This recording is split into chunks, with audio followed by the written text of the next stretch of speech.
time, y'all niggas should've left with my 9. Bust a shot, hit the cop, and that's a federal crime. But before I go to jail and do the federal time, eat my wife's pussy, incredible edible dime. Petro said, fuck it, you can do it again. Let the sket blow, fucking now I'm losing the frame. Sean Price is the best around. Niggas Ray Charles with it, doing the damn mess around. I will back out the iron and press this clown. I will smack fire for lion and wet this clown. No joke, rock him all law. Fucking drive by me and I'ma pop at your car. Listen, push that crack, push that rap, good. When I push that lack, you look at that hood. Wanna know who the fuck I'm signed to? What difference do it make, bitch? Listen to the tape dick. Bitch, I give a fuck what you're thinking. Fuck your thoughts. I'm God, and bitch you now. Yeah, and bitch you now. Listen, I'll be that insane nigga from the psycho ward. Insane nigga from the psycho ward. Be that insane nigga from the psycho ward. Insane nigga, insane nigga. Be that insane nigga from the psycho ward. Insane nigga from the psycho ward. Be that insane nigga from the psycho ward. Insane nigga, insane. I'll be that insane nigga from the psycho ward. Insane nigga from the psycho ward. Be that insane nigga from the psycho ward. Insane nigga, insane nigga. Be that insane nigga from the psycho ward. Insane nigga from the psycho ward. Be that insane nigga from the psycho ward. Insane nigga, insane nigga.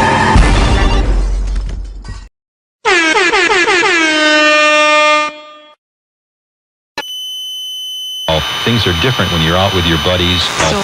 Wondered why. Is there any? So let's go back to your family. Wait a minute, hold on. Get your ass out. What's up, nigga? Get over there. What's going on? Shit. Yo, punk ass nigga. Come here. Come here. Look, boy. Look, goddammit, you stop that shit. Now, you fucking now, boy. Don't tell me what to do. Man, I hate him, man. Okay. Now, wait a minute. Wait a minute. Hey, man. Wait a minute. Wait a minute. Give me that beat, fool. It's a full-time jack move. Chili chill, yo, homie, make the track move. And I jack anytime, Dick and Hank. That's the name of the suckers I done gank. I get away from a copper. Drop a dime, I break you off something proper. With the LENCHMOP. T-Bone and that's JD. And here's how we'll greet ya. Stop, fool. Come on, that beat ya. Feel dumb cause you're caught in the dark. You little nuttin' ass mark. Raise up. Cause you can't have it back. You say, I ain't never got duff like that. Off the end of the gadget choke, show dogs in the house. What up, low? Nothing but a come up. Give me that bass and don't try to run up. Cause you'll get banked some sweet Ice Cube and a lynch mob. It's jacking for me. Right Jack. Afraid of nothing. Right Jack. Right Jack. And even if you're down with my crew. Yo, Chuck, man. I don't understand this, man. Yo, you got this mother. I jack them too. And then we'll freak, get kick that bass. And look what we did. Fade the great play and made a few millions. And I keep still. Ice Cube will make it fun. But right about now,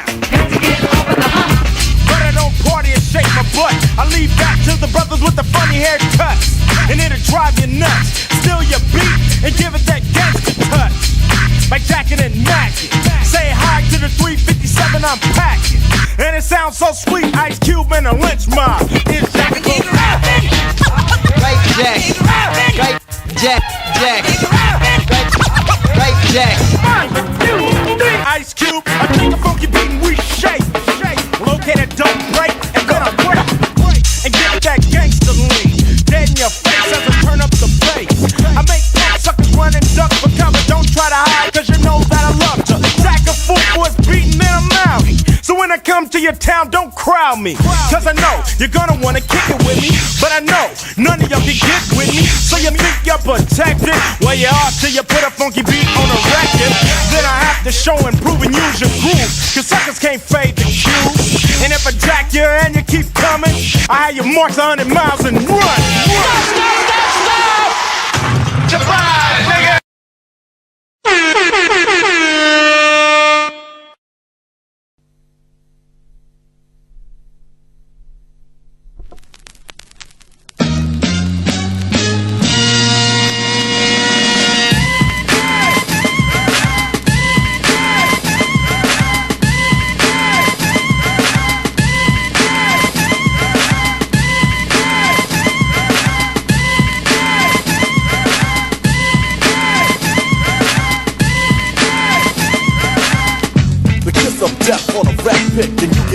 quick, so guard the chapstick.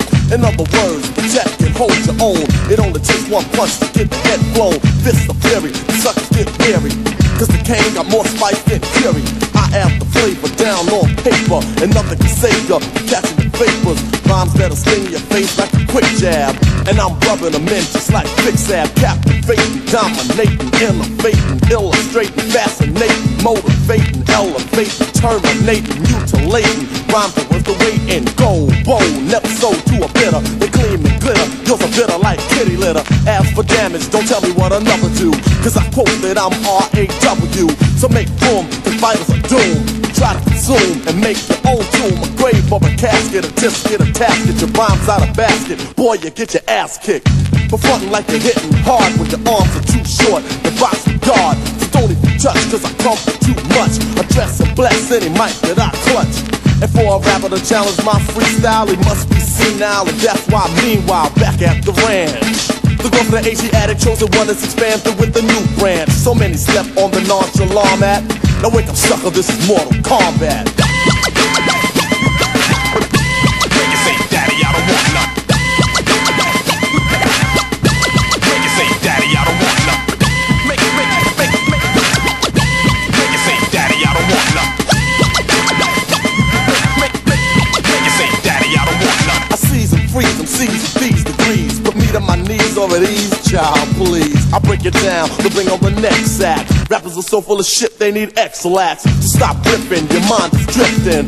Prepare yourself, cause I get swift and captivate the crowd that you can't understand. In times I gotta say to myself, God damn, as I get hot and still be getting warmer. And I don't have beef with no other performer. Keep to myself, never bother another. But if a rapper tries to diss, I crush the motherfucker. Frontin' them seeds that be trying to rip, need to save it. And don't even play with me when I react like a volcano erupting. I step to you and say, now what's up then? Every word will be just like surgery, cutting you open so rush to emergency. Or either bow to your knees and bend low, or get played like a game of Nintendo. J-O-K-E-S ain't my style. I ain't a child, that's why I don't smile. I combine a line designed to find behind the mind, so the bond the other rappers resign. As I go on from night to morn, beginning to end, from knowledge to born. Whenever rappers are looking for a static, looks like a job for King Asiatic. N-E, send me competitors. Then again, it might just be better to just slow down. You don't wanna throw down, I get busy, get you dizzy like a merry-go-round. Feel the wrath of a Big Daddy war rhyme, and competition, prepare for wartime. Be alert for where I drop the bomb at, as I destroy you at Mortal Kombat. Make it say, Daddy, I don't want none. Make it say, Daddy, I don't want none. Make it say, Daddy, I don't want none. Make it say, Daddy, I don't want none. I roll so bold with soul control, the whole patrol. I fold the mole, it's told I'm black gold. So let it be said, let it be read, cause I lead ahead. The other two rhymes for oldest pro kids. Trying to diss the Big Daddy repertoire. Moi? You steady screaming out an antique segment rope, as I just play them like a pregnant roach and stomp them. For trying to forbidden, your rhymes ain't hitting. Boy, you won't be getting none of, but in front of. Cause every one of my adversaries lack your little son of obituary column. I'll read your name if you ever try to step to the Big Daddy Kane. So any claiming or aiming to be champion against me, can't be one. I rank supreme and it's a rapper's dream. You scheme and fiend for my technique but redeem. Cause there's only room for one teacher. Wise words from a wise man of reacher. I teach freedom, justice, and equality. Peace to the brothers and sisters that follow me. Pity poison minds of the people of ours. Slaves for mental death and power. That's the reason before I drop this bomb, I say peace to the nation of Islam. Make it say, make it say, make it say, make it say, make it say, make it say, Daddy, I don't want none. Make it say, Daddy, I don't want none. Make it say, Daddy, I don't want none. Make it say, make it say, make it say, make it say, make it say, make it say, Daddy, I don't want none.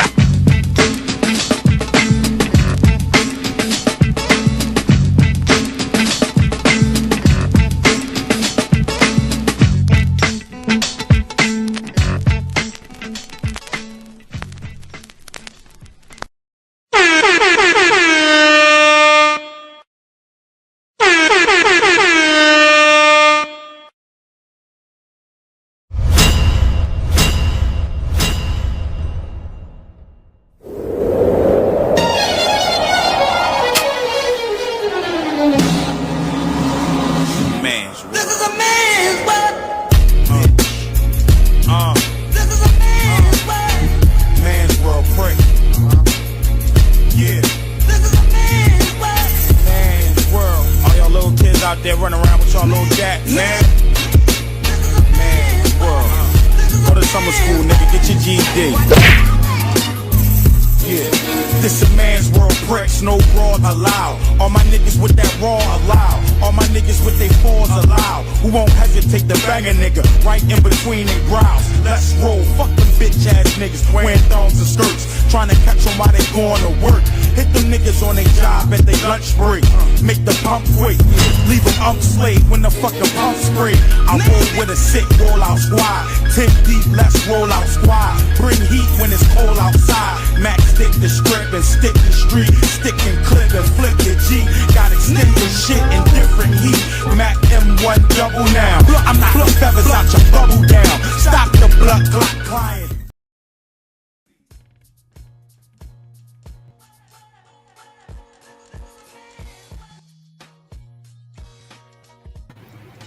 Alright. Peace and Black Power family. It's your boy Psychopath Black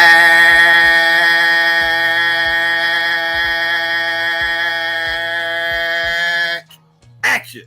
Nah, I mean, with another Man Cave Monday, what's really hood out there, family? Nah, I mean, let me get some ones out there. Let's make sure everybody can hear me clearly before I get into all this fiasco. I mean, let's see.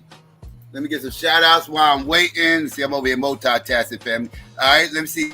Let me give a shout out. Let me give a shout out to B1 for Life was good.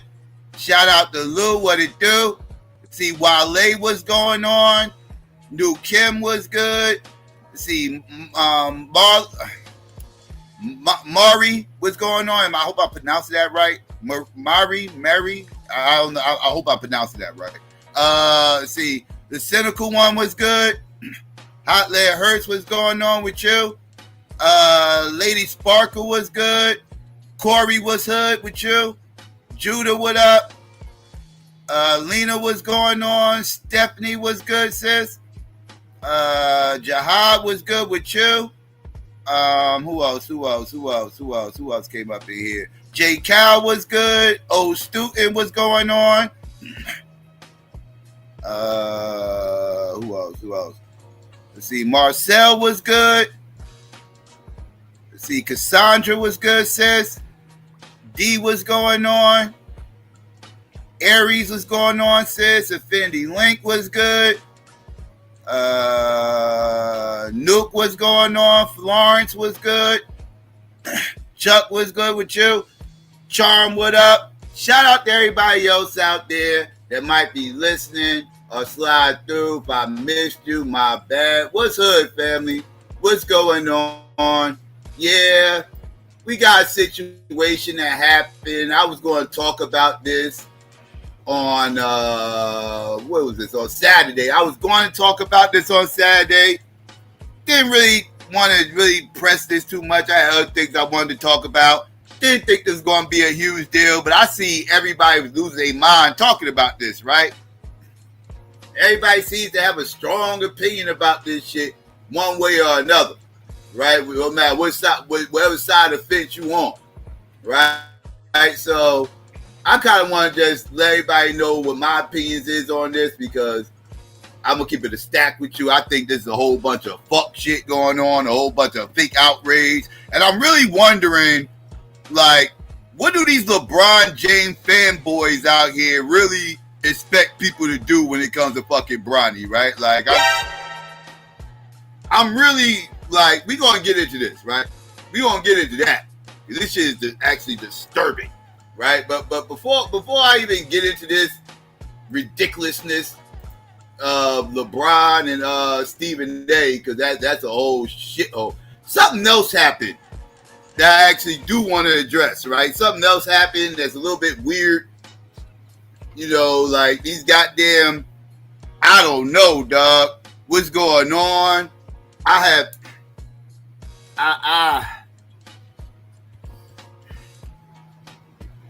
just going to play it and then just address it from there, because I don't even know where to go with this. Like, actually I do, but this is like really a problem. I don't even know who this person is, and I don't even know if I should even care. Like, the overall premise I care about, but I really don't care about this person because I don't know who this person is to give a fuck. But the overall message is problematic. And I just want to just share this with y'all real quick, and then we can get into the Bron shit. Let's get into this real quick first. Right? This is the problem. Just really quick, I broke a story over the weekend. If you guys are not following me outside of Breakfast Club, make sure you follow me at Lauren LaRosa, Twitter, Instagram, because we, the latest keeps going 24 hours. Angie Stone. So we knew that she would be having 2 services. There's going to be one in Atlanta, Georgia on Friday, March 14th, which is open to, public, friends, family as well. And then Saturday, March 15th, she's having another homegoing service in her hometown of Columbia, South Carolina, which is private. But over the weekend, I was able to release some details on the performance and the guest speakers who will be involved. Yeah. Shout out to the Chester, known as Angie Stone. It's strange, right? If R. Kelly had passed away, and everybody was doing all they rest in pieces to him and everything else, it'll be all types of, yeah, R. Kelly passed away, and yeah, he was a great musician and all this, but we all know what he did and all this other shit, right? Like, it wouldn't be this, like, this, that, and third. Nobody talks about what Angie motherfucking did, though, right? Notice that nobody talks about what she did. Like, everybody talks about R. Kelly and Aaliyah, but nobody want to talk about Angie Stone and D'Angelo. Why nobody ever want to talk about that? Why nobody ever want to talk about that? Like, what's the goddamn difference? It's the same fucking shit. It's the same shit. Except one, the dude is the older one. The other one, the woman, is the older one. It's the same goddamn shit. But people will hold R. Kelly accountable, as they should. But they will give Angie Stone a goddamn pass. That's what they'll do. Let's keep it a buck. Keep it a buck. But let's continue. In the services. So on the list, we have Tyler Perry, who will be speaking. Kirk Franklin will be performing. The Angie Stone Memorial Choir under direction of Ricky Dillard, Anthony Hamilton, the Walls Group, Kiki Wyatt, Tamala Mann, Music Soul Child, Hugh Parker, Stout. So I just wanted to, make sure that we show some love and just let you guys know what's about to happen, because there were details circulating about who people thought were going to come. So yeah, absolutely. Yeah, so that'll be going down this weekend. I also, too, quickly wanted to say rest in peace to Dwayne Wiggins, the founding member of Tony Tone, who also, it was announced that he had passed away over the weekend as well, too, from bladder cancer. So our legends are, Tony, yeah, getting up out of here. For the record, he was 17 when he met her. And they allegedly didn't start messing around until he was 18. Allegedly. But he was 17 to the motherfucker when they met. Let's not get it fucked up. All right, I'm just saying. Only a 1-year difference, right? Aaliyah was 16, he was 17. Again, everybody gives her a pass. You got Judah up in here saying don't do it. But if it was R. Kelly, he'll be the main one in the chat doing it. Pause. So, but like I said, it's a double standard when it comes to these things. It is. It just the reaction I got off just mentioning this shit about Angie Stone only proves my point. It's a double standard. It is. But let's continue. But shifting gears. Jesus Christ. Yeah, they're transitioning, Lauren. Yeah. Lauren said they're getting up out of here. I mean, they're transitioning. When Dwayne Wiggins passed away this weekend, literally I was like, man, like I know that people are getting older and the transition is happening, but it feels like it's all happening at once. Like it's but do you look at the cause of it too? You know, bladder cancer and all. You know, it's just that's a bigger message for people to just take care of themselves. Yeah, try to catch problems head on before it gets worse. Yeah, it feels like it's like every day at this point. I know. You could tell her age because she said Tony. It's Tony. The last one has an E, but it's Tony. It has a mark over it too, but I didn't think that was a thing. You thought it was Tone? No, I just thought it was Tone. Oh, okay. Tony has done it. It feels good. Nah, feels good. Let's move on though, because you ain't getting it. You still looking like, no, it's Tone. No, I didn't know the beginning of the song, and then when you said feels good, I knew that part of it. Yes. Okay, but also too, I didn't know how incremental he was in Beyonce's career. I learned that over the weekend too. Did you know that? No, tell me. Yes, they signed Destiny's Child. Yeah, he's the reason why we have Destiny's Child and Beyonce. He took them to get their first deals. So her mom and dad, showed him some love over the weekend as well. So we're all learning here. Okay, now switching gears, Doechii. Okay, here we go. This is what I really want to talk about. I don't care about that Angie Stone shit. Let's get into this. I don't know who the fuck this Doechii person is. Apparently, she's a big deal. So don't get me in line. I'm not going to act like I'm a professional Doechii analysis giver or whatever. I don't know who the fuck this individual is. I just know what the fuck was said and got everybody going crazy, and this shit is a problem. But let's get into it. Well, so we're all learning here. Okay, now switching gears, Doechii. I love Doechii to death. Of course, I know that's my girl. Yo, she first of all just killed Paris Fashion Week. Popped out with Lauryn Hill after that. But Lil Cooch was out. Yeah, it is what it is. Though my bad, I had to yell at. It went with the outfit though. It was amazing. Yeah. Okay, apparently she's some booty model with a coochie out. Maybe she be on IG. I don't know, but she be with Lauryn Hill. Hold on, Lauryn Hill is chilling with somebody with their coochie out. Lauryn done fell off. God damn, it's been a long. God damn. I was like, okay, it was great. Bald cat. Yeah. But Doechii was, she sat down and did an interview, and she was on First We Feast, and she's with her DJ Miss Milan, and they're talking about red flags and just asking each other questions. Let's take a listen to Doechii's biggest red flag when dating. What's my biggest dating red flag? Is it being on the DL? It's so crazy. I was gonna say men.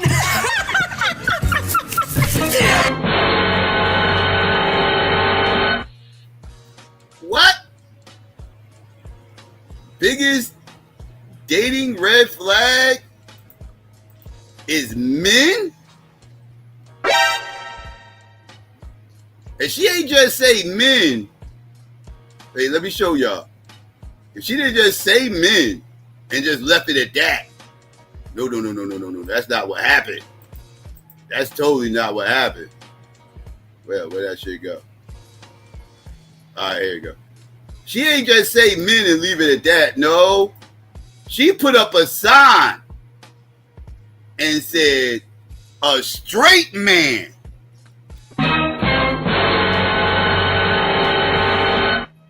A straight man is a red fucking flag.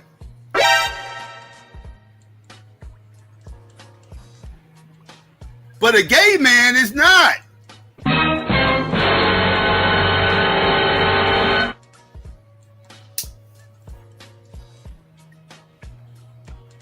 Yeah, I want y'all to just let that soak in. Pause. Straight man, problem. Gay man, no problem.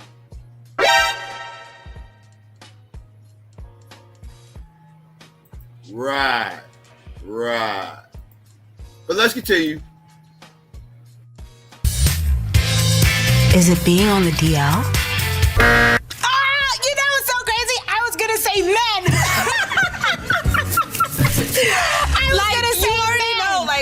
Strike one. You're a man. Yeah. And you're heterosexual. Yeah. I was gonna say, so technically, because my mind was already there, I don't think I deserve to eat a wing. I think you do, friend. So when the buzzer goes off, Doechii shows a board where she has straight men written on the board, and people were upset because they're like, "What does she mean? Her biggest red flag is straight men?" And I'm like, obviously that's her preference. She says that she dates men that Bisexual are bi men, yeah. as well. But even if I think she was joking.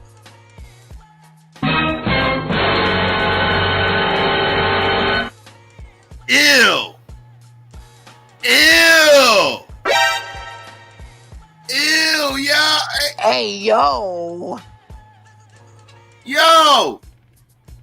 This motherfucker over here is talking about she sleeps with it things? Oh, hell no. I would never sleep with this. Hell no.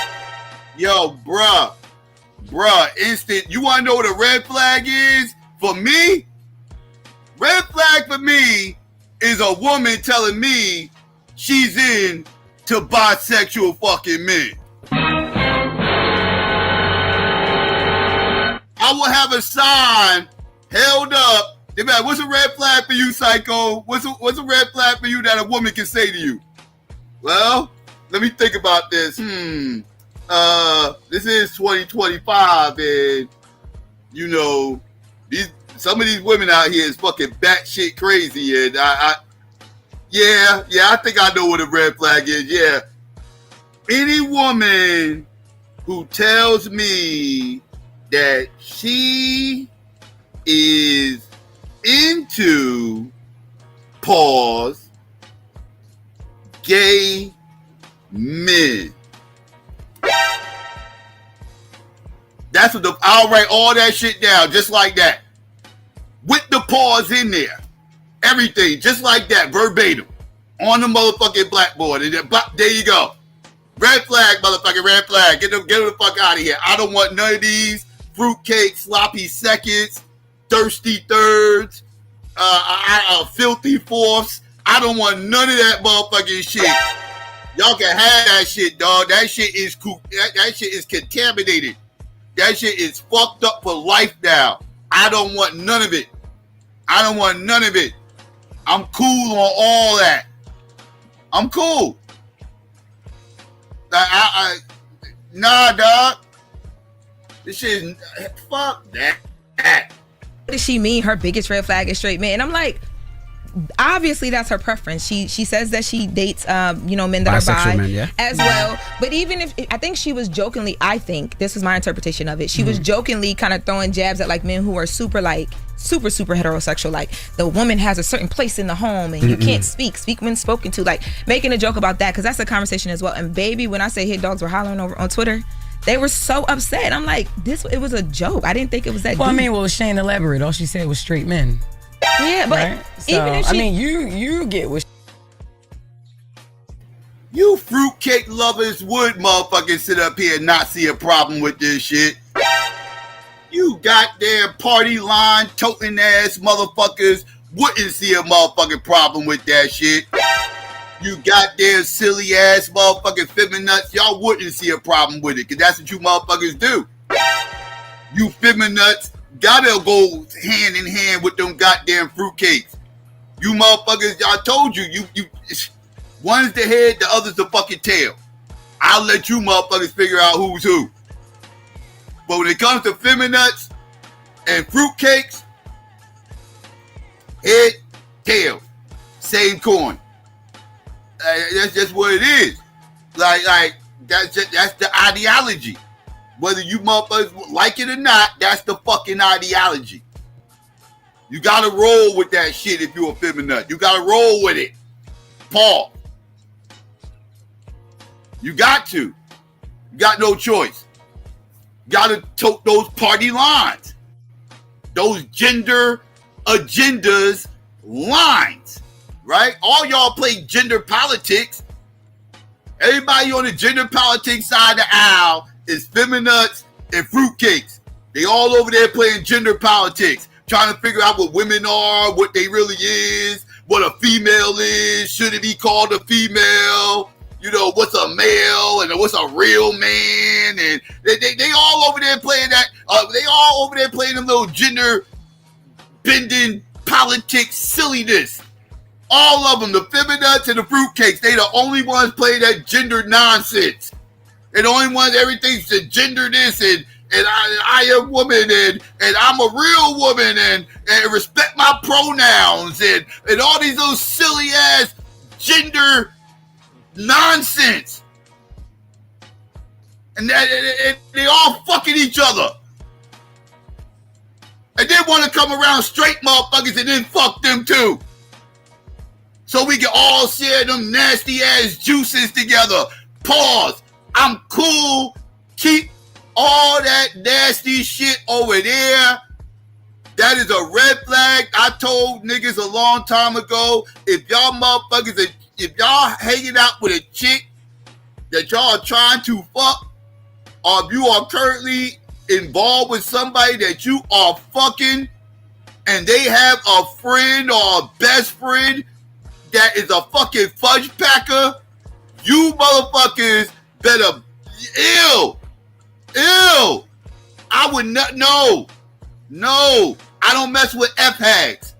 I don't mess with F-hags because in my mind, all F-hags is getting fucked by these dudes. They getting fucked by these chicks with dicks. That's how I view these motherfuckers. These motherfuckers, they got all these little, they get the gay friends and they get all the gay people doing their hair and all that. Yeah, them dudes fucking y'all. Them dudes fucking y'all on the creek. On the creek, y'all trying to bring them back home. Y'all the chicks that's right out here trying to bring them motherfuckers back home.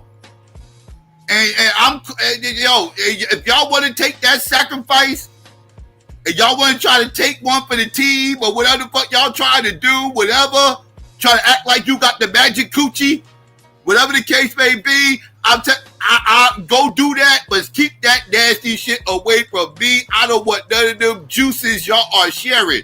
I don't want none of it. I am cool on that shit. And so if y'all got some chick around y'all that's fucking around with them fruitcakes and everything else, y'all be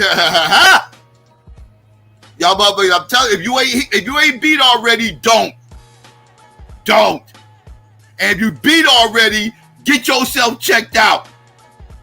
Because I'm telling you, they fucking. These some nasty motherfuckers out here. I'm telling you. Over on Twitter, they were so upset. I'm like, it was a joke. I didn't think it was that Well, deep. I mean, well, Shane elaborate. All she said was straight men. Yeah, but right? even if she, I mean, you get what she was saying. I mean, we don't even know what you think. I don't even know what that. She meant. Yeah. You know what I mean? She probably just really liked the bisexual people because she did say when she was up here how she gonna like contradict herself. She was like, a lot of people got problems with dating bi men, but if I'm bi, why would I have a problem with somebody else being bisexual? Yeah, you know, a man. So they just turned this into the whole black. They did. I seen people like, oh, let me go and follow her. I'm like, they said that she's somebody tweeted, every year the calendar changes and black women find more ways to turn black men off. What? And then they said she's destroying the black family home. No, it's just another preference for somebody. That's her preference. You know, love her. I'm gonna keep on. Don't be real straight when you come over here. You gotta be a little sus. You know what I mean? Jesus. It's okay. What the fuck did you just... See, look, this is what I'm talking about. They think this shit funny. They up here laughing and shit. Yeah, you can't be coming around us all straight. You gotta be at least a little bit sus. What?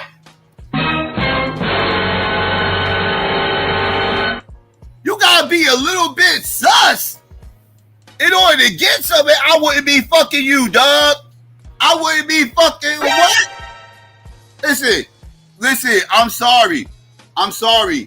If I gotta be a little bit sus to get some pussy out here nowadays, I will die a born-again virgin. I promise you I will.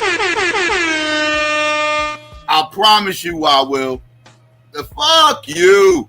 Fuck you. What are we talking about right now? You can't be coming around us all straight and shit.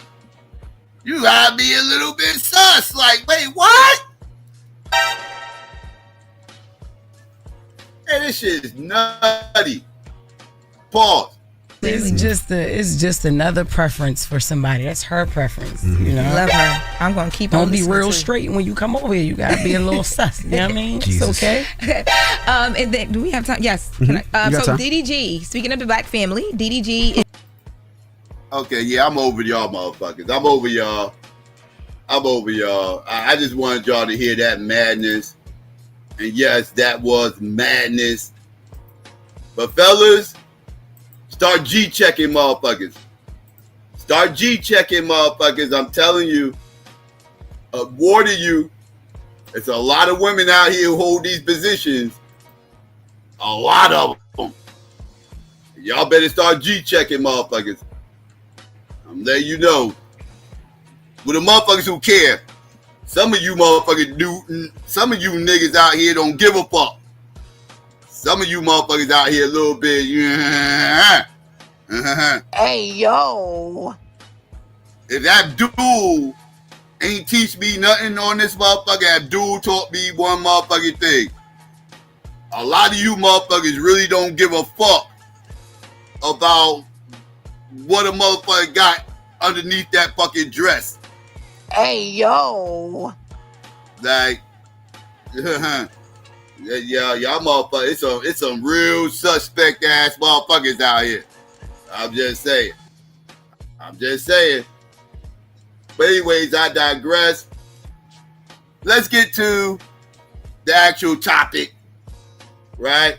That I do want to talk about, which is LeBron James out here showing his sports soccer mom energy, showing nothing but soccer mom energy on the goddamn court the other motherfucking night. I think it was Friday night. Out there losing his motherfucking mind, showing all types of estrogen, stepping to motherfucking Stephen A. Smith. And let me say this right here. I don't even fuck with Stephen A. motherfucking Smith. It's fuck motherfuck Stephen A. Smith. Let me just start off with that. I am not a Stephen A. Smith fan, supporter. I actually do not like this motherfucker. If you ask me who I like more as a person between LeBron James and Stephen A. Smith, it will be a resounding LeBron James over Stephen A. Smith. Let's just get that part out there. Right? So I am not a LeBron hater. LeBron groupies just get on my fucking nerves. Right? This is kind of like a Tupac situation. Where the Tupac groupies think I hate Tupac when I actually don't. It's just the groupies that get on my fucking nerves. So I'll be having to reel the groupies back into reality, and in their minds, that's deemed as hate because they so groupie the fuck out. And the LeBron fans is no different. These motherfuckers, like, I do not hate LeBron, but the groupies get on my fucking nerves, and I'll be having to reel the groupies back in, and and just like calm y'all asses the fuck down. It ain't that deep. And this is one of these times I gotta reel the groupies back in. Because I'm hearing a lot of fake ass outrage from the LeBron stans, losing their fucking minds, pretending like Stephen A. Smith did something wrong by critiquing Bronny James, LeBron James' son. For those that don't know, I will be saying Bronny, that's his son, and so just for the record, might be people out here don't know. But trying to step to Stephen A. Smith for criticizing Bronny on his play on the basketball court. Like, this shit is, like I said, he is showing Drake energy right now, right? He's showing soccer mom energy. This motherfucker is showing, like, he's very sensitive and emotional about nothing. About shit that he fucking created. right? Like he literally created this situation and now is crying, moaning, and complaining that people are critiquing a situation that he created. Like this shit is a joke, right? We're gonna get into exactly what happened. 1 second. All right, there we go. I just had to get this together real quick. All right, again, I'm over here multitasking, family. But yeah, so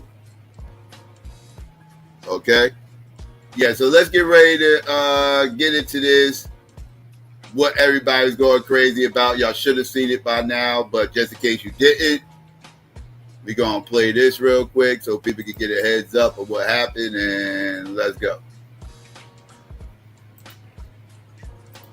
I was sitting courtside where during a timeout, I believe it was in the third quarter, I was confronted by none other than LeBron James himself.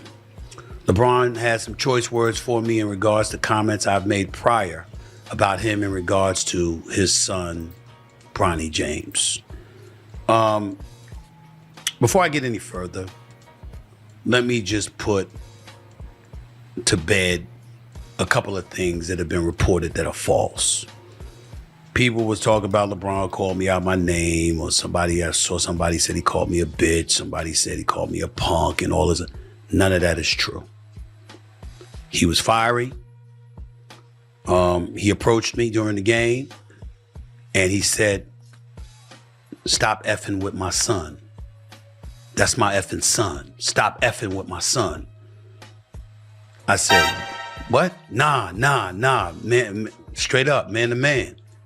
Real talk. Stop effing with my son." And I saw how furious he was. And I said, "We can talk about it later." "Nah, F that. Stop effing with my son. That's my son. I said, "All right, dog. Fine." And he walked away. That's all he said. I knew what he was talking about. I've spoken about this before. Matter of fact, I heard that not many, not all, but a few players were upset at me about that. I think one player in particular was Draymond Green, who I haven't spoken to since and has no desire to speak to me primarily because of this, I suppose. And I found out the way that I found out, which was last night while I was at the game.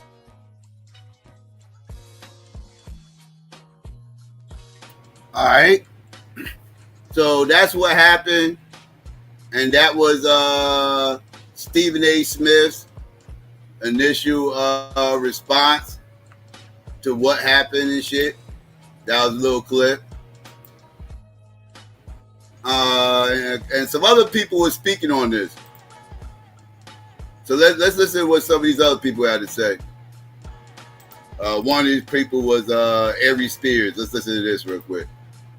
Somebody told me I should listen to this, so let's listen.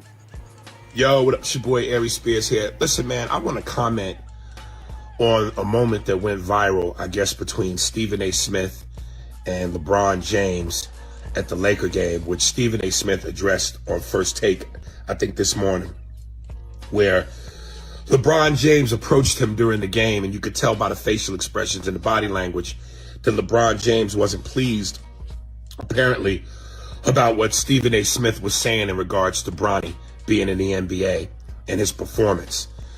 And I got to tell you, this is why I have a problem with LeBron. One of the reasons why I have a problem, because LeBron is a hypocrite.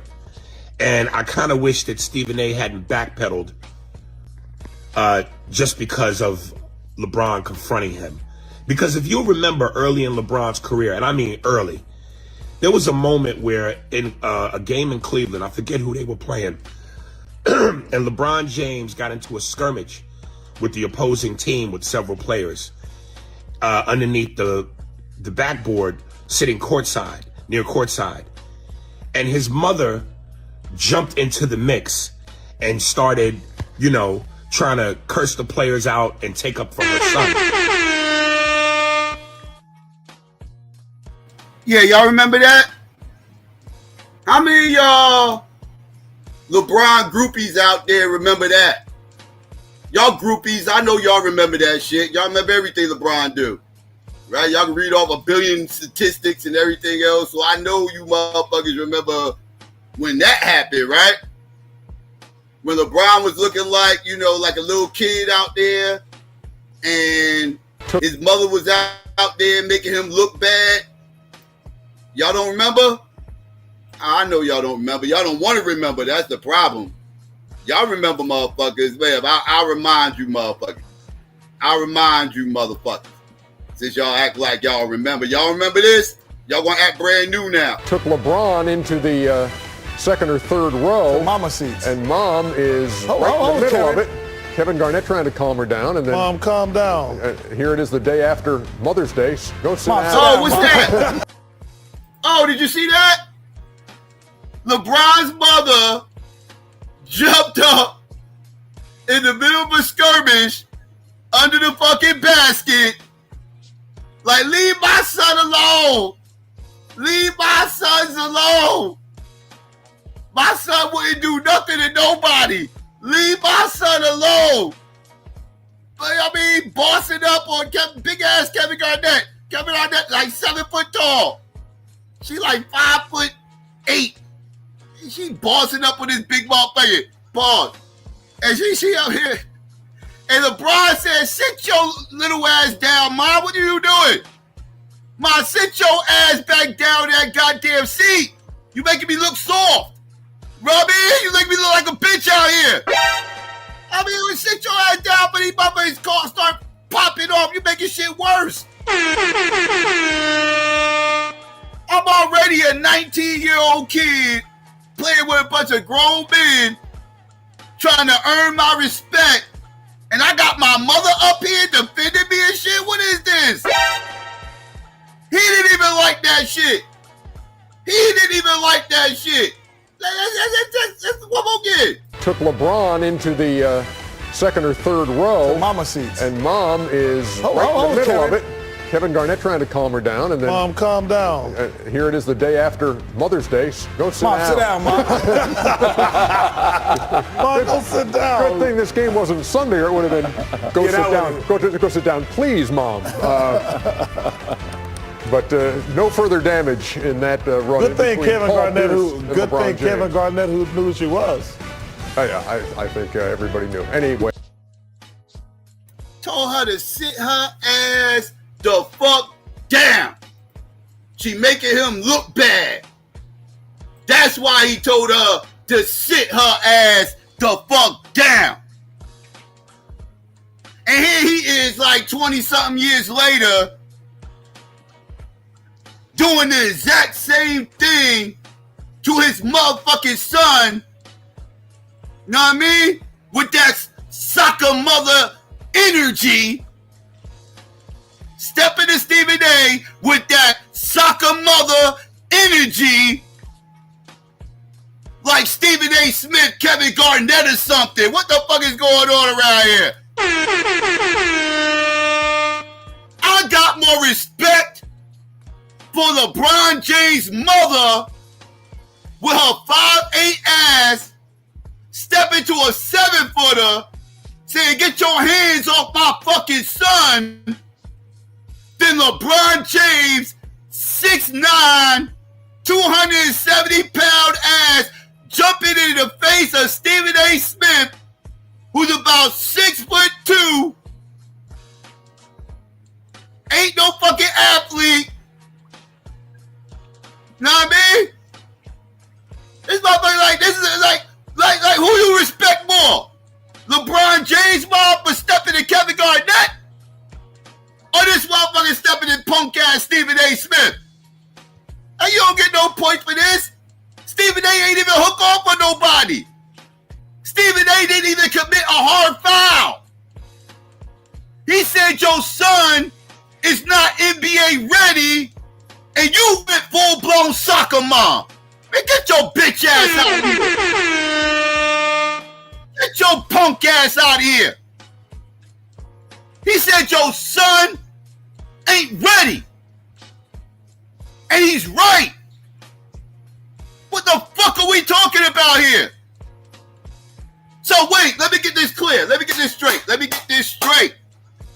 For the LeBron James groupies, let me get this straight.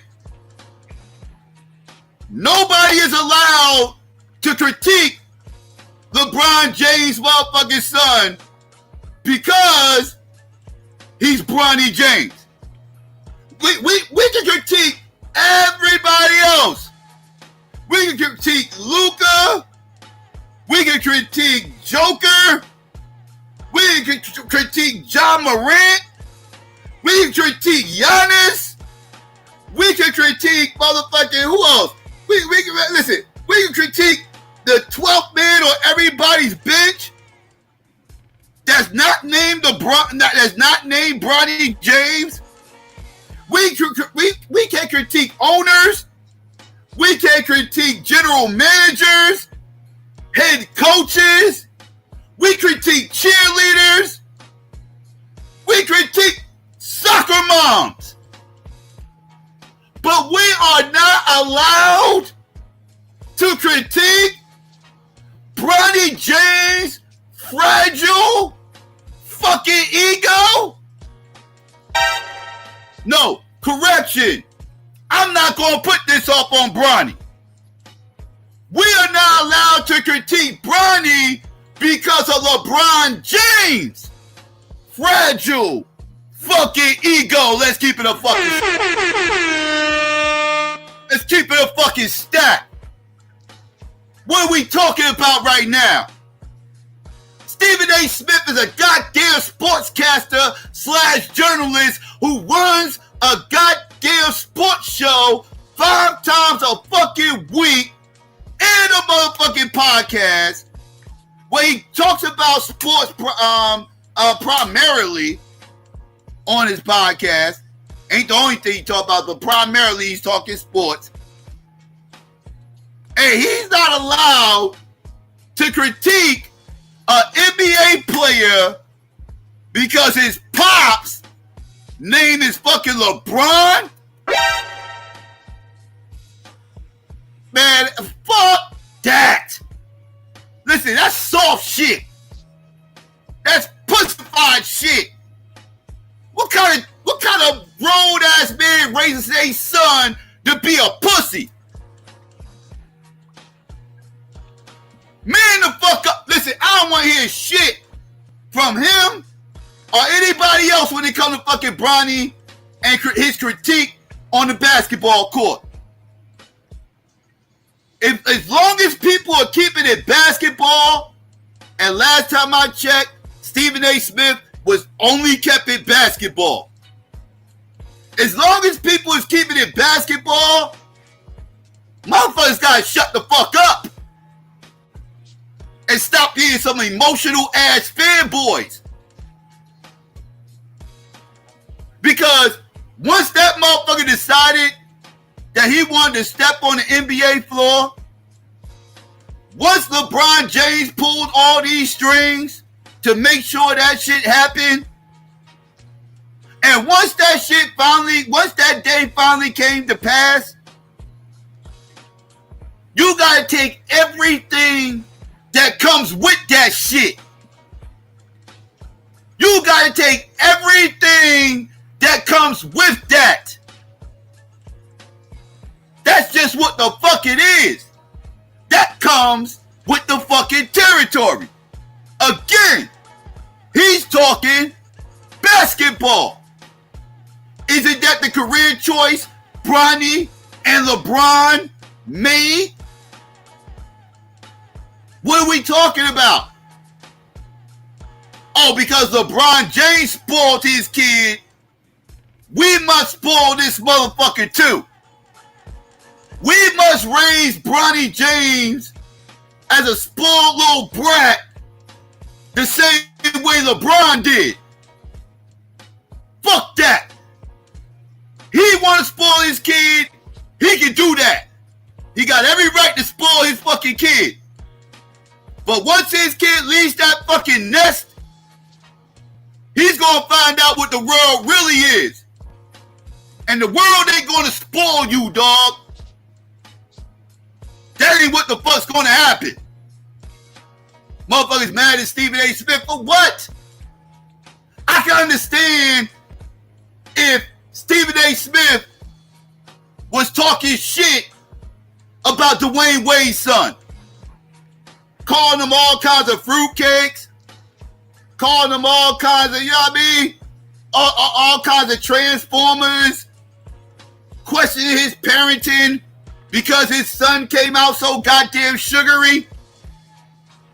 You know, it was getting on him, pause, about all that fruitcake nonsense and this, that, and third. If Stephen A. Smith was coming at Dwayne Wade's son like that, and Dwayne Wade stepped to Stephen A. Smith, saying, yo, son, all that shit you talking about my fruitcake ass son, that shit ain't cool, dog. My son might be a goddamn sugar booty ass nigga, but that's still my fucking son, nigga. Keep him out of it. I would totally ride, pause, with Dwayne Wade on him stepping to Stephen A. Smith in that moment.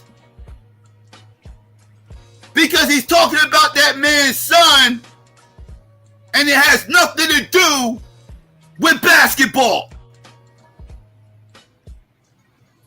But being that LeBron James' son is on a goddamn NBA roster, all that you can't talk about my son bullshit, go smooth the fuck out the window as long as it's kept in basketball.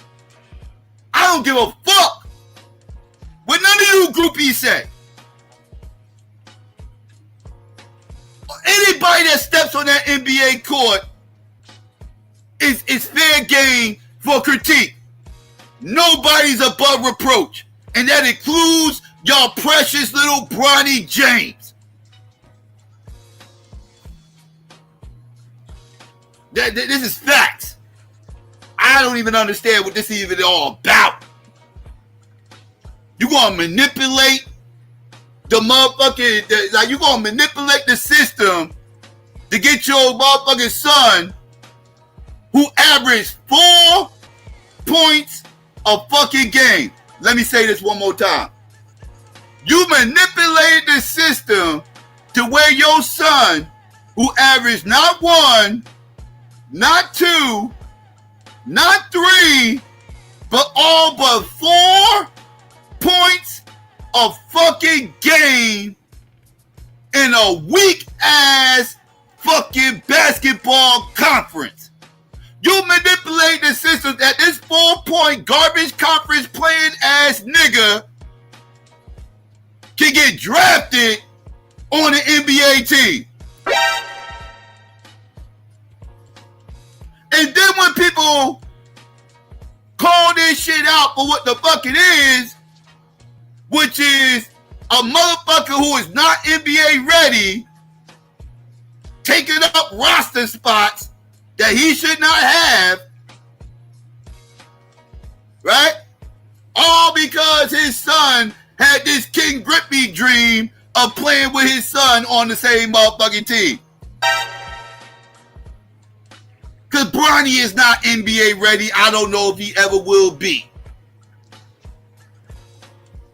But I don't know nobody who averaged 4 points a game in a garbage basketball conference get drafted into the fucking NBA. I know people personally that I grew up with, played against, played with. I know people that be in my chat. I don't know true stories in the chat, but I know people that he played with. Motherfuckers that he know that went to way better conferences than LeBron James' son went to and averaged at least double, if not triple, of what Bronny averaged. And them motherfuckers never sniffed an NBA motherfucking floor. Never sniffed the NBA floor. Listen, I I know motherfuckers who played a way better conference than motherfucking Bronny that averaged at least 12 to 13 points a game, never sniffed the NBA floor. Bronny James is in the fucking NBA averaging 4 points in a garbage conference. What are we talking about? What are we talking about? And if motherfuckers called out, they're the problem. They shouldn't say nothing. That's his son. Yeah, that's your son in the public eye. That's your son trying to be an NBA player, which means he's going to get critiqued as an NBA player. Period. Period. As long as people are keeping it basketball, shut the fuck up. Shut the fuck up. All this whining. What the fuck y'all whining about? It's ridiculous. Like, how is this even a story? This is ridiculous. This don't make no sense. And you know what's crazy?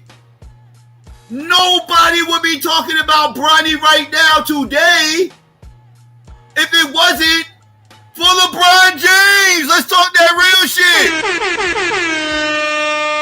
You know why I'm talking about Bronny today? I'm talking about Bronny today because LeBron James once again made his son a fucking story. Let's talk that real shit, motherfuckers. Why ain't I critiquing Anton Watson? Because Anton Watson, father, ain't making him a goddamn story to fucking be critiqued. Maybe that's why. I don't know. You ever thought about that? When are y'all going to start critiquing LeBron? When are y'all going to start holding LeBron accountable for putting this bullshit on his son? He's the reason why his son is even getting critiqued. Everybody knows he wasn't NBA ready, but he wanted him to come out after a freshman because he wanted his dream of playing with his son. So he forced him out of college early when he wasn't ready. But y'all ain't gonna hold LeBron accountable. Y'all ain't gonna say shit. Right, got it. It's everybody else's fault. Then LeBron does this little fiasco the other night while the camera's on, getting on his soccer mom shit, acting like a whole soccer mom. Once again, Bronny is in the fucking news. Not because Bronny did something good on the basketball floor. Not because Bronny did something bad on the basketball floor. No, because LeBron James got soccer mom energy. When are y'all fanboys going to start holding him accountable for this Bronny shit? It's his fault. But y'all ain't going to say that. Y'all going to critique y'all going to get mad at people for doing their job, which is talk NBA. And last time I checked, that's Stephen A. Smith's job is to talk about the NBA. Last time I checked. But y'all ain't going to say nothing because y'all love LeBron. Y'all but the fanboys. It's the problem. This is the problem. Y'all won't even hold him accountable when he acting like a bitch. When he's acting like a whole bitch. Y'all won't say it. Because y'all fanboys. It's a bitch. You acting like a bitch. This is what it is. I don't give a fuck. It is what it is. I'm not going to be that dad. I would never be that dad that'll coddle my motherfucking kid like that. If my kid wanted to join the same motherfucking field that I was in, and let's say it was basketball, and let's say I was LeBron status, and I was in the GOAT conversation, and this, that, and the third, whoop-de-whoop, everything, you know, I did everything LeBron did. And then my son comes up, and let's say this was Bronny's idea. Let's say it wasn't LeBron's idea. Let's just say it was Bronny's idea, right? Wink, wink. Let's say it was Bronny's idea. Okay, Bronny comes to me and says, boom, I want to play in the NBA. I want to be just like you, Dad. You sure about that? That'll be the first thing come out of my mouth. You sure about that? And then I will lay out everything that entails. I will tell him about all the pressure that he's going to have trying to follow in my footsteps. Because everything he does is going to be compared to me. Right? This ain't a situation where Steph Curry is following Dale Curry. When Dale Curry was, you know, at best 6th man of the year. Right? Like, you know, like that, and I'm not saying Dale was a bad player. He just wasn't in nobody's GOAT conversation. We are talking about somebody in the GOAT conversation. Right? Kind of like Michael Jordan's son. Right? We are talking about somebody in the GOAT conversation. Speaking of Michael Jordan's son, I ain't see Michael Jordan pulling those strings to get his son drafted in the NBA. I'm just saying. Anyways, I digress. Shout out to Michael for not coddling his son. But anyways, we got this motherfucker. Yo, if I would tell my son, like, I'm not going to coddle you about this shit. You know, and I'm letting you know, they're going to critique the fuck out of you. They're going to critique the shit out of you. I'll help you. I'll help you as far as working on your game. But I'm not pulling those strings and all this other shit, this, that, and the third, to get you, like, drafted and all this other shit. I'm not pulling those strings to get you know, get you in those schools or none of that. Whatever you get, you're going to have to get on your own merit. But I will help you put some work in. And that's the most help that my son will get from me, is helping him put some work in. Get his game up. But everything else he got to do on his own. He got to go out there and try to get that scholarship on his own. He got to go out there and try to get drafted on his motherfucking own. That's just what it is. I'm not going to sit up here and play these little dumbass games with my motherfucking kid. Now, if y'all want to play them little dumb games with y'all kids and y'all want to coddle them and give them participation trophies and make it seem like they want, you know, nobody should ever talk about them, and because nobody, no, fuck that. Fuck that. The world is real out here. It's real out here. You know what I mean? I don't know what the fuck motherfuckers is expected. You got weirdos out here, they ain't got no problem popping shit. Motherfuckers will sit up here, make 18 motherfucking troll accounts just and sub you just so they can motherfucking talk shit in your motherfucking chat. This is the type of energy that's out here in the real motherfucking world. Dumbasses, right? Who ain't got nothing better to do but to have 800 motherfucking accounts and pop off. That's the type of shit.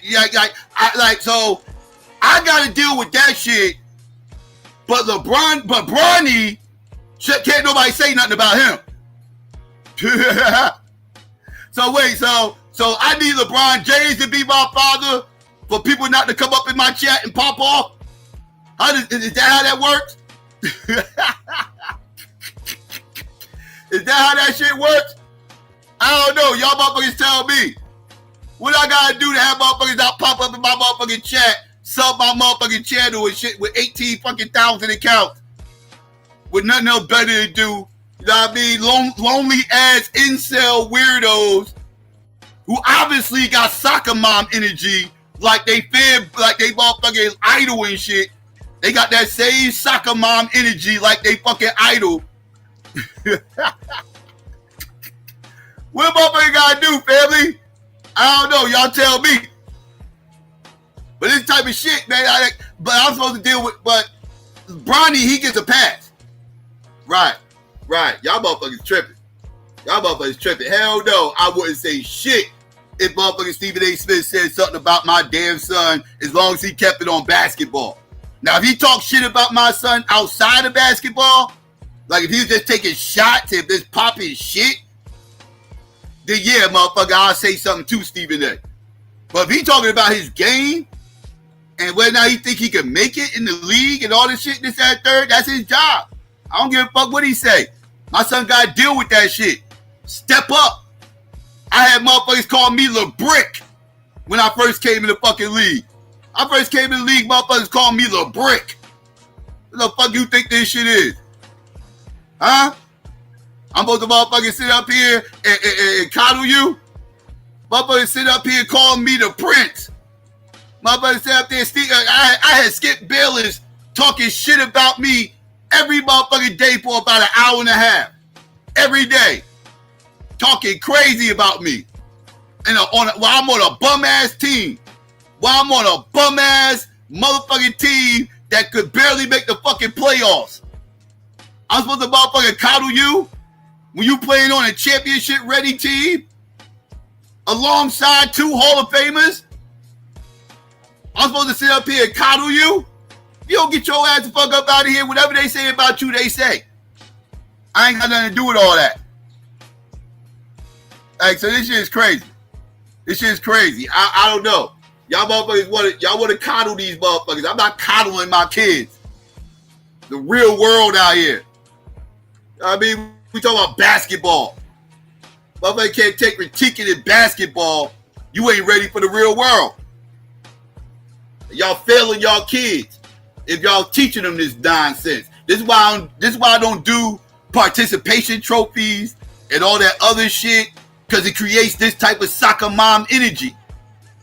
It creates this soccer mom energy. That's what it creates. But let's continue.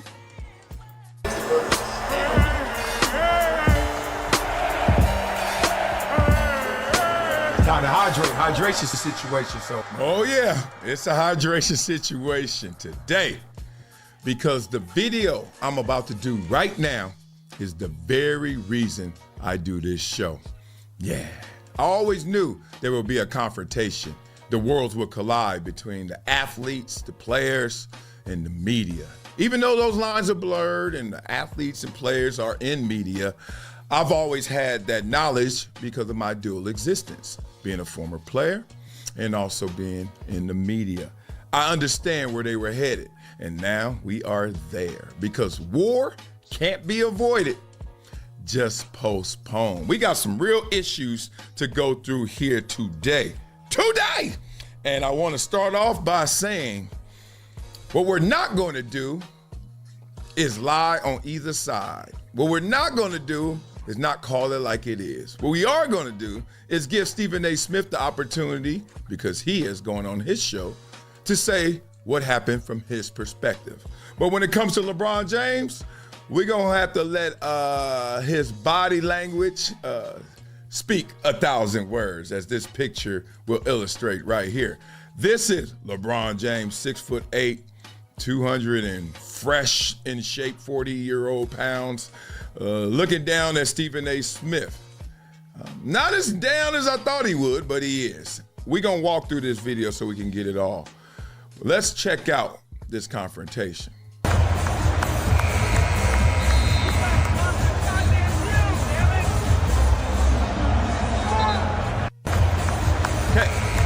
That was the first look, with the headline saying they think it said, looks like Bron's telling him, keep my son out of this shit. And I seen another one say bro, and I could see the bro by his lips. Oh, let's give this one more look, maybe 2 more looks. You know me, I'm a body language expert. Let's go. Watch Stephen A. Smith. He looks helpless, as expected. LeBron walk up on you, bro. All that talk, nobody got that walk. It ain't the same, brother. Now watch Stephen A. Smith, especially watch his left arm. Watch that phone in his hand. It's not a long video, but watch how many times it moves.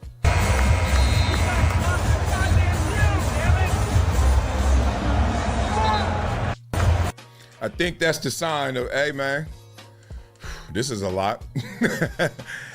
No matter how much you say, hey, I'm everywhere. No matter how much you say, Come up to me if you got a problem. I'm always going to tell you how I feel. No matter how many times you go through that soliloquy, his word.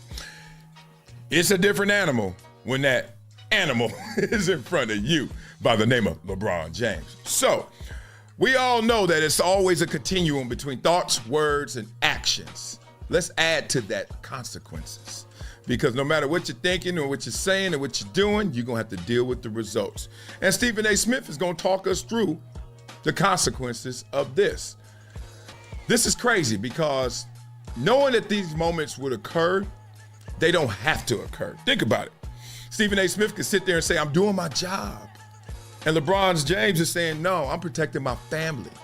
So you doing your job ain't enough because you can do your job a different way. Oh, yeah. And you have and you will. And you also have done your job at a different place in a different context. And you have and you will. Point being, your job is fluid. It could go a lot of ways. You don't have to talk it like you talk it. You've gotten tremendous rewards that way, but you don't have to do it that way, right? You didn't always do it this way, did you?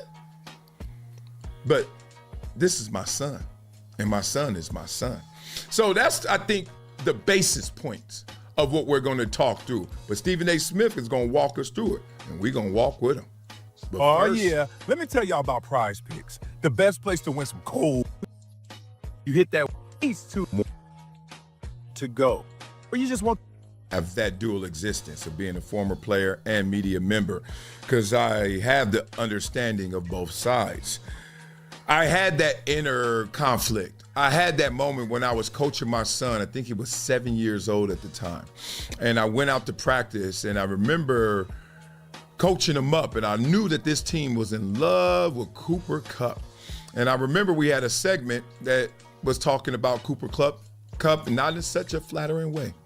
Cooper Kupp stayed injured, even though he was great. Injured, great, injured, great.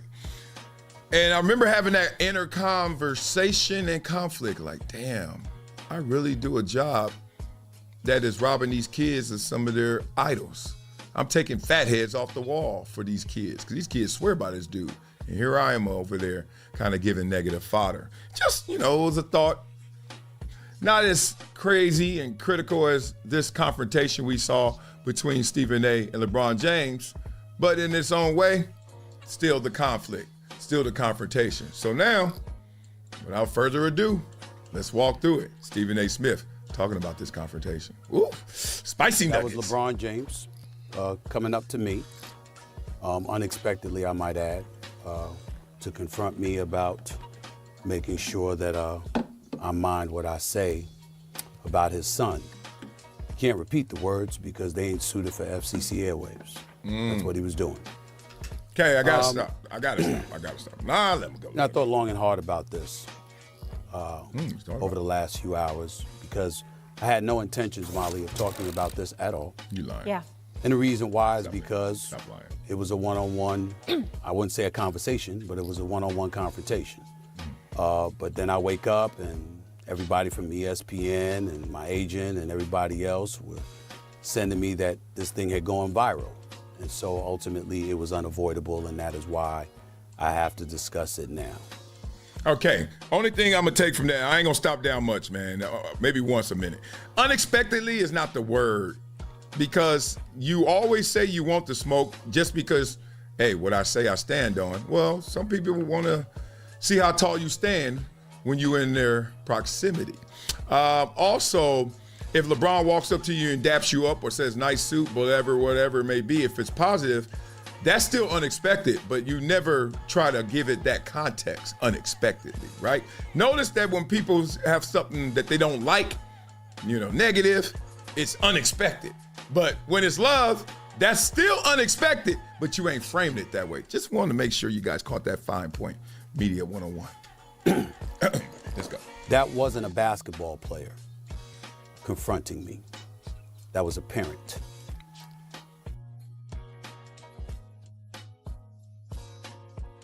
Yeah, it was a parent, all right. It was a soccer mom, right?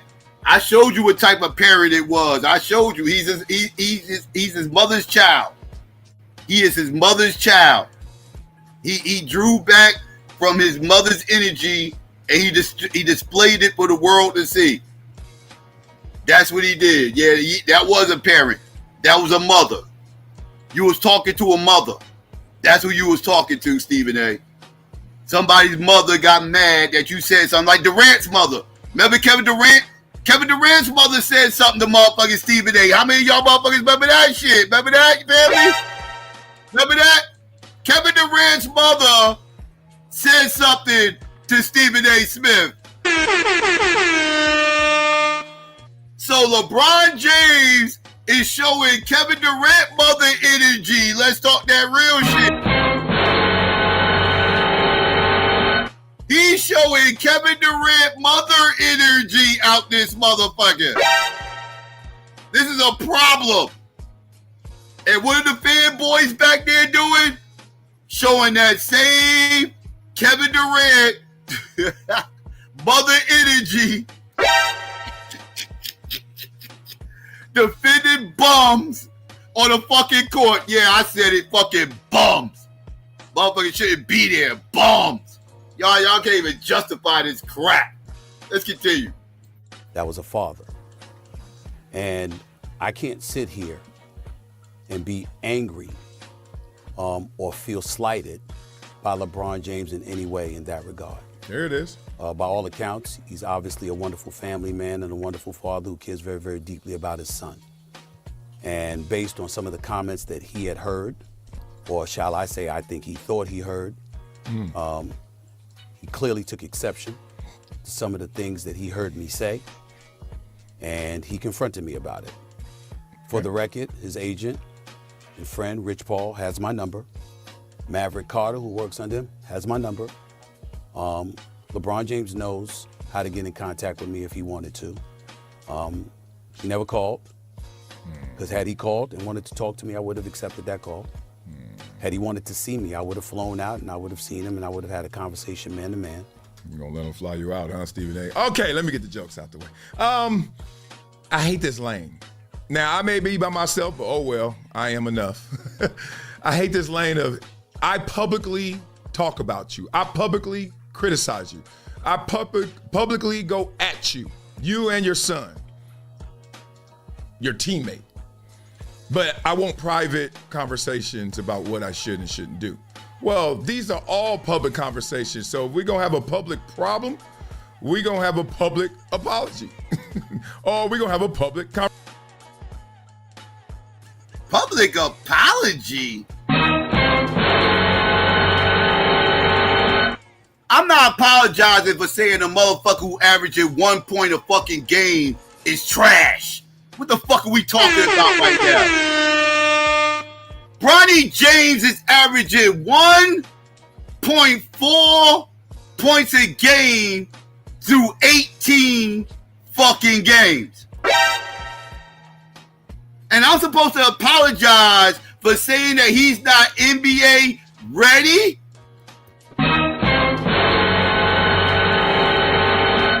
That isn't wait, so that is a reason for the apology, huh? Motherfucker averaged 1.4 points a game in the pros. And this is after averaging 4 points a game in fucking college. This motherfucker throughout college and the NBA has not averaged 5 points a game in his whole motherfucking life.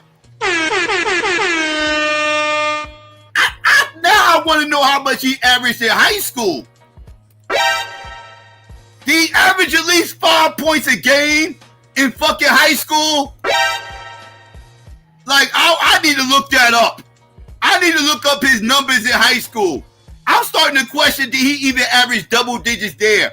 I know the motherfucker didn't average 5 points in college. He ain't even sniffing 2 points in the NBA. So what are we talking about right now? Mama's like, Bronny ain't that bad? What do you mean Bronny's bad? Bronny ain't bad. He just needs time. Time, nigga.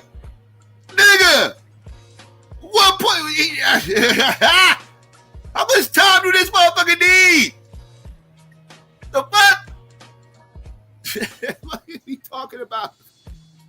I would suspect he would at least average 10 points a game in college or something. What the fuck are we talking about? This is ridiculous. I should and shouldn't do. Well, these are all public conversations. So if we're going to have a public problem, we're going to have a public apology. Or we're going to have a public confrontation. I am not taking time out of my day to call you when you didn't take time out of your day to call me before you start criticizing me. Just want to make sure we know that. But that is not what he elected to do. Right. Instead, he elected to you either confront me while I was sitting courtside. Ari Emanuel, the head of William Morris Endeavor, one of the agencies that represents me, along with Larry David, was sitting courtside. I was with them for the game. And he walked right up to me and he said what he had to say. And apparently he feels like I was slighting his son. Now let me tell you what I feel. Okay, here we go. What I would have said if we were in a different environment, because I was not going to engage in a confrontation at that particular moment in that setting. But if we had had that conversation, I would have said to LeBron James,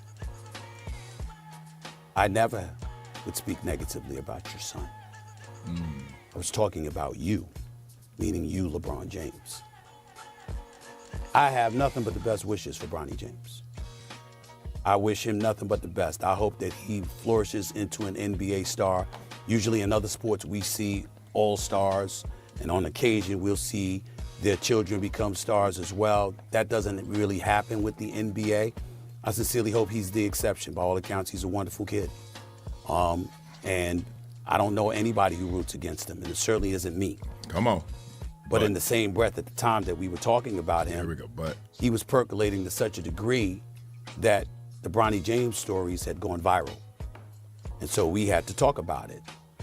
And when I said the things that I said, I wasn't talking about Bronny James because my attitude is he's a rookie. It's going to take some time for him to get himself together.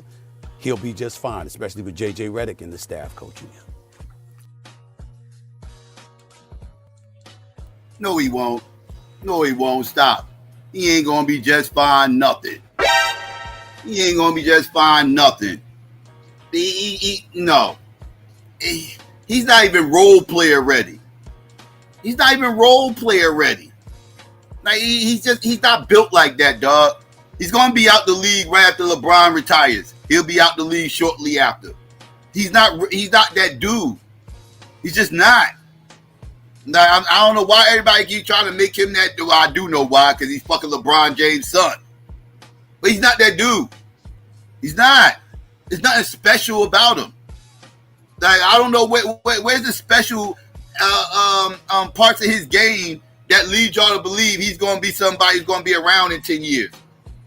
LeBron James, Bronny James is not playing in the NBA until he's 30. He will be retired from the NBA in his 20s. In his 20s. Matter of fact, I predict by the time he's 25, he will be out of the league. By the time he's 25. That's my prediction. He won't. 25, he's done. He damn sure ain't making it to 30. I don't even know. I don't know why y'all gassing this motherfucker. Like, stop. Stop. It's because he's LeBron's son. Stop. Okay, I need y'all to give me some receipts. And we 349 in this.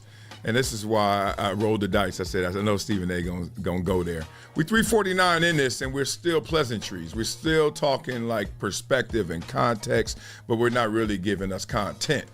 What has Stephen A. Smith said about Bronny James specifically? Beat it up in the comments. Give it to me, y'all, because I need it. Because right now, I'm lost. What is going on? You didn't want to confront him. It's weird. Like Stephen A. always says that, you know, if I see you, I ain't hiding, I ain't ducking. But then now the setting of seeing me is the problem. This is why I'm not a tough guy, y'all. Anybody walk up to me, they gonna take these jokes. I got giggles for you because you really don't want smoke. I don't either. So let's just keep it that way. I was talking about the position that he was put in by his dad. Because LeBron James has been on the record. Okay. And he has said, and I'll read the quote here, There was a quote that he gave in February of 2024. The work and results will ultimately do talking, no matter what the size. If y'all don't know, he doesn't care what mock drafts say. He just works, earned, not given, etc., etc. But he also had said that his son could play on the Lakers right now, and he was better than half the dudes in the NBA. In the aftermath of all of that, he instructed everybody before the draft that y'all want.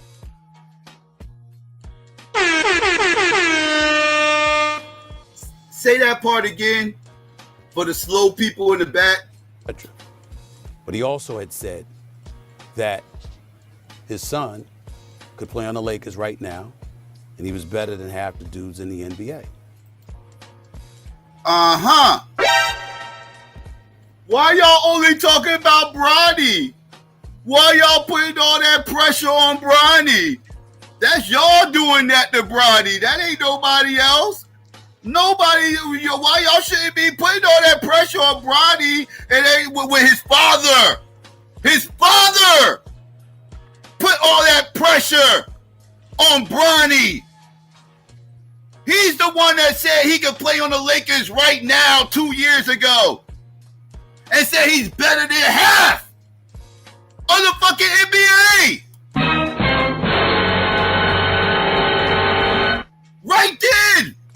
Right then and there. He said right now, my son is better than half of the fucking NBA. This 1 point a game scoring ass G leaguer, and he said he's better than half of the fucking NBA.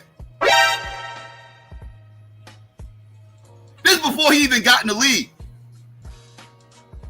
So when he gets in the league, and people's waiting to see him at least average double digits like half of the fucking NBA does. And when he don't average double digits like half the fucking NBA, like his father said he could, motherfuckers are going to start saying shit. And then when motherfuckers start saying shit, here come the soccer mom energy. Here comes the, oh, why y'all just don't leave him alone? And why y'all saying this? And blah, blah, blah. Man, this is cap. Cap! The work and results will ultimately do talking, no matter what the size. If y'all don't know, he doesn't care what mock drafts say. He just works, earned, not given, etc., etc. But he also had said that his son could play on the Lakers right now, and he was better than half the dudes in the NBA. In the aftermath of all of that, he instructed everybody before the draft that y'all want me, draft Bronny. Wherever Bronny is at, that's where I'll be. I'll do whatever it takes. Exactly. You want to hold the Lakers up. Put a whole gun to their motherfucking head and everybody else in the fucking league and announce that you and your son is a package fucking deal. And wherever he goes, I go. So when motherfuckers is calling your ass out after doing all this shit, the last thing I want to hear from you and your fucking fanboys is that everybody else is fucking wrong. I don't want to hear that shit. I don't want to hear the tears, the crying, none of that shit. Y'all gonna start holding LeBron accountable. That's what you fanboys are gonna start doing. You wanna know why Bronny's being talked about today? Look no further than LeBron. It's his fault. It's his fault. He didn't let natural. He didn't allow natural selection to actually happen. The motherfucker pulled strings, manipulated shit. Made all types of wild ass statements about being better than half of the league and can start on the Lakers right now and all this wild shit. And none of you motherfuckers saying nothing about LeBron doing that shit. None of you. Y'all mad at Stephen A. Ain't that a bitch? Who's in the NBA. In the aftermath of all of that, he instructed everybody before the draft that y'all want me, draft Bronny. Wherever Bronny is at, that's where I'll be. I'll do whatever it takes to play with my son for a year. It's not about the money at that point. My point months ago was that because of who you are, one of the top 2 players in the history of basketball, in my estimation, there's an immense amount of pressure that comes with that for his son. And when he talked like that, and what have you, anything that goes awry as it pertains to his son, there's going to be a microscopic eye, even more intensified, on Bronny James because of his dad and what his dad had said. And that's when I was talking about, come on, man, this is the situation that you're putting him in. That's where I was coming from. I could be a bit more outspoken about it, but to be quite honest with you, to be in that moment, to have LeBron look at me the way that he did, for me to be a father of 2 daughters, for me to know what fathers, how much love fathers have for their children, and to hear what he had to say, it was all about his son.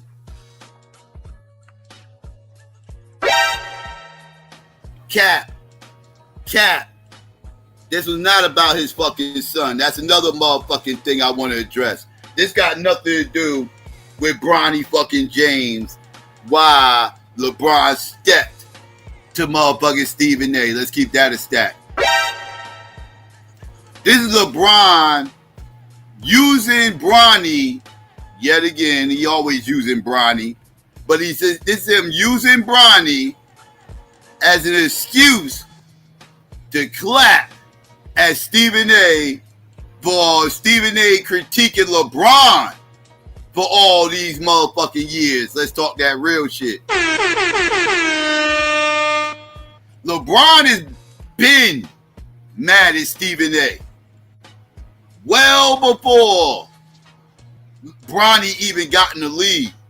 He cut Stephen A. off, stopped talking to Stephen A., wouldn't grant him no interviews, nothing, didn't fuck with Stephen A. like that. And it's been going on for years. Ever since that decision happened, when he left Cleveland and went to Miami, right? Because remember, this is around the time when Skip Bayless had just left. Because remember, Stephen A. used to be the motherfucking caping for LeBron against Skip Bayless.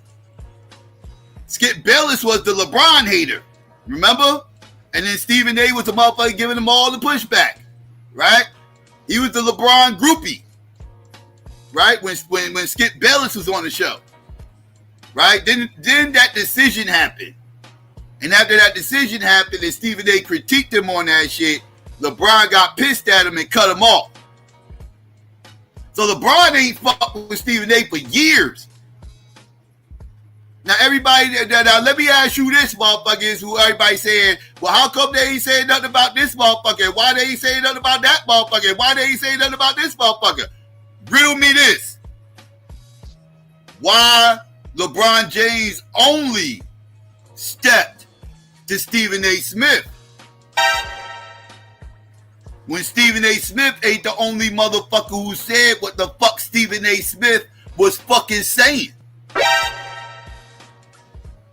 But he was worried about stepping to Stephen A. Smith for saying what everybody else is fucking saying. Now ask yourself, why is that?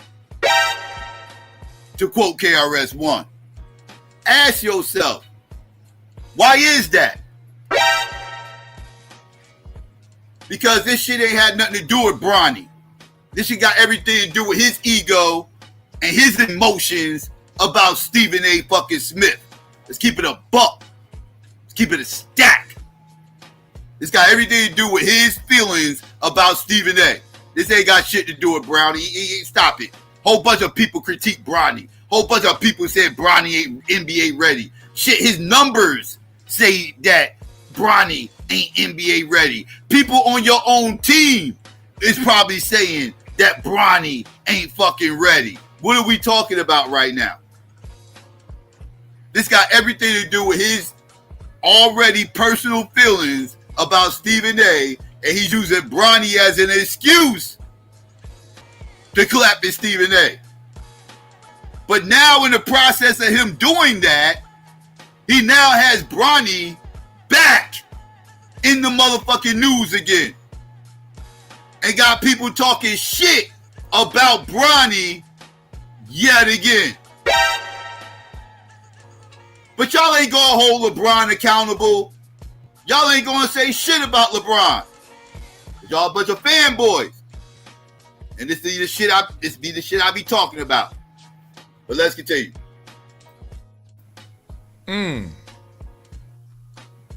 Y'all catch Molly in the background? Bullshit. She said, Let me stop. That was a class of class. That was taking the high road. And I gotta, come on, give it to him. Gotta give him love for that. That's called the high road. Give him love for taking the high road. I'm not gonna clown that because that's the goal. But let's talk about one more thing he said in there before I give you my fullness. The pressure. I think we are miscalculating this whole thing in terms of what LeBron's intentions were and the results of those moves and playing with his son. Because everyone's talking about how Bronny feels and Bronny's pressure. And everyone is trying to map on what they project to this kid based on any movement, any decision, anything he does on the court, off the court. Oh, see, it's getting to him. I'm like, you are reading your own script and trying to make him act it out. Pressure. Okay, we all have to imagine this. But imagine if you are Bronny James. Think about it, really Bronny James.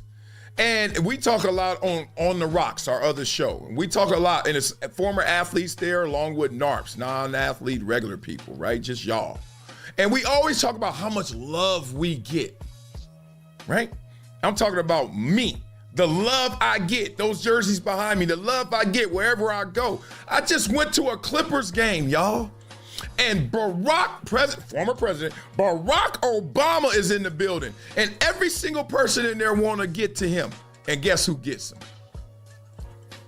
I ain't saying that to brag. I'm saying that that's what I can do. What do you think Bronny James is living like? I ain't talking about playing like. Y'all keep thinking that somebody is a 24-hour robot playing. I'm talking about living. What you think he living like? LeBron already told you, the dude don't care.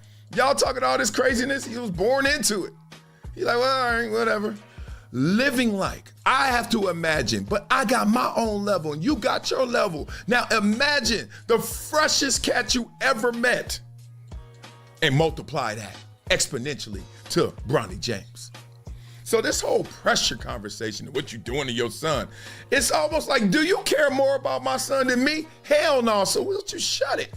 So if you're talking about just the basketball player, oh, hands up. I get it. He a rookie. He gonna have to take his lumps. Now people, you may disagree, thinking that Bronny is blurring the line between being a father and being a teammate. Because you ain't taking care of no other teammate when they getting killed like this. It's because it's your son. Well, I always see the conversations about Bronny tied to LeBron, right?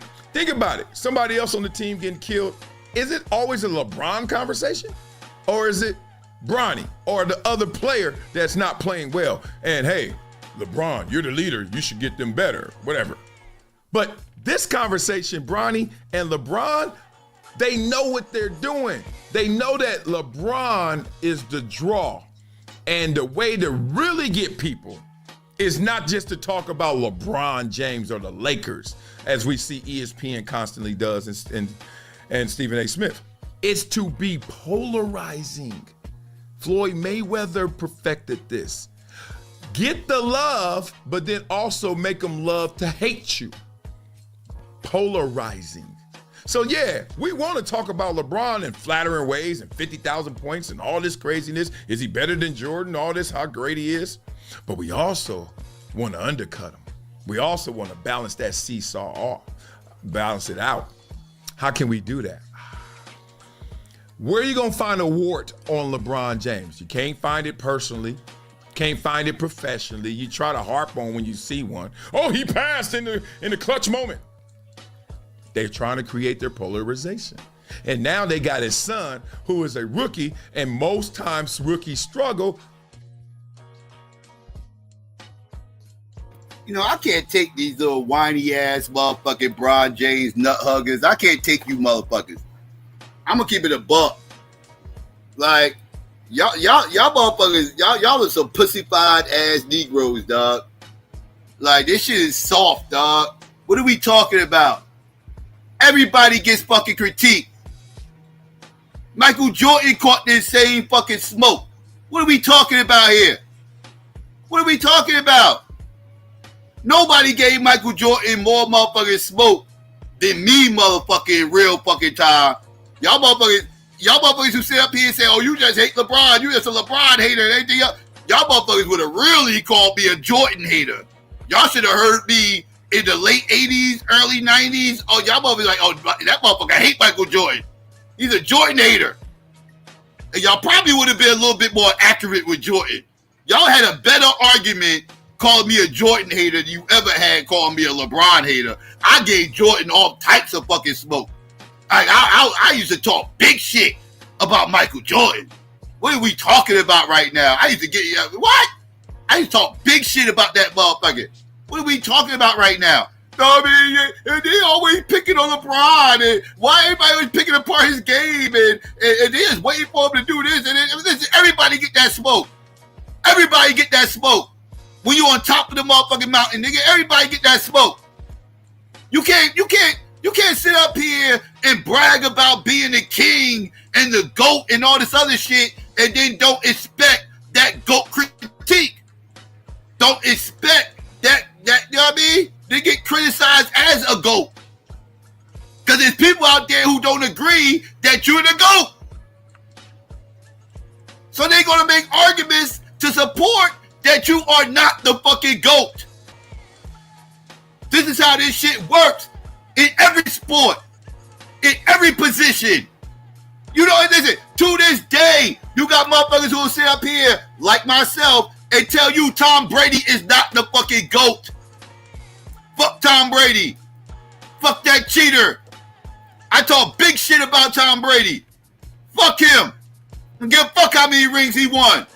Cheating ass motherfucker. Fuck him. Oh, deflated ball throwing ass motherfucking weirdo. Fuck him. Give a fuck about no goddamn Tom Brady. Kick rocks. Talk to me about his goddamn ring. I ain't give a fuck about that shit. I never once called Joe Montana the GOAT. Joe Montana was Tom Brady before Tom Brady. I never called him the fucking GOAT. I always thought there was quarterbacks better than him. Yes, motherfucker, this is how this shit works. Everybody don't agree with your GOAT.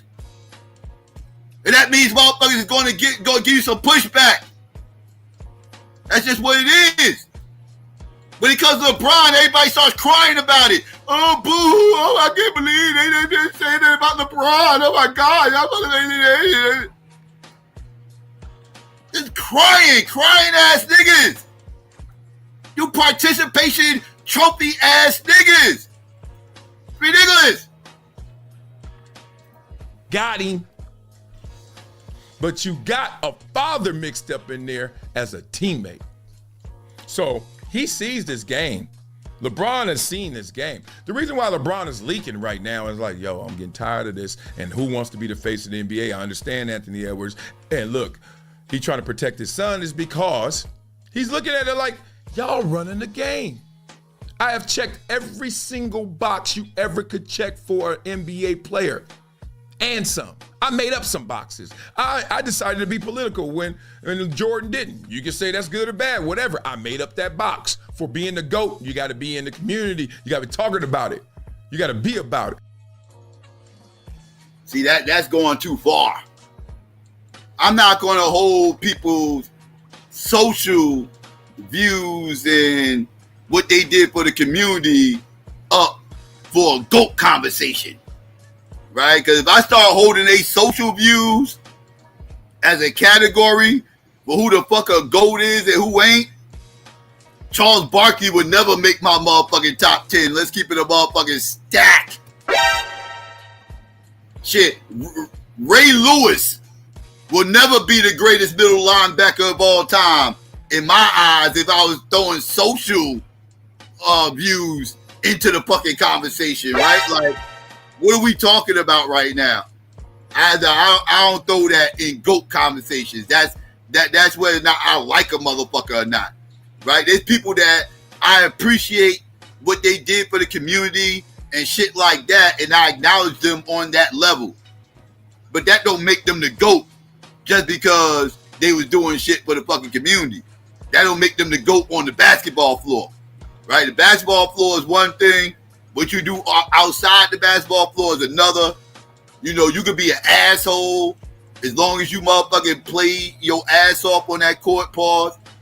Then yeah, that's all I'm basing it on. I'm not basing it on any. I ain't basing it on whether or not you did drugs. Well, laws ain't performance enhancing drugs. You know, like if you smoke weed or you sniff something, whatever. Like, I'm not gonna call LT not the greatest linebacker of all time because he's a goddamn crackhead. LT was a whole crackhead out here. It was still the greatest linebacker of all fucking time, in regards to him being a goddamn crackhead, right? So, like, I don't use that as a parameter when I'm judging the GOAT. Got my own media company while I'm still playing. He made up boxes. Whether you like him or not, just the facts. Point being, he's checked all the other boxes that already existed.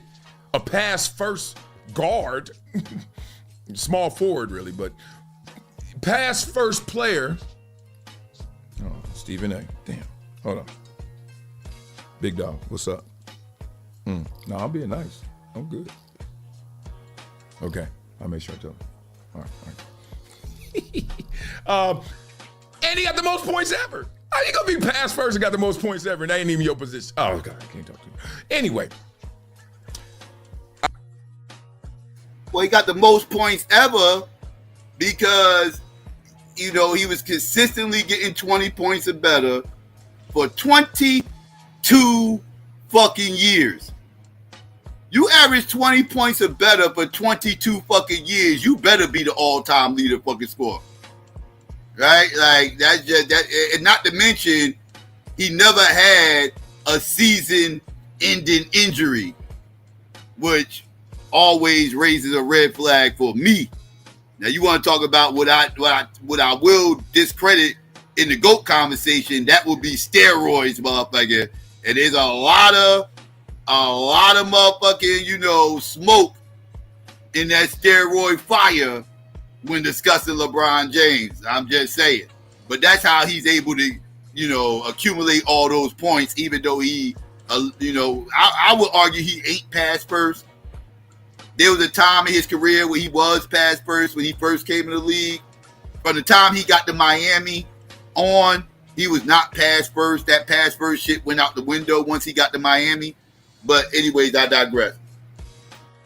I think LeBron is definitely tired. I mean, exhausted. As I think anybody would. Even though you were proud, excessively proud, and you put your son in the fire by talking about him, you put him in a position to succeed, and others are rooting for his failure.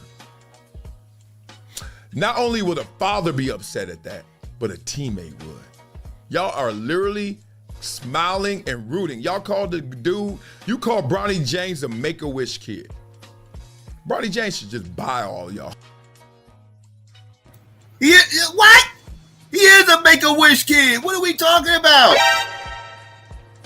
What do you mean?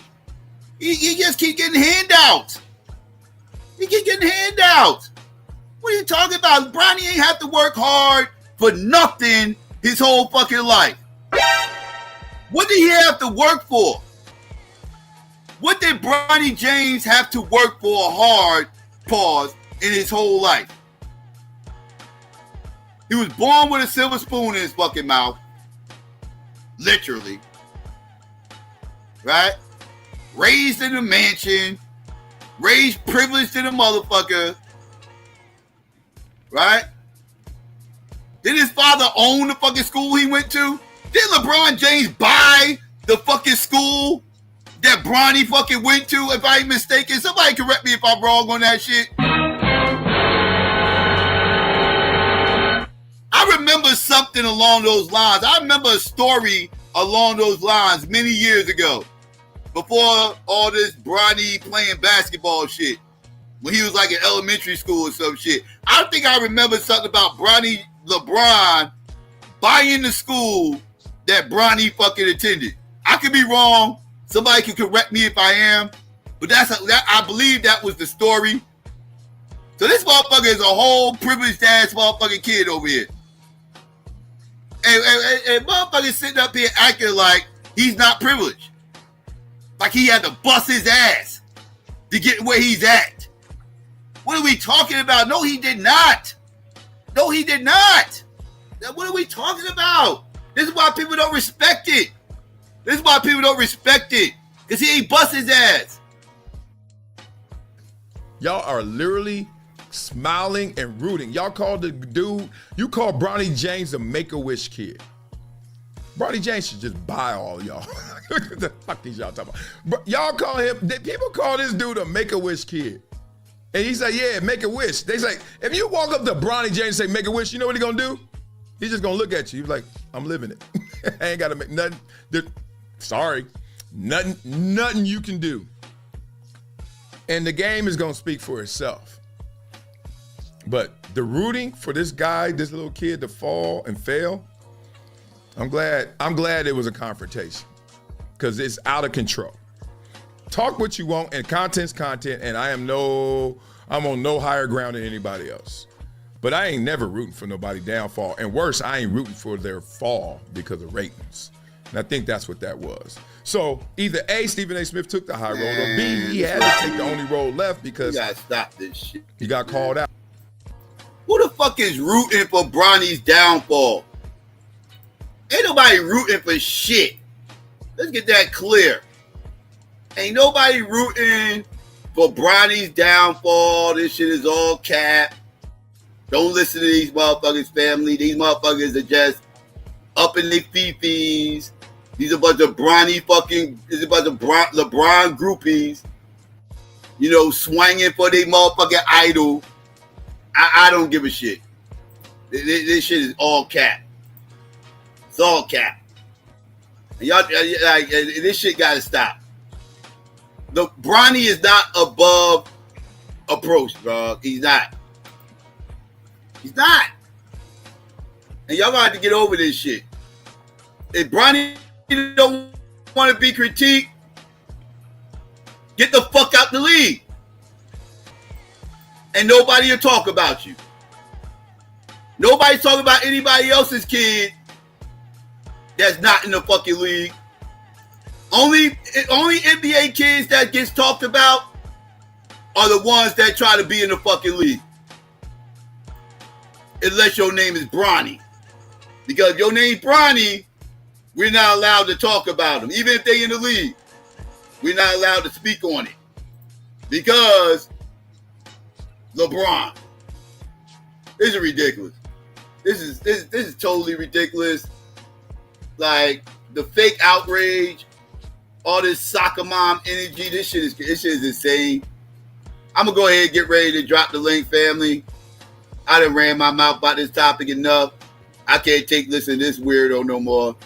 He just being on some nut hugging fuck shit. Like everybody should have a problem with this, but they're not, because again, LeBron.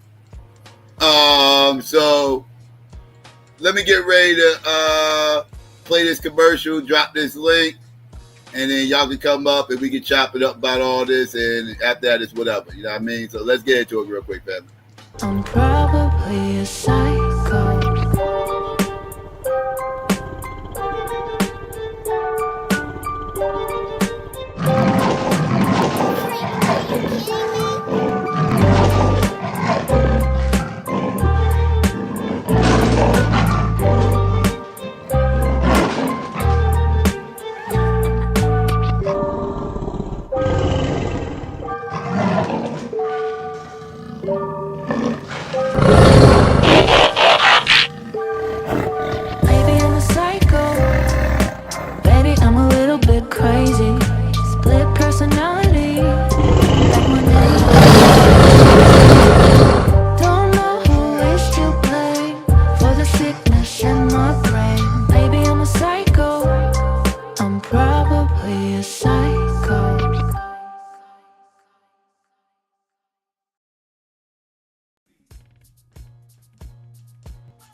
right, family? Links out there. Come one, come all. First come, first serve. Y'all already know what time it is. Let me know what's hood. All that together. All right, we good. All right. Let me see. But we gotta stop playing games, though, family. We gotta stop playing games. We gotta stop acting like oh, they picking on poor Bronny and all this other. I can't take this little fake ass. I can't take this shit, dog. The motherfuckers in the NBA, dog. What are we doing right now? What are we doing? Every time somebody's kid comes into the motherfucking league, they're going to be highlighted because their father played in the fucking league. Everybody went through it. Depending on how big your father's name was in the NBA, that's how much expectation is going to be put on you. Michael Jordan's son had mad expectations put on him. Mad expectations put on him, and he failed. And he failed. And Michael Jordan didn't pull no motherfucking, he didn't pull no strings to make it happen either. Michael Jordan ain't say, oh, well, you got to draft him or else. Right? You're going to make it on your own merit. It ain't going to be easy, but I support you. But I'm not going to pull no strings to make it fucking happen. I respect that. All this little fuck shit with this LeBron shit, this is a joke.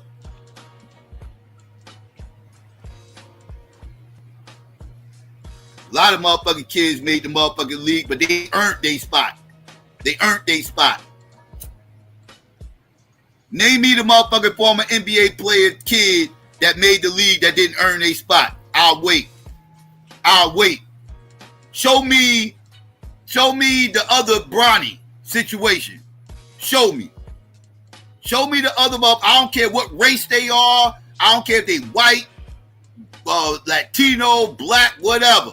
Show me the other player who had a son in the league that's comparable to Bronny. Only averaged 4 points in college, only averaging 1 point in the NBA currently. Show me that motherfucker that made the league. You can't show me that shit. Because LeBron the only motherfucker who pulls strings to make that shit happen. Everybody else's kid that made the league made it on their own merits. Klay Thompson didn't have strings pulled for him, made the league on his own merit, did better than his father. Steph Curry, the other Splash brother, father played in the league, made it on his own merit, did better than his father. Tim Hardaway Jr. made it on his own motherfucking merit. Father didn't pull no fucking strings. Austin Rivers made it on his own fucking merit. Like, where are these NBA players' sons that all these fathers pull strings to make motherfuckers get in the NBA? You can't name them motherfuckers. You can't name them. Only person you have is Bronny. That's it. All the rest of them players, they sons had to make it on their own merit. They had to make it on their own shit. It wasn't some contrived fuck shit. And guess what else? I didn't see Dale Curry jumping in Stephen A's face. I didn't see Michael Thompson jumping in Stephen A. Smith's face. I didn't see Tim Hardaway Sr. jumping in motherfucking Stephen A's face. I didn't see Doc Rivers jumping in Stephen A's motherfucking face. I didn't see it. I didn't see it. Where they at? Where are all these players at that had all these strings pulled for them, right? Because they father played. What about Kobe? Kobe didn't have no strings pulled for him. His father played. What are we talking about right now?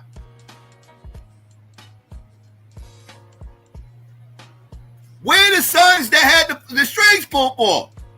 Every son you can name me that played the NBA all earned their spot. Except for this motherfucker. But because of LeBron, I'm not supposed to say nothing. Because LeBron.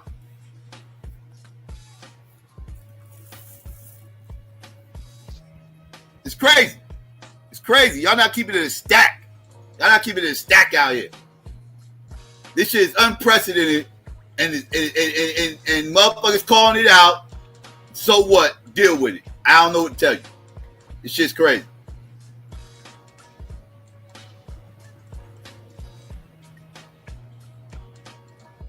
You know what I mean?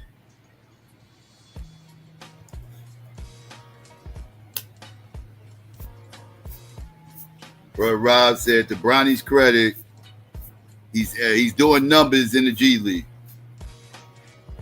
Well, that's the G League. You know who else is doing numbers in the G League, Brother Rob?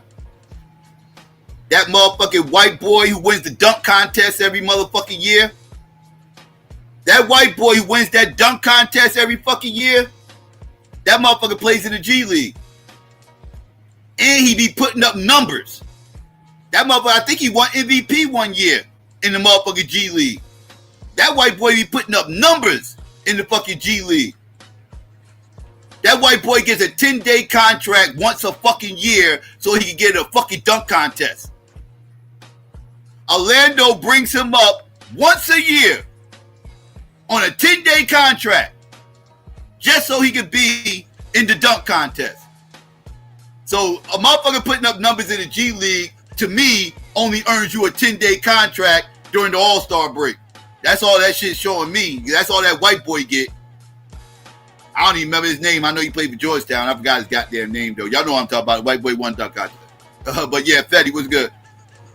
What's good? What's good? Hey, you cooking right now, man. You cooking. All right. Sports, look. Sports, right, as we know, is supposed to be a sacred space, man, where meritocracy rules supreme. Well, like you say, you're supposed to get there on your own merit.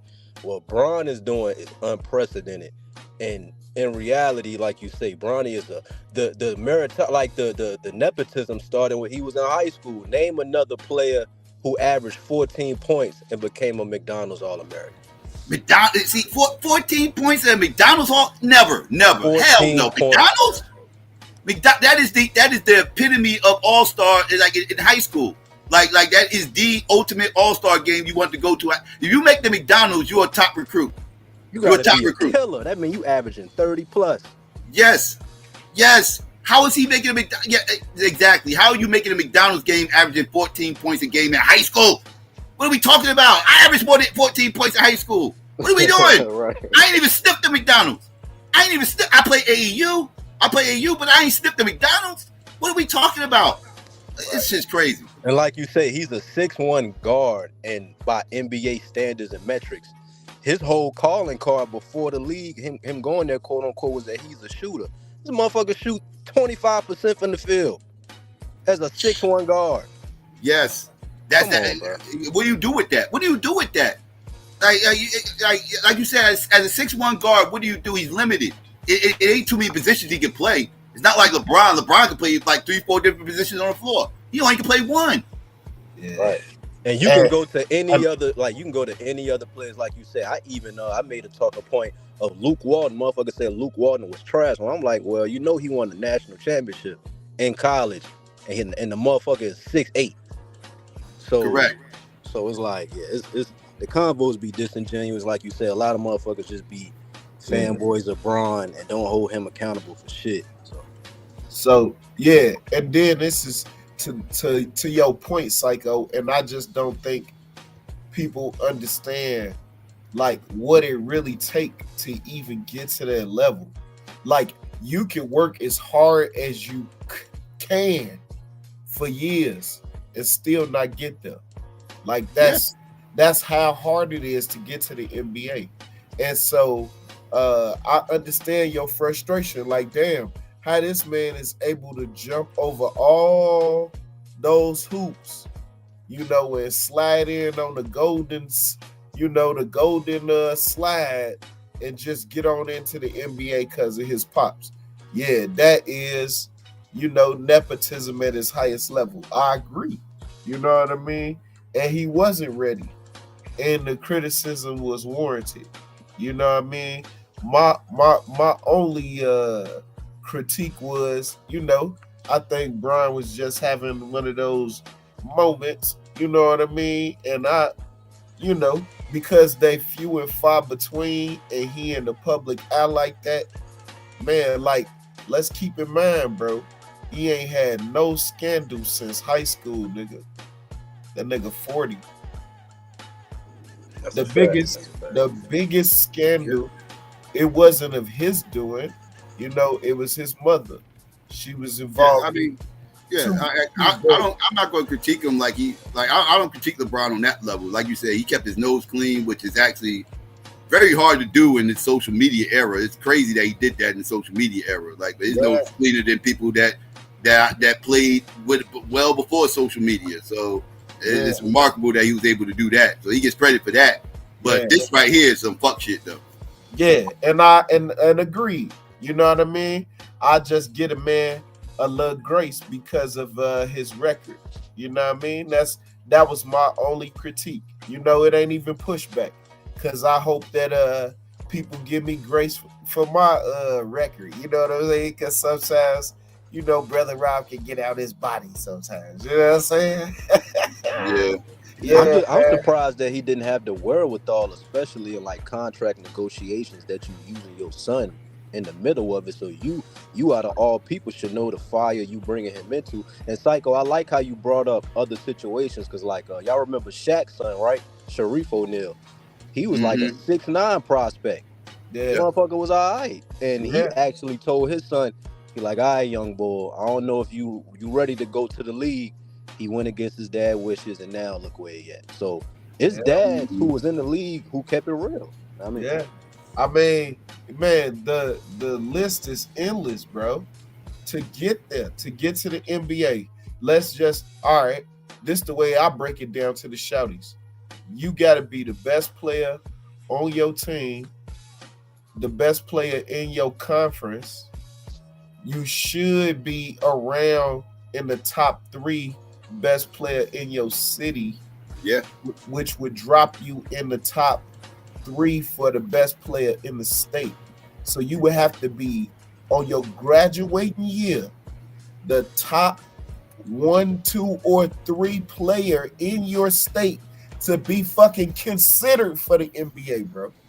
Yeah, and that's what I'm saying. Was there ever a time when Bronny was ever the best player on his team? Right. Because I'm willing to bet at one point in time, everybody, even the 12th man on the bench of every team, was the best player of their team at one point in time. Even if you're only talking high school or AAU, whatever. At one point in time, they're the best player on their team. Right. Because then you when it's time to start getting recruited for college, now we talking positions, right? We going to positionless basketball, and any young person out there, hey man, please don't listen to that shit, please. Basketball go back to it's fundamental. You know what I mean? It really is. You have to know what the fuck to do on the back cut. If you don't know what to do, hey, you're gonna go sit down. That's real, dog. You know what I mean? And you have to know what the guard's supposed to do, what the forward's, what a position's supposed to do, where you at on the floor.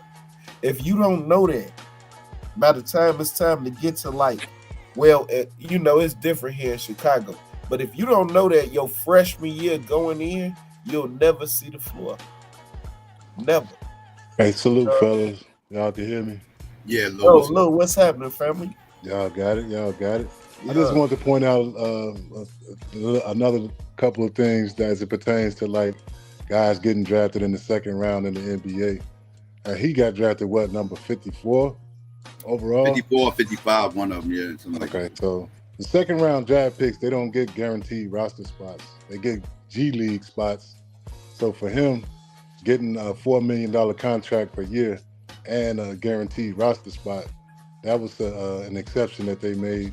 So now that even if he does go to the G League, that spot is already covered for the Lakers roster. So if it comes down to them, and the Lakers been playing pretty good lately, so If it comes down to them later in the year needing a spot or a move to make, they won't be able to do it because that spot is already, you know what I mean, already taken and shit. So you never know. It might come back into play later in the year. Hey, yo, Psycho, I averaged 13 and change.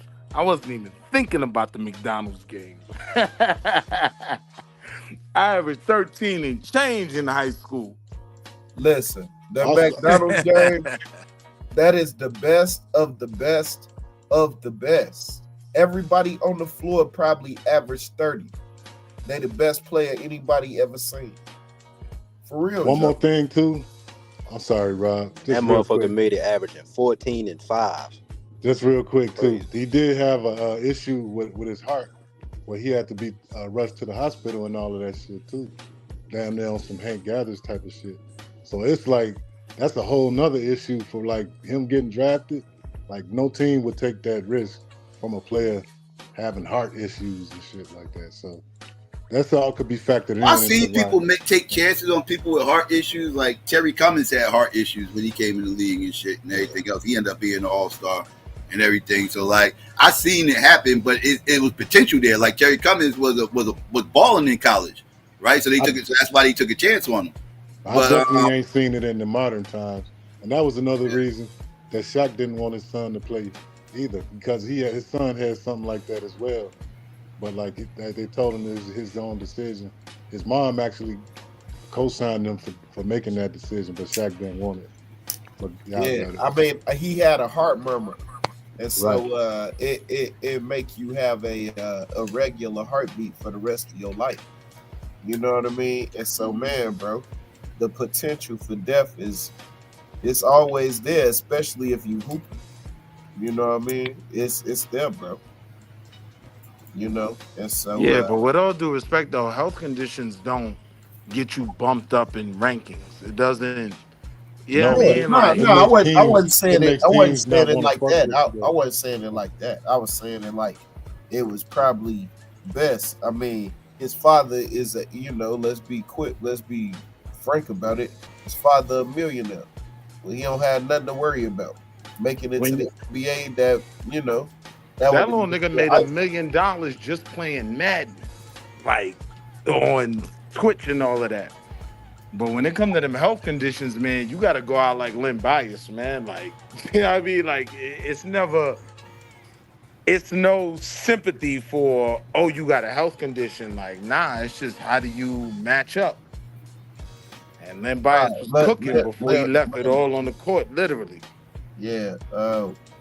Hank Gathers died on the court with the heart condition and whatever. Yeah, Len Bias, that was a different. That was he overdid. Yeah, Len Bias overdosed. Yeah. Oh no! It was Hank. You think about Hank Gathers. You think about Hank Gathers. Reggie Lewis. Hank Gathers.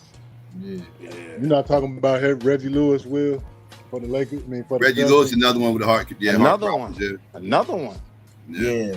And he was a dog. He had a habit and stuff, and so with the heart condition and the habit, that's And I'm saying you got to be a dog. Like just because you got an issue, you can be a dog all you want. If you taking narcotics, what it does is harden your blood vessels, and you don't pump as much blood as you're supposed to. That's what happens over time. Nah, I agree with that part. But what I'm saying is with Bronny, just because he had a cardio issue doesn't move you to the front of the line to go to the McDonald's game. That's kind of crazy. The heart condition was afterwards, bro. After the McDonald's game. Yeah. This was going to do when he was in college, Will. That's why we saying like the Lakers. Like that was in his freshman year? He only played 1 year in college. Yeah, he played 1 year. Yeah, he going into his freshman year in college is when they discovered the heart condition. So he never missed no games though. Yeah, he actually did pass missed some games at the beginning of the year. You watch. That's another thing. They put him in the G League and they don't even let him go on the road. He don't even go on the freaking road. Motherfucker only play home games. Wow. So he's not even going on the road, getting that experience of playing on the away court and everything else, playing in a hostile environment. He don't even got that experience of nothing. Like he's just coddled, dog. He's a draw at home though. Yeah. Think about how many tickets they sell just to come see Bronny play in the G League. He's a draw. Look here, bro. Like that's where they getting their money back people from. get down on Jabari Parker, right? Hey, Jabari Parker was probably the best sixth grader I ever seen. You know what I mean? Playing on that concrete here in Chicago. That's why our guys get hurt or can't play as long as, these other guys. You know what I mean? That's why. You know Yeah, he what I went mean? to Simeon, right? With Yeah. D Rose and what's the other dude? Ben Wilson. He passed too, didn't he, back in the day? Yeah, man, it's all Everybody kind playing on of concrete. it's all kind of guys from Simeon in the league. They just don't get Nick Anderson went there. Yeah. I heard Patrick Beverly too was that guy in Chicago. Yeah, I man. heard he averaged 40 Man, in high him, school. man, He him went to and Marshall. Sharon, bro. Sharon Collins. I don't know if Oh, y'all at Kansas. remember Oh him. yeah, Sharon Collins was a problem. Ooh, boy, Yeah, he was a bucket at Kansas. Luther Head. Listen. Luther Head went to Marshall too. Hey, so like it's that time of year. KG went to school in Chicago too, right? Who that? Then Kevin Garnett. Kevin Garnett, yeah, but he Yeah. only went here for 2 Went to years. Farragut. Yeah, but He went to Farragut. look, right? Playoff basketball here in Chicago, high school level. That shit is just as good or better than March Madness, nigga. I'm telling you. Man, these shouties can hoop, man. I'm telling you, bro. You ever come in town around this time of year, bro? Hey, that's where we go be at in somebody's Chicago basketball city. Yeah. Yeah, bro. This shit, man, bro. If you would have seen it, bro. Oh my God, bro. The Catholic League, that shit was man. Listen, they had a shorty that shot for 60% from the fucking 3-point line this year, boy. Yo, Then, that white Corey boy Maggette. bad. I can't tell me nothing. Corey, Y'all got Corey the rock. Maggette went to Fenwick. Corey Yeah. Maggette. What's the It's name? What's his name for the Clippers too? That went there. Bobby. And peep game, these people Not y'all Bobby, naming, not Bobby Center. these people y'all naming, these are average basketball players in the NBA.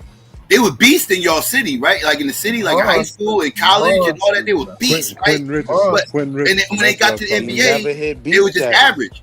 But that just go to show, like, Bronny has no business in the fucking league. That's what I'm never saying. Like, hit beat status. yeah, that's what I'm saying. Like if motherfuckers who was like all city and all this and everything else, if they just was average players in the league, once they got to the league, then how's Bronny in the fucking league? Hey, A lot of Rob. niggas ain't even make the league. Hey, Rob. Yeah, A lot of did- niggas did- went overseas. Hey, Rob. And that's what my peoples ended up going. All the people I was talking about, like motherfuckers who was averaging like double digits in college and a better conference than Bronny. They didn't make it. It wasn't no G League back then, so it wasn't no G League sign-ins and all this everything. No, them motherfuckers went was going to overseas. Spain. Was going to There's so many cold Yugoslavia, niggas from somewhere. Chicago that's overseas because they short, bro. The average height of an NBA You gotta player at least be 6'5". 6'6". Yep. The Hey, average height. did Antoine Walker go to McDonald's All-American that year? Yeah, I think he Antoine did. Walker was that. I'm Yeah, pretty he was a high recruit. Bro, Antoine Walker wasn't even. Willie was the best player on the team. He just couldn't stay out of trouble. Antoine Willie Walker was had, a monster, Antoine Walker bro. was he had that size, man. He was like 6'8". Yeah, I mean bro. that could be the Mikey Williams conversation with Braun. Like he can't stay out of trouble. Man, bro. Cause that team. Michael Williams ain't that good though. Nah, Mikey What up, Williams everybody? nice, man. Mikey nice. I'm watching him in. I watched him in college down there at UCF. He don't. He's supposed to be down there dominating them boys. It just it ain't translate like that. But salute to everybody. What up though? What's up, Peace, My family. man. What Nah. happened? I heard y'all up here talking that basketball shit. Psycho still throwing that sideways hate on the great. You know what I'm saying? Nigga, I'm not even. Nigga, I'm talking about Bronny. Nigga got his son up in the league. Nah, it's still hate, nigga. Yeah, There nigga. go Bobby Knight with the bullshit. You mean, nigga? I know what Bronny need, bro. That nigga Going need- there. that nigga Bro, need Bronny Foster need Beach exactly to teach what he something. got, nigga. The greatest basketball player ever teaching this nigga exactly what to do. That's not enough. This a finesse, bro. Listen, hold on. Wait. Why ain't nobody? Why nobody? We See, can't say greatest. Wait a minute. Mhm. Wait a minute. I wouldn't say that either, but yeah, I was going to This, all of this shit opinionated, Rob. I ain't finna get to know Michael Jordan or LeBron. Hey, Bob, I was going to add that part. Yeah, I was just y'all niggas love to go back to '84, man. That shit is done and over with. Mike can't put up no more jumpers. Real quick, Bobby, since you slid that comment out there, what do you think about them changing the point totals from including postseason? It should have always been like that. So now conveniently, when it's 50,000, they want to start adding postseason point totals. Well, I don't think that's. I think it's because it used to be just regular season. Hey, yo, bro, it's a tag team match. It's Adam Silver and Braun. But I think it's versus Jordan and what was the David other Stern. old nigga with the glasses? Jordan had David Stern, but either way it go. I think you put that in there because for one, you are trying to promote the league. So I get your point there, Lou. And for two, I don't think nobody even thought that somebody would come close to doing some shit like that, bro. I'm gonna be honest. Bobby Knight, listen, man. Get your fan duel up, right? I'm gonna tell you. Ain't no fan duel. I'm gonna tell you what's gonna happen, right? So now, other people, Lakers already in first. Know what I mean? Lakers ain't in first. They're in third. Nah, they And LeBron out. They just lost 2 games. And LeBron They was in first for a hot second before the playoff. I think he pulled this grown. Lakers get the chip, and then the big interview at the end of the season is Braun and Steve. Wait a minute now. Wait. Oklahoma, they are a juggernaut, bro. There is no way to stop Shea. And Denver beat them too. Yeah, like you can't stop Shea Gilgeous-Alexander. There's no way to stop him. No, you'll see the problems with the LeBron-Luka combination in the playoffs. Like because this what's gonna happen. They gonna put him in a high pick and roll, and what you gonna fucking do after that? Hey yo, as David Stern or Adam Silver, I'll tell you how we stop him. 3 quick fouls in the first quarter. Man, I was just gonna say, Wall Street. Hey, Rob, like the same way the motherfucking Lakers stopped Sacramento in motherfucking 0-1, nigga, when they had Donahue and them niggas. What you mean? How they gonna stop them, nigga? Man, bro, I just feel like that was a team. The refs will stop all that shit, nigga. Hey, nigga. I know one thing for certain I know about the NBA. When people say it ain't rigged or this ain't rigged, I get that. But I know when them refs get activated, boy, all that parlay shit you might have had. The NBA is the easiest sport to rig because of the referee. Because of the referees, it's the easiest one. The ref can definitely affect. Nigga be out there, man. I got Shea going for 40 tonight. First quarter, 2 technicals. Get your ass in the locker room. I was 5 feet away from the nigga. Oh, you talking back? But that's the other thing. That's the other thing. Get him out of here. You gonna be so focused on stopping him that he got about 6 other niggas that will just score, bro. They do that man, bro. I don't know how anybody. They too young.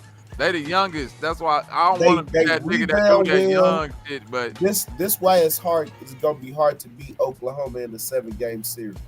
They rebound well. They don't turn it over. They shoot the 3 well, and they got a player you can't stop. If Oklahoma coming out the West, who coming out the East?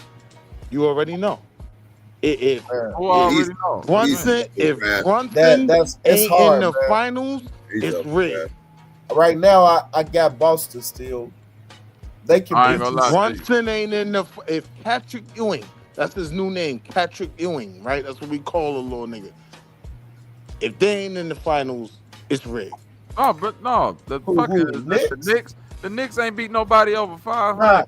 That's the problem. They ain't ready for the big show. They can't play more than one way. You know what I mean? Like you try to if you speed the game up against the Knicks, like man, that kind of favor them. But once you slow it down, you know what I mean, man, it becomes a problem. I'm gonna tell you this: coming out the East, it's one team. It's one team that nobody's talking about for real. Take it serious. I don't know why they the number 1 team in the league. Cleveland. I don't believe it. Okay. you could believe that they've been whooping up on OKC, Boston, and all these other niggas though. Ain't nobody came up in there and shut them up. Like we just keep on acting like all these teams. We keep saying I don't think they got enough veterans. We keep on, but they we big. hold on, They Wall big. Street. Cleveland is exactly what OKC is, except their veterans are their superstars. Garland is damn near a vet now. Man, Donovan yeah, Mitchell he a is. vet. Jared Allen a vet. They youngest player Not is Evan Jared Mobley. Allen. Allen been in the league what 8 years? Yeah. Yeah. That man might have been 7, You feel me, Wall Street? Once you get past 5 years, you 10 years, you touching that. Yeah. 8 years Hey, ago. I'm not overlooking Cleveland, right? It's just that Boston can beat you different ways. You know what I mean? I gotta see Cleveland Rob, in their first series. But bro, Rob, this is what I'm saying. I see Well, that. we can only base that off of, but all these matchups. But see, this is what I don't like to do. I don't like to base. We base the playoff matchups based off what we see in the regular season. Hey, Willie, mute up. We bro. got to.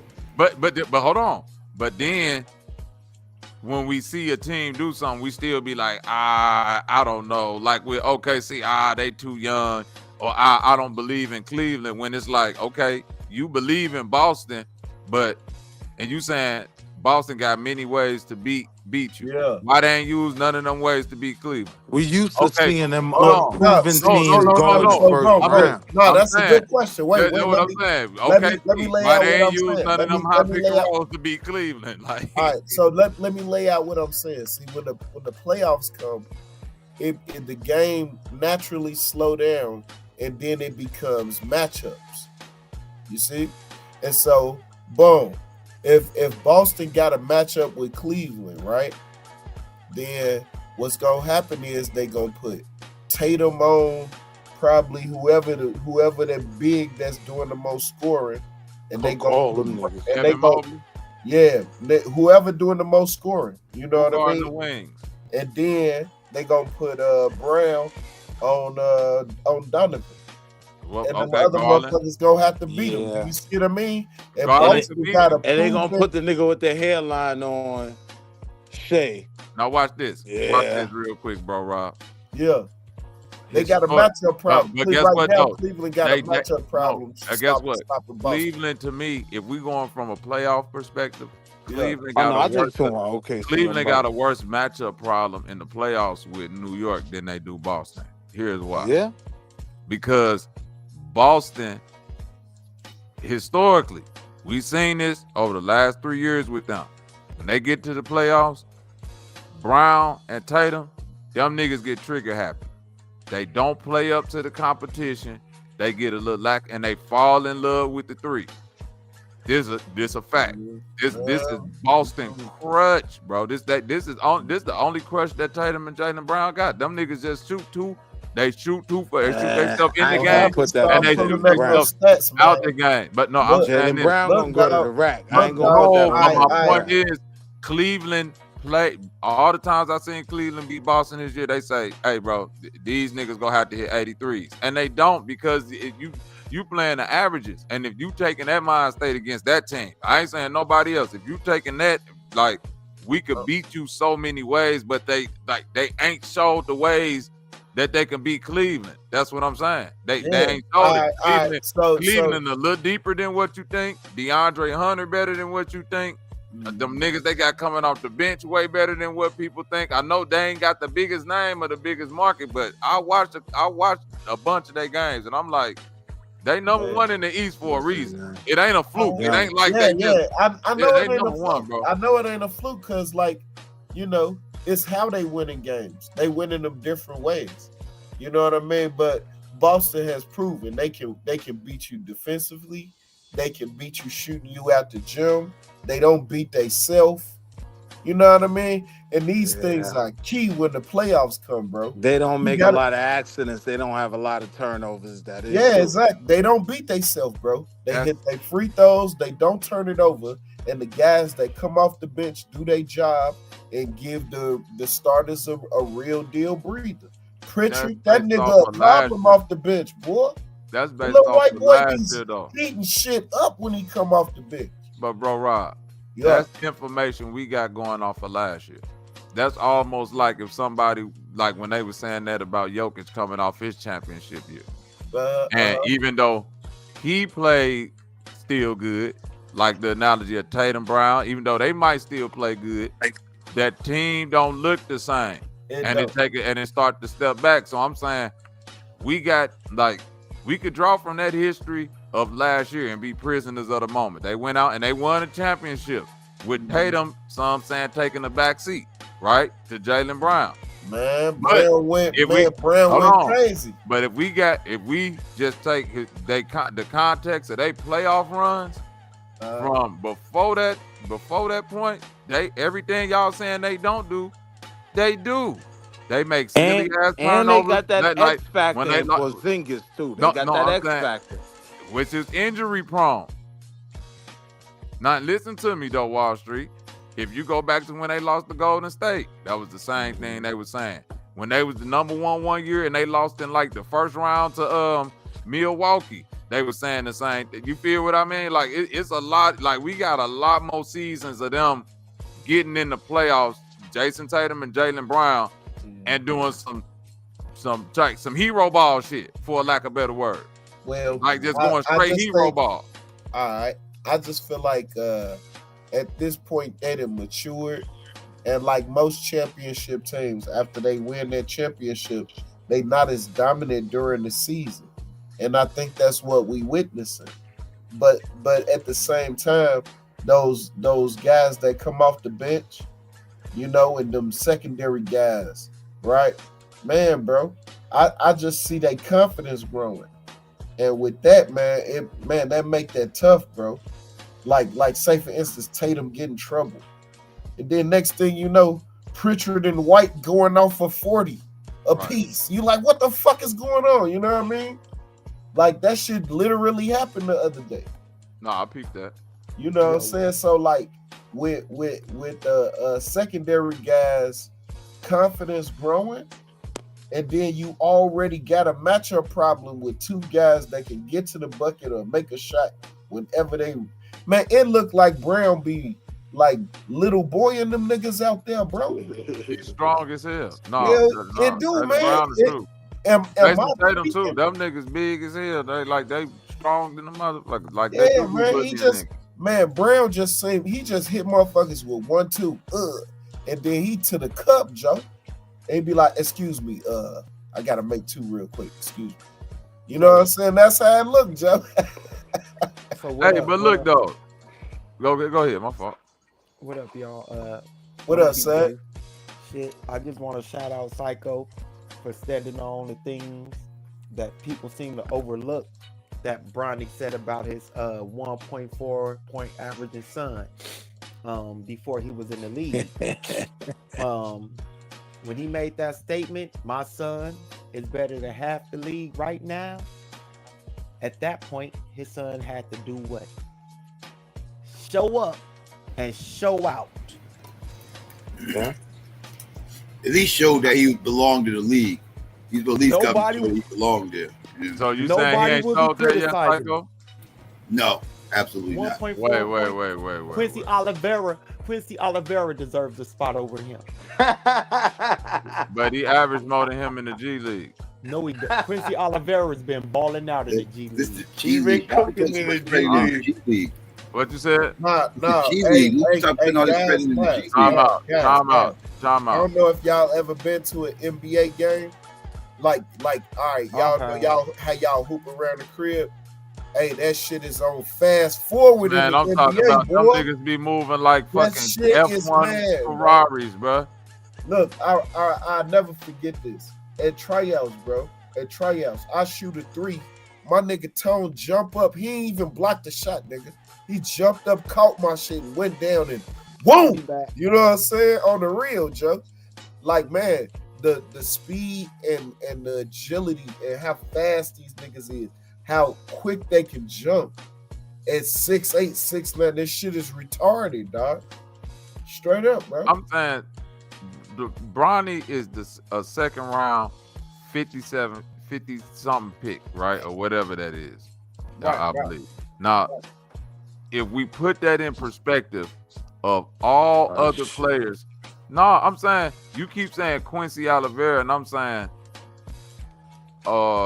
he can't.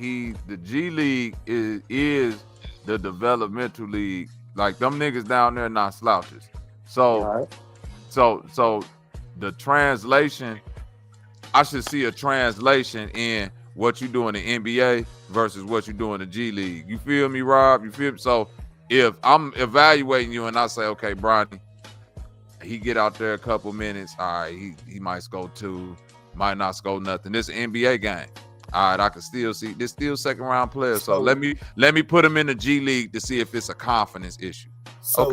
He scored 12 points. Then he scored 20.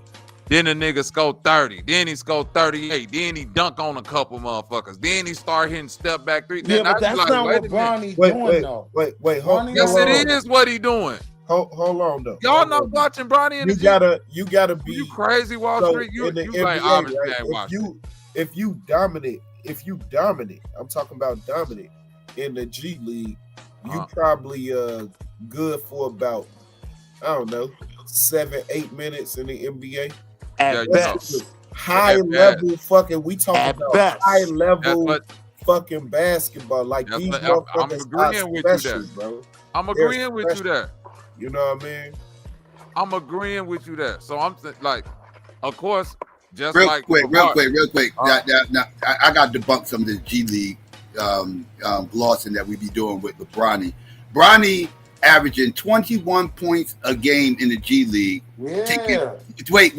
Taking 14 shots a game, and he's only hitting 36% from the field. Only 36%. That's a regular field goal percentage. His 3-point percentage is 21%, which is also horrible. That's all. His free throw percentage is only 66%. 66% at the free throw line. Like this 21 points. Like this is getting gassed a little bit. It ain't. I'm saying in the Ayo, context. Psycho on my mama. Real I'm quick, doing better than 60% real from quick. free throws. Context, Psycho. You still looking at rookie development. So the stats that you getting, even though all the percentages is everything is true, you looking at somebody who had like horrible first half of the G League, then started. You feel me, Rob? So it's like the averages of some of them over something games and no points and all of that, and when in you the figure NBA, it out, in the NBA, right? The standards, your splits, right? At the lowest, field goal percentage got to be like 40-45%. I understand that, but that's what I'm saying. Wait, one second.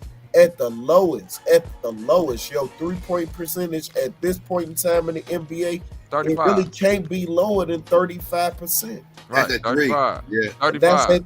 And then it can't be lower than 70 at the free throw line for. I'm agreeing you there. But what's that? How's that like? But development is the key.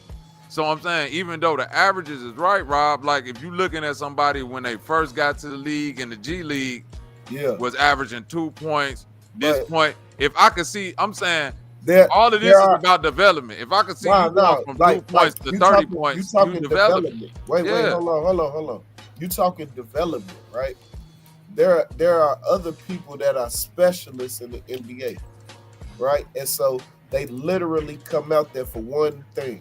They come out there because it's time to hit crucial free throws. They're 3-point specialists. They're defensive specialists, rebounding specialists, right? What specialty do you think Bronny gonna have? I'll say Bronny could be a defensive specialist. At 6'1"? Chris Paul was like a defender. He could be a 6'1", but I don't see no signs of him being that.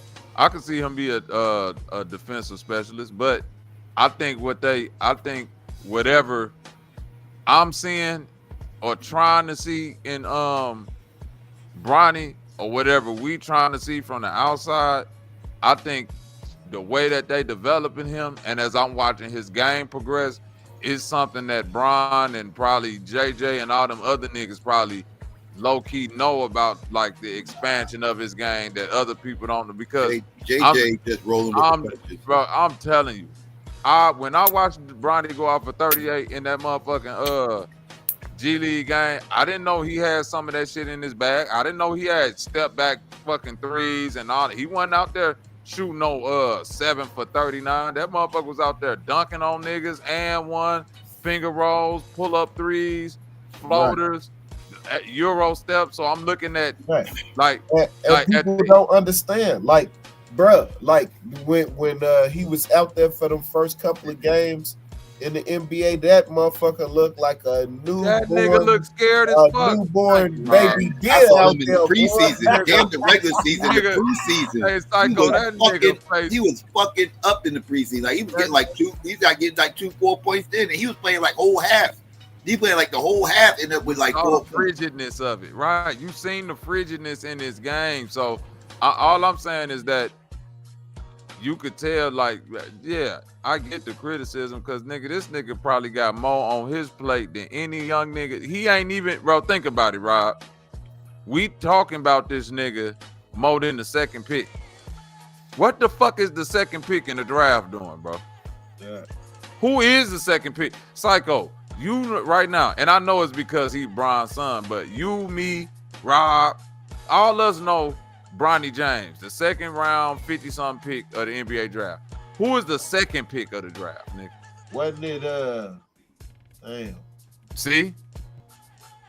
I was about to say you gotta look it up because I couldn't even tell you. I know it's a tall nigga, but I don't like they all tall niggas. I was gonna say the big dude from Purdue. I just can't remember his name. That nigga went to the Grizzlies. Yeah, you right. Damn. You feel me? Who the number 2 pick, Psycho? Who the number 2 pick, Rob?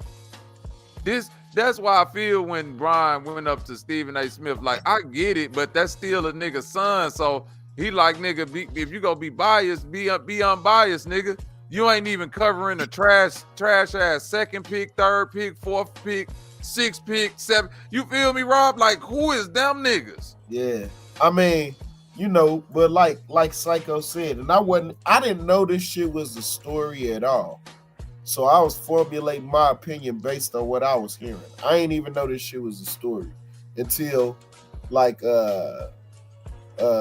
Stephen A. response or whatever. That shit just kept popping up in my feed today. So I fucked around and listened to it. I ain't even know this shit was a story.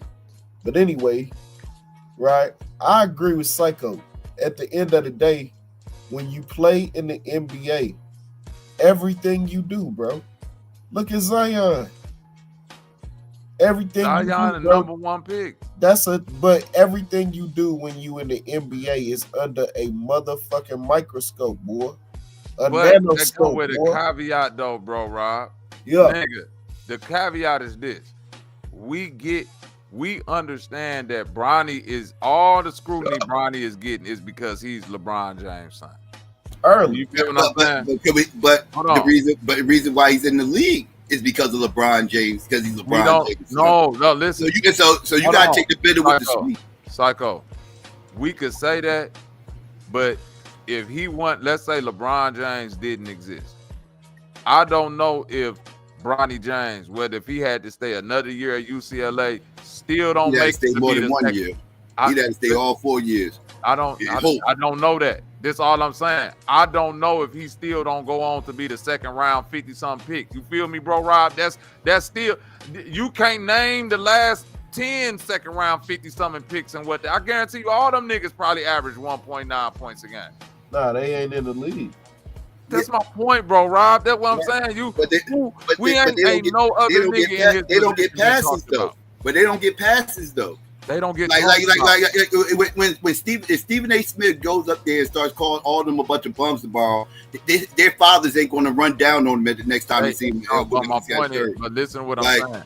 The point is, if Stephen A. called them niggas a bum, and not he ain't use those words, but I'm saying in context. If he's still not placing in context, bro, this the second round 50-something pick.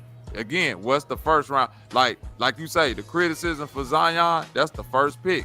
The criticism for Wemby, that's the first pick. the criticism for Bronny is all his father, because you don't know no other second round 50-something players where niggas was like in their rookie year, man, this nigga you feel me, Psycho? I don't know no another nigga that was in his position in the second round that niggas was looking at like, nigga, that's just assume that you not gonna be good. Nobody assume a second round 50 anything player in their first year is gonna do just wanted to, again, but nobody expected him to be a Hall of Famer. I don't think nobody expected Bronny to come out and average 30 points a game. No second round. People just wanted to see if he was again NBA ready. If he was somebody, at least be role player material right now. Like that's what people kind of expect, like role player material. Somebody that could come out on the court and just give you some quality minutes. And he's not that. But Psycho, that's my point. Name a second round 50-something pick in the history of the NBA that didn't been that. A whole bunch of people give you quality minutes. No, it ain't never, bro. You can't name a player that's been picked that Bronny number that did some shit in the NBA. What pick was Draymond Green? I know he was in the second round. Probably the third pick. That's what I'm saying. But like we gotta put Draymond it in Green, I don't know where Draymond Green was drafted. We gotta put it in context, bro. Look, this nigga was drafted. All right. I know wherever you drafted, you're expected to give quality minutes. Well, No, you're not expected to be all-star. They don't expect every draft pick to be an all-star. They expect quality minutes. That's why they draft. Bro, no, they don't. Most second round players don't even get minutes. Bobby. That's not true. Hold on. In the chat, Truth just posted it. Dylan Brooks, right? Dude play for the Grizzlies, right? The 45th. I said at his position, the 50th that is gonna be. Bro, no. I mean, it's comparable. Hold on, cuz. Hold on. It's comparable. It's comparable because Dylan Brooks was not a highly rated player coming out of college, and and you can see it in his body, bro. He worked his body into that. I got one for you. Joker was a second round pick. He was picked number 41. I know that. Bro. I was very specific when I said it. Don't get close to 55 or 45 and 41. I get that. I know Jimmy Butler was a second round pick. The man, damn, bro. Manu Ginobili, 57th pick. There you go. Oh, man, bro. I can name some more. Give me a second. I need some more. Give me one second. I'm hot right now. Give me 1 second. Hold on. I'm finna look up Manu Ginobili right now. And look, hold right? on. Wait. You can look it up. While you looking it up, I just want to make a quick point. That once you get to the league, it's on you to stay there, bro. Because the best of the best of the best from the next year is about to graduate or about to come out of college. Do you see what I mean? And so, like, man, when you get to like people that been in the league 4 and 5 years and shit like that, these are the best of the best of the best hoopers in the world. Like, they would be the best player in Japan if they got cut tomorrow. Bro, I'm not saying that. You know what I'm saying? Listen. I'm saying on the law averages. If you give me Joker, you give me Jimmy Butler, you give me Manu Ginobili, you give me Jimmy Butler, Dylan Brooks, Lou Williams, right? You give me all them players, and then I average them out with all second round 40th to 55th picks, and I say, okay, where does Bronny James fall? He ain't gonna be Joker. He ain't gonna be Lou Will. Like we projecting this. What you mean? He gonna projecting what? I'm saying if I'm looking at Bronny James right now, and I'm saying what's the greatest, like Manu Ginobili, Joker. These is the greatest second round picks of all time. Jimmy Butler. You feel what I'm saying? I don't see him being that. So then I gotta judge him against the other second round picks. Some niggas we never heard, because nobody was expecting Manu to be like. They drafted him because they thought, okay, he could be a dominant. Nobody was expecting Manu to be that. Nobody expected Joker, Jimmy Butler, Dylan Brooks. You see what I'm saying, Rob? Nobody, like, when they become that, yeah, but as a second round, 40-something pick, nobody is expecting none of them to be like Bronny. Look what 504 said. Bronny said, at best, I'm Drew Holiday. That's what he said. Man, that adds to the point that I had made earlier, right? Drew Holiday, I think he was player of the year in California when he was coming out of high school, if I'm correct. This brother, he's like him and his brother, they dogs. They dad was coaches and shit. What I'm saying is that like there's a certain grit that is built into becoming an NBA player. And because he didn't have that in his experience coming out, right? It's all AAU and, That's all these niggas. Not everybody, man. Bro, again, bro, Rob, I'm again, that's why I'm asking the question. Yeah. Show me what the top 10 is doing. If you got, if we gonna be this critical on the second round 50 pick, I gotta know what the top 10 doing. I want to understand your point. So I can't tell you about that. Are you saying that we should be just as concerned about every pick in the draft, no matter who their dad is? I'm saying LeBron James being Bronny James' dad don't override the fact that we're still judging him as a basketball player. Under the guise of we trying to judge him as a basketball player, but really it's under the guise of I'm judging you as your daddy's son, and he got you in here on some nepotism shit. Okay. So and I'm saying that, okay, if we judging his basketball skills and saying he ain't ready, and I'm somebody who watched basketball and telling niggas this whole draft class been trashed. Tell me why the ESPN is focusing so much on the second round and niggas is focusing on Bronny James, and they trying to draw attention away. They only talk about Bronny right now. Wait, they only talk about Bronny right now because of LeBron. I get that. But wait. Go back to all the sports videos 2 weeks ago, and show me who was talking about Bronny James. I get, bro. You ain't gonna find none. Psycho, they just started talking about. Because he's not playing trash. If he was playing trash, they'd be talking about. They talk about Bronny. They talk about. Wait. Let me finish. They talk about Bronny when he first came in the league. They talk about during first. They talk about in the preseason. They talked about in the first 2 weeks of the season when they had the whole spectacle about them playing together on the floor and all that other stuff. Then his ass went to the G League. They talked about him a little bit when he first got to the G League about him not going to the road games and whether or not he's actually improving or whatever. And then after that, you didn't hear nothing else about Bronny. You didn't hear shit else about Bronny too recently. Because he started. Right, they want to ignore that part. Right, that's what I'm saying. What part? There's no correlation to him playing trash and them talking about him. And then all of a sudden they're not talking about him. I just want to because he wasn't relevant. He wasn't relevant. That's why they didn't talk about him, because he was trash. He wasn't doing nothing. That's why they didn't talk about him. And they only talked about. So why was they talking about him when he wasn't doing shit in the G League? I need y'all to hold LeBron accountable. Yeah, we are talking about this right now. We are talking about Bronny right now because of LeBron. Not because people hate LeBron. Not because people they just said LeBron. No, because LeBron got soccer mom energy the other night and stepped to Stephen A. Smith because he was butthurt because somebody's critiquing his son earlier in the season. This is what this is all about. Let me ask you, Psycho. Did you see that interview with Kenyon Martin? Everybody else's fault. No, we're gonna talk about LeBron. We're talking about Bronny because of LeBron. We're gonna keep it on that.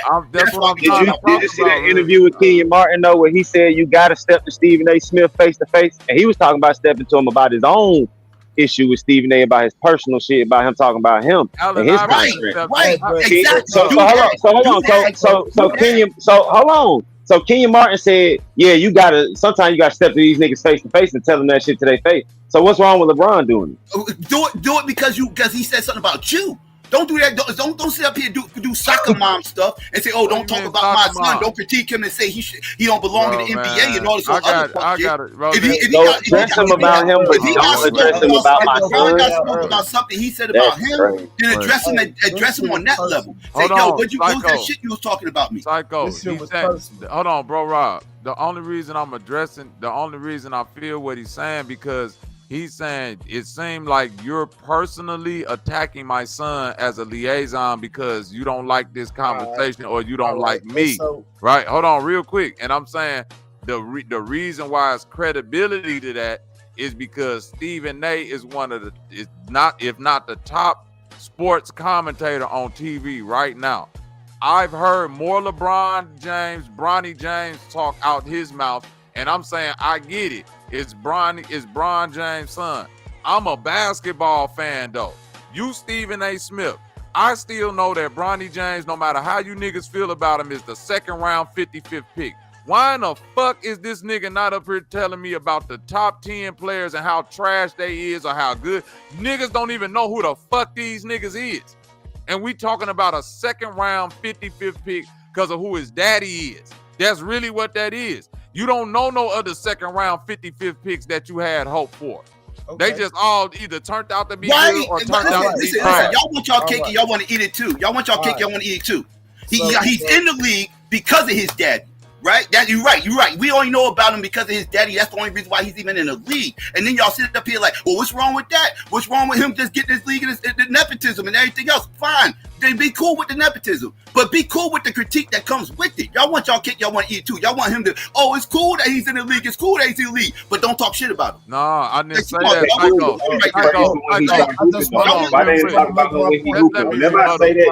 Let me rebuttal. Why they don't talk about him playing good? No, that's not my point at all. Why are we up here making it seem like with Bronny it's going to be a basketball relevant subject? Because all I'm saying, Dev, is that my point is because you critique Bronny. We get that.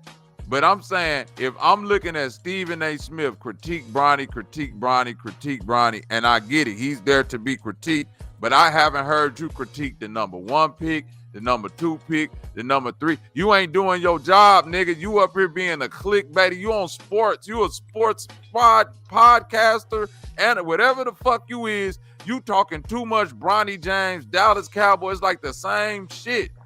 We get it. You don't like Bronny, and Bronny might not be good enough. His daddy got him to the league. I get that. Now tell me what the fuck the top 10 is doing. Do anybody know? No, because all we keep hearing about is fucking Bronny James, and niggas mad because the niggas that's supposed to be giving you all the sports is keep talking about this nigga, but all of a sudden when they stop talking about him is when he playing good. But guess what? They didn't start talking about the top 10.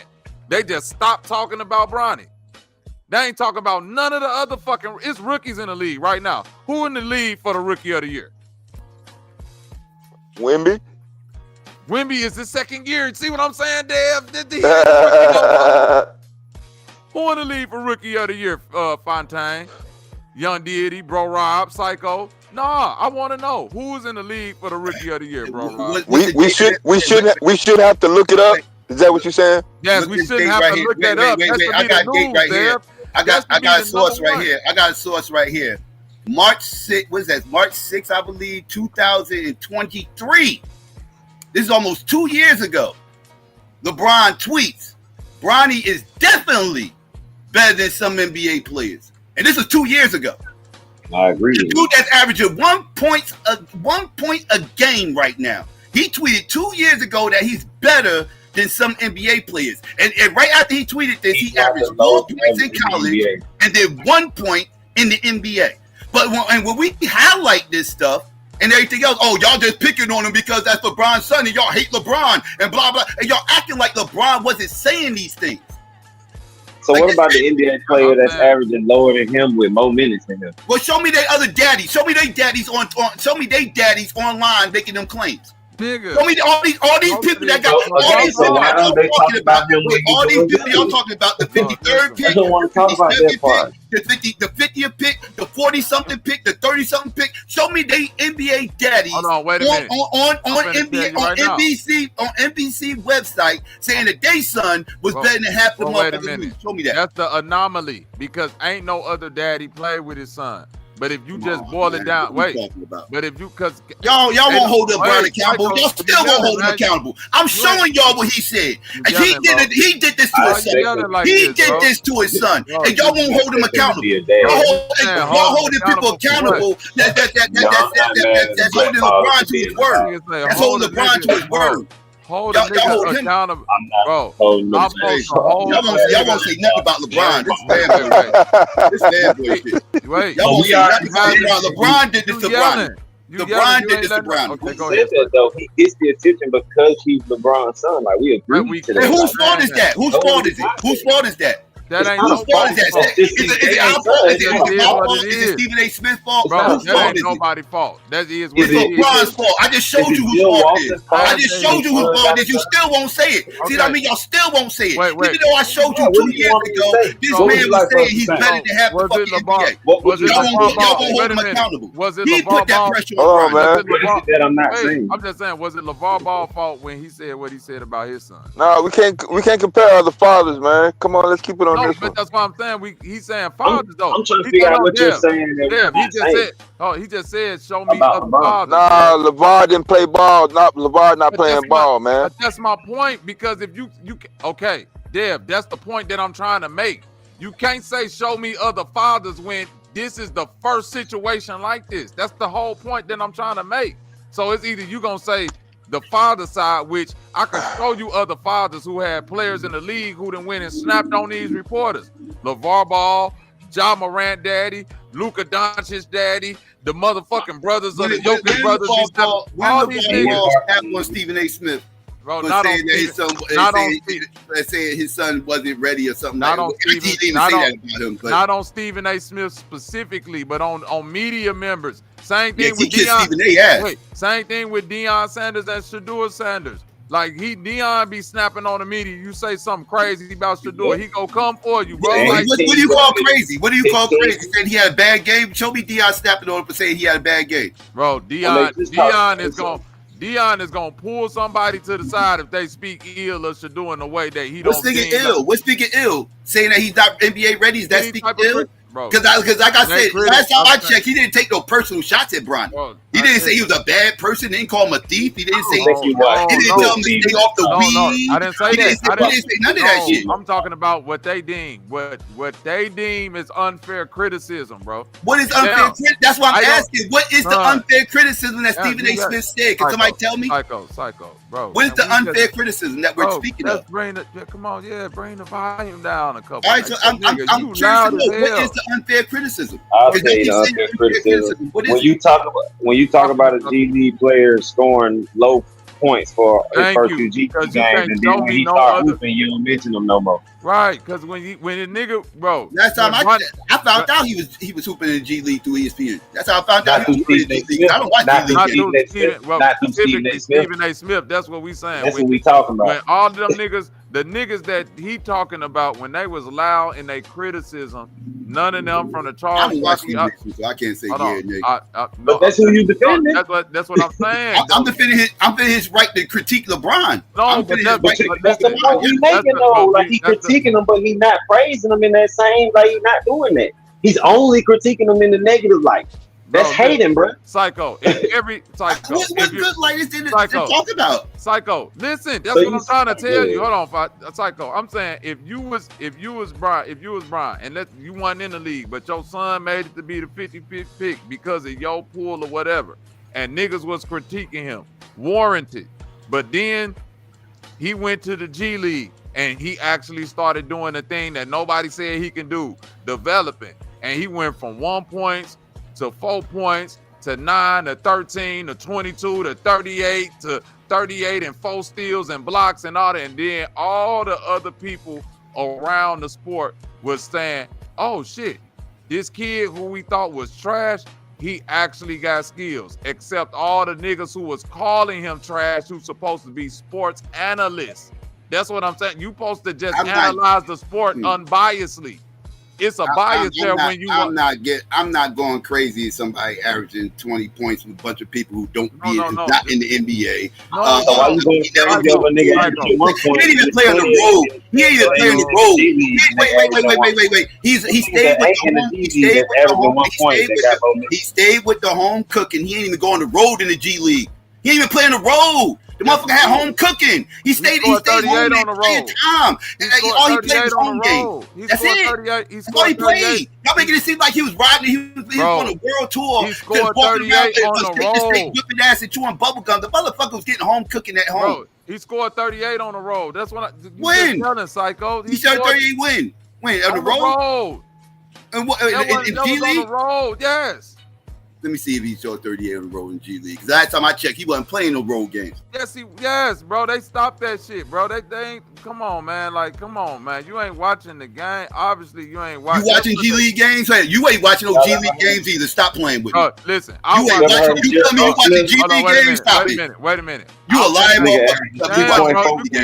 lying, and I'm telling you, I went back and watched both of them G League games that Bronny went off. Because I was like, I can't. So when did you start watching G League games? So you telling me? So you're only watching G League games because of Bronny, right? No, bro. I've been watching. Wait, no. What other G League games you watch besides Bronny's? I got a cousin that made it to the NBA. Now you gonna laugh. I got a cousin that made it to the NBA that played for the Miami Heat, and he used to have G League games that we used to watch. I watched plenty of G League games. His name was Kendrick Nunn. He overseas right now playing for a Greek team. And you watched the game on TV? The games came on TV? I didn't even know they showed G League No, games they don't come on TV. That's what I'm saying. I watch them on YouTube, bro. All right. So what about Jericho Sims that averages 1.8 points a game, and he played more minutes than Bronny? He played like average of 15 minutes a game for the Bucks, but he only averaged 1.8 points a game. Is he not ready for the NBA? 38-point game on the road either. I'm looking. I see him throwing 30 at home. My bad. Niggas act like Bronny got the lowest point average in the NBA, and he don't.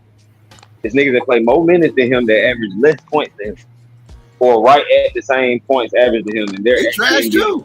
They trash too. But they're NBA ready though. They're not trash, bro. Y'all just expect everybody to be able to score 20 points a game. That don't make you trash, bro. I didn't say you had to average 20. You said that. I didn't say 20. I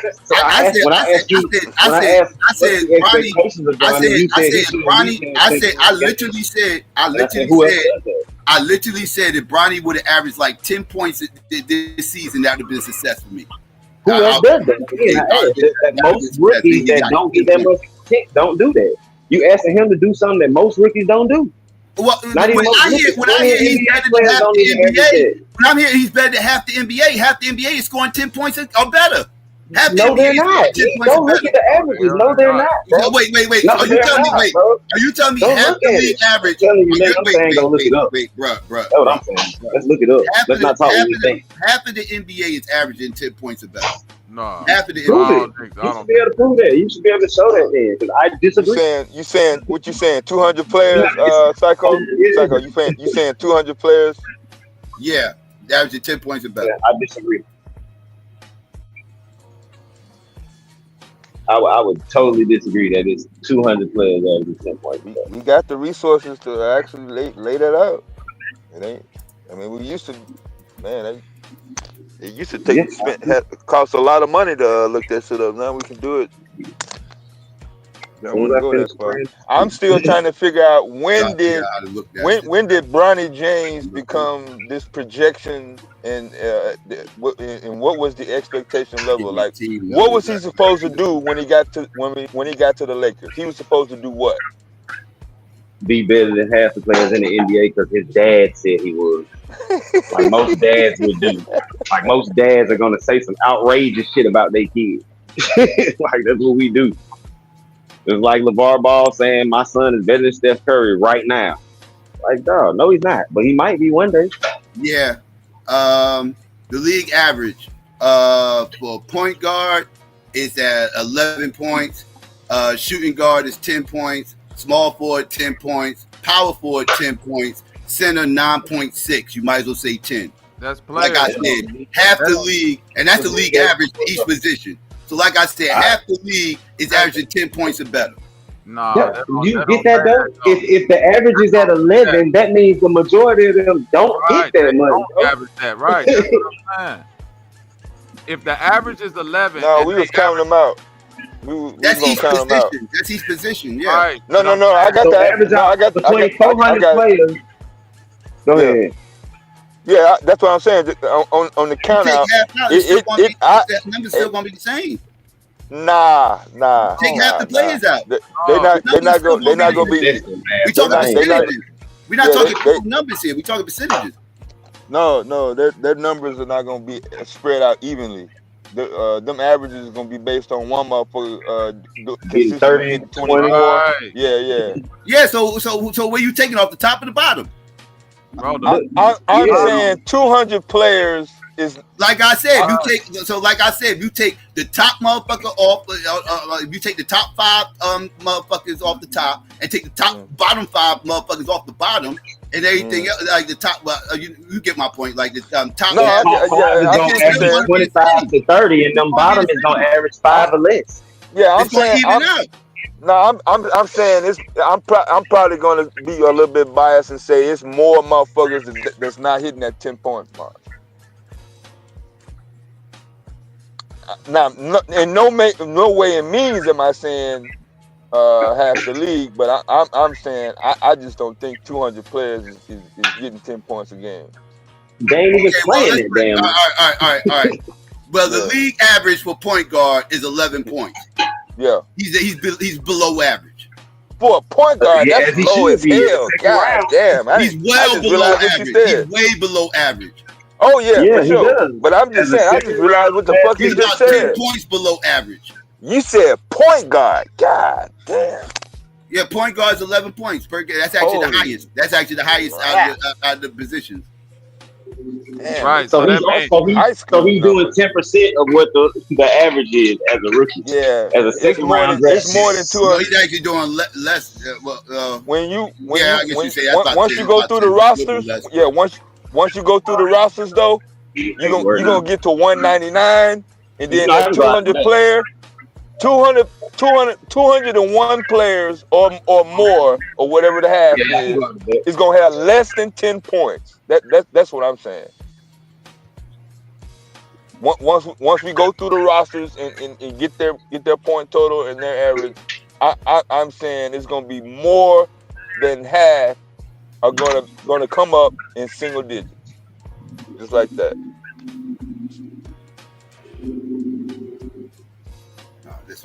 God damn. Mook, you ain't not a sports fan. I don't know why you hit the link. We not about to do that with you, dog. Lord. We in a heated sports guy. I ain't even get to my goddamn point. You right. Come back doing But yeah. If he would average 10 points, I'd have called it a successful season. If he'd averaged 10 points, like even if he'd had 8, I mean, he didn't have to get the whole thing. If it had been like, if he had got like seven points a game with like 3 or 4 assists or something like that, I'd have said, okay, he got room to develop. He gave me something to work on. I could at least say, he at least belong in the league. At least, he can make an argument he belongs in the league. But right now, I don't see that. It's a joke right now, brother. Hold on real quick, Bobby. This is going to be real quick, I swear. Nikola Jokic averaged exactly 10 points a game his rookie year. You expect Bronny to do what Nikola Jokic did. Come on now. I'm going to mute out. Turned out to be. That's what I'm saying. We can't project on. I'm not. In the end. Jokic had a way more upside. We talk about big different positions and everything. Like right now, I'm looking at hold on real quick, Psycho. I'm looking at the OKC Thunder. I've got all the team stats. Shea averaging 32, right? Jalen Williams, how much you think he averaged? It's a dude, Jalen Williams, averaging 5.4 points per game. Did he start, don't he? No, the other Jalen Williams averaged 21 points per game. So that's 39 and 21. Chet averaging 15. Okay. Okay. Dort averaging nine points. All right, so that's below not and this a starter. Alex Caruso averaging 6 points. It's a dude named Dylan Jones on 18. How much he averaging? 2 points. You feel what I'm saying? And these people playing me, Isaiah Joe. I heard that Way name. more time than Bronny 9 did. points. Right. You did what I'm saying? Like that's what I'm telling you. So it's like even if you go by team, If he's better than half the NBA, then he should be putting up better numbers than those guys you just mentioned. That's my point. Those guys you just mentioned at the bottom of the NBA. I expect him to be better than the bottom. Right, but he's not getting the time on the floor though. He's 4 minutes a game. There's a reason why he's not getting the time on the floor because he's not good. He's not good enough. No, because they want to develop him. It's not like. Do you really think they hosing him out of time? Like you're making it seem like they jerking him out of time. Like he should be getting more playing time or something. Like he's not getting the time. He's not good You enough. realize half the NBA don't really play that much. How many minutes per game do you think he need to average 10 points? How much would you say the average 10? Yeah. How many minutes per game should he be getting to get to the 10 points? 20-something minutes. Okay, two now quarters. watch this. In 2003, Manu Ginobili was a rookie. You said it, 57 pick, right? Mm-hmm. But he had extreme potential. The Spurs saw something in him. He had 20. He was new to the overseas shit. He was already good overseas. He played 69 games that year. He averaged 20 minutes that year. Mm-hmm. He only averaged 7 points. Yeah. Mm-hmm. And I literally just said if LeBron would have gave me, I said LeBron, if Bronny would have gave me 7 with like 4 assists or something like that, I'd have been okay with He that. averaged 7, 2, and 2. 7 points, 2 assists, 2 rebounds. Yeah, that sounds about right for Ginobili. Yeah. But that's off 20 minutes though. Yeah. How many shots a game? Bro, listen, I had this to go. Black Mamba we talking about though. See what I'm saying? Was he shooting efficiently? Was he efficient? I can get you the shots per game and all that, but the point, because that matters, percentage and everything matters, whether not they're efficient or not. The whole point I'm trying to make is that we trying to like put his stats at 4 minutes per game at 1 point. That's on par for anybody that. I think Psycho's argument is LeBron's comments. It's the reason why he's not getting the minutes. Is what I'm getting at. So Psycho, you're more so one players in front of him. Yeah. I'm saying even ESPN analysts, professional analysts, or journalists, I'm just not seeing where he was projected or expected to have anything close to what y'all saying, trying to compare 2003 Manu. No, I'm not comparing them to him. No, I'm not saying he's gonna be a Manu Ginobili player. And we're never gonna translate draft picks to play. Right? Like who does that? Like that ain't never panned out. I'm trying to say that. Yeah, that ain't never panned out nowhere. Look at what Manu Ginobili was before he got to the league. The Spurs obviously saw something in him, and it still took. He didn't start. Yeah, he didn't start. He didn't start behind. No, of course, right. But I'm saying it still took him to develop, even though he had extreme. He had to get used to the NBA. Like he was already a pro. He had to adjust to the NBA game, and in 20 minutes he averaged 7 points. That's good for a rookie. So it's like I said if he got me 7, like I said 10, I would have said he was good, but 7 I've been okay with 7. Especially if he threw like 3 or 4 assists behind it. I was being realistic. Rookie average 7 points is a Manu Ginobili, bro. That's not a normal rookie. But Psycho, that's not a normal rookie. Rookies put that kind of numbers. But Psycho, we gotta analyze this. Just because Manu didn't do it, don't mean rookies don't do that. Name me the other rookies that did it. When LeBron James is talking about Bronny James, bro, and he's saying Bronny James is better than half of the league, and I get your point when you saying all of that. But at some point, as me as a father, bro, with 2 sons, I gotta offer grace to the excitement I know this nigga had to been feeling and felt, knowing that my son good enough to where I can finagle and get him on the court with me. And that's just the end of it. And is it another, like if you want to argue the point that it's somebody in the ethers of basketball that could have been a second round 55th pick, I mean, I guess, but they would have got in there and did what the fuck Bronny doing right. You see what I'm saying? What the fuck is we expecting from the fit? You feel me, Dale? No, I get it. Yeah. Nobody was expecting him to be in the All-Star game and no shit like that. Like this is like y'all making it seem like motherfuckers putting unrealistic. LeBron is the one that's putting the unrealistic expectations on him, not me. That's a daddy. That's a daddy. That's a daddy talking, not a basketball player talking, bro. Yeah, like you gotta do that. That's the nigga who actually plays against these players, bro.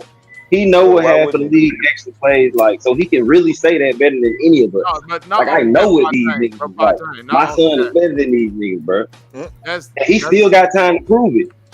But Fontaine, that's the point. That's his son. We judge and Brian. Nobody never did this. So because LeBron still played with their child. So because LeBron's still playing, we judging him as a basketball player, while at the same time we can't see the obvious nuance of this is his son. Like ain't nobody like that. If Dale Curry was out there with Steph, he might have beefed with a couple niggas. Like you feel what I'm saying, Dale? Like we don't know because ain't nobody ever did this shit before. Like we know fathers who got NBA sons who didn't win and check reporters and said niggas don't say shit about my son. Like we know all these sons. I remember that all of their dads rookie year and sometimes college career. Like I'm old as fuck. I'm old like too, to see Larry Nance Jr. Like dude, nigga, to see Scottie Pippen Jr. That's what I'm saying. Like that's what I'm. So and you don't think if somebody say something crazy about Scottie won't pull up on a Stephen A. Smith or some shit like that, and he might be wrong, but I know the energy of a father and a son. That's what I'm saying. Like this still his son. I get it, but that's what I'm saying. Yeah, I just wanted to be clear, like I said on Q channel.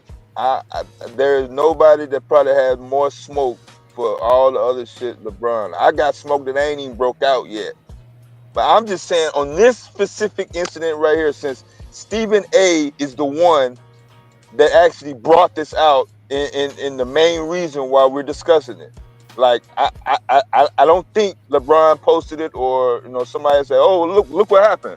I think Stephen A is the catalyst to why we're talking about this.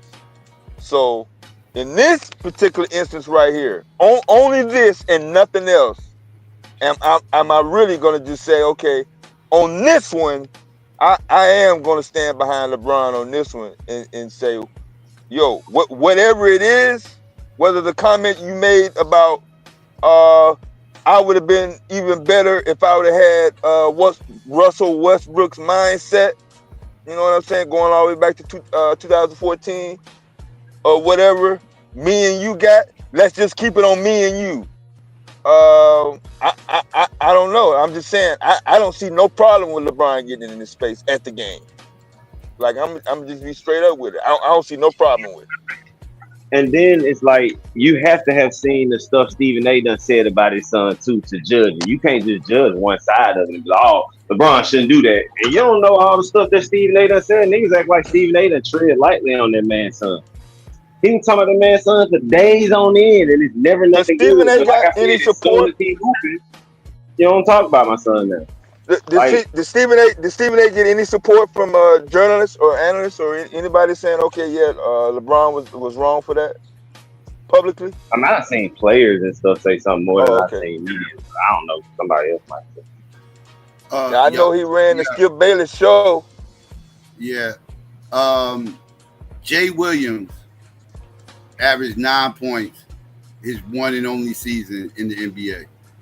He averaged 9 points. He was the 50 Hold on, Jay, you talking about Jay Williams, the #1 pick from Duke that played for the Bulls? He wasn't a #1 pick. He was first rounder. You talking about Jay Will was the #1 or the #3? He was top 3. He was the first rounder. Yeah. Oh, he was top 3. I didn't say his first round. I don't remember where at in the first. I don't remember where he got drafted at. But I'm from Chicago. Jay Will got fucked up in a motorcycle accident. I know he's from Jersey. I know he's from Jersey. Jay Will was out there like Kyrie, bro. Yeah, I'm just saying, you know, I'm just saying. Yeah, he was like a top player coming out. Yeah, but coming out, but averaging 9, he was okay. All right. What if I told you somebody top pick? He was a top 3 player. Like he was right. That's what I'm saying. Draft picks don't translate. Caveats on here. You asked me who did it, and then when I start naming people who did it, y'all putting all these other caveats.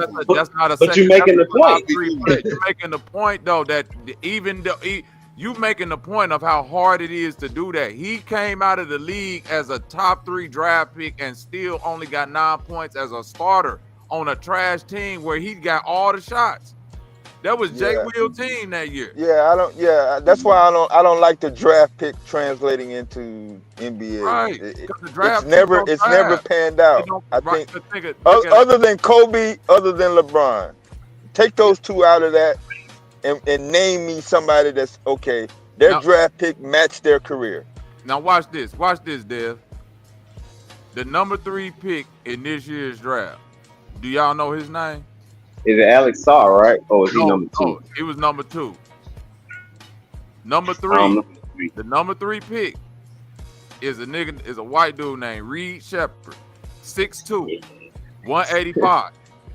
He played 45 games this year. He averaging 3 points and assist. This a 3rd pick. He's shooting 33% from the fit. He's shooting. He got a good free throw percentage though, 81%. They wasted that pick. Somebody that more deserving should have got picked. He good at free throws. That's it. So when you ask what's his specialty, free throws. Reed, the number 3 pick, got picked overall to get out there and be 81% from the. He averaging 3 points. Hopefully this will be the last draft translating into NBA play. Go ahead, Psycho. How many minutes he playing? Reed Shepherd? Yeah. He had to start. Come on, let's look and see how many minutes per game Reed Shepherd. More than 4 minutes a game. He said more than 4. Reed Shepherd, let's see. This should put a cap on. He is averaging 11 minutes a game. Okay, 11 minutes a game? Okay. 11 minutes a game, and he averaging 3 points and a rebound and an assist. Oh, yeah. Yeah, he's doing bad. He's doing bad out there. He's not really doing bad. He's doing normal for a rookie, bro. 11 minutes? That's normal rookie shit. That's what I'm trying to tell That's not y'all, a quarter. Bro. Yeah, that's not a quarter though. Yeah, that's not even a quarter. That don't wait. Because he's a rookie doing that, don't mean he ain't doing bad. He's still doing bad. Rookies do bad. Some rookies do bad. That's normal for a rookie, bro. No, that's not normal for a rookie.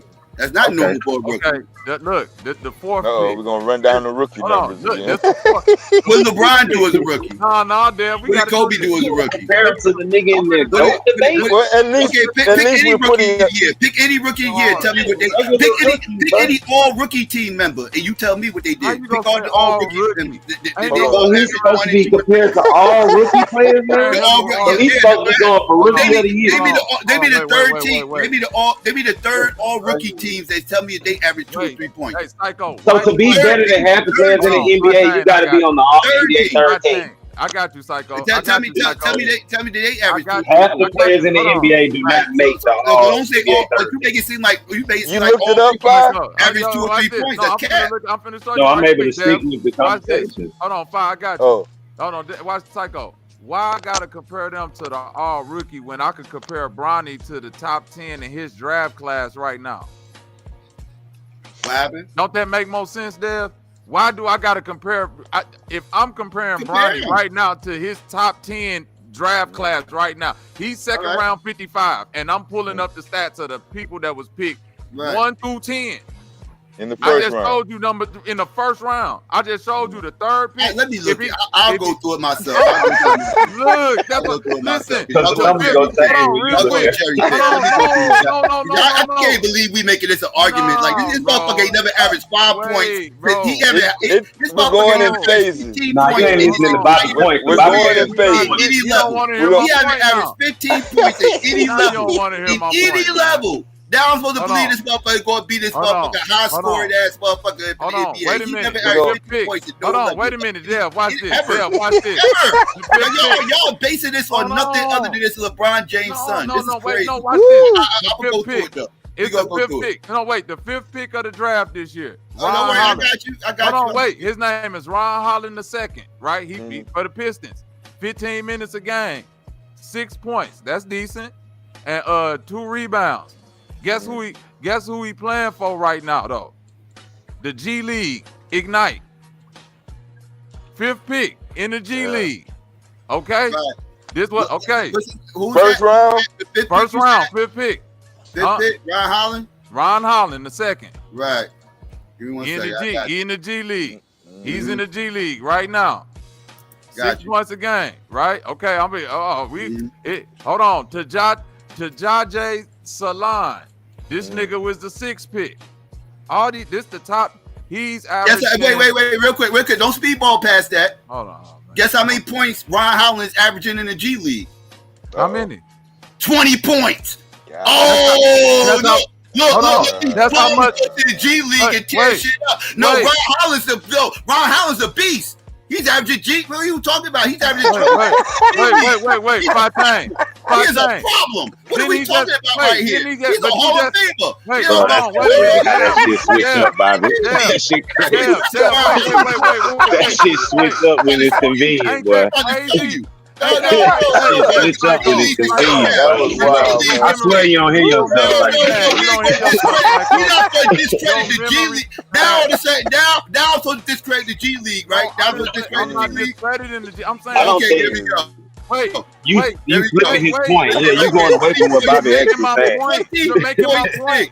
You making my point, Psycho. Bro, he averaging 20 in the G League. Bronny averaging 20 in the G League. But this nigga a top 10 pick. Bronny was a 2nd round 54th pick. Why is he doing the same thing as a top round pick if he don't deserve to be in the NBA? I thought he didn't deserve to be in the NBA. I thought he wasn't as good as half the players in the NBA. These 5th round pick busts go to the NBA. Go to the G League and average 20 points. That's my point. It means nothing.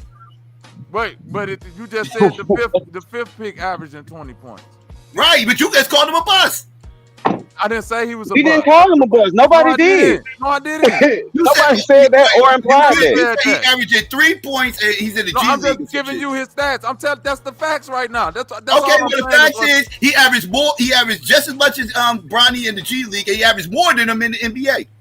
So listen, Psycho, stop right there. So that means Bronny is equivalent to a top 10 pick in the NBA. Thank you. That's all I'm saying. No, a bust. You can pick a number 1 pick could be a bust. Now it's a bust. So that top 5 pick is a bust now. That's crazy. Hold on, wait a minute. The 6th pick of the draft is a bust. Bro, the 6th pick. I wouldn't even call Bronny a bust. I'm just saying Bronny don't belong. So you said the other nigga was a bust. Yeah, he's the bust. That's the number 5 pick. That's a bust. So the 3rd pick is a bust. The 5th pick is a bust. Is the 6th pick a bust? Bronny's not a bust because Bronny's a second. I would call Bronny a bust because he's a 2nd round pick, but he's don't. So then LeBron's statement holds too. Bronny might just be better than half the players in the NBA. It's the same motherfucker. If I'm going through half, sounds like Bronny might actually be better than half. Neither one of them is NBA ready. And it sounds like neither one of them are NBA. Yo, y'all missing the point. Y'all are missing the point. The number 5 bust and the 2nd round pick that's averaging 1 point in the league, they are the same motherfucker. One just got picked higher. Neither one of them. You're calling him a bust. You're calling him a bust. I never call him a bust. Yeah, I will call the number 5 pick. I will call the number 5 pick a bust because of the way he got picked. What about that's the only reason why I won't call Bronny a bust because he got picked in the 2nd round. So this should put a cap. Yeah, this should put a cap on trying to translate draft picks with NBA performance. That's what I'm trying to say. What about the 3rd pick though? The 3rd pick averaging 3 points. The 6th pick averaging 5 points on 19 minutes. Like that's what. Now let's go back. Bobby Ben said this whole draft class is trash. He been saying that. I said that. He been saying that. I watch basketball. The 7 picks averaging 17 points, 5 points. Like this a trash draft class. Like I really watch basketball, bro.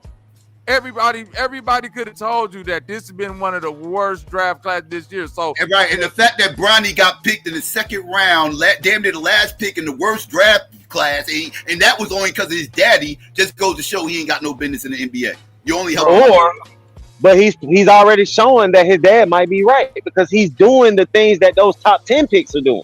Bro, so he's showing promise. Right. The Rob Dillingham averaging 12 minutes a game and 5 points. So like, what we talking about? Yeah, them 200 players. That roster is gonna have to come up, man. You hear what I'm saying? Yeah, like 200. This can't be determined until he's played for at least 2 to 3 years, bro. We can't base this shit on his rookie year because he's not. He's a second year 50-something pick. He has no expectations this year. Yeah, well, like what do we expect out of a second? Yeah, no, at least be NBA ready. No, it's not, bro. No second round pick is expected to be NBA ready.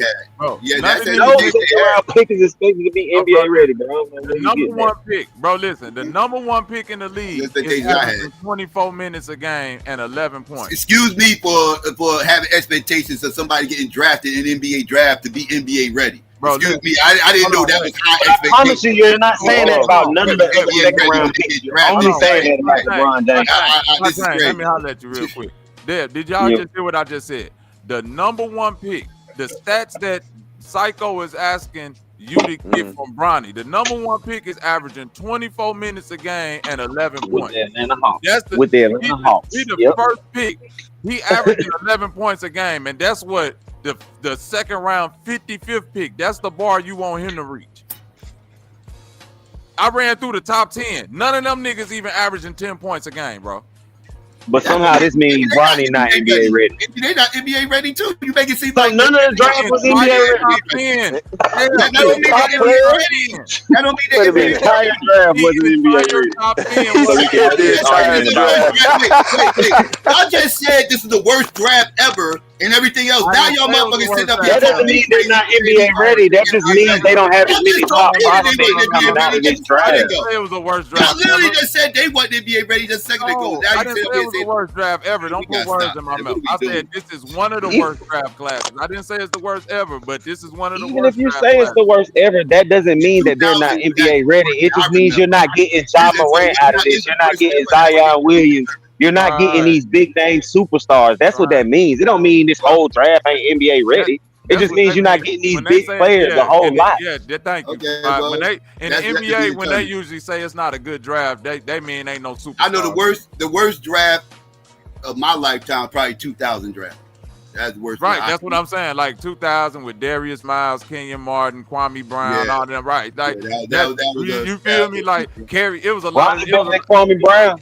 Huh? Ronnie definitely better than Kwame Brown. Right now, he's better than Kwame Brown was that one 2000. That was Kwame Brown. That was 01. Yeah, because Kwame Brown was number one pick. Kenyon Martin was number one pick in 2000. You're right. Yeah, it was Kenyon Martin because I remember D Miles came out that year. He was number 3. That's my homeboy right there. Yeah, he was. They had no all-star. Well, all-star. You had a couple of all-stars, but Kenyon was an all-star. Yeah, I was saying you had a couple no Hall of Famers. It wasn't no Hall of Famers. Yeah, that's what I'm. That's what they. But it's still NBA players because Kenyon was an NBA player. Like Kenyon was NBA ready though. Kenyon was NBA ready. But it's like Joe Smith when he went number 1. He wasn't no superstar, but he was still a. You know what I'm saying? He was still a good, decent player. So the dude that's the number 1. You saw promise in him. You saw promise in him. But that's what. What I'm saying is, when he ain't no Zion, he ain't no motherfucking Wemby, he ain't no motherfucking Ja Morant. The number 1 pick for the Hawks this year only averaging 11, right? It ain't like when Luka came out averaging 20-something, LeBron or came out averaging 20. Like, if I show you Kobe rookie year, he ain't probably averaged 10 points. Kobe first 3 seasons, he probably didn't average 10 points. Kobe was coming off the bench playing behind Eddie Jones. first Right, year. that's what I'm trying to yeah. say. Right, that's what I'm thinking. You don't get it till you get the Bronny coming off the opportunity. bench playing behind Austin Reeves, Dalton Right, Connect, that's what I'm Cat saying. Reddish, It's niggas in everybody. front of it's niggas in front of Bronny. That's what I'm trying to tell you. It ain't just because Bronny trash. It's some motherfuckers that if he want it, he gonna have to take it from him or get traded to even show that he owns something. Damn, well, I'm gonna be up all night looking What for up, these Taz? 200 players. For Though 10 y'all points. niggas wilding with that, bro. You say why? Like What? so, why he could being compared to other rookies when he ain't even logging the minutes or the game time? Only because of his dad. That's it. There's no other reason why his expectations are being shot the fuck up, other than his last fucking name on the back of his fucking jersey. That's it. No other reason why. No play history, no records, no accolades, no letters of recommendation. I mean, nothing sports related at all. That's it. I know my shit got it. I mean, And so this is why I don't mind LeBron getting into Stephen A's face on the court. Like, I don't see nothing wrong with it. Right. So he mentioned Ron Holland. Ron Holland appeared in 65 games this year. He averaged 15 minutes a game. Right. So I'm saying these are people who did appear in NBA games. They played trash minutes. You know what I'm saying? And so you're comparing people who earn the right to just get on the floor to somebody who haven't. That's crazy. Bronny was only on the floor. He was only on the floor because of his dad's name. That was the only reason he was on the floor in the first place. So you're comparing him to people who play garbage time, and then when you say 11 points a game, but yeah, that's the third highest scoring for a rookie this year. So when you talk about where Bronny logs in at, he's logging in where a second round pick would. That's the point I was making, Taz. You making the same point I'm making. Yeah, I don't know when you came in. Yeah, we've been at it for a hot second. I'm agree that you ain't said shit wrong yet, Taz. Yeah, okay, so we agree he barely in the league. Bro, I kept saying that he's the second round 55th pick. Like, I don't like all this. He took somebody position. Like, I don't know what you expect the 55th pick to come in and do at that. Like, you feel what I'm saying? Like, we know that him being on the NBA court was the photo op for his dad and all that shit. Like, yeah, so I'm not finna critique his game. I'm saying from a basketball standpoint, I'm not critiquing his game and saying, oh, I expect him to do. That's what I'm saying. Like, the number one pick is averaging 11. And you telling me you expecting the second round 55th pick to do this shit? Like, what do y'all like, nigga? Ain't no niggas like this. Ain't Manu. This ain't nothing like that. He decent. If Bronny James have a 6-year NBA career and average 5 points, 2 rebounds, and 2 assists for his whole career, that's a win. Trash, or what you call this? That's a win. I'll say that's a success. Oh wow. Trash. 6 years, 5 points a game. That's trash, bro. 6 years? If he goes 6 years and only average 5 points a game, I'll say that's a successful NBA career. He's not gonna last 6 years in the league. As a second round, bro. Listen, it's some niggas right now. If I pull up their stats, He not now 6 years. Okay. Yeah. I'm just saying, Bronny, like LeBron James' son. He has no reason to. I mean, do we have pressure now? Probably, but you know, after 2 or 3 years, man, come on, bro. Like, for real. Yeah, you only average 5 points in 6 years. That's not a dub. Nah, he ain't going that long. That's the case. I know people personally who are Hall of Famers. Okay. Is Manu Ginobili a Hall of Famer? Yeah, he's a Hall of Famer, yeah. I don't think y'all look over his career, how many points per game you think Manu averaged? Don't know. I'm not basing it on how many points he averaged. Man, though. Under 13. 6 man. I don't think Bronny gonna be no more than no 6 man, Taz. That's what I'm saying. What expectations are we putting on him? If I look up, bro, okay, let's do it like this. Best case scenario, Bronny James end up to be Patrick Beverly. You tell him, Yeah, that's a No. L. You expecting? I would call that a dub. If he can beat That's a that, dub, I would right? call that a dub. That's a If he dub, can right? beat that. Now, how many L. points per game you think Patrick Beverly averaged his career? 4. Not a lot. But Nine. he's a specialist though. But he's a specialist though. I don't see Bronny being the specialist. I don't know what he don't. I don't know what he could be. I don't listen. That's the projection. No, he averaged 8 points a game. 8 points Yeah, with the defensive specialist. I'll call that a win. You're big on Bronny's defense. He literally How y'all they drafted framing? him because Yeah, of that's his what I'm defense. saying. Are y'all framing anything that his son has done on the court? Like, I'm just trying to I don't take think his, y'all his. I tried to watch Yeah, a couple of his games. Yeah. Yeah, I was watching the beginning of it, and like I say, it wasn't good, bro. Like the We Want Bronny chants and all of that, bro. I was watching those games when the season started, bro. And that, like, Yeah, I if ain't like anything, the fans probably made it harder for him than anybody with that. We Want Bronny, and you know what I'm saying. Then they putting him out there, and then he going 3 for 30. You know what I'm saying? That didn't help. That preseason was rough, bro. Yeah. I mean, he's a 50. No, he's a second round 55th pick being treated like the first pick. I get it. He got to deal with that somehow. Nah, he ain't being treated like the first pick. Dalton I'm Connect talking was about the first pick. attention wise, Coverage wise, I would agree as far as coverage. attention Yeah, to coverage right. wise. Like you didn't. That's what I kept saying. Like we've seen more Bronny James than the first. So how's pick, Stephen second A. pick, Smith third wrong? pick. So that goes to Stephen A. Smith being right. No, that's what I'm makes him wrong, saying because he ain't LeBron is not wrong. Right. Yeah, I'm not But I'm not just said is saying. in agreement with Stephen A. No, I'm not agreeing with because Stephen A. is one of the people that can change that. That's the point I was making earlier, Taz.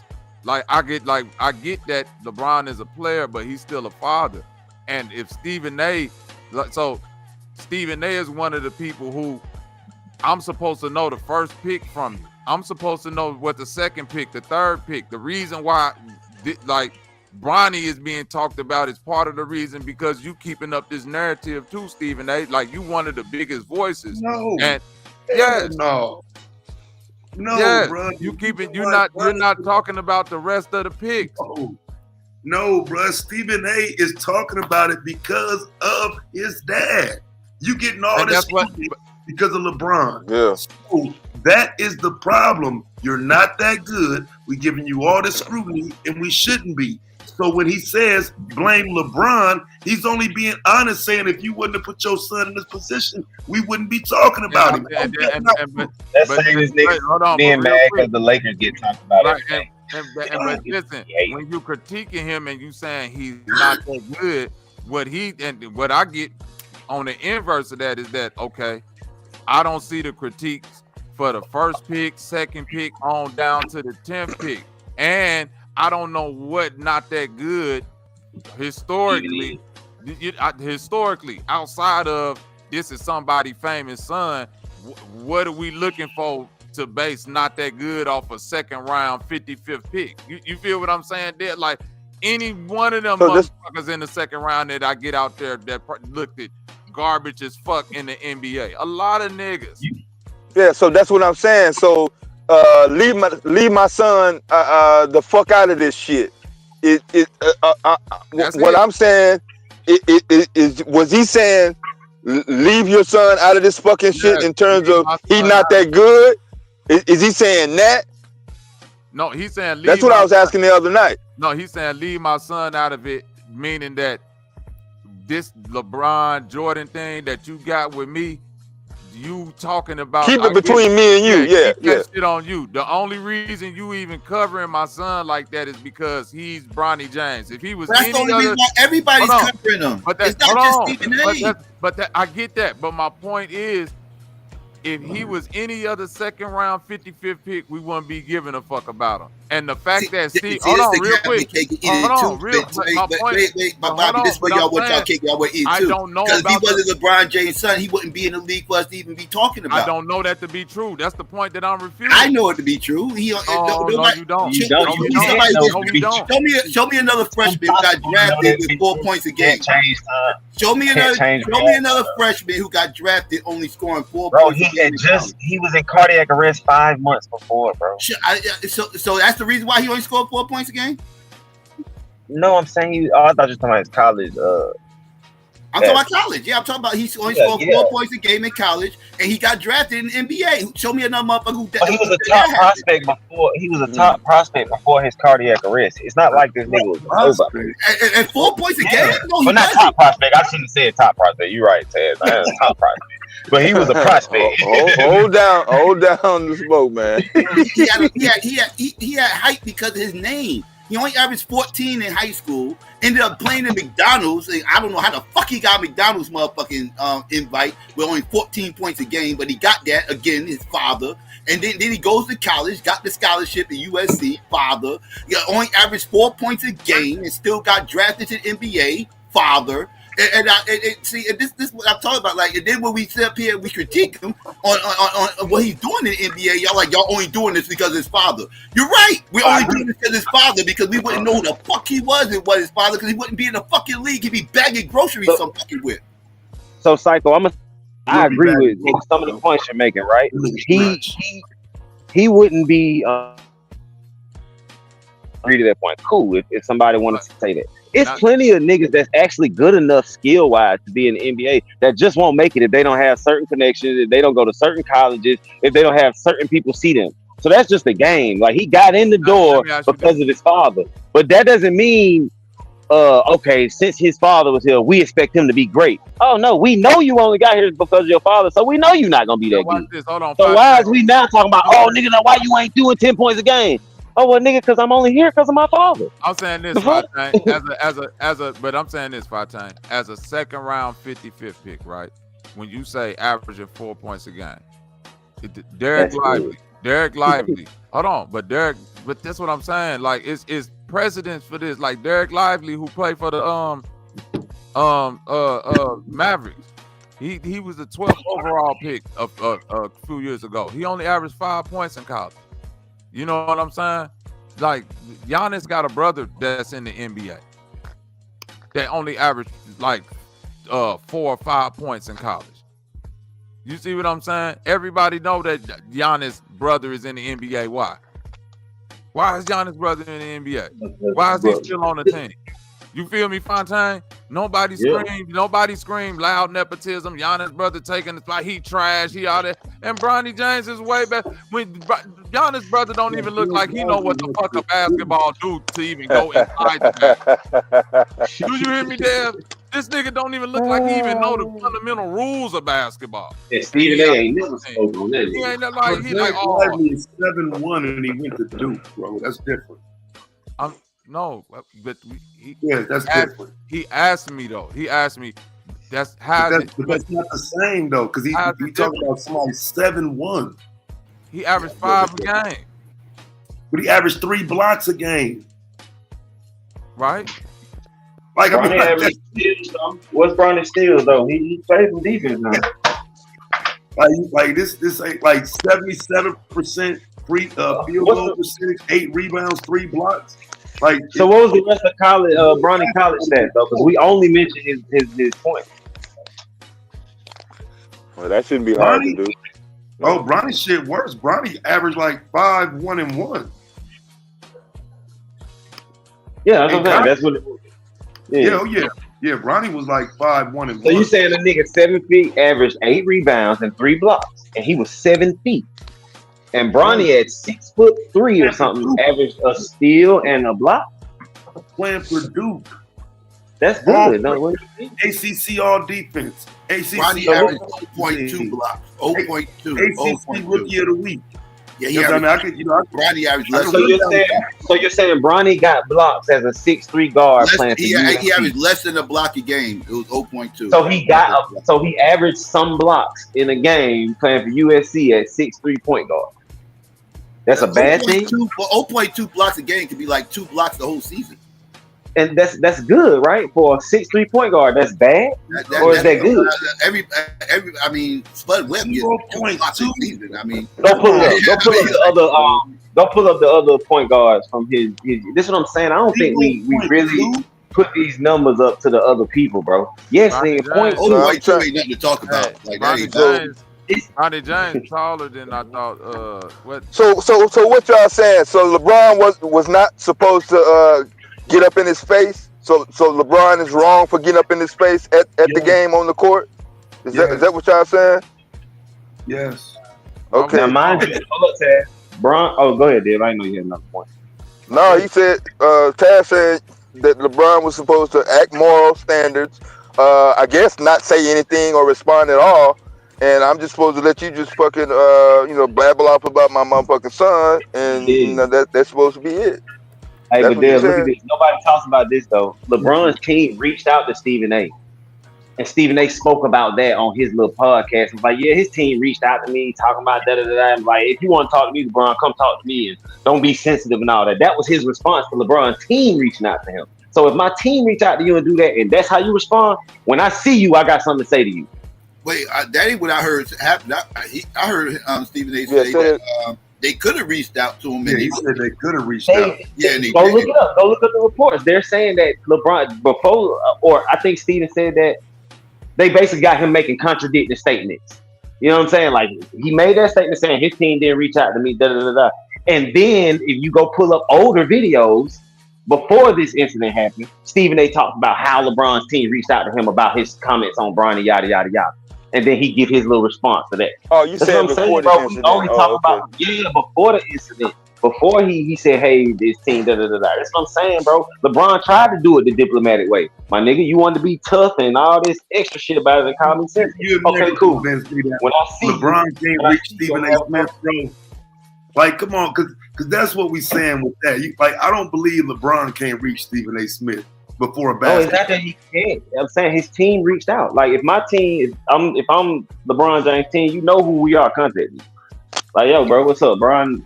This is the message from the team. This is what LeBron's saying. So if you can't respect that, then when I see you, I'm gonna say what I need to say. No, I can't. Well, that's what I'm saying. I can't respect that, bro. Like if Bron got the issue, Bron should be making the call. Don't have no fucking PR team reach out to me about Bron. Nah, Stephen, they didn't make the call. Why you got to call in private and shit? Why Stephen A. got to make a call? So since I sent my team to do it, since I sent it to my team to do it, that was wrong. And approaching him personally is wrong. I should have just called him. That's the only way to do it, to call him. That's manly. Just call him. We talking about Bronny's game. We talking about some shit he did in school. Like you ain't got to.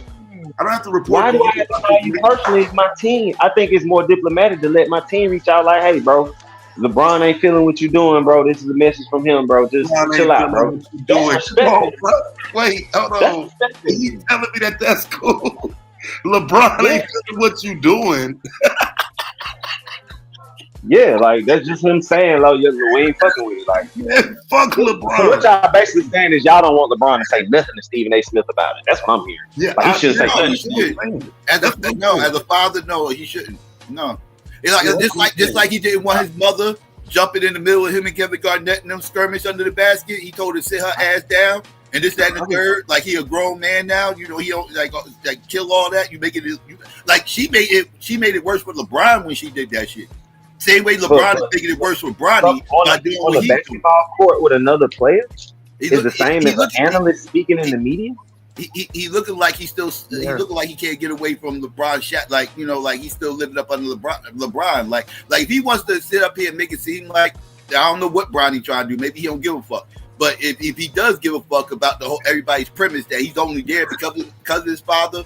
And like he's not built for the NBA and he shouldn't be there. This, that, and third. The one thing he should be doing is he should be telling his pops, chill out. You know, y'all better keep the same energy for prime time when Shador gets the lead. Everybody gonna make it seem like I need you to stick up for me and this, that, and the third. I'm good. I can handle it. You know, like that's what as a son I would be saying that to my pops if I was in his situation. That's what I would. I'm pretty sure Bronny is saying that. He probably did say that, but just because your son say that to you as a father, do that mean you're not gonna say that? Yes. Nah, it don't mean that to me. Nah, not to me. Because you're It embarrassed. depends on the situation. Yeah, sometimes I'm gonna embarrass you as your father because I'm doing what I feel is right, and I could be wrong, Taz. I could be wrong, bro, and I eat that if I'm wrong. You know what I'm saying? I'm be like, all right, bro, you was right, bro. I should have just let you handle it. Yada yada yada. I had to stand on it, but as a father, I don't. But now that's another 10 years. 10 years in a row, he gonna have to stand on that, bro. Like I say, when LeBron lead a league, it's gonna become your daddy ain't here to save you now. What you gonna do now, little nigga? Daddy ain't here no more. You know what I'm saying? And I'm saying that is making it hard for him. It becomes a question of, okay, is standing up for him setting him up to fail because it's gonna always go back to, well, what would LeBron say? Come on, bro. Nah, man. Fuck LeBron, bro. And I'm a super fan. Like, LeBron should understand this, and he should understand this going through this himself in the past. That's why I say, like, he should understand this dynamic and fall back. I mean, I don't know how to shut that father shit off. That's what I'm saying. Like, it's like we saying, hey, man, shut that father shit off and understand it. I'm like, bro, it ain't that easy. As an athlete's father, I think you have to. I am one. When I was in high school, bro. I remember this coach, bro. He was so fucking terrible, bro. I ain't like none of his play calling, none of that shit. As a father, I felt like I could have coached the team better. So do I act on that? Well, so let me say this. So I'm not my stepdaughter, because I ain't married, but my stepdaughter, she hoops. So I kind of went through it a little bit with her coach not giving up PT and all that. So when it first came around, I did like you said, like you gotta play harder, you gotta try harder, you know what I'm saying? Like that ain't on the coach, that ain't on me or your mama to say this to the coach. But eventually it's like, all right, we gotta say something because you've been working hard, you've been playing hard, you've been doing this, and he still ain't giving you no tick. So maybe we need to bring it up to him. You know what I mean? It is. Let me ask you, Chain, and let me ask you this question, Taz, based on the points y'all both just brought up. Because you're right. As a father to an athlete, you do got to kind of acquiesce to the coach, right? Now, check this out, though, Taz. That same situation, let's say you really felt like the coach was trash at calling the plays, like you said, right, Taz? And let's say some other people felt like that. And let's say that was kind of somewhat true. Now, let's say you was the one with the power and the resource to actually do something about that and get him out that position and get somebody else in that position that can actually do something. Would you do it then? I don't know. I would. I want my son to win, but again, that's still that's somewhat shady because I don't know that the person I bring in gonna be of the winning formula.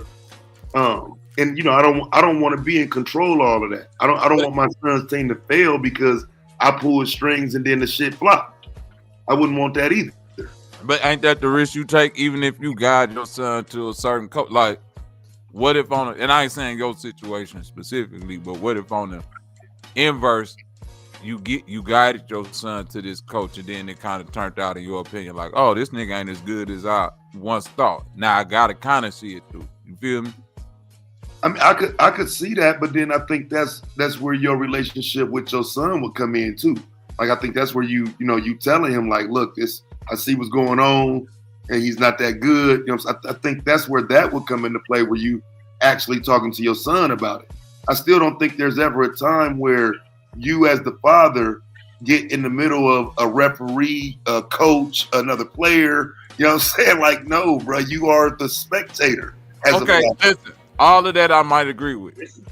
A referee, a coach, anybody involved with the game, I'm damn near, I'm 1,000% with you on that.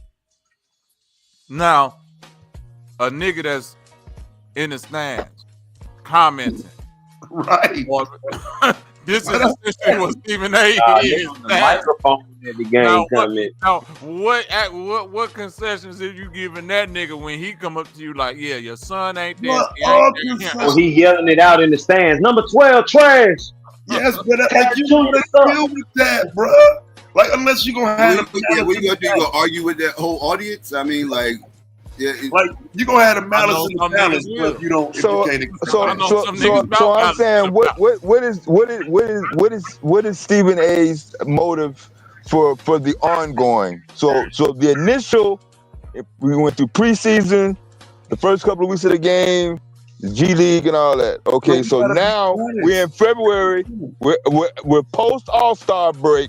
So why is Bronny still in the headline? For what reason? Content-wise, because he's the best option, if we being honest. Content-wise, his name do numbers. Okay. And you said it, his name. So for me, as far as the context of what you just said, and I'm only going on the incident on the court. As long as he didn't touch him, or like you said, call him out of his name, I don't see no problem LeBron saying, hey, leave my son out of this. If you got beef with me, that you just keep it between me and you and all that. Keep that shit going all you want to, but leave my son the fuck out of it. I don't see no problem with it. If that was the context, I don't see no problem with that either. Leave my son out of our beef. I don't see no problem with that. If that's the context, like we got our issues, whatever. Leave Bronny out of that. I don't see no problem with that. That's why I'm with it on that one.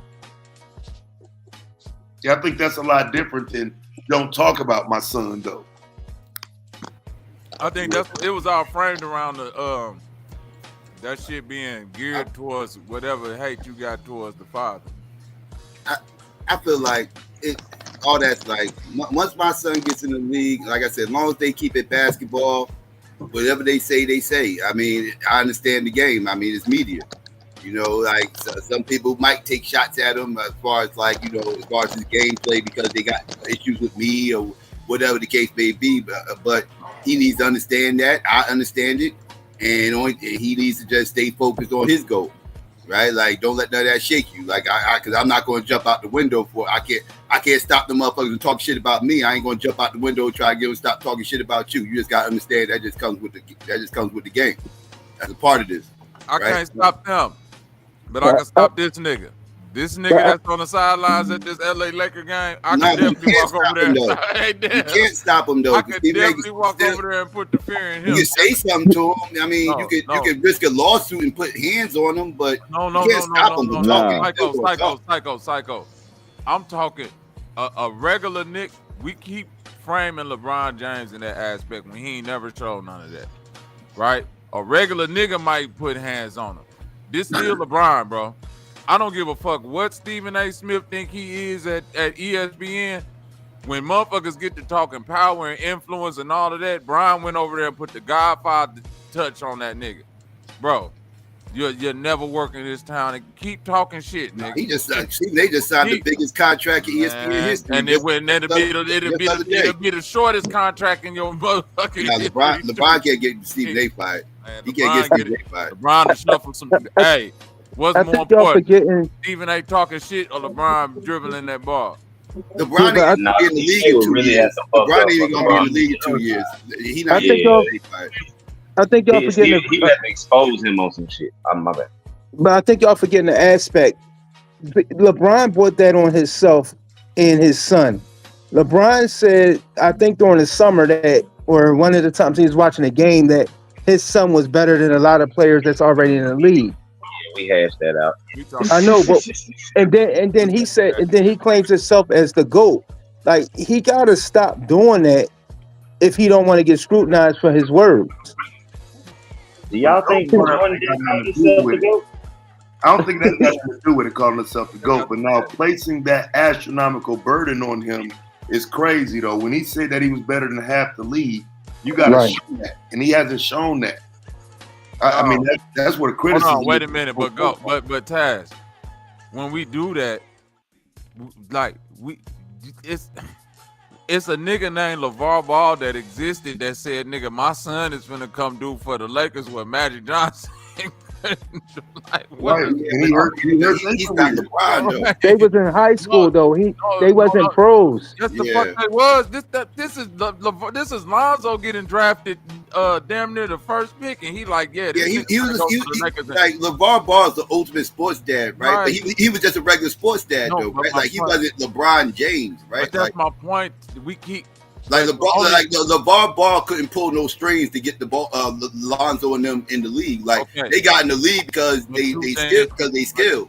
But that's And my point. Two things. And Lonzo is 25 times better than Bronny. I agree with that. But two things could be true. LeBron James could be LeBron James, and he could also be one of them ultimate sports dads. Can we not agree on that, Psycho Taz? Like, No. them niggas exist. Like, Not when LeBron is. You can't say not when he is who he is. Like, no, not when your son is a professional.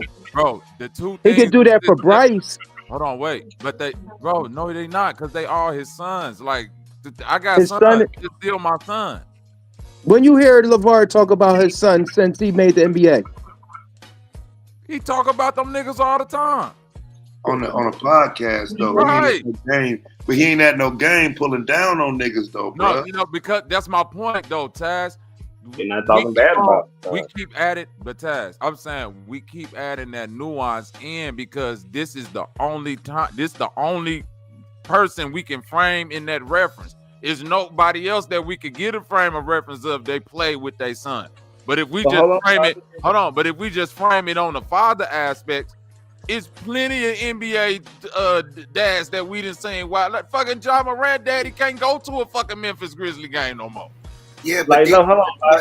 If Stephen A was talking bad about LaMelo, you'll hear LeVar Ball's voice. But remember, all these sons that you're talking about, they all made the league on their merit, not because of their father. Lonzo got picked.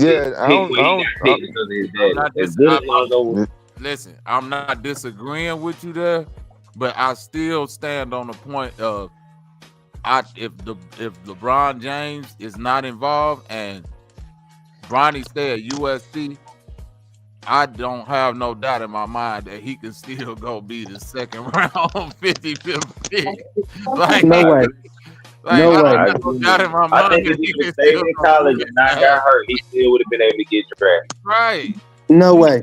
He's staying college. He would have had his career would have had to change. His trajectory would have had to change. No way. Where he was at when he left. Wait. That wasn't even. Remember, that's not even a good basketball conference he was in either. Okay, let me ask you this: if Bronny James stay for 3 years and by his third year he averaging 16 points, 5 rebounds, and 6 You saying assists, if? he's getting drafted in the second round, 55th pick. Yeah, you saying it though. Possibly.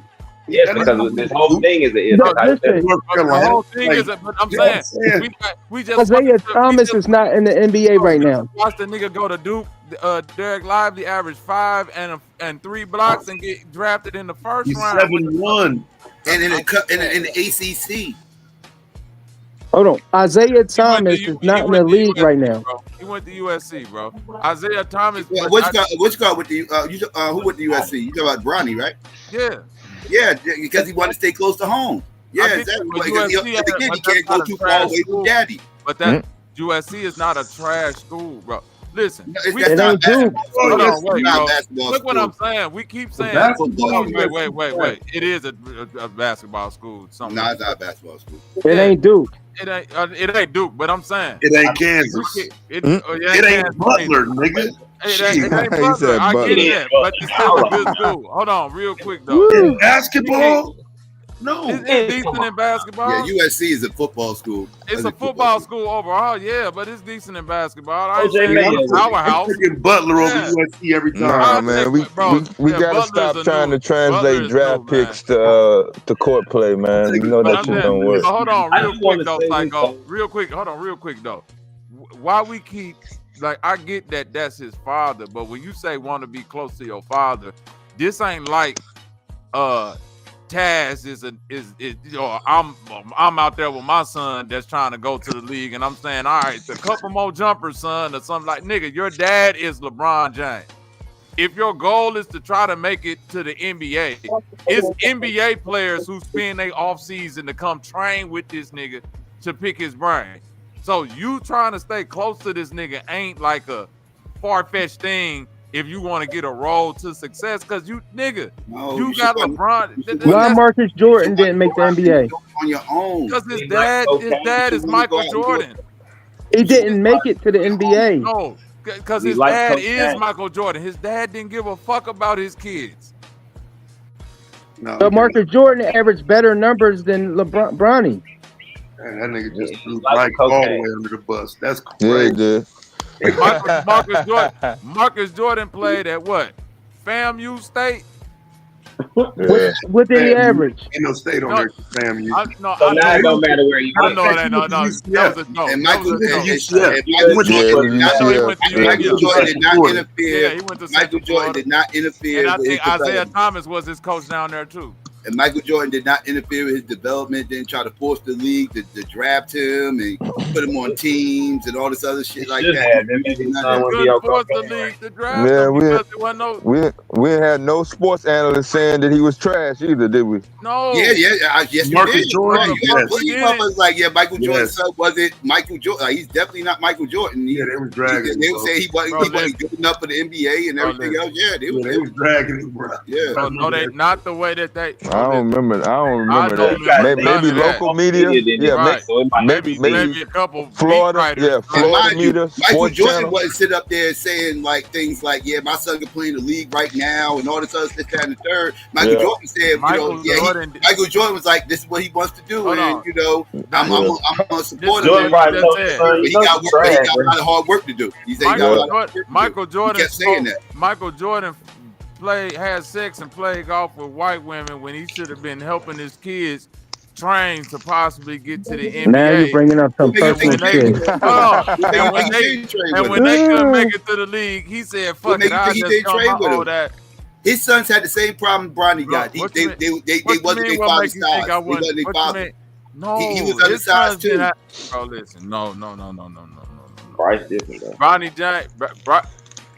Not Bronny James, but Marcus Jordan. Marcus Jordan had a decent game. Marcus Jordan had a. I would say he's better than Bronny. I would say he was better. Guess what? Yeah. No, I'm finna, bro. I know. Yes, I would agree with you that he was better than Bronny. I would agree with you that Marcus Jordan could have even made it to the league. He was that good.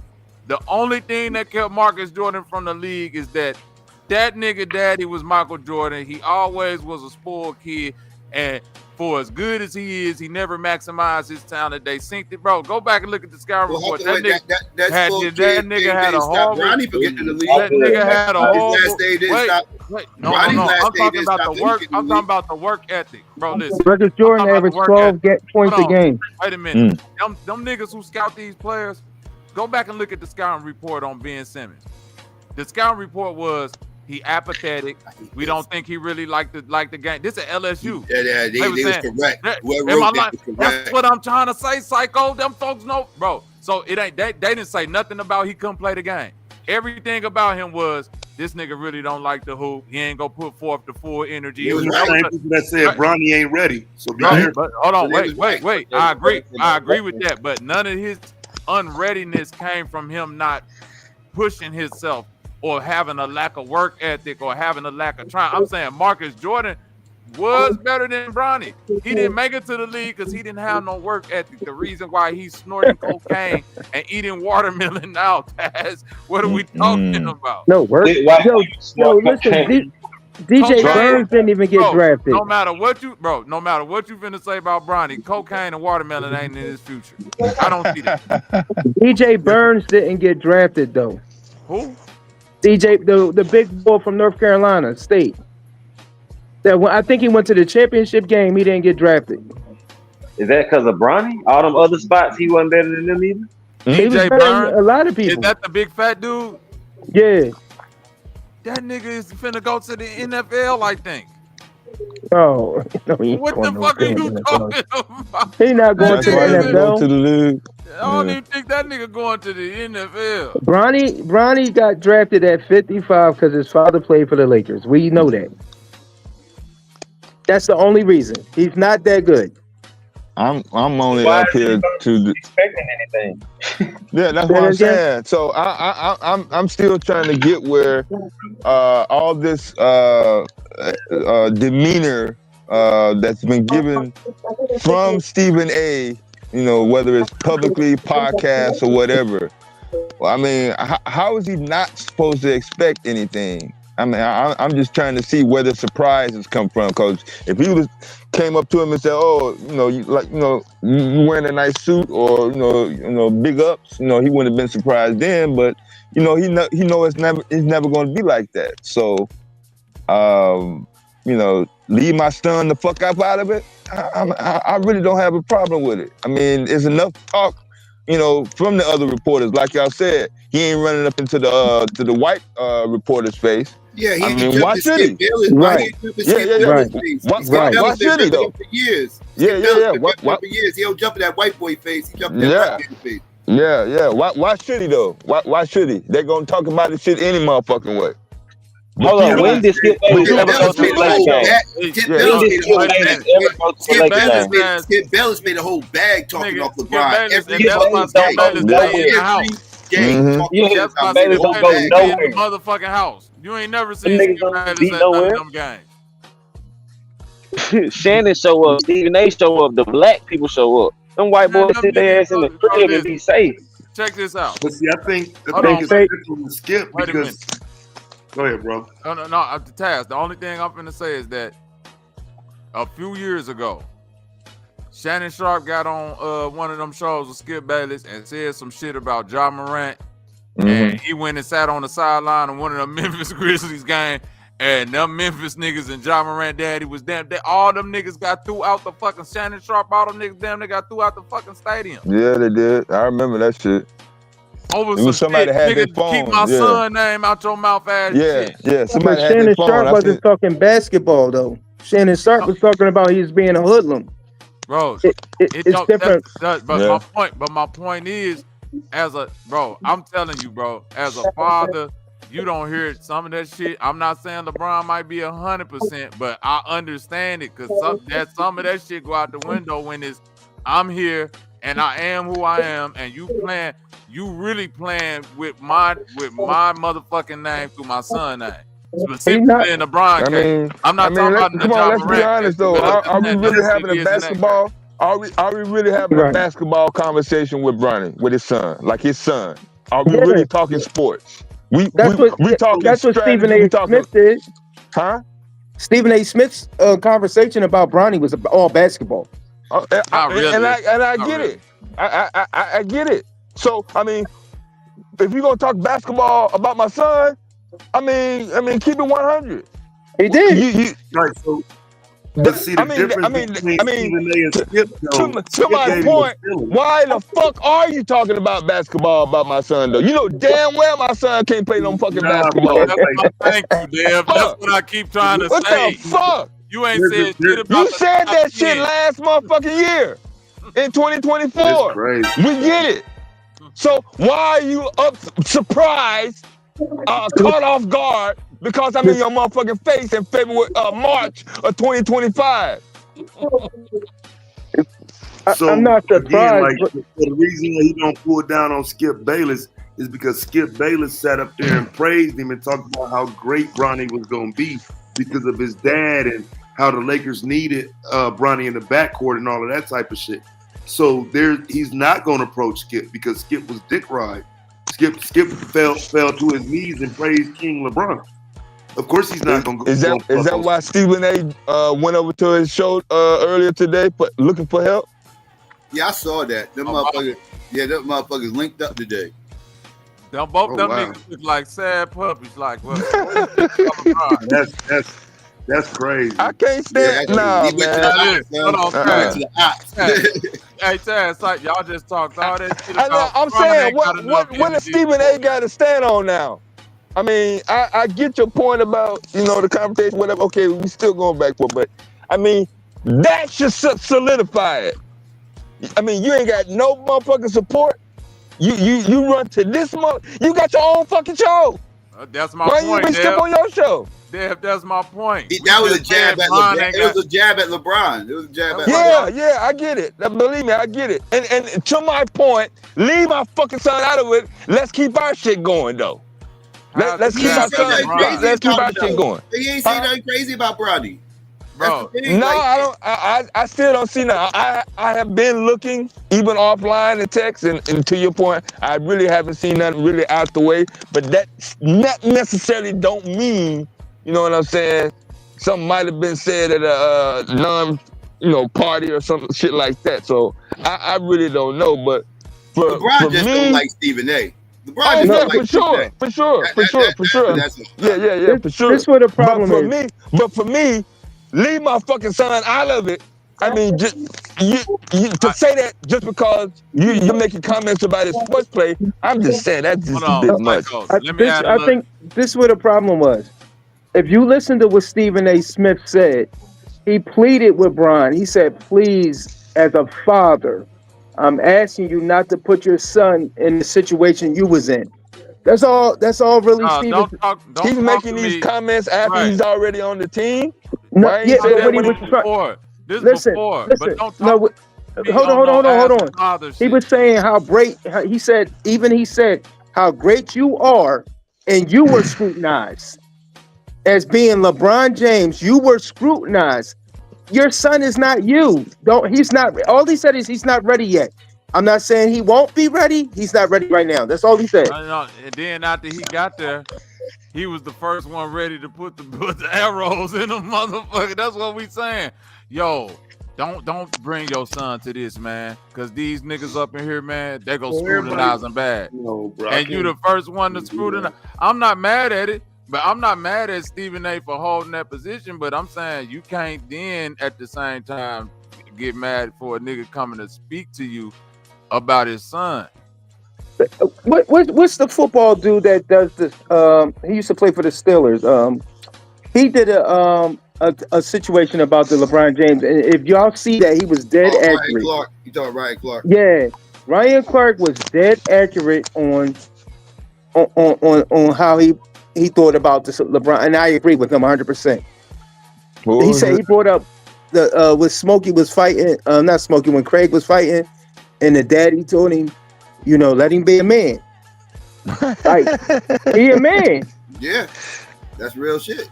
He a man. He signed up for that. Hey, check this out. That's what I said. If he didn't want that type of pressure and critique, he know what type of pressure and critique he was up for because who his father is. He see the type of shit that go on with his father. So if he didn't want that type of pressure, he could have picked a career choice. Why do niggas use these niggatry examples? I know, right? They go to the extreme. Yeah. Guess what? John Witherspoon told Ice Cube to be a man, and Ice Cube proceeded to hit this nigga in the head with a brick. What the fuck are we talking about? No, you missed the whole thing. He told him to fight. No. He told him to fight. No, because he pulled the pistol. No, he pulled the pistol out first. No. Can I finish, bro? He pulled the pistol out, right? Then Debo whooped his ass. Then when he saw he was about to lose, he said, fuck just this lose, and now I'm finna fight unfair. And hit that bitch with that brick. Bloop. Yeah, but he didn't use the pistol that would have killed him. Like, I'm saying he did whatever he needed to do to win. He cheated. Okay. No. So, bro, listen. Time out. Debo was right, like, go. Check this out. If you square with me right now and we get into a fist fight task and you start whooping me and I hit you in the head with a fucking brick, nigga, you finna come back and shoot me. What the fuck is we talking if you about? 3 times his I might as size, well have put the gun in. Long as we clear. Right. Thank you, Taz. What the fuck are we talking about? As long as we know. Nigga, I might as well keep hitting you with the brick because you definitely coming back shooting. So He said keep hitting them. Guess what's up, man? No. You better make sure that's the last time I ever breathe, nigga, because they gonna play it. Come on. That's why that movie was a comedy. Nigga hit Debo in the head with a brick for real. He coming back with the thumper. Why did he fight Debo? It don't matter. Debo had a No, it big don't ass matter. knife. That's why he had the gun. Do anybody forget No, that why part? did he fight Debo? Oh, hey, damn.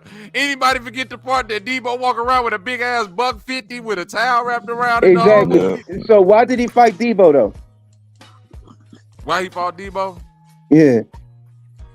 Cause Debo came over there slapped the bitch in front of him. Now he punched the girl in the face. Yeah, he punched the girl in front of All him. right. Yeah. So you know what I'm saying? We You on, got it. we on Friday lore now. Let's Right. He took an advantage of a woman and a man used the brick. What you mean? Like he had to do what he had to do. No, listen. That nigga, guess what? He ain't take advantage of a woman. He took advantage of a piece of coochie that he liked. That nigga He Debo was punched taking the bro in the eye, man. Debo had been punching the chick he was sleeping with in the Idaho movie, and them All niggas ain't right. bust I bet you he ain't doing it no more. You hear me? Damn. Debo had all them niggas shook. Debo was violating every woman all through that movie. Them niggas ain't And the doing dude, yes. Yeah, and the dude. What are you talking about? But what I'm saying, Debo had a big ass knife, dog. That's why Craig had the fucking gun. so that's what I'm saying. Who was Debo in the Stephen A. Smith situation? Who was Debo? Yeah. ESPN. No, Brian was Debo. ESPN is Debo. No, Brian was Debo in that situation. How you figure? I don't know if I don't get that Debo. Because he tried to bully. He trying to bully the dude that's 4 times smaller than. Nah, he's just saying leave my son out of this shit, man. That's all. That's all he's saying. He's saying. You know what he's saying, man. I don't. And then I don't get what he's saying. I don't. This what I don't like. Saying Debo implies that Bron is just always a bully. Right. That's what I don't like. And he's not doing that. And right. That's the part that I don't like. All he was No, I'm talking about in that situation. The analogy was just, okay. just stepping up. Yeah, like you said in chat, manhood. But my point is this. Like, but this the point. Yeah, let him handle his business as a man because they was We're fighting. doing a movie though. But that's a movie. But I'm saying Yeah, we did go wild. Because we see LeBron as this big, strong nigga and Stephen A as this little nigga, we just assuming because they having maybe an intense discourse as men that LeBron is saying some physical, I'm finna do this and this to you. I'm saying it like LeBron ain't got no history of that. We don't even hear history of LeBron threatening or going at niggas like that. We do got a history of LeBron saying, hey, them niggas play with my name again, they might not work at that station no more. They might not be on this team no more. Motherfucker might be on the next flight out of here. So it seemed kind of funny that shit happened. Then the next thing that Stephen A. come out talking on ESPN, he talking soft. Then the next shit, you sit next to Skip Bayless. This nigga, right. So again, you took bullying in the wrong faction. You don't understand what I meant by that. That's a bully tactic of as you said, his power. As you saying, he can get him out of here if he feel like it.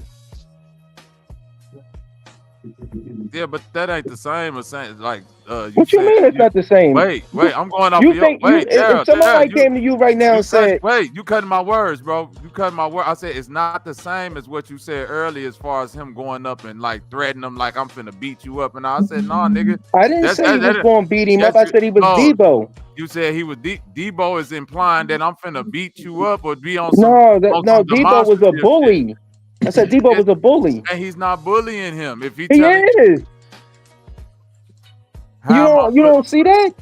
No. If you're just saying that Stephen A. Smith's bitched up and bro, changed his tone, after if anything, from a father's point of view, he would be viewing it as if anything from a father's point of view, he would be viewing it as I'm going to defend my son from a bully. How is he a bully? That's his job. Are you listening? We didn't say anything negative. I said from a father's point of view, you keep talking about my son, who is the second round 55th. That's what I get paid to do. You don't, bro. Listen, you talking about my son because of who I am, not because of who he is. But you made it about your son saying he's better than everybody in the league. That's my son, nigga. All right, but you wrong. It don't matter. Okay. It do matter. Then do your job. What you mean? How am I wrong because I want my son to be in the fucking league, yo? No, you wrong because you said your son was better than everybody in the league. Oh, okay. But then, On that hold on. concept. Wait. He could be wrong in that. LeVar Ball can be wrong in saying my son is finna be better. LeVar Ball got killed too. I'm not, bro, listen, he did. I'm not saying he can be wrong. He can't be wrong in that. I'm saying LeVar Ball made it to WrestleMania from the shit he said. You missing my. Okay, you go keep. I'm saying that even though LeVar Ball may be wrong, he was still checking niggas for going out of bounds about his son. He was still going. He was still like, hey, y'all, hey. He wasn't running down on people. But he wouldn't have the opportunity to run down on nobody because why wouldn't he? Because he's not an actual player. He can't be in the certain positions that LeBron can be in. All of these. He's in the same vicinity with them. Bro, listen. Not this man made it to the WWE World WrestleMania and he can't run down on people. Come on, dude. Y'all can't keep cutting every word, man. Not when I'm an actual player and if you a media member talking about this other player that's named Bronny who ain't playing all this time, but you need to get a story so you could put some shit on your little TV screen. You feel me, Dev? Not when you gotta see me in the motherfucking locker room after the game. This ain't like a LeVar Ball situation. Like that's what I'm saying. We in March 2025 after the All-Star break. I'm gonna call Cap because if you look back at that time period, Stephen A. invited LeVar Ball on though. LeVar Ball got to ESPN because of Stephen A. Right. You know what I'm saying? So, I agree with that. And it was because of the criticism of what LeVar was saying about his sons. Remember, he said they were better than Mike, nigga. Correct. Yes. Correct. I agree with you. So it's the same thing though. Other than we ain't talking about LeBron James, now we talking about LeVar Ball. Wait. Right. But the only difference, Taz, this is the only difference that I'm making. I get the over-exaggeration of a father. That's why I'm pointing out LeVar Ball and making the comparison to LeBron James. That's why I say it's nuanced, because he's a basketball player, but at the same time, I understand the excitement of your son. You feel me, Taz? Like your son, if a nigga, like you might be like, nigga, my son colder than anybody that whatever sport it is, like just off a pure joy to see him do something. Like I get that part of it. So, but I'm saying that because he's LeBron, when he say that, it don't get nuanced, and it's like LeBron think Bronny the same way like LeVar Ball was getting Lonzo and them niggas all burnt up with that. The whole point of it is once you beat that horse over the head and he's the second round 55th and not the first round pick, and now it is like y'all keep want to talk about his production and what he supposed to be doing, and like Dev said, like, whoa, nigga, like I get it that I was excited as a father and said all that heavily, but y'all really thought I was serious and thinking y'all wanted my son to come in the league and do some shit, like, but y'all niggas ain't talking about the first top 10 picks. Like y'all ain't even doing your job, nigga. Do your job, Yeah, Stephen. stop talking about I'm my saying. fucking son and talk about Alex Sarr and Rishashi and all these other niggas. Let us know what the fuck they doing. Yeah, what parent is not saying because they still in the NBA that their kids is not either the best or good, or you know what I'm saying? I don't know too many parents that actually does not embellish, you know, whatever it is, you know, even if it's not sports. You said because they're in the NBA. I'm sorry, dude. Yeah. No, I said the people you were talking about still in the NBA, right? They all rookies. Are they still in the NBA? I'm saying they all rookies with Bronny. I know, but are they still in the NBA? Are you, bro? Are you here? No. One of them top 10 draft picks is in the G League. Yeah, one of them top 10 picks is in the G. Yeah. One of the top 10 picks is in the G League. Yes. You gotta be careful with that. The G League is the NBA. Shit. No. The G League is part of the NBA. It's not the NBA. It's a different. Nigga, the G League is the NBA. It is the NBA, bro. The motherfuckers come here every summer, nigga. I'm like, oh my God, my motherfucking ass. I live in Las Vegas. The only time I live in Delaware. NBA action is the summer league. Okay. I'm just telling you, the G League is looked at as the NBA. It's not a separate entity. Right? That's the NBA, nigga. The G League is a lower level of the NBA. Okay, man. Tomatoes. We get it, I brother. got you, bro. I know what you mean, but I'm just So telling it's you. not the NBA. All right, it's a part of the NBA. We got you. All right, bro. It's not the NBA G League, bro. Yeah, that's why it's called the G League and not the NBA. Bro, it's a part of the NBA though, bro, man. Yes, it's called yes. the So it's the WNBA. Bro, it's called the NBA G League. Right. I was gonna say, if we Did being you honest, did you you would say actually get your NBA question before answered G though? League. Hold on, before y'all go too far. Did you get your question answered though? Which one, me? Yeah. Yeah, you said one out of the top 10 or 20? How many like you saying one in the G League. Yeah, yes, they are. A lot of them in the G League. The damn slam dunk king was averaging 25 points in the G League. But he didn't. But the nigga said he what garbage. slam dunk king is he? For what league? The NBA. The NBA. Right. He played in the NBA. No, he don't. He playing the G League. Yes, he does. He played for Orlando. Bro, that for what? 2 more You weeks? talking the white boy? Yeah. Yeah. He played. The white boy won dunk contest. He been playing G League for like the last 3 years, 4 years. No, but he plays in the NBA now. Every February. They only signed him right before the All-Star break for the dunk contest. I get that, but he averaged 25 points a game in the G League. Yeah, he put up numbers in the G League. Yeah. Right. I think he won MVP 1 year. Wait. Yes. Right. Okay. 25. So But niggas just say he garbage. Wait. 25 points a game in the league in G League is MVP status in G League, right? Right, but he's garbage though as an NBA player, right? Bro, who said he's garbage as an NBA player? He averaged 4 points a game. Who? I would say he's garbage. Matt McClung. Right. He's garbage. Matt McClung. Okay, then he garbage as an NBA player. And that's all Stephen A. Smith was saying. I don't get it. About the GOATs, the favorite person's son. Wait. Again, you keep comparing these people that's a rookie. You see what I'm saying? So if you got a person that's a 5th pick that's in the G League averaging 20, then you got a person that's a 2nd round 55th pick that's in the G League averaging 20. Then when I look at the top 10 of this year's draft, you got the 3rd pick averaging 3 points. You got the 4th pick averaging like 5 points. Mm-hmm. You got the 7th pick averaging like 6 points.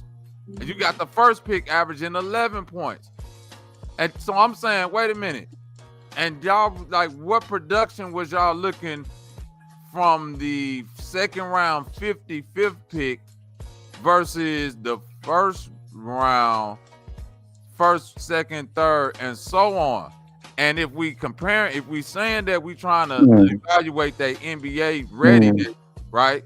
If we saying we're trying to evaluate that NBA readiness, and if we take the first round 5th pick and drop him in the G League, right? And he averages 20 points, and we say, okay, he looking good. He looking good in the NBA too, which he should, because he's a lottery pick.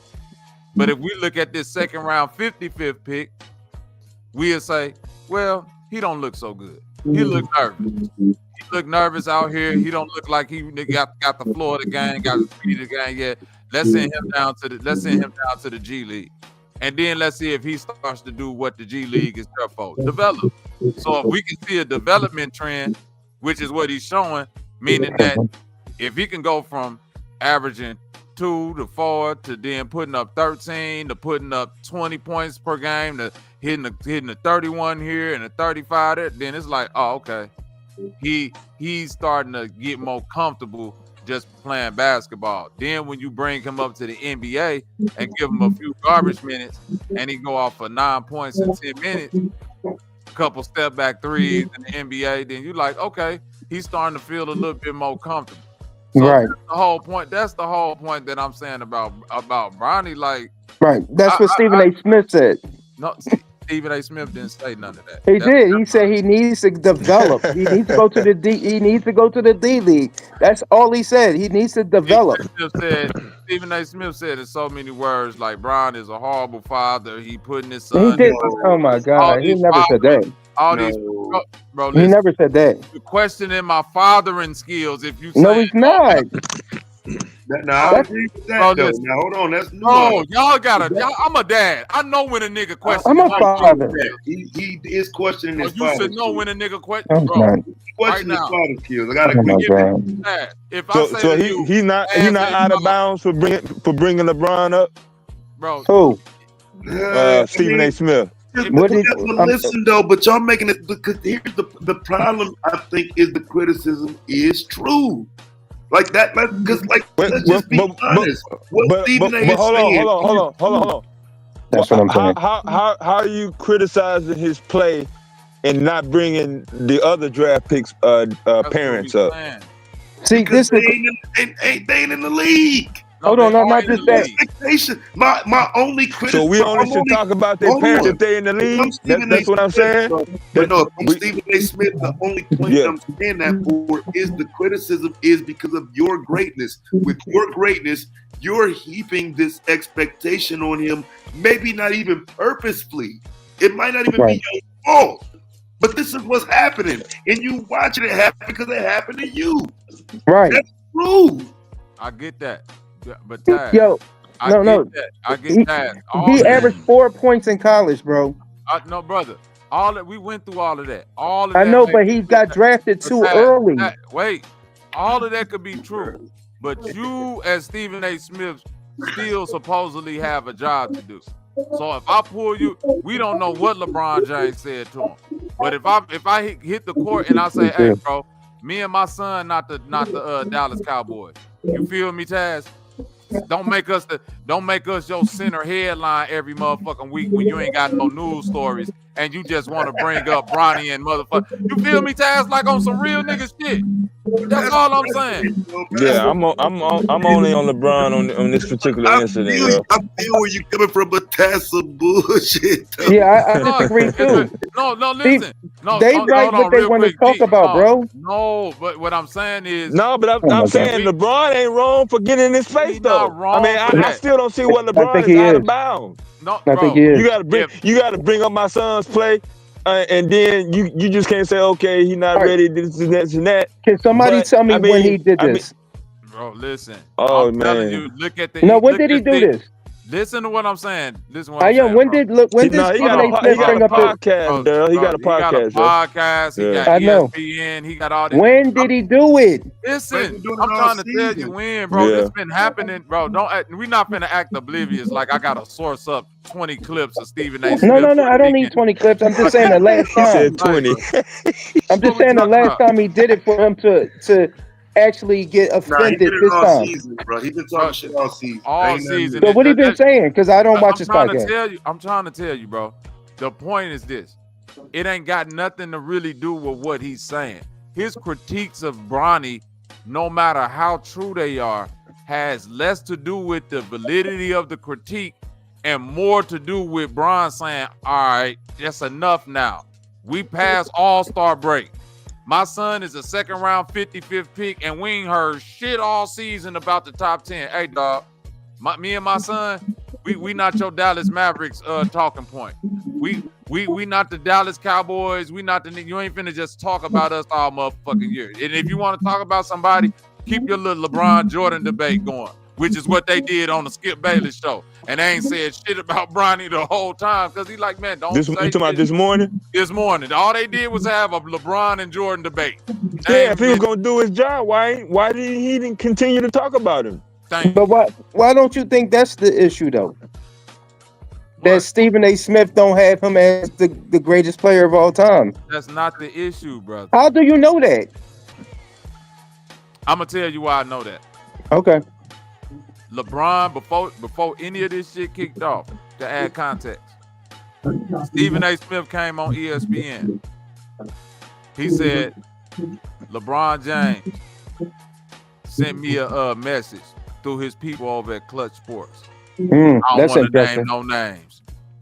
He was tough in this. Go look this up. This a few weeks ago. You know, they called me. I don't know if they was trying to check me about Bronny.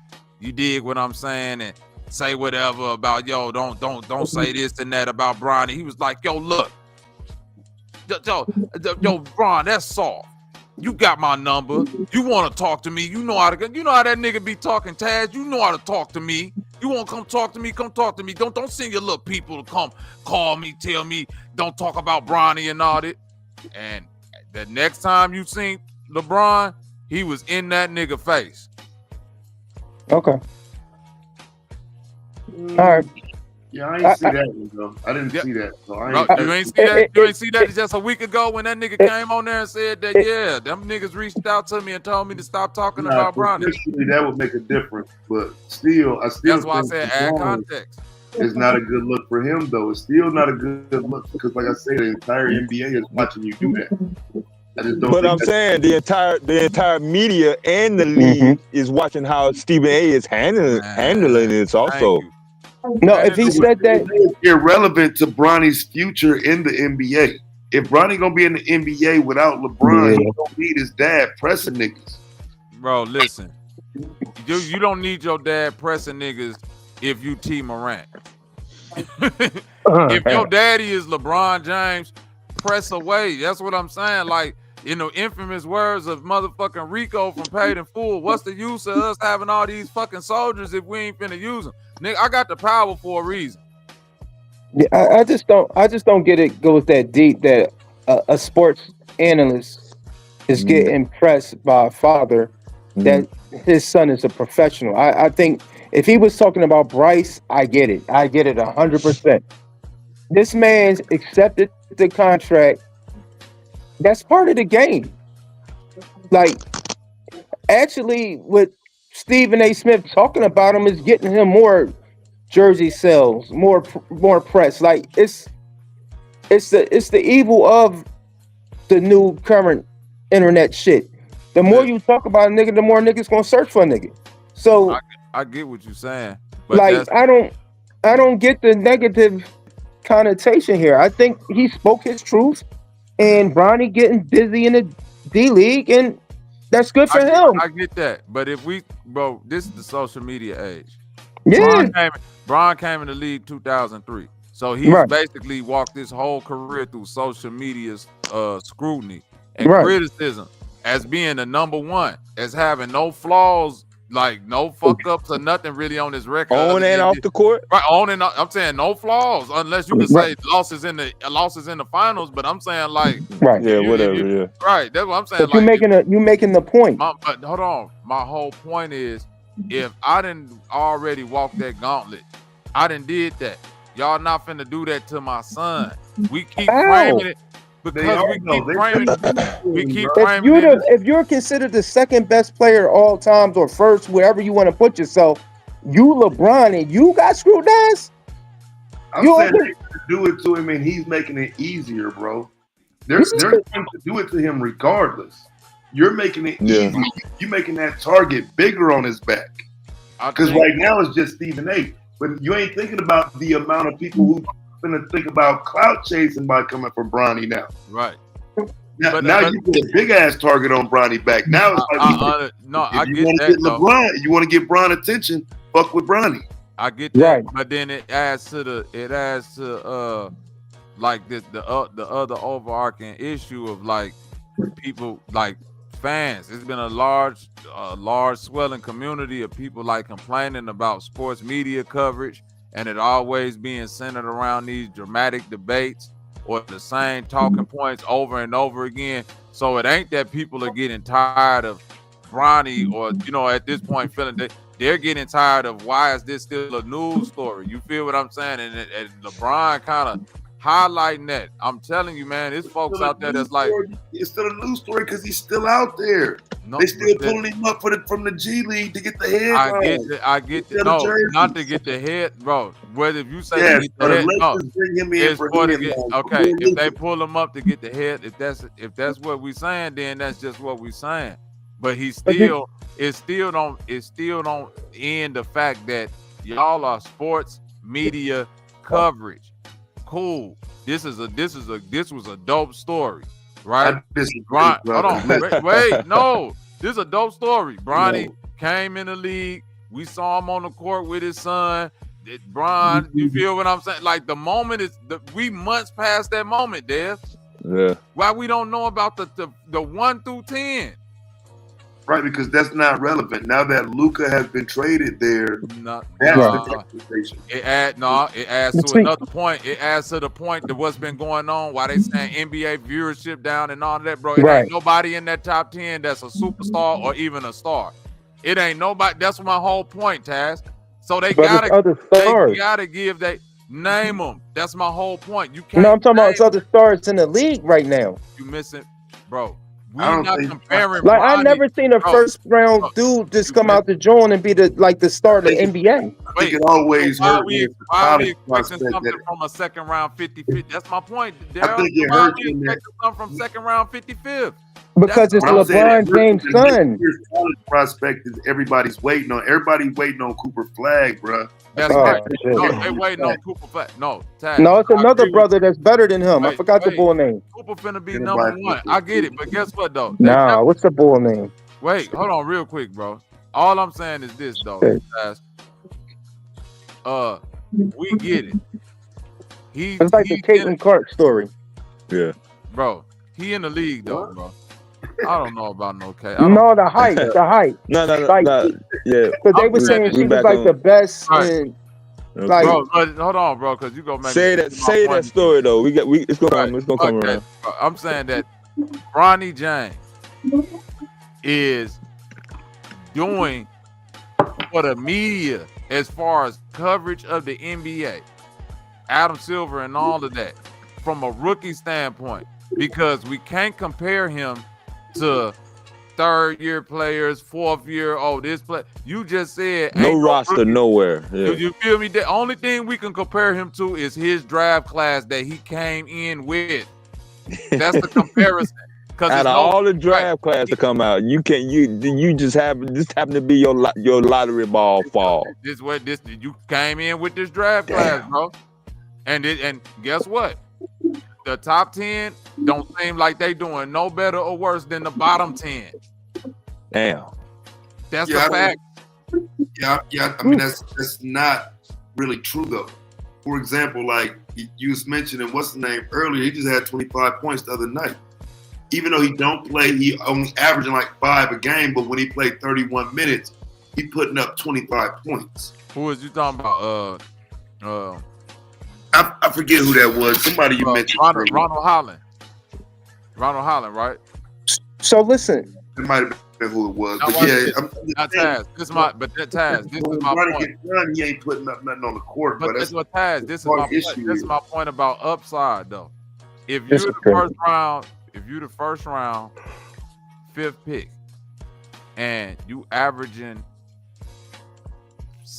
5 points, whatever it is per game, but throughout the season, you got a couple 25, 30-point NBA games.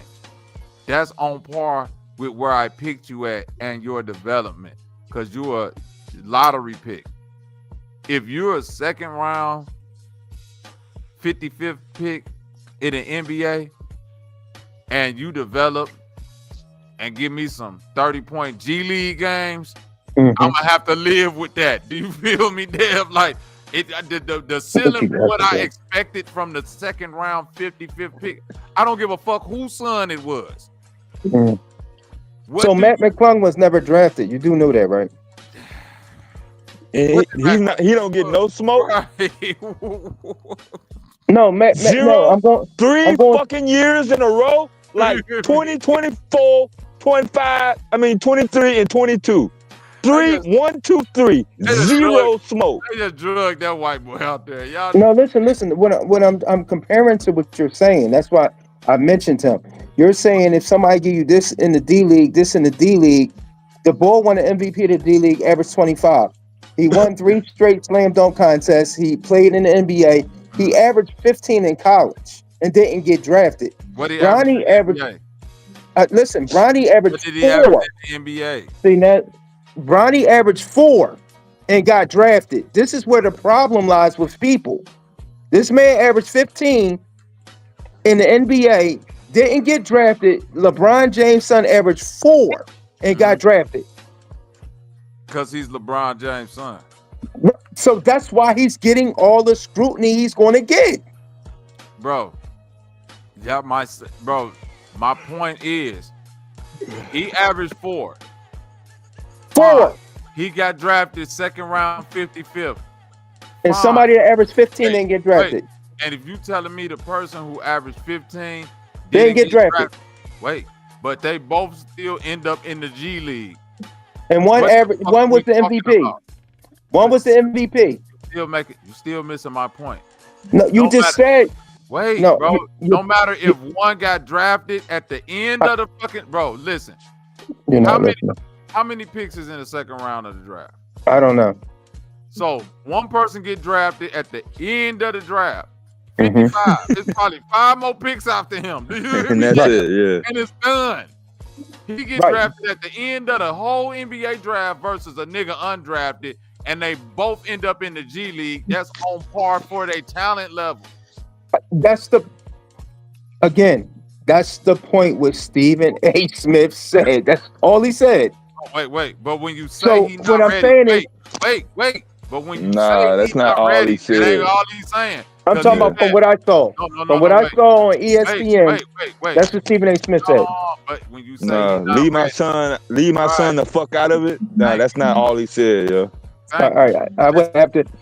Just direct me to. I'm gonna have to look at his podcast. Yeah.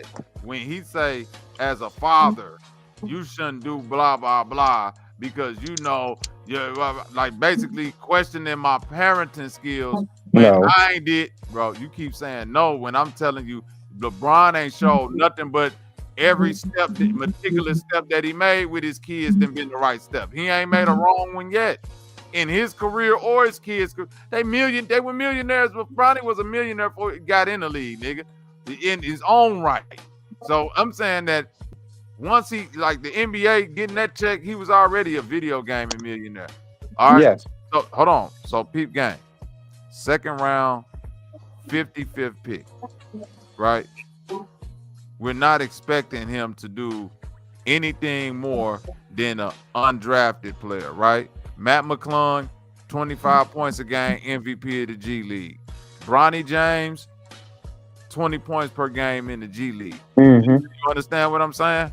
Right. So when they keep saying, "Oh, he ain't ready," that's the part of the criticism that ain't being spoke about. When he first got in there and niggas was screaming, he trash, he ain't ready, he trash. Somewhere doing that G League development, he wasn't trash no more. You couldn't just say he wasn't NBA ready.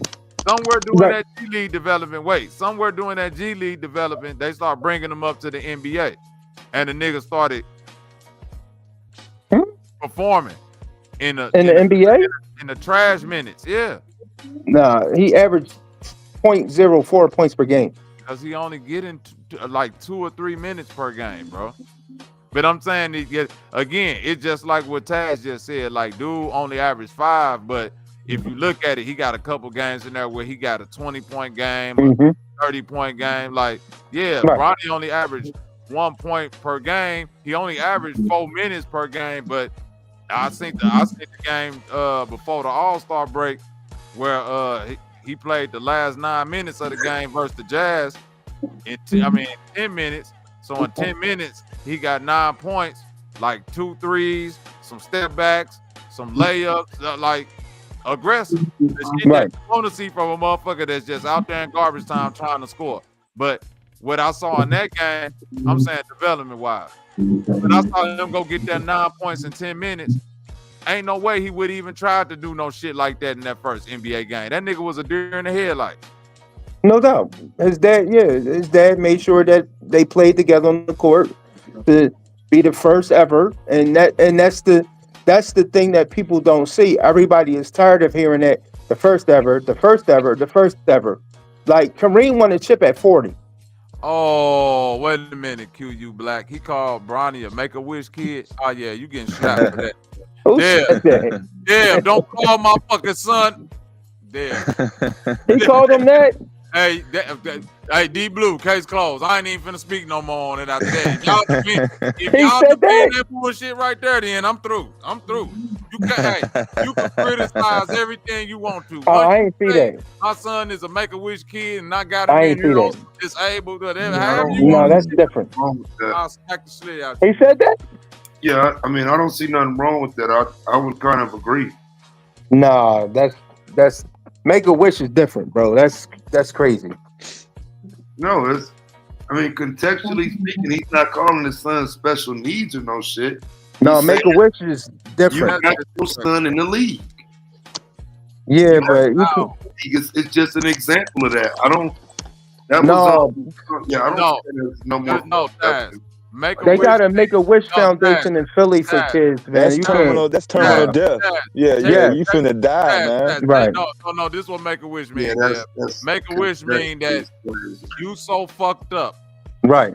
That terminal. You will never make it as a football player. You're never gonna make it. Yeah, that's terminal. Yeah, that's what I'm saying. You finna die. Yeah. You ain't no possible way you would have made it. So we finna make a wish your way out here with Jerry Rice. Yeah, if Stephen A. Smith said that, then gonna throw you a football on the Patriots field. You call my son a make a wish, nigga. Hold on. If Stephen A. Smith said that, I agree with everything LeBron did. Your ass, nigga. You play with my son like that. I'm perfectly fine with it, but like I said, No. You gonna call my kid? Don't make a wish. No, fuck that. Hell no, man. No, if he said that, I agree 100% with him. I agree. I ain't hear about it this week, but I blame that to Taz. If your son, I don't want to put on your son, because if my son had cardiac arrest, and then you a year or two later call my son a Make-A-Wish kid, we're gonna have a problem. Yeah. We're gonna have a problem. I might have stolen. My son It ain't almost gonna died. be no, it ain't gonna be no leave my son out of it either. Yeah, I'd have stolen. Yeah, we're gonna have a problem, bro. I might have got suspended in the league. That I might put some hands on you. Yeah. Some. I didn't know he called him a Make-A-Wish kid. I got enough to this. risk it. I'm standing on enough to risk bro, it. Bro, I can leave the league today and wouldn't give a fuck. Right. Like I gotta you see pay, if he really called that nigga son that's totally different. Whoa. Stephen A. Smith didn't call Bronny James a Make-A-Wish kid. Jason Whitlock called him. Oh yeah, he sounds like a fuck nigga that'll say that. Yeah, that makes sense. Now I'm back to Stephen A. Smith's side. Yeah, Stephen A. said that. That makes sense. Fuck Jason Whitlock. He ain't never gonna be nowhere. That makes sense now, but now think about the next layer of that though. He ain't get stepped to though. Because he ain't gonna be nowhere. That's why I said the same about Skip. He ain't gonna be nowhere to be seen. I promise you. Because he a fuck nigga. Like I'll give Stephen A. that credit. Like Stephen A. say what he's saying, he show up where you can see him and talk to him. I give him that. That's the only way. That's the only credit to your point that Stephen A. get. Skip Bayless is leaving that show and putting on them Jordans and going home to his wife. He tell you what he do every day. I leave here and I go home to Ernestine. That's his whole gig. Jason Whitlock don't exist outside of that studio. These niggas don't be in the locker rooms and all. That's why Stephen A. got the edge on them niggas. He actually go out there and willing to get cursed out or possibly slapped by a player to go, talk to somebody. You gotta commend that. But this is the problem, though, because now I'm looking at it, right? This says Jason Whitlock said the Lakers are treating him like a Make-A-Wish kid. That's different, bro. He didn't call him a Make-A-Wish kid. Yeah, that's different. The Lakers are treating him like that. That is different. That ain't different. He's saying the Lakers are treating him like he's special. Yes, that's what he said. Right, yes. Different. That they're I wouldn't say special. Make-A-Wish make it a little different because special. He is a special kid. He's LeBron James' son, so he should get special treatment. I don't know why people act like that's crazy. But when you put the Make-A-Wish on it, with his history, like to me, it put a little different touch on it. Now, I do think when you just put it in context, it ain't so bad. It don't hit the same as if he would actually called him a Make-A-Wish kid. Yeah, he's not saying he's taking The direct quote is the Lakers are treating Bronny like a Make-A-Wish kid. That's the direct quote. Yeah, that's what I'm saying. Yeah, when you quoted it directly, it make him okay. That ain't bad. So he can say Make-A-Wish kids get special treatment. So basically, that's what he's saying, that the Lakers are giving him special treatment. That's what Make a Wish. How many motherfuckers is on that list? Hey, fuck that nigga Truth talking about Sobrani and Make a Wish kid. Fuck you, nigga. No, it's a crazy thing with it. Like, I wish the young fella, gets his shit together and plays well. He don't need to though.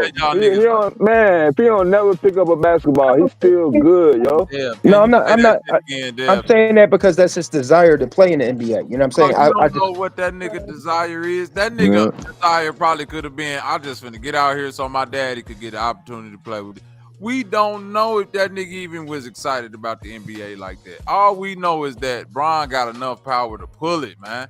And at the end of the day, I respect that coming from any nigga that can get up in any position and pull strings like that. I can't be. I agree with the nepotism. I agree. If you believe Bronny words, he wanted to play in the NBA. This was something he wanted.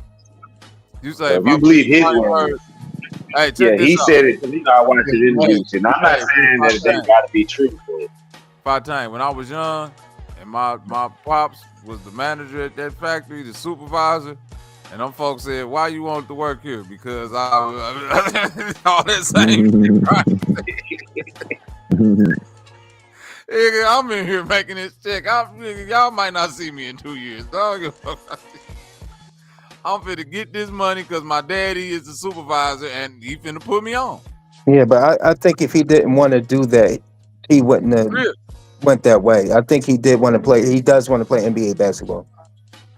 I get that he wants to play NBA basketball.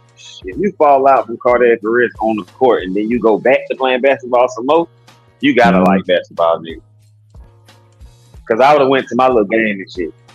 And I'm like, I'm a gamer.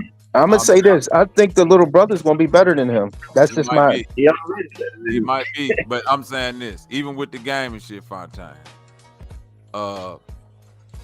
If I really want to be a gamer, but I'm also LeBron James' son, and I'm slightly good enough to possibly make it to the league, and with a push from my pops, I can get there.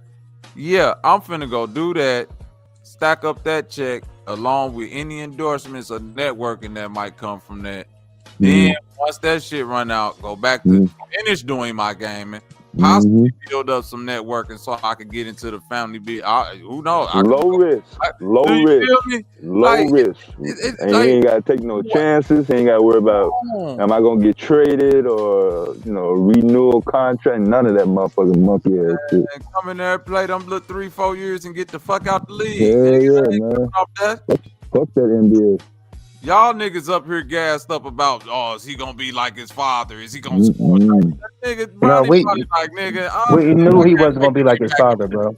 Nigga, Bronny probably like, I can't wait to get back in front of the PlayStation. Yeah, but we knew he wasn't gonna be better as good as his father.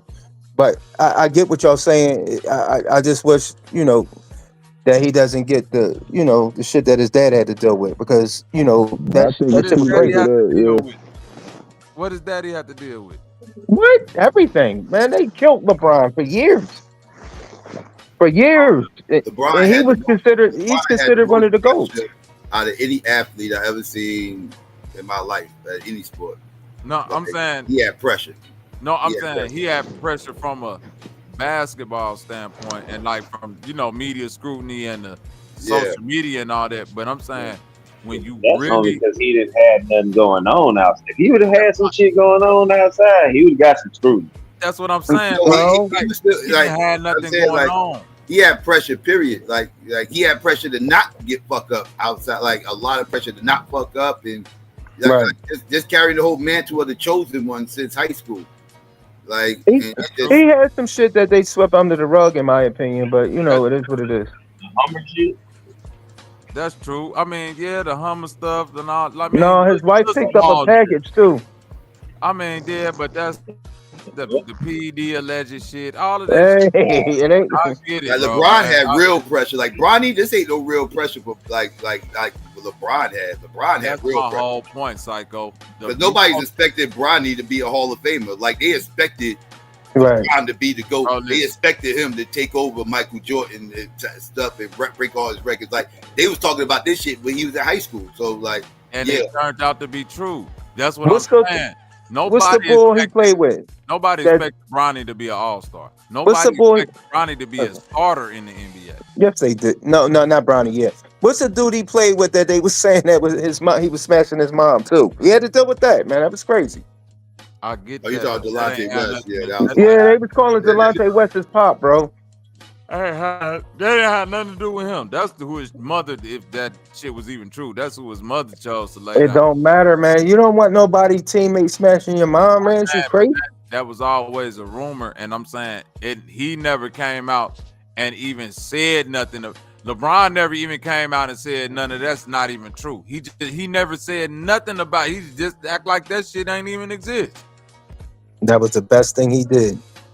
But that's my point. Like when you say the pressure, I don't see like we talking about Bronny from a standpoint of like, oh, the pressure. I think like we just looking past the point of like Bron is a dad, and he had a dad reaction to a nigga talking shit about his son. It ain't really that. That's really what that was. I don't think none of them feeling no pressure, bro. Bronny is comfortable. The only pressure he might feel is being nervous on the NBA court, but as far as like pressure to perform or be this great hooper, dude, man, the deed is done. I got drafted and I stepped on the court with my dad. That's the only pressure he had, and he finished that.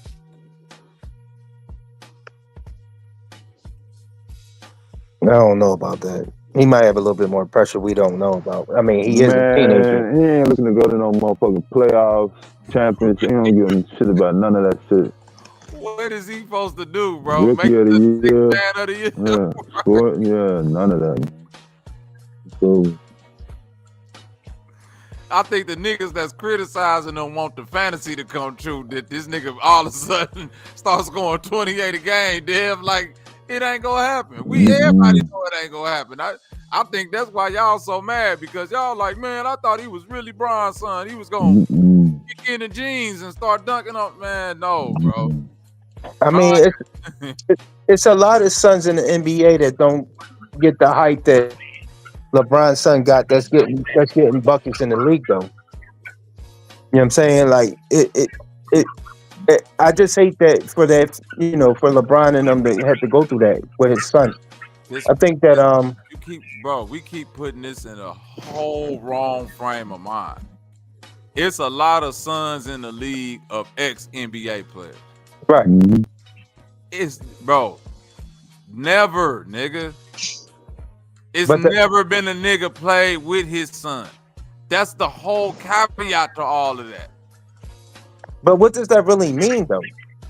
Bro, come on now. No, for real. What does that really mean?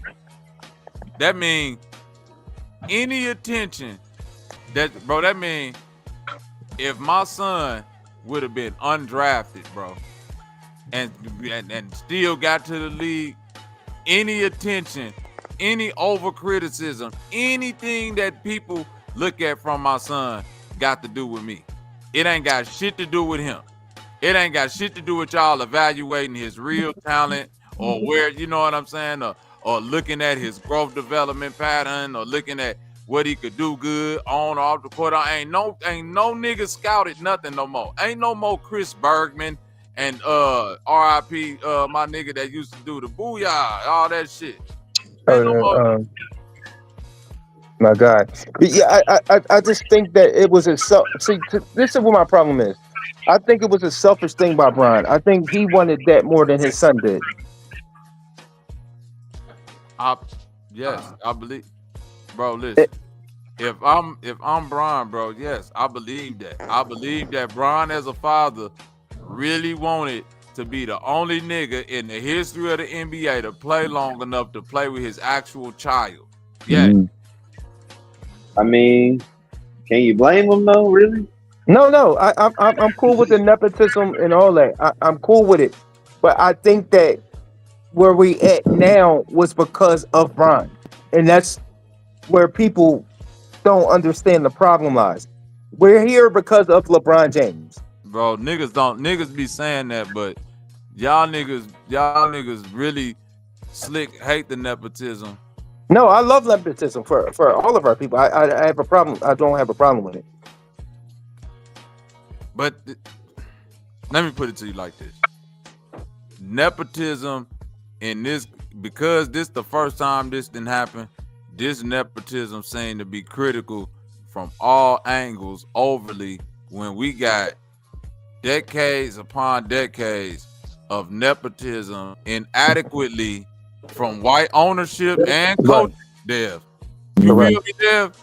We got look, the coach be trash. He retired. Carl. We put his son up in there, right? Kobe Carl did that for the. Nobody cry nepotism. The owner be trash. The son of the owner trash. Jenny Buss been trash for how many decades now? Nobody been screaming. Brother was trash. And the brother, thank you, God. So all of a sudden, because a nigga did something the first time anybody ever seen in history, all That's these kind of different though. conversations. No, it's not, bro. Ownership in drafting is totally different. Like you can't do that. Listen, okay, take ownership off the table. Right. I can show you decades upon decades of coaching, whether you want to talk NFL or NBA. Yes. Yes. Where the whole pipeline, bro, the whole coaching staff be nepotism. Yes. Yes. Don't nobody say nothing. Don't nobody say, hey, why this keep on? Why? However, Marty Schottenheimer got all his fucking sons up here as offensive coordinators and fucking quarterback coaches and shit. However, they get shitted on too by sports reporters to say that he wasn't. Yes, they do. No, they don't. They do. No, I'm a Niners fan. I know they kill my coach because he's not his father. It happens. They do that. It's just not taken to us the way it's taken here. They kill people's sons in stuff in sports for coaching and quarterbacks. They do that. Yes, they do. They do kill them. They kill them too. It's sports. That's what you do. It's this what you do. It's a boxer. What's the boy Mexican boxer that went undefeated? He did all them good fights and his son is trash. They killed him. It happens. Yeah, it's part you talking about De La Hoya? No, the dude that beat up is it Chavez? Julio Cesar Chavez. Yeah, his son. They killed him. Okay. If Chavez see one of you niggas outside that was talking about his son, that Mexican. Do you hear me? Yeah, it ain't gonna be no. He ain't never approached none of them announcers. Bro, y'all keep making it like nigga approach. Yeah. Maybe I'm just such an old nigga that I remember stories from sports that other niggas don't remember when it come to fathers and motherfucking maybe I'm an old man and I remember. Tell me about him. I remember a young Venus Williams. Yes, Richard Williams. Huh? Richard Williams. Right? No, I'm saying I remember her sitting in that chair. I remember that interview when on live when she was sitting down and that white man said something, and all of a sudden you see this big country nigga come out the back and say, "I done told you now." Yeah. Richard Williams. Do that shit. I know his name. You keep saying. No, what I'm saying is. Name. Okay. I know his name, bro. I don't think Bronny had the same circumstance growing up as Richard Williams and Serena Williams did. Bro, it ain't about the fucking circumstance. It's about it is. Bro, you keep saying it is, and I'm saying in any circumstance, I can show you a daddy getting activated, whether that nigga got $1 million or $10. Mm-hmm. I get that. Bro, I can remember. Bro, you ain't from. I remember my daddy saying, "Yeah, Isaiah Thomas, who from the west side of Chicago, like me. Yeah, that nigga daddy and all his uncles and shit used to be up in them stands with pistols. You couldn't just talk. You hear me, Deb? The big part of the reason you couldn't just beat the Pistons like that, you couldn't just talk shit to them like that in Chicago. Because Isaiah was from Chicago. And if you thought you was just gonna talk some shit, it's some niggas up in that stand that might. I'm trying to tell you, bro. This shit been going on since been going on. Yeah. I know. I watched the whole thing with Demond Wilson talked about him and Red Fox used to tote pistols when they used to do their shows live. I get that. I'm not talking. Bro, how you missing the You point? going, How you going all the way back. Where are you? Because you Bro, saying it's been going on for going on. I'm talking about fathers. I'm talking Yeah. about fathers. They were sports. fathers. But I'm saying in sports, bro. I'm talking about fathers in Why? sports. Bro, did your kids play sports? Bro, my kids is young. They don't play sports yet. My son played basketball. I was that same father. Yes, I get what you're saying. However, if my son became a professional NBA player, I'm not going to address nobody that's critiquing on my son averaging fucking 0.04 points a game. Depending I'm on going what to they say, yo, son, listen, it we got depends work, on what dog. they say. You might let it ride, at the beginning of the season when he first happened. Right. But I'm just saying, at some point, it may not be after All-Star break. It might not be March. You know what I'm saying? But I'm just saying for you, and it's coming from somebody that don't have kids, but I'm just knowing parents, mothers and fathers. You are going to have a limit on hearing something about your son and your name being brought up. Not when he's a professional. I'm not. Oh, listen. I'm sorry. Yeah, I don't give a damn especially when he's a professional. No, Yeah, not when my son's even getting 4 or more 5 so. million a year.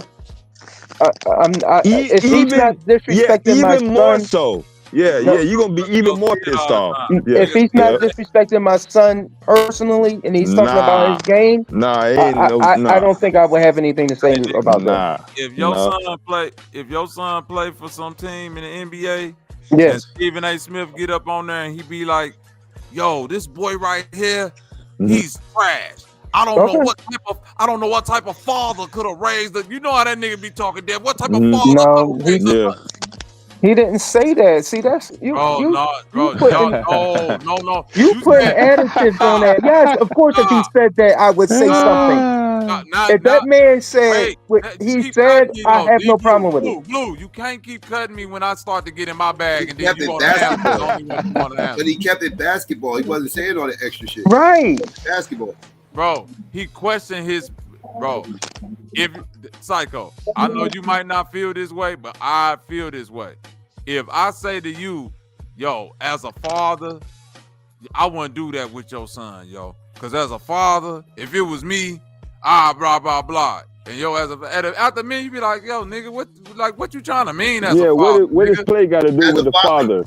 Yeah. As a father, if you was a sportscaster, I would want you to give your honest sports opinion. If you feel like my son is no. To be honest and say that. No, if you I'm feel saying, like he's up to stuff, then be as a honest and say father, that. though. I would want you to be honest. I wouldn't want you to give him no sugarcoating bullshit. But I'm saying, if I'm talking to you from the sportscaster view and I'm critiquing you and I'm saying to you as a father, I'm saying, yo, Psycho, as a father, what you should be doing, yo, not this. Because as a father, you supposed to be helping your son develop and all that. And yo, you ain't setting your son up right. Because as a father, nigga, yeah, you will start to, nigga, don't question my parenting skills, nigga. Who the fuck is you to tell you as a father, nigga? Right. I done raised fucking 3 babies, nigga, and I'm a fucking billionaire. You over here talking about what I should be doing as a father. Let's say that is what he said. I'm not sure if that's exactly. No, that's what he said. That's exactly what he said. Let's roll. That is what he said. Is it LeBron approaching him, only proving his point? What do you mean? LeBron is sitting here because what was you just saying that Stephen A was saying you shouldn't be forcing your son to do this, that, and third, and boom, boom, boom, and all this other stuff. Right. And him approaching him is why? Because he can't even handle what's the pressure that he's putting on his son by having him in the league. At the same time as him at that too. This ain't even afterwards, right? Like if Bronny would have played everything out the way he should have played everything out, which is play 4 years in college and actually do develop for real, then maybe just maybe he could have earned that second round pick by the end of his college career. LeBron would have been gone. He would have been coming in. It wouldn't have been the same pressure. He would have got it on his own merits. It wouldn't have been that third, and the pressure wouldn't have been as big. Now, but watch this though. All of this shit that we know about this story, we know from Stephen A. Smith, right? Brian said he reached out to Stephen A. privately. We know about that conversation because of Stephen A. Smith. You understand what I'm saying, Psycho? So whether like I can agree with you on him stepping to him in public. It might have been not can deal with the scrutiny or whatever it is. Like if you see it from that viewpoint, I can agree with that. But I see it from the viewpoint of I done tried to reach out to you already, bro. I done tried to have this conversation to you about your critiques of my son based on our relationship, not based on you just critiquing him as a second round 55th pick. You feel me, Dev? And his play only, like leave it on him. His academic skills. Your shit is going into like, that's my fathering and I like all some other. And then when I reach out to you, right there, when I reach out to you privately, and you bring a private reach out publicly, and the word coward get thrown around, and niggas got my numbers on. If all of that shit get thrown out there, then the next time I see you publicly and I come approach you with my grievance, whatever do we need to hear that though? I'm saying as the public. I mean, is that something? Is that his job? That's what I'm. Do we need to hear that something went on his cell phone though? In that particular instance, as a fan from this side, I'm saying I'm cool. Whether it happened or not, like you said, play it out. If I don't know nothing about that, I'm still cool. But why do I need to hear that? I don't, because it don't pertain to nothing with the sports. That's why I said that shit going back to some dramatic story coverage shit. And I get it, because all of that shit do sell. But if you taking beyond sports coverage or like borderline, like you ain't just keeping it to the sports and all of that. Beyond sports. I didn't hear anything beyond basketball. That's all I heard. Me either. If it's a conversation that I brought to you privately that you bring to your public platform, right? Then that's beyond sports. What, that LeBron had issues about something he said about Bronny? Yeah. No, you talking about the Clutch sports agency? Yeah, the Clutch. When he said that, he sent his boys to come ask me, can I, not talk about Bronny in the way that I'm talking about him and blah blah blah. But that's what I'm saying. The nuance of it is, if I'm saying to you, just critique his game. You feel me, Dev? But that's all he's been doing. That's what I'm saying. That's what he's been doing. But not from, bro. I'm telling you, I'm. And you just said that LeBron boys came at him to say that he don't something about he don't like what him critiquing Bronny pretty much. You don't like him critiquing. No. He don't like the fatherhood comments, the innuendos, hey, look, this what you should have did. You should have kept him out and all that. You questioning this man on a level like he don't know what he doing, and it still go back to a critique of LeBron and nothing to do with Bronny. Oh, Bronny is trash. He ain't ready. This, and that, and all of that. So if LeBron is mad that he was critiquing him, critiquing LeBron, then why was he saying keep my son out of it? Like I thought that would be him keeping his son out of it, right? If he's talking about LeBron.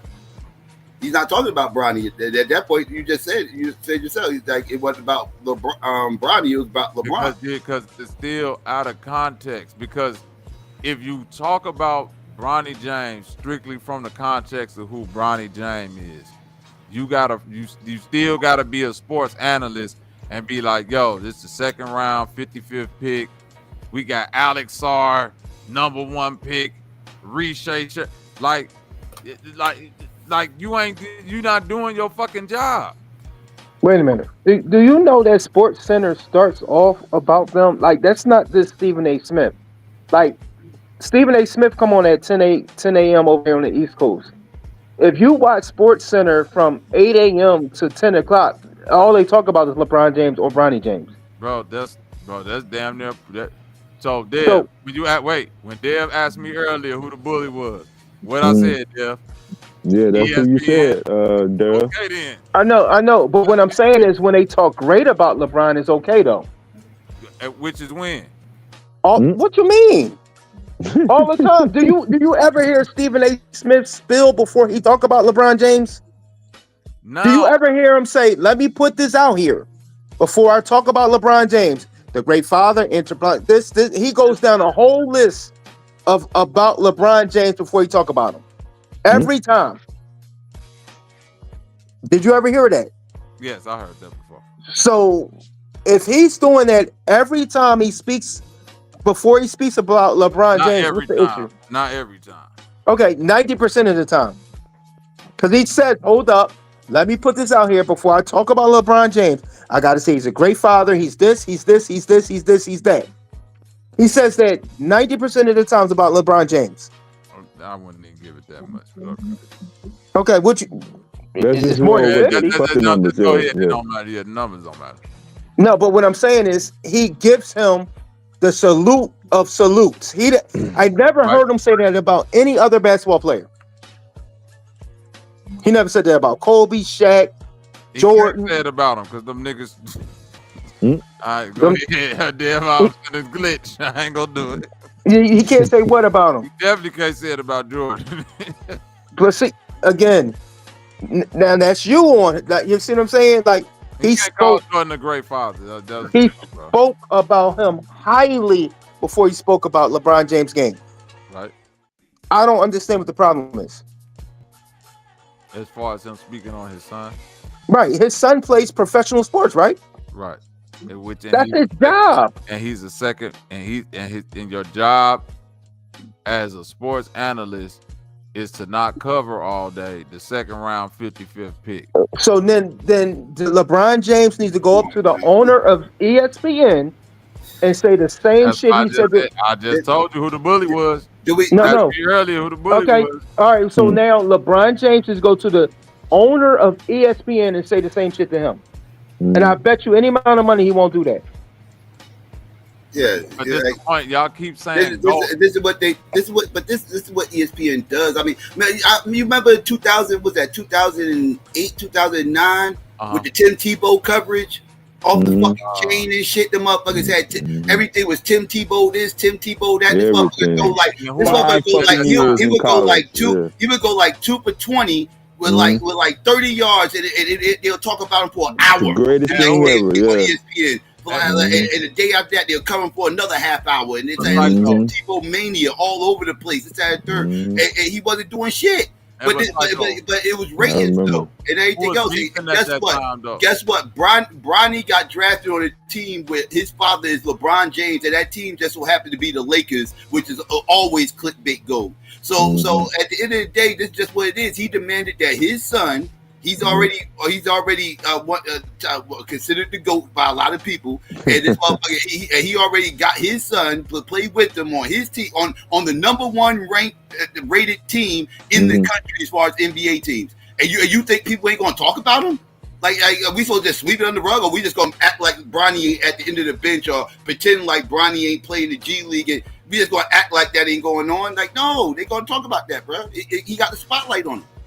No, I agree everything you just said right there. Like, yeah, they definitely go talk about it and make it news. I heard somebody say this, right? This was another podcaster, right, Psycho? And they was like, it's almost disgusting how Stephen A. Smith is like this head figure in sports talk. And he very well articulated. They said, I believe he could make a story out of anything.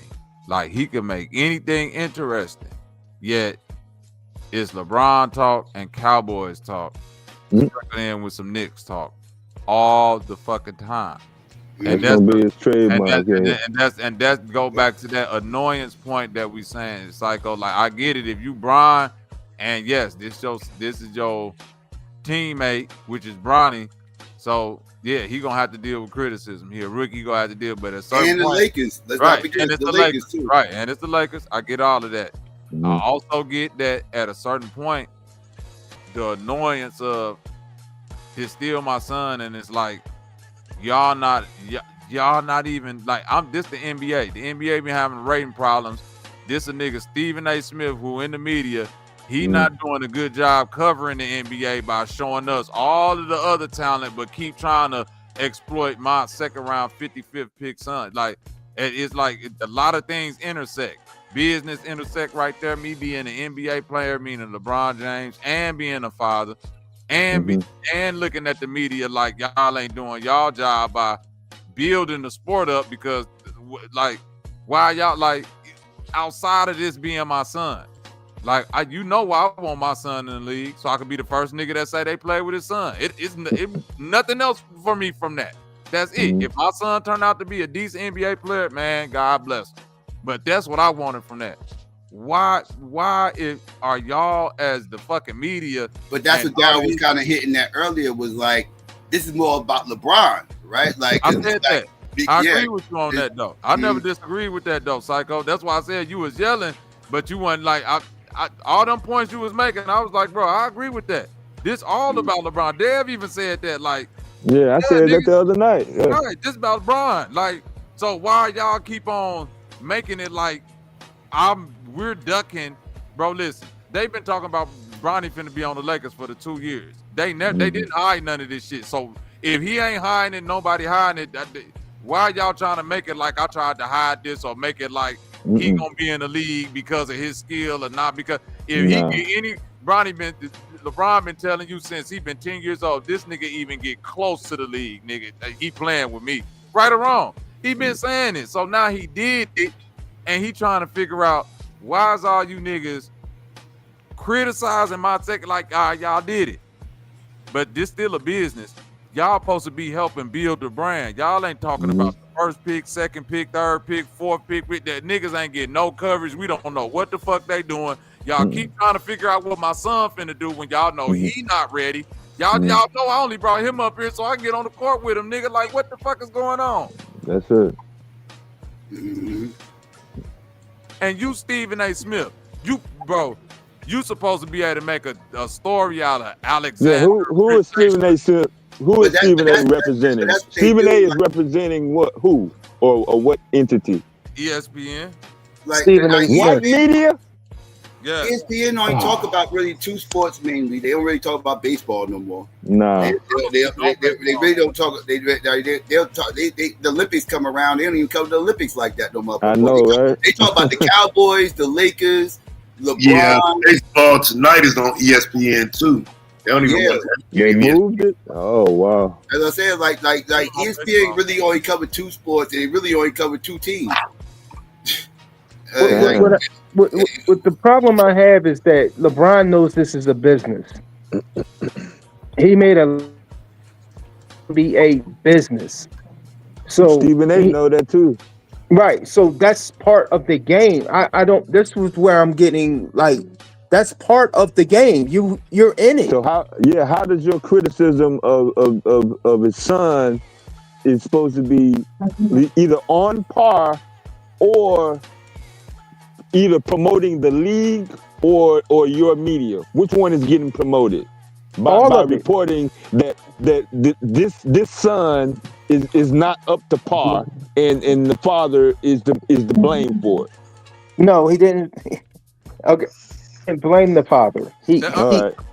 Go so ahead. the everything that you said, it generated business for all entities of that. LeBron James' son had what they said, he's the highest rookie jersey sold. Right? So mention him daily or however helps LeBron James Jr. LeBron James is just mad because his son is ass. And that's why he said, because if his son was getting 15, 20 points in the NBA, nobody would be saying anything negative about this kid. No, I don't think Daddy called him the next coming. Hold on, D Blue. Taz made a good point when he brought up Tim Tebow, right? Taz, if you still there, you remember doing I brought it up, but go ahead. That was you, Psycho? Oh, my Yeah, fault. that was Psycho, yeah. My fault, Psycho. So you remember doing Tim Tebow, Psycho, right? Yeah. Everybody, Skip Bayless, Tim Tebow, this and it. Like, it was a couple of commentators that was just OD on Tim Tebow, right? Skip being the main one, yeah. And a lot of them called him ass. Huh? A lot of them called him ass too.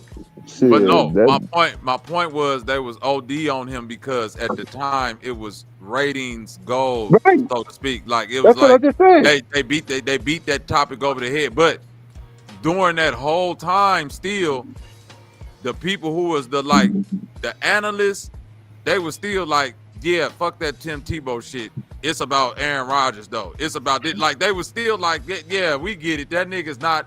He's trash, and we not finna like beat this story over the head. But they had Skip. But they had Skip Bayless playing the LeBron role. But that's like what he I'm was Tim saying. Tebow TV daddy. That's why on the inverse, I could see LeBron coming at Stephen A. because he's playing that role with Bronny, except in a negative light. Like he's using Bronny like a Tim Tebow, except negatively. And I get it. It's still all. Hey, per media and per what it is. But it's like, hey, bro, you're not finna use. I don't see him hating on Bronny though. It ain't that, bro. Listen, I'm trying to tell. I don't know. Tim Tebow is different though, fam. I think that's a crazy example. Not Tim Tebow led his team to the playoffs. I'm not and then was never given another opportunity. Taz, y'all keep going into the play on the field. I'm just a nuance. I'm just explaining the hype around. We can talk about the coverage right now. I'm just talking about the coverage of the hype around a player who other people don't. He deserved it though. I mean, they was winning, but they wasn't winning because of that. They wasn't winning because of him, but they was winning. 6 fourth quarter comebacks. Come on, Dad. But I'm saying as a rookie, as a quarterback, game, he had like 2 plays. Lead the league in fourth quarter QBR. Come on, that defense was insane. They had the best defense in the league. Fourth quarter, he came alive, nigga. He was the truth. It's a reason why they all he needed was that one fourth quarter drive because the defense played on their ass the whole game. They got rid of. Listen, they love Tim Tebow so much they got rid of him and got paid man and went to the Super Bowl twice. Like they knew what they had. They knew they was a defensive team. They knew Tim Tebow wasn't going to do it. That defense was insane. Yeah, but my point was just saying, like, Tim Tebow, even after that, was getting all this Jesus touchdown. Oh, is he going to do something in Miami? Like, all the way to when he went to Miami, niggas was thinking he was going to come back and play a linebacker or some shit. Like, come on, man. It was dreams. They about to have played for the Mets. About to have fucking AAA and shit. I'm like, what the fuck? Because he was a news story, and I get it. Bronny is a news story. You dig what I'm saying? We love Tebow. But that's what we trying to tell you. That's what we're saying. I'm saying if I'm Bron, all things intersect at some point. At some point, I'm frustrated because it's my son. I'm frustrated because the league numbers is down, and I'm watching niggas talk about my son, who in my back of my mind, y'all know I got him here just so I could be on the court with him, not because of some long-term NBA career that you niggas propped up, no matter what I done said. And the rest of these niggas who y'all supposed to be helping be the face of the league, y'all ain't talking about, like, ain't nobody saying, yo, Bronny is trash. Instead of us keep talking about him, we need to be talking about the number, like this usually what they do. We need to be talking about the number 2 pick out of Washington, nigga. Boy up there averaging 25 points a game, but we over here talking about Bronny. Or we need to be talking about Buddy out there in Houston. Buddy averaging 20. Ain't nobody to talk about. This was a terrible NBA draft, though. Ain't nobody. It don't matter, bro. You got to make the story. You the professional. You feel me? Who is the new face of the league? Now? Don't nobody know. The torch will be passed to who? Nobody knows. Nobody knows. The boy from Oklahoma City. No. Guess what? If you ask this question, Dev, niggas gonna say Shay, niggas gonna say Ant-Man, niggas gonna say Wembyana, niggas gonna say Luka Doncic, some niggas gonna say, it ain't, bro, listen, face of the league Joker only existed twice. Yo, can I? So who was the face of the league? It's only been 2 faces of the league. So who was that? The new face of the league. Jordan and LeBron. Them the Dr. J wasn't the face of the league? Not in the way that Jordan and LeBron was. Yeah, you talk about the face of the league as far as marketing and it's only been Jordan and LeBron. Started that $6 million contract. He's still in college. He's not in the league. It's only been Jordan and LeBron as the face of the league. No, I disagree with that. Luka Frag will be the face of the league once he gets in the league. Can I say something? Frag from Duke. Cooper.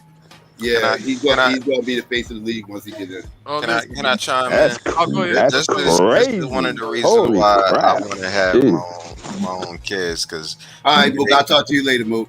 We're not about to do this. I knew you were going to. Well, he Yeah, said he's Cooper gonna have his Crack. own kids. What? Yeah, he will be the face of the league once he gets in the league. No, I That's can, wild shit. I can't believe he said Dr. J wasn't the face of the NBA. No, I'm saying this, bro. Dr. J, what I mean by face of the NBA is this. The term face of the NBA, just like GOAT and all that, you don't even start getting that shit until Michael Jordan. You don't even start hearing people say we need another face of the league. Worldwide. Because before then you had Dr. J, Moses Malone. It was a lot. Even though Dr. J, you could say he was the most popular one. It wasn't like he was the sole selling point. When you had Magic, you had Michael Jordan got there. No, but Thank you. He want the sole selling.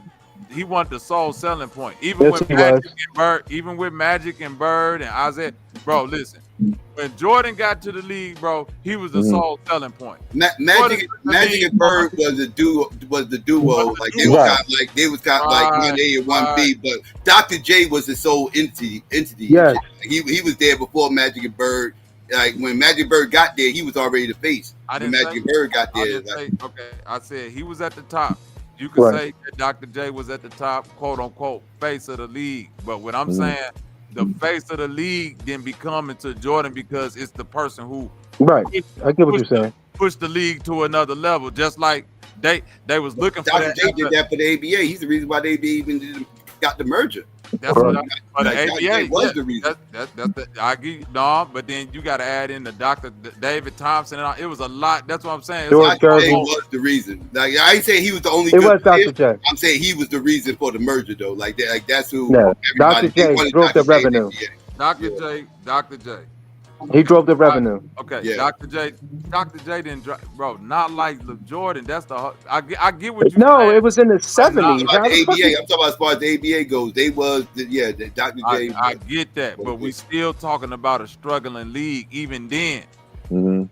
Right? Let's just deal with the facts. We still. Then they had the merger. That wasn't struggling, but it was teams struggling. The league was struggling. Certain teams weren't struggling, even after the merger. Everywhere Dr. J went, they sold out. That's why they. I give you that. I give you that. But this still go back to my point of face of the league. Dr. J was. Bro, come on, man. You can't cut me every word. I'm not cutting you, bro. I'm just telling you. You can't believe it. Yeah, you ain't gonna go. Hey, Blue, can I just get 2 minutes of clarity, bro? Then you can interject, bro, please. And if I say Dr. J won the face of the league, don't get triggered by that. All right? So all I'm saying is pushing the league. Dr. J was the most popular person in the league. Anywhere he went, fans followed, but that didn't necessarily translate into the entire league seeing this big put. You feel what I'm saying now, Psycho, as far as face of the league, branding of the game and all. Yeah, Dr. J was him. Don't get me wrong. A motherfucker, you ain't gonna have no Jordan without Dr. J. But the dunk contest is in the NBA because of Dr. J. That's right, because of the ABA dunk contest. All of that. I agree with you. But what I'm saying is, like, when you get the Magic and Bird, that's when you get your, like, the first taste of this shit can go to another level. You feel me, Deb? That's when it's like, oh, I got my first superstars now. Now we prime time. By the time you get to Jordan, you're talking about $1 million industry going to $1 billion industry, Psycho. This is the push. This is where it's like, okay, this is the face of the league. Sneakers and all that. This the nigga, fuck the sneakers. Jordan is the reason why not only Jordan could sell sneakers, why Barkley could sell sneakers, Sean Kemp could sell sneakers, this nigga Penny could sell sneakers, why everybody ticket sales go up, why everybody revenue go. That's what I'm saying. Face of the league. After him, Kobe couldn't even push the league like that. It was LeBron. Kobe was way bigger than China. Come on, man. You talking crazy now. Come on, bro. I'm not saying as far as like what you opinion. I'm not saying as far it's not opinion. Opinion as far as you liking the player or what he did on the court. Kobe was huge in China. Daryl, through the door. Through the door. Like, through the door, bro. Okay. Through the door. Right. Okay. King Right. James off the Yeah, bat. that's it. The chosen one. Yeah, nobody had more pressure than LeBron. I'll say that. feel But I'm me? like, Thank you. That's all I'm saying, Psycho. He came in day one, nigga. You gotta carry us where Jordan. well, you gotta the carry only us. person that beyond might what have Jordan had, but it's hard to compare because that's different eras. But Kareem had a lot of pressure too. Yeah. But that's different eras though. On day one, Not day one. Yeah. Kareem was a like bad he was expected to get a championship. Like Kareem was expected to get a championship on day one. When Kareem got to the NBA, he only lost like one game in his whole career. Yeah, no. I'm saying, hold on. I'm Not saying, Kansas. Let's go. UCLA. I'm saying day one. Even in high school, No. I'm saying, with that, wait bro, a minute. Lou Alcindor, nigga, day one. Wait a minute. Wait a second. I'm saying on day one, not saying that you're gonna be good or you're gonna get to the playoffs. Yes, I'm saying day one, you're gonna win a championship. He was supposed to be the next Wilt. He was supposed to be the next Wilt. He was supposed to deliver from day one, and then he did. And he did. Hold and on, he wait, delivered. but this is Taz. He had that jacket on him since high school. But that's different from the conversation I'm having. I'm saying, now, I agree with you. They both might have had that same pressure as far as like delivering on the court and living up to certain NBA standards. I'm saying LeBron is the first one after Jordan where a nigga said he's going to be the face of, he's going to be the marketer. He's going to be the one we sell the game international like we did Jordan. He going to be the one we try to put his sneaker on everybody's foot like Jordan. He going to be the one that's going to be in a commercial like Jordan. Face of the league. Yeah, he had the most pressure in recent days. Yeah, as far as Hold on. You're saying what they said about him, but he wasn't that. Yes, he Kobe was. was more overseas than any NBA player. Bro. bro. Yes, sir. Look it up. Yes, he Nobody was. was on international. Bro, listen. I get what you're saying.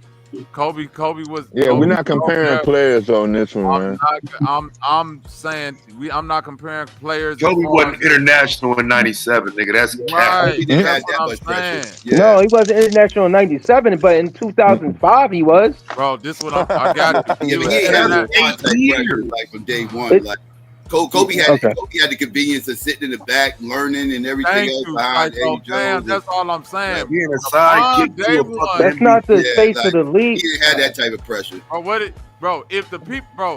If you was on, bro, listen. That's not the face of the league, bro. bro. Listen, if I'm looking at ESPN and I'm watching a nigga in high school, this is me at 19. I'm watching a high school nigga that everybody on ESPN called a chosen one, and the next one up to lead the league, bro. This is how he was being marketed. Right, but when did he do that? Further, let me give you one that I'm looking at. When did he do that? Remember how Shaq was marketed? I want to know when LeBron did that. Shaq was gas, Shaq would be the face of the league too. Yeah. Shaq, but Shaq didn't get that strong push until he got to the league.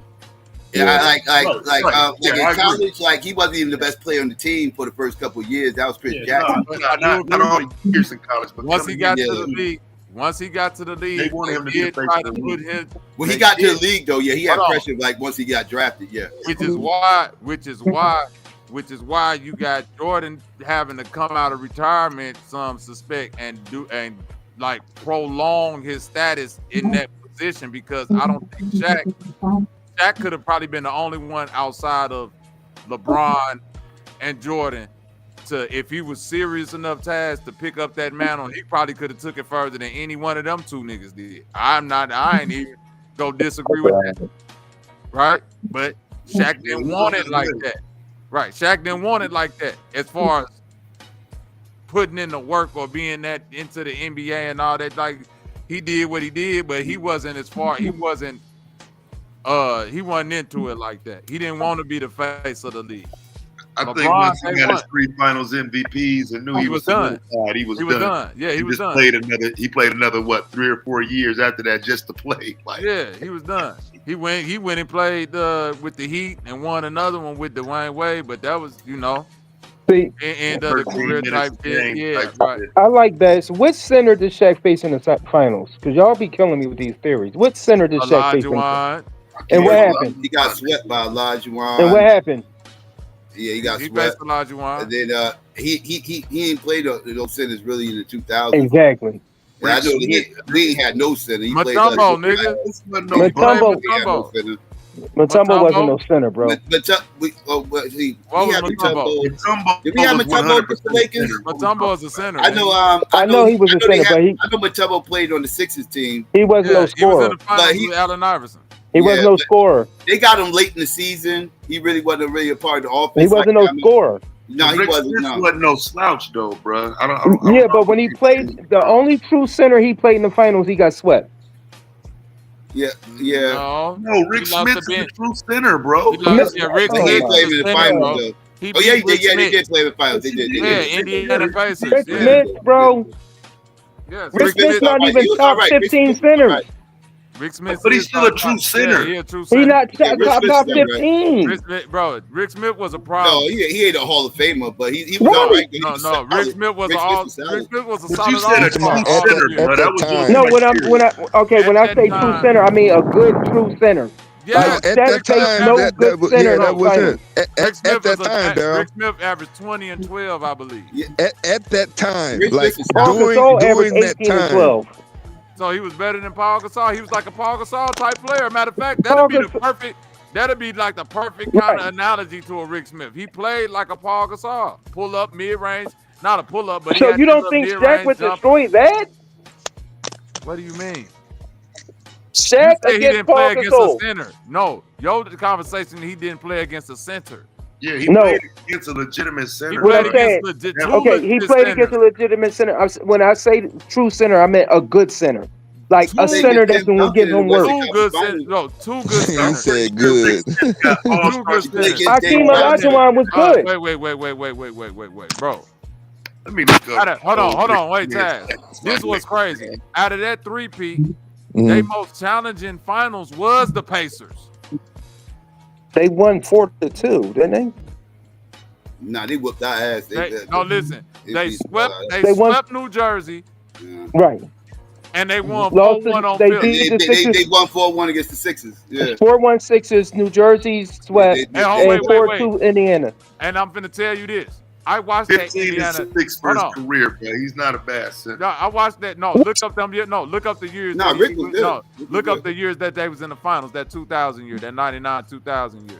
But what I was gonna say though, D Blue, that year in the finals, game, it was a tie series.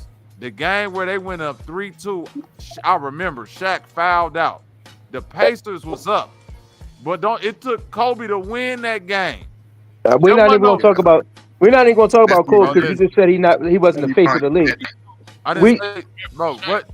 What him being That's when good got to Kobe be with starts hard, being man. the He's face of the next. league. No, what I'm saying is, again, Shaq wasn't in the game and they had Rick Smith and still lost. Because of Kobe. Kobe was a fucking monster. Well, you know Right, that. if we didn't, right. If we wasn't talking about Kobe, do they lose that? We like this is when Yes, Kobe. that's my point with Shaq. That's what I'm No.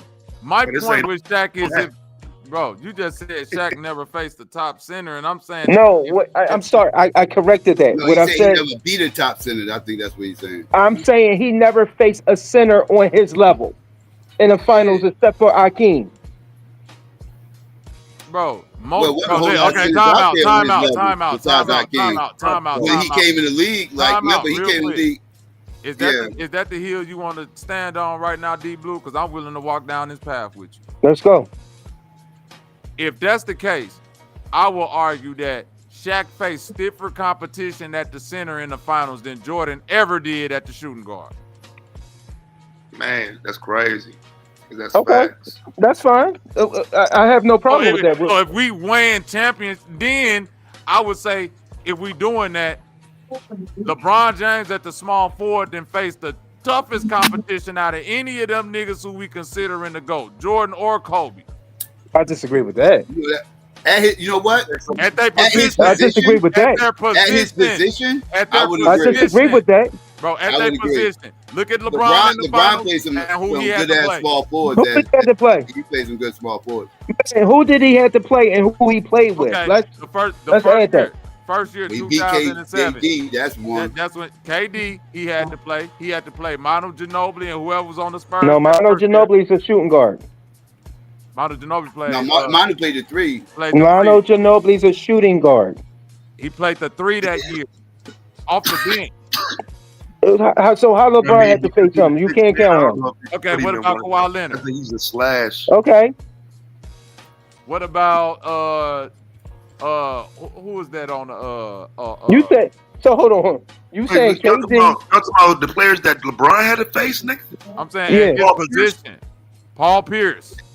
Okay. I'm saying in the finals. In the finals though. In the finals. Oh, in the finals? In the finals. Okay. He had to face Kawhi. He had to face KD. He had to face. He lost to KD twice.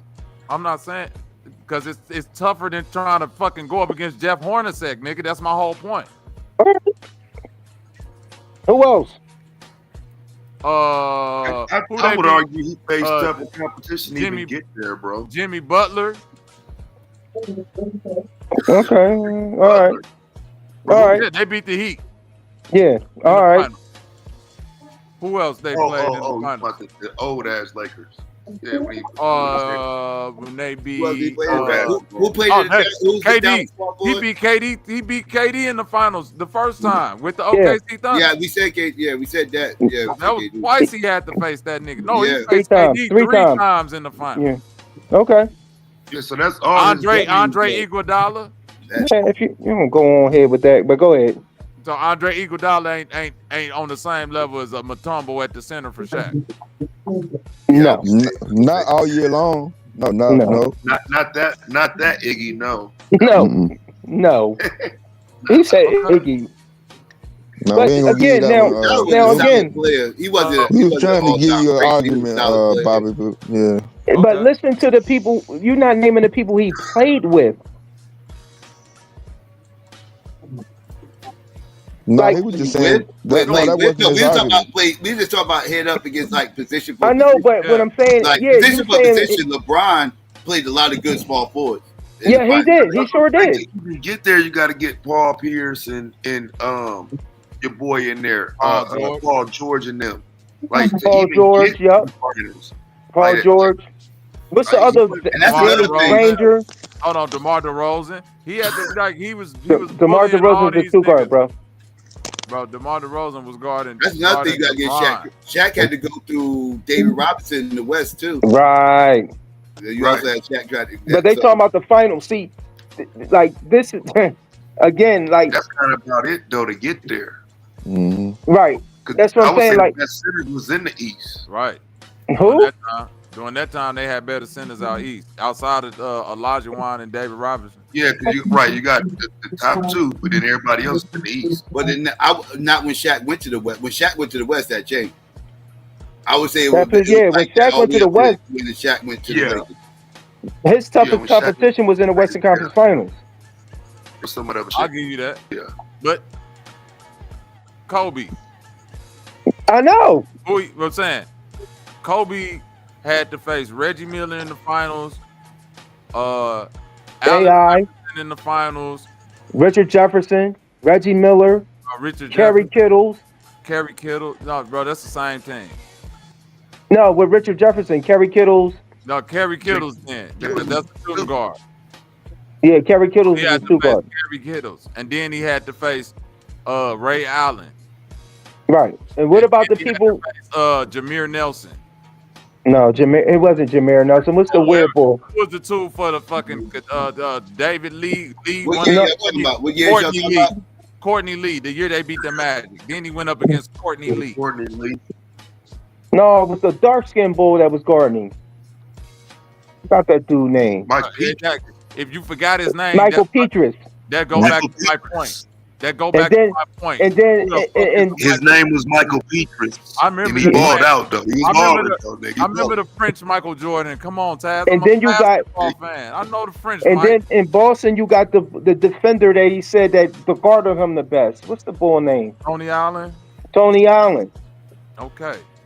Like, you know what I'm saying? Like, y'all talking about like you not naming the players that Brian played with though. Like he played with like the best players ever in the league of basketball.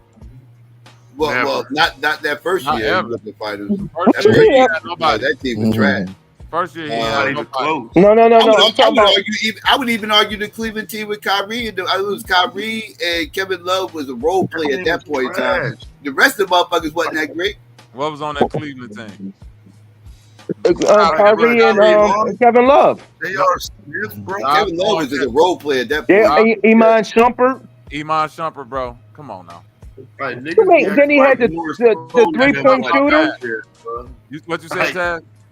I said niggas be acting like Norris Cole wasn't out there, bro. Norris Cole, I don't know about that. trolling right now, Taz. You got him. Bro, the Bull played with he played with Brian. He played with Wade and Bosh. The Heat team. I'll give you the Heat team. Yeah, that team. I'll give All right, what about that was the best team AD? he played on. He played with AD. Okay, Kobe played with Shaq. That's it. That's all you gonna say is Kobe played with Shaq. Bro, what do you mean? Who else Kobe played with? Paul Gasol. Now, Lamar Odom. All right, so Lamar Odom averaged 8 points a game. Derek Fisher. Yeah, man, he played with Hall of Famers, bro. Who's a Hall of Famer? Shaq a Hall of Famer. Derek Fisher a Hall of Famer. I Paul Gasol wasn't is a a big Hall of Famer. Odom fan, but like I ain't finna sit And here Shaq, acting right? like Odom wasn't a contributor though. Like Lamar, No. Odom, he averaged 13 and 9 for No, Lamar was nice. Lamar was nice. But what I'm saying is, Brian played with some niggas, bro. Like he played with some good dudes. Okay, the Heat team: D-Wade and Bosh and Bron. Give me the rest of the squad. That's these bees. Mike Miller used to hit three. He got the record for threes in the final. Come on, bro. Mike Miller, one game. Come on, bro. That's crazy. Ray Allen. Bro, I give That Heat team was that Heat team was good. Allen. Old Ray though. Like It don't matter. He hit the three to win the. They still had gas in it. You still had gas at that time. We ain't talk about teammates until they got to LeBron. You hear me? No, everybody had teammates. But what I'm saying But you is, ain't bring it up until it got to LeBron. We've been talking about LeBron all Shaq, night. didn't bring up teammates. When he brought up Jordan, didn't bring up teammates, bro. Shaq had teammates. Don't got better teammates. Name Shaq teammates. You said Jordan don't got better teammates, Taz? No, I said he do. I said Jordan. Huh. And Shaq. I was just gonna say that. Yeah, like Jordan and Shaq got better teammates than who? Bron, yes. Yes, Oh Shaq would even start with Nick Oh Van my Exel God. and Eddie Jones. Yeah. Shaq had some good teammates. Yeah, Shaq had some good teammates. Shaq had Penny Hardaway, bro. Come on, bro. Shaq had some good teams. Yeah, Shaq has. Yeah, he played with LeBron too. I'm a Shaq guy, but yeah. That's old Shaq, nigga. He played with Steve Nash too. That's old Shaq. Yeah, he played. Okay, so guess what? If He we go played with run down that Stoudemire, list, too. he played with Paul Pierce too. Then he played with Kevin Yep. Garnett too. Yep. So, like, Rondo. Yep. Yeah. I'm counting them. He played with them. Yes. You That's what I'm count- I saying. don't count that. Oh, you died on that point though. That No, was they it. all played with great players, but y'all saying you name the great players Kobe played with. Shaq. Okay, so it's the same players. No, it's not. Players, bro. Carl No, it's Malone. not. I mean, how Karl pretty you Malone. want me to be? Okay. Karl Malone, Gary Gary Payton. Nick Van Exel, Eddie Jones. You comparing Nick Van Exel and Eddie Jones to Wade? Bro, at the time, Who's you comparing must not anybody know- to Wade? Yeah, I'm You not talking comparing. about You said top great three? players, bro. You said on. what Nick great Van players. Exel. You said Hall of Fame. No. Hold on. I'm gonna answer. Let's go to Hall of Famers. You said Hall of Famers. Name All right, the Hall let's of Famers. that Kobe played with. Yeah. Karl Malone, Mhm. Gary Payton, Mhm. Shaquille O'Neal, Mhm. Mitch Richmond. Mitch Richmond. Mhm. Who else? Paul Gasol, Mm. Ron Artest. Ron Artest in the Hall of Fame? He will Not be. yet. No, I said Hall of Fame. Don't say he will Ron be. Artest is just going. He's he's not He's there. not He will there. be He's in the Hall not of in the Hall of Fame, Fame. Ron He's not Hall of Artest is Fame. Hall of Fame. He's an all-star player. He's an all-star player, but he's Yeah, not. I said Hall of Fame though. Hall of Fame. Because a lot of LeBron teammates ain't in the Hall of Fame yet. So don't dig too Right, far below. yeah. That's that. Okay, but a lot of them are too. Is D-Wade Like in the who? Hall of Fame? Like who? Yes. Like Yes. who are LeBron teammates that's in the Hall of Fame? Chris Bosh, Wade, Shaq. Bosh ain't no Hall of Bosh in Fame. the Hall of He Fame. is too. He went in there. He spoke about Kobe. He's in the Hall of Fame. Nah, Bosh ain't in the Hall of Fame right now, is he? He's in the Hall Look of it Fame? up. Look it up. Yeah, I wouldn't be surprised at Bosh that. is I know not in y'all the would Hall be. of Fame. Look it up. If Chris Bosh in the NBA Hall Oh, of Fame, it do say he in the Hall of Fame. Thank you. what year did he Bosh, go in? Had to Wade. be recent. Had to be recent. No, No, it don't say he I in the think he Hall of went in Fame. the same time Wade went in. LeBron got that Nah. nigga in the Hall of Fame. I don't see it. Oh my No, I he's don't God. see not him in the Hall of Fame. Fame. He was there with D Wade His at the Hall numbers- of Fame, but His he's not in numbers the Hall of retired. Fame. His numbers He retired. is Hall of Fame. No, he did. He He got was at his numbers he was retired. at he was at D Wade's Hall of Fame, but No, he's he not in in the the Hall of Fame. Naismith. Did you look it up? He's in the Naismith. He's not He's in not the in That's the Hall of NBA. He's in Fame. the Naismith. No, No, No, that's no, not the the, that's fuck not it's the not. say Hall of that's not Fame. NBA Hall of Fame. No. No, that's not the NBA Hall of Fame. He's in the Naismith. That's the basketball. But wait. Well, no, Okay, no, Naismith Hall of Fame is the Hall of Fame. That's they crazy. That's the same No, one. They bro. got all of it in there. That's they got NBA, high school, and all that. Yeah, Naismith Basketball Hall of Fame. That's the only one. He in the Hall Chris of Fame. Bosh. They say he got in 2021. So Yeah. Yes. Yeah, Chris Bosh in the Hall of Fame. Wait, so they made them all into one now? Yeah, they all won. Yeah, That's all all one one. shit. Yeah, all that's one. why I said the basketball Hall of Fame is the easiest one to get Basketball into. one is Naismith, yeah, because it's Yeah, it's the easiest one to get now, into because now it be women and shit going in with the NBA players. that's how Christian. So That's how there's really Christian no Laettner got in. credence in being That's a how- Hall of Fame. That's how Christian Laettner got in there because of his Duke career, not because of his NBA career. But yeah, he in the same Hall of Fame as Michael Jordan. Yeah. If Bosh didn't play with that Heat team, he's not in the Hall of Fame. All right, you said Hall of Fame. Well, let's player. say he was an All-Star 11 out of 13 years, so I can't take nothing away from that. Yo, listen. The Bull was averaging 25 and 12 before he went to the Heat. I'm just surprised they put him in Right, he already. didn't do I'm not shit even for surprised Bron. that he's in there. I'm just surprised they Well, I already don't know put why him his name come up because he didn't do shit for Miami or Bron. Just like Kevin Love was averaging 28 and 12. His numbers shrunk when he went to Miami. Right. Kevin Love was averaging 28 and 12 before he went to the Cavs. So why are we bringing their name up as LeBron teammates as if they like did something great for LeBron? I mean, if you get a 28 and 12 dude, This is crazy. if you get a 28 and 12 dude next to you with a Kyrie Irving, that's going to help you get to the championship. I don't know if you know anything about basketball. 28 and 12. Yeah. I know just Chris came Bosh from averaging didn't 28 and average 12. He didn't average 20 on the floor with LeBron. He didn't have because people have to sacrifice their game. He For a wasn't there to championship? score. For a Yeah, championship. he wasn't there to score. I'm just making sure I hear what you're saying. Sacrifice your game for a championship. Yes, and they won with him, right?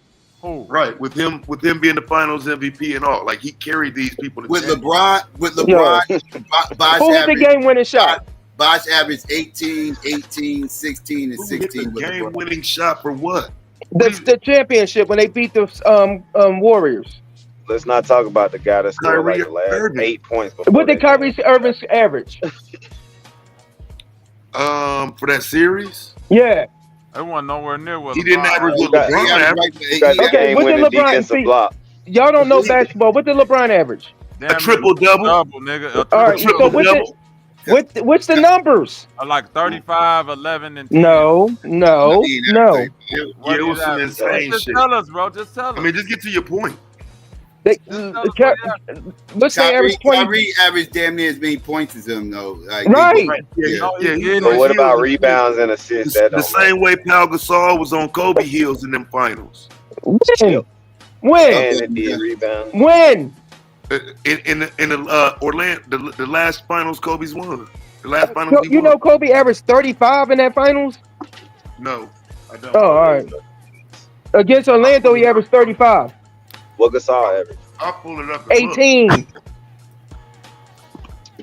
Paul Gasol never averaged more than 18. Right. What are y'all talking about? Wait a minute. Y'all said Kyrie and LeBron numbers was close, right? Yeah. As far as points. Scoring. Oh, okay. Scoring, it was close. That's what I said. Wait. Kyrie averaged 27 points, 3 assists, 2 steals, and three rebounds. LeBron averaged 30, 11, 8 and 8. 11 boards, 8 assists, 2 steals, and 2 blocks. That's not for the finals. That's for this whole season you're reading off, right? No, that's for the finals. That's the finals. But nigga want to talk about the last shot. Crazy, bro. The last shot is important. 11, 8, and 2 points. Bro, the last shot don't even matter if one of them blocks. What you mean the last shot don't mean anything if he hit it? He don't get that block. If he don't get that block, that last shot ain't gonna mean shit. The last shot had to mean shit because that's what won the finals. You missing my point. It's not missing no point. He made the shot. The block They drew the play up for who? Bro, you know they played a whole nother minute of basketball. They didn't draw no yes. play up. No, they did not. Yes, They did not play a whole nother How minute. much time was left on the clock after Kyrie hit? It was seconds. A minute. It was a minute left. A minute left, nigga. Okay, so he hit the game-winning shot with a minute left. Bro, nobody scored after that. All right, so he hit the game-winning shot. The only person that scored after that was LeBron scoring free throws. I don't know about that. That nigga don't make 5 shots. Let me look it up. This nigga Y'all didn't watch the NBA Finals, dog. Taz, do you got the same memory as me? Do you remember LeBron blocking the shot, Kyrie hitting the historic moment? I'm old hype because you know. Yeah, Kyrie sealed the series. No, the game went. No, Kyrie put them up by 1. Yeah, he sealed the series. Yeah. No, he didn't. They still had to, bro. No, I'm looking at it right now. Bro, no, wait. They Curry still came down and took a whole nother 3. Right, Curry took another 3. Curry had a game. Stop. Yeah, for game. Then LeBron Curry got took the last shot. Right. No, I didn't. I said he sealed, but he missed it. I said Kyrie if sealed. If Curry would have hit that shot, that would have been the game. But he didn't. That's why I said Kyrie sealed the series. Yes. No, he did, bro. You missing Kyrie? I didn't say he hit a buzzer. I didn't say he hit a buzzer beater. I didn't say he hit a buzzer beater. I say he sealed the series. But no, but I'm saying no. You missing my point. After he hit that shot, they went up. Wait, they went up 1 point. Right. LeBron did. They go down. They try to score. Curry throw a stupid ass behind the back turnover. Right. When he tried to pass it to Klay Thompson. That's when LeBron come down and get fouled hard on the dunk. Remember LeBron had a breakaway or some shit, Taz, and he went for the dunk and Draymond fouled his ass hard. He made 1 free throw and he missed 1 free throw. Kyrie hit the game, the 3-point with 50 seconds left. That's a minute, nigga. Right. That's a minute. Right. What are we talking about?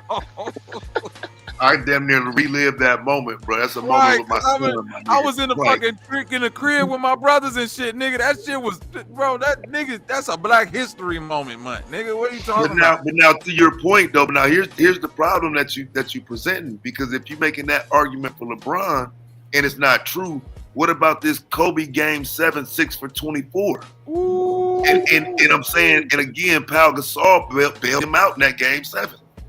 15 rebounds for Kobe. That's what he had. That's what they held his hat on. He got all the rebounds. Care about no rebounds. Nobody care about rebounds. Y'all just mentioned rebounds. Nobody care about rebounds. What did Paul Gasol have that game? 18 19 rebounds. and 18. 19. What did Kobe have? Kobe had 23 and 15. Oh, 23 and that first series, the first series they won back to back on Kobe and Gasol. 23 and 15, right? The first one, Kobe averaged 25 and Gasol averaged 14. Wait. The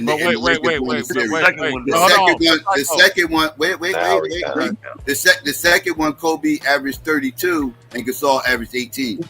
Psycho. Right, but we're talking about sealing the game, right? We talking about games. No, I was just talking about the averages. I don't know about the. I don't remember what happened. That's what I'm saying, because he's making the argument for Kyrie, which would be the game 7 game winner shot. Right, I got you. I'm saying game 7 argument would be Pau Gasol being better and more efficient in that game than Kobe. Now you're saying more efficient. You adding words. I didn't say more efficient. What I said was the boy hit a game-winning shot, and Kobe had 23 and 15 in the game 7. Efficient would be a bigger argument than hitting the game. Now it's more efficient. Oh my god! Yes. Yes, if we making an argument for him to be the MVP, nigga, he's more efficient in the entire game 7. Don't Not we? just Hey, one wait a shot. minute. So that means he's the MVP?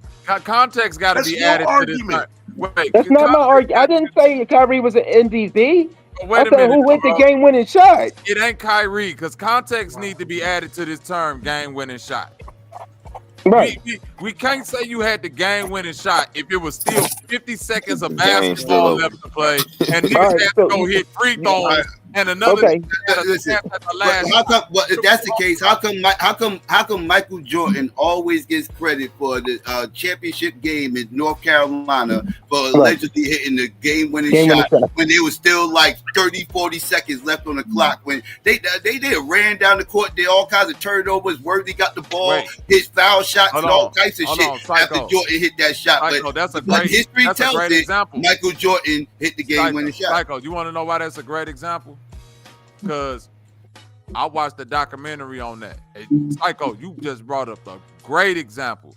Because when I watched that documentary on that that North Carolina Tar Heel championship, and Patrick Ewing was talking, Georgetown, all them people was talking, they was like, I remember Patrick Ewing was like, everybody keeps saying Michael Jordan hit this last second shot. He was like, and it was James Worth. They was like, we still had time to play. Like we still had to go down. No, so I'm saying revision is, to your point, revision is history. Yes, Michael Jordan get that. Oh, I got this last second shot for North Carolina, but I'm telling you, that's why I'm glad you brought this point up. But that's why I didn't say buzzer beater. That's why I didn't say buzzer beater. It wasn't even a game-winning shot, bro. If you hit that bitch with 5 seconds or less, 10 seconds, I can say that was a game-winning. The game-winning shot to me is the shot that puts you ahead. Bro, Yep, and keeps you ahead. The shot that puts you ahead and keep you ahead. Yep. Yes.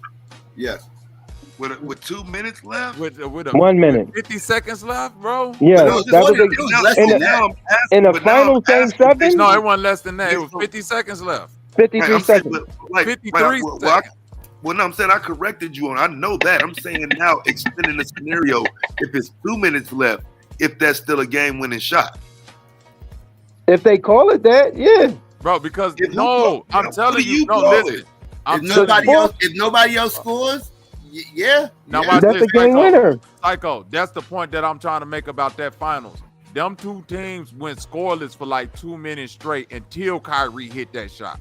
That's the point. That was the only shot of that quarter, damn near, that went in the last 2 minutes. So that means something, right? That means niggas was playing excellent defense. This nigga hit a 3 with 53 seconds left, and then Kirby went down and brick. Klay Thompson brick. Bron came down and got fouled. Hit a free throw, missed a free. A lot of shit happened in between that 3-point.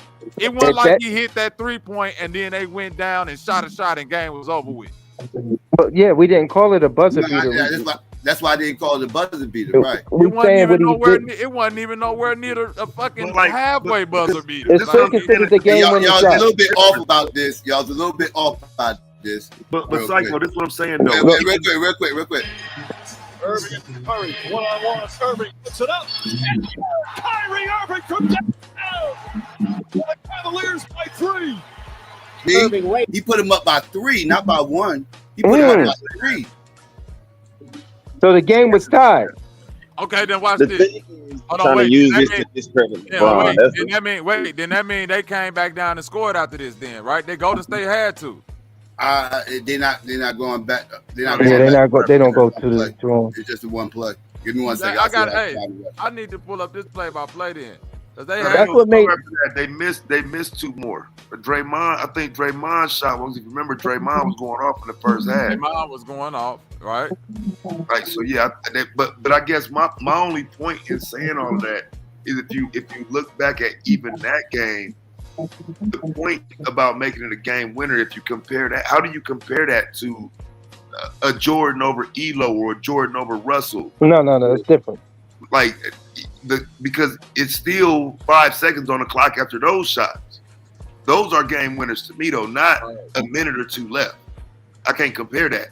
I think it's a crazy shot Kyrie hit. I think it's remembered as a game winner for a reason. It's game 7 of the finals. Okay, I found it. I found the rest of it. I found the rest of it. But if we looking at like Curry over Westbrook, that game winner, or Dame game winner to win the playoff game, come on, bro. Trying to get Those are buzzer beaters, but I get what you're saying. With the play again, with the 3. Oh, Kyrie Irving from downtown, and the Cavaliers by 3. And I like Yeah, the no 50 timeout seconds call left. by Steve Kerr. Love picks up Curry. Curry steps back, fakes a 3, drives again, shut off nicely. Found to Green, 7 to shoot. Who was playing that fakes defense a on 3, Curry? steps back, crossover, puts up a 3. Rebound James with 30 seconds remaining. What a spectacular job by Love. Irving on the drive, goes inside, lost it, gets it back and finds Love. He almost blew the game, bro. Who was playing defense on Curry though? The guy that got switched on to him. Game, bro. Hey, Psycho, who was playing defense on Curry? His name is Kevin Love. We get it. You're trying to make it seem like he saved the game too. No, I'm not saying he saved the game. Y'all saying that nigga, y'all making it like you gonna ignore everything Taz saying to talk about Kevin Love. Bro, this nigga just did some Westbrook shit. Damn. Yeah, he almost got the assist to LeBron, but LeBron missed. That was before the shot, right? Right. Ain't that Richard Jefferson? This is after the shot. This is after the shot. This is in the game. Yeah, look, they still the same score, 92-89. So The LeBron Warriors have 2 timeouts remaining. This ain't no game winner. They already up by 3. Right. You're right. Look, he missed it. You're gonna hit the It's next. a 3-point game. You're gonna hit the next one and put him up by 4. Now I remember. Mike, as a player, Right. there's no pressure right now. You're up 3. Worst case scenario, you got to give them 1 free throw. That should be the mindset. I missed it. You got to step up and knock this free throw down if you're LeBron James. That's what I said. Warriors will no doubt rattles in the second. That's what won the game right there. Green had a foul in that that Green one. won that That's a game. foul again. That One one free free throw throw outside his won area. that A phantom right there, bud. 4-point play. Jeff, That won the game. That one free take throw. it by Space. Final seconds. It's over. It's over. Yeah, Bobby, man. Come I'm on, going bro. with that free throw. Bobby been making. So you telling me LeBron saved Kyrie? That's crazy. What's up, my nigga Luke? How LeBron saved Kyrie on that? LeBron didn't do all that rebounding and assisting, hit that game with his free throw, then they lose. Right, Kyrie damn near threw the ball away. LeBron got He the said ball. damn near, right? Damn near. He almost squandered the game, bro. So why y'all ain't mentioning the good defense by Kevin Love Then though? he went up there after getting his motherfucking arm broke. Listen, and then LeBron went up there almost getting his arm broke. Hit the free throw to put them up by 4, which changed their whole Bro, you strategy. should have never showed that, bro. That changes that contextually. Yeah. I forgot No, that. it don't. Squandered the fucking game. No, it don't. Because if he didn't make that damn 3, they'd be up by 1. Bro, he almost turned it over. It don't. He didn't though. Right? You said they'll be up by 1, meaning they'll be leading.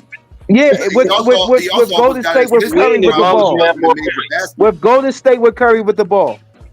Yeah, he just missed. They just had Golden State with Curry with the ball, and Curry They missed. was down with a chance by to tie the 4. game. No, that was before they were down by 4, wasn't that? They were down by 3. Because LeBron hit the game sealing free throw. No, I'm saying before that they were down 3. Wait, They were down 3 because the game sealing free throw.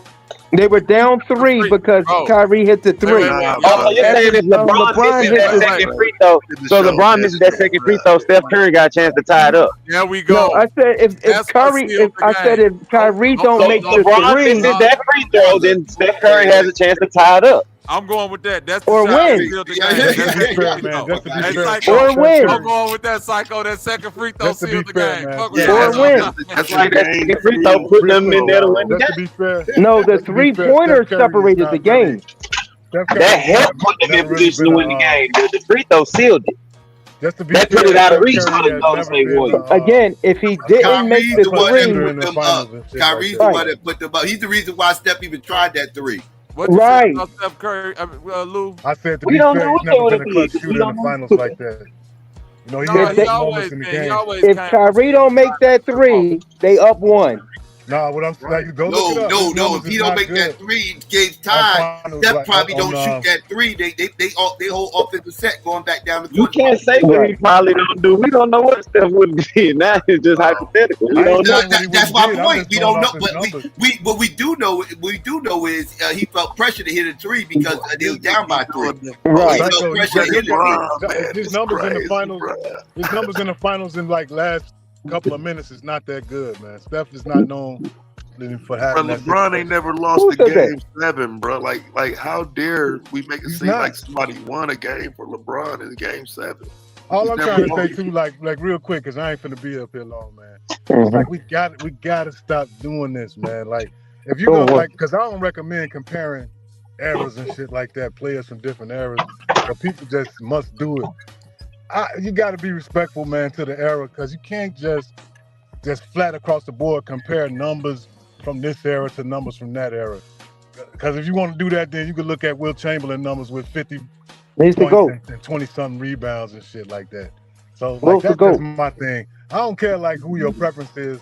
Of course, like we're gonna always go back and forth over who's the best over who's favorite players. But just to keep it fair, man, if you're gonna like cross eras, you definitely got to factor in the rule changes and everything else, man. But what That's if you the only play thing across 3 eras?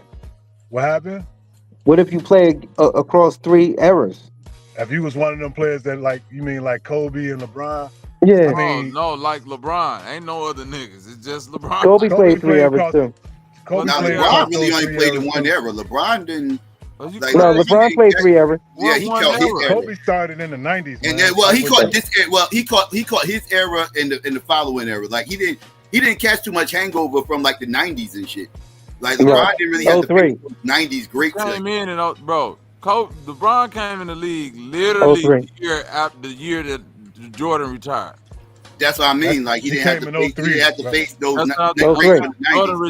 Jordan retired that summer. We know that. Yes. Yeah, and that was a washed up version of Jordan too. That's why I say he didn't have to face those greats of the 90s. Like he didn't have to. Like the people he grew up watching, he really didn't have to face a lot of. That's what I'm saying. Yes, he The did. version of LeBron averaging 20-something. The only people he didn't have to face from the 90s is niggas who was in the 90s that was over like washed over from the 80s. But all them ones that niggas who claimed they was them ones from the 90s, LeBron played against most of them. And he lost to them too. He lost to those people too. He didn't. So it's like what are we saying? Like, yeah, he didn't really play against a lot of them wing players from. I mean, the only one he played, like who? He didn't play against Scotty. He didn't. He didn't play against Grant Hill. He didn't play. He played against the washed up Grant. Come on, man. No, Bird left in the 90s. But Grant was done by the time. What year did LeBron come in? 04, right? 04? 03. 03? Yeah, Grant Hill already had his injuries. Grant might have been maybe his last year too, but he ain't play against Penny. He was barely walking by then. With injuries. So did Penny Hardaway. Penny retired, bro. Penny was hurt and not playing. Right. Penny That's what we're saying. That's what I'm saying. He really didn't catch that wave like Kobe caught some of that, right? Like Kobe caught some of that. He came all in of that. time. He still caught some of them old heads, but they were still relevant. Jordan. Mm-hmm. But he caught old Clyde. He caught old Clyde. Yeah. To your question about players who played all three, I mean, who played in 3 different eras. Mm-hmm. I mean, that's a good point, but I don't know the exact point you're making. I mean, he played. I can't really knock a motherfucker for when they was born, right? It's just, but it is something to highlight though. So some people who did play, LeBron played against Scottie Pippen, by the way. They did? Yeah, what, in Portland? Scottie Pippen was on the whole Bulls. Houston. Scottie Pippen was still playing. Yeah, he was still playing. He was barely playing at that point. I'm just saying. He was barely playing. I think he was. Was he still in Portland? He might have still been with Portland. Oh, he was with the Bulls and then. No, he had to be with Houston, right? That wasn't. No, he wasn't with the Bulls. He left the Bulls. He was in Houston for 1 year. Then he went to Portland. Yeah, he was playing the Lakers. I remember they lost to the Lakers in the Western Conference Finals and shit. When Rasheed was there, Pippen. They went to the Western Conference Finals and shit. But they was up 15. That was before LeBron. That was That was one of the Lakers' first. That was one of the Lakers' three titles they won with Kobe and Shaq. So we talking like 02, 03. Yeah. So yeah, he would have been with Yeah, Portland. Brian came out that next year. He would have been with He Portland. ain't play against them old school power forwards either, though. Like who? Small forwards, I should say. He ain't get no mix of the Davis brothers, no mix of the Them was power Oakley. forwards. No power forwards. Yeah, but you know they would have played against him because he the same size. But I'm Yeah. saying, You know what I'm when you saying? say, bro, when you talk With the about left-hand play, bull. but when you Coleman. talk about them, yeah, but them niggas was like when LeBron came in the league, he came in the league when it was a youth movement around Barry that time, Johnson. and stuff like that. So he Not that's why I say really. he caught his wave. Like it wasn't just It him, wasn't really- right? It was the I'm whole saying, new wave. You His had the dra- Mellows his and draft Kobe class was is one of still the best young classes and of all T time. Mac was still young. Who? And so He got so he was arguably a part the of best that draft wave. class. Like the class. But he really didn't catch the wave before that. but it was think still Brian had all to- head. Like, but think about the league at that time. You got the Pistons still one of the top teams in the league. The Spurs are still them. That was a You still different got. Pistons team though. It What wasn't do the you same mean? Isaiah and them though. But I hear Nigga, you. I'm Joe. talking Go ahead. about Rip Hamilton and Ben Wallace and them He niggas. thought That's that was right. done. He been done by Yeah, then. we- But yeah, when I'm you past said that. still, like when you said still, like that kind of threw me off because like that was when they was just emerging in 2000. No, it wasn't. That was Bad Championship Boys that year. 2.0 right there. That They was yeah. emerging in like in 2003. Then they won the finals. But they was good. That's what I'm saying. They won a championship that year. Yeah, That was a yeah, good. they I'm was They saying beat the before- Lakers. That was a good. They That was a good team before Yeah, a good then. That's team. what I'm saying. They had Right, been because building you up. mentioned because you mentioned that Jordan was with the Wizards. Who also was with the Wizards? Rip Hamilton. How did he get over from there to Detroit? Like so. That's 2001 though, bro. That's No, like you remember 01, 2003? That's Jordan last year, 2003. Rip Hamilton won thirds last year. Rip was Hamilton there, had he- been left. No, he didn't. He was there with Jordan. Jordan, one of the ones. The reason No, why he listen to left. what I'm saying. He was there with Jordan in the beginning, his rookie year. He left. Nah. Rip Hamilton left and Jerry Stackhouse left. Right, he had 2 years with them though. Like, what do you mean? No, his he rookie didn't. year? He had a year maybe. Nah, they didn't get rid of him in second year. Come on, fam. Yes, he was. Rip Hamilton was in Detroit by then. Fam, Jerry Stackhouse was in Philly by then. Bobby. And It's by the still time Jordan retired, the only nigga that was out there with only Jordan point was is that the Pistons Kwame wasn't Brown. the Pistons wasn't no great team. Now was in the league. In 2003, until Billups got there. That's when they became he was there in a dominant 2003. team. He was there in 03. Bro, look up, bro, listen. Rip Hamilton 02 to 03 I'm Detroit. finna tell Yeah, you when yeah, the Rip Pistons. Hamilton Hold was on, in wait, Detroit. thank you. I know what I'm talking Yeah. about because I Rip Hamilton remember, was in bro, Detroit. listen. The Pistons turned the corner when It was Rip Hold on. Hamilton, Prince. It was Right. Ben Wallace, Right. Chauncey I remember The Billups, only team. person Rashid. they didn't have Rashid. They didn't get Rashid until midway through that. But they year. got Rashid. Rashid was there when they won the championship. When I'm saying when I'm talking about when LeBron I'll first got catch to y'all the later, league, man. right? When LeBron right, look. first got to the league, they didn't have, Nah, he still was in Portland. I think Rashid was still in Portland when LeBron first right, got because I remember Detroit played the Magic with Tracy McGrady in the first round, right? And Magic was up 3-1. And because I remember Rashid was like the missing piece they needed. They was and their they missing ended up piece. winning the title. Yep, Yeah, they beat the Magic. They came back for 3-1, but then they lost in that second round to the Pacers.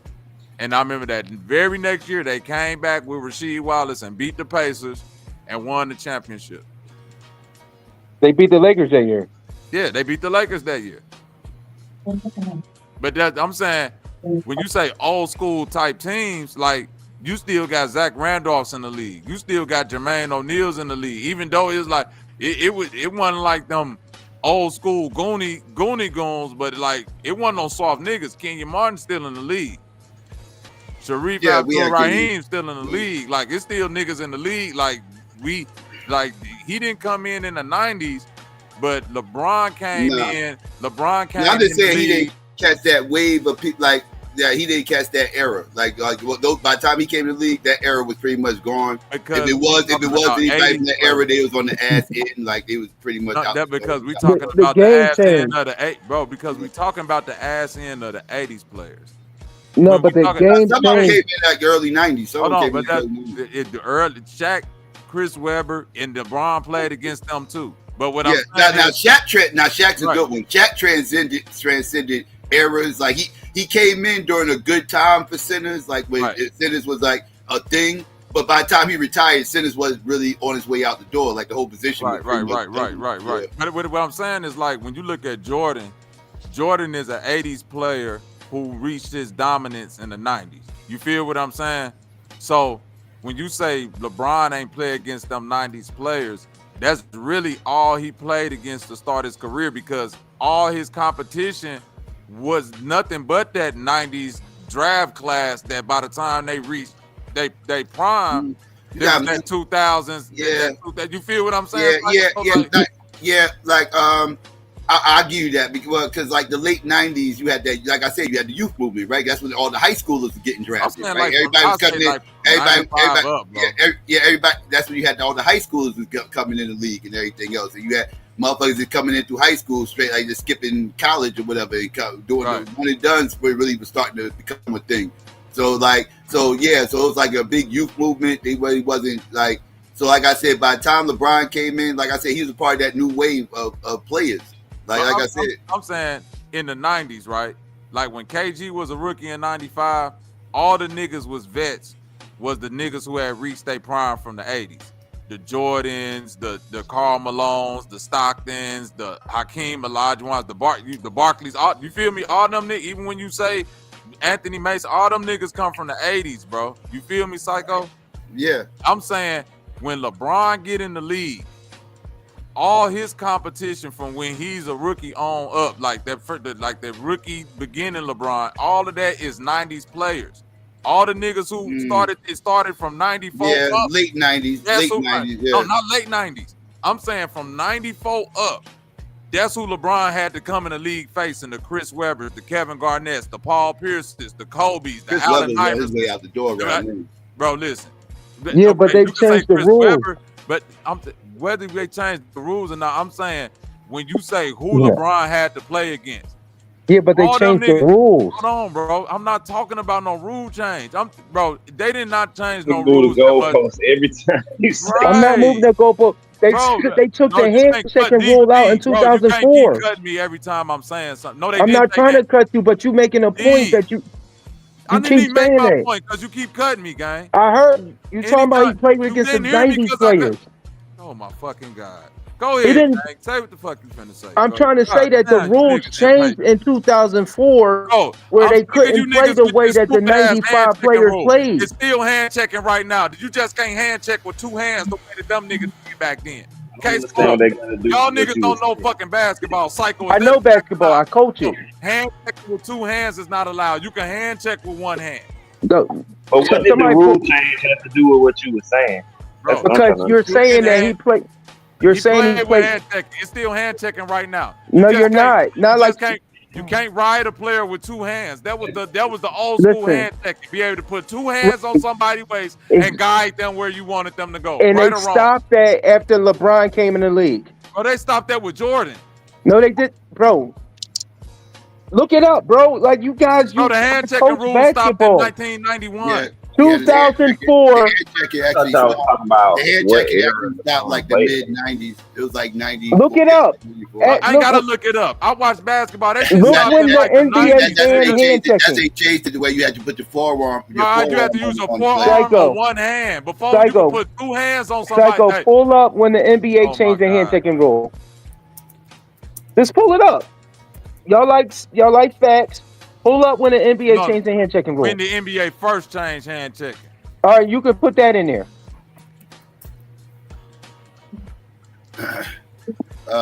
Okay. So y'all weren't talking about. I see what you're talking about, Daryl. It says NBA eliminated hand checking.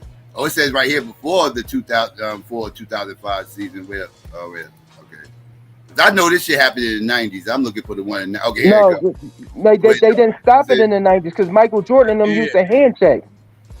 Biggest. Oh my God. When did NBA change hand checking? 2004. They used to hand check with Mo Cheeks in them. I used to watch basketball. To prove the game to flow. It says 2004, 2005 here, but up here it says it changed it before then. So I know this shit changed in the 90s. I remember this shit. I remember they had to put the forearm on motherfuckers. They had one of the big things they changed in the 90s was that I don't even know if that was what Mark Jackson with that 5-second back down rule. But I remember they moved it. They at one point to move the 3-point line closer, then they moved it back. Right, the hand checking that they stopped. Like you can't do it like at all. Like the stuff that you're talking about in the 90s was you couldn't really like force a dude not to go. But when in 2004 you couldn't even you can't hand check nobody. You can't do that no more. So that's what I'm saying. He's saying that he played against these 90s players, but the rules changed. LeBron's faster than them. Carl Pearson them faster than him. Playing against particular errors, and then but they changed the rules though. Bro, can I finish? They changed the rules for Will. Oh, can I finish my point? Because we done went off into some whole other goalpost shit. That ain't got nothing to do with what I'm talking about. I'm talking about when he was saying the 90s players. I'm saying if you go from 94 and up, all of them players LeBron played against when he got into the league were all of the rookie niggas from the 94, 95, 96, 97, 98 season. By the time Bron get into the league, these all the vets. The Paul Pierces, the Kevin Garnetts, the Ray Allens. Look at LeBron, who he had to even beat to get to the NBA Finals. The Gilbert Arenases, the Reggie Miller team, Detroit Piston team, them vets. That ain't no youth movement teams. You feel me, Psycho? None of the shit that he had to do in the East Young was a youth movement. It says here the NBA has implemented various rule changes over the years aimed at increasing scoring and promoting player safety. Rules such as hand checking ban and enforcement of defensive 3 seconds have opened up the game, making it more conducive to high scoring affairs. These changes have helped to distance the league from its physicality of the 90s. Now, I don't know. Bro, I'm trying to tell you, they changed the hand checking from 2 hands to 1 hand forearm, and then he right. They got rid of hand checking all the way in 2004, 2005. Yeah. I'm because Warren. I'm so however you want to deal with it. Okay. What do they got? Okay, so listen. So Kobe, that means Kobe didn't have hand checking for them championships, 81-point game, right? All of that shit, right? Nope. That means Paul Pierce ain't have hand check. So if it's a level playing ground and it's these rules change, but within the rule change, you still got these players that come from the 90s, the Kobe's. The whole 1996 draft class is still in the NBA when LeBron get in the NBA. Right or wrong, Psycho? Vince Carter is still there. T-Mac is still Vince was young at that point. Vince was still top of his prime. Right. Vince in his prime. That's what I'm saying. Vince still in his prime when LeBron get in the league. T-Mac still in his prime when Bron get in the league. Right. Yeah. So what changes though? What do you think changes? What do you think changes in 2003? Nothing changes. A lot changes. It's a lot more scoring, right? Even though T-Mac and Vince both got drafted in the 90s, I look at them as 2000 guys. That's when they reached their prime. Yeah, that's when they did both their damage. Bro, listen. Any of them niggas you talk about outside of Allen Iverson, you got to damn near look at his 2000 babies. Because the only reason we know Allen Iverson from the 90s is Cross. Yeah, them and Kobe. Allen Iverson and Kobe are the two that I look at 90s but guys. Even Kobe, the other ones, and Tim Duncan. But Tim Duncan come in the league 98. 99. He won a title in the 90s. That's the only reason why. He did win a title in the 90s. But Kobe didn't even win a title in the 90s. That's why I look at Kobe. No. Yeah, but Kobe came in '96, and he That's what I'm saying. All of them came in '96, though. That's what I'm saying. Look But how he many didn't came play. in '96. That's why I said him. Allen Iverson and Tim Steve Duncan Nash came came like in a year '96, later. nigga. No, 2 years Right. later.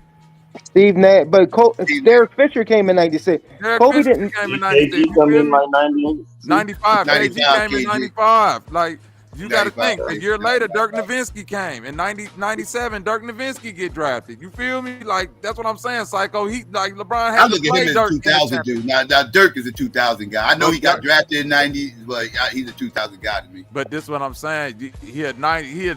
But Dirk Nowitzki first series win is against the Utah Jazz and Karl Malone. That's what I'm trying to tell you. But that was in 2000, wasn't it? That's like 99. I thought it was like 2000. Okay. Hell no. That's late. That's late 90s. That's what I'm saying. That's Steve Nash, Dirk Nowitzki, and Michael Finley. This is what I'm trying to Didn't tell they you. have Jason Kidd back then too? No, No, bro. Jason Kidd was gone. Jason Kidd was had Phoenix. been gone by then. Yeah, he's in Yeah, Phoenix. he was They in came either out, Phoenix or New Jersey. No, he was in New Jersey Oh. by then. 99, 2000. He was in Yeah, New Jersey. Jersey. Now he came to us in 2002. He came to us in 2002. That was the first year. Oh, Took okay, us in- yeah, you're right, because he went to the too. finals that year. The Yeah, the finals. first year he got that. Okay, look, in 1994, NBA banned hand checking from backcourt baseline to free throw line. In 2004, it was totally banned. I knew it was something see, like what that. would you just read before that? I'm What was looking that? at what Woke just put in the chat. I knew it was something like See, that.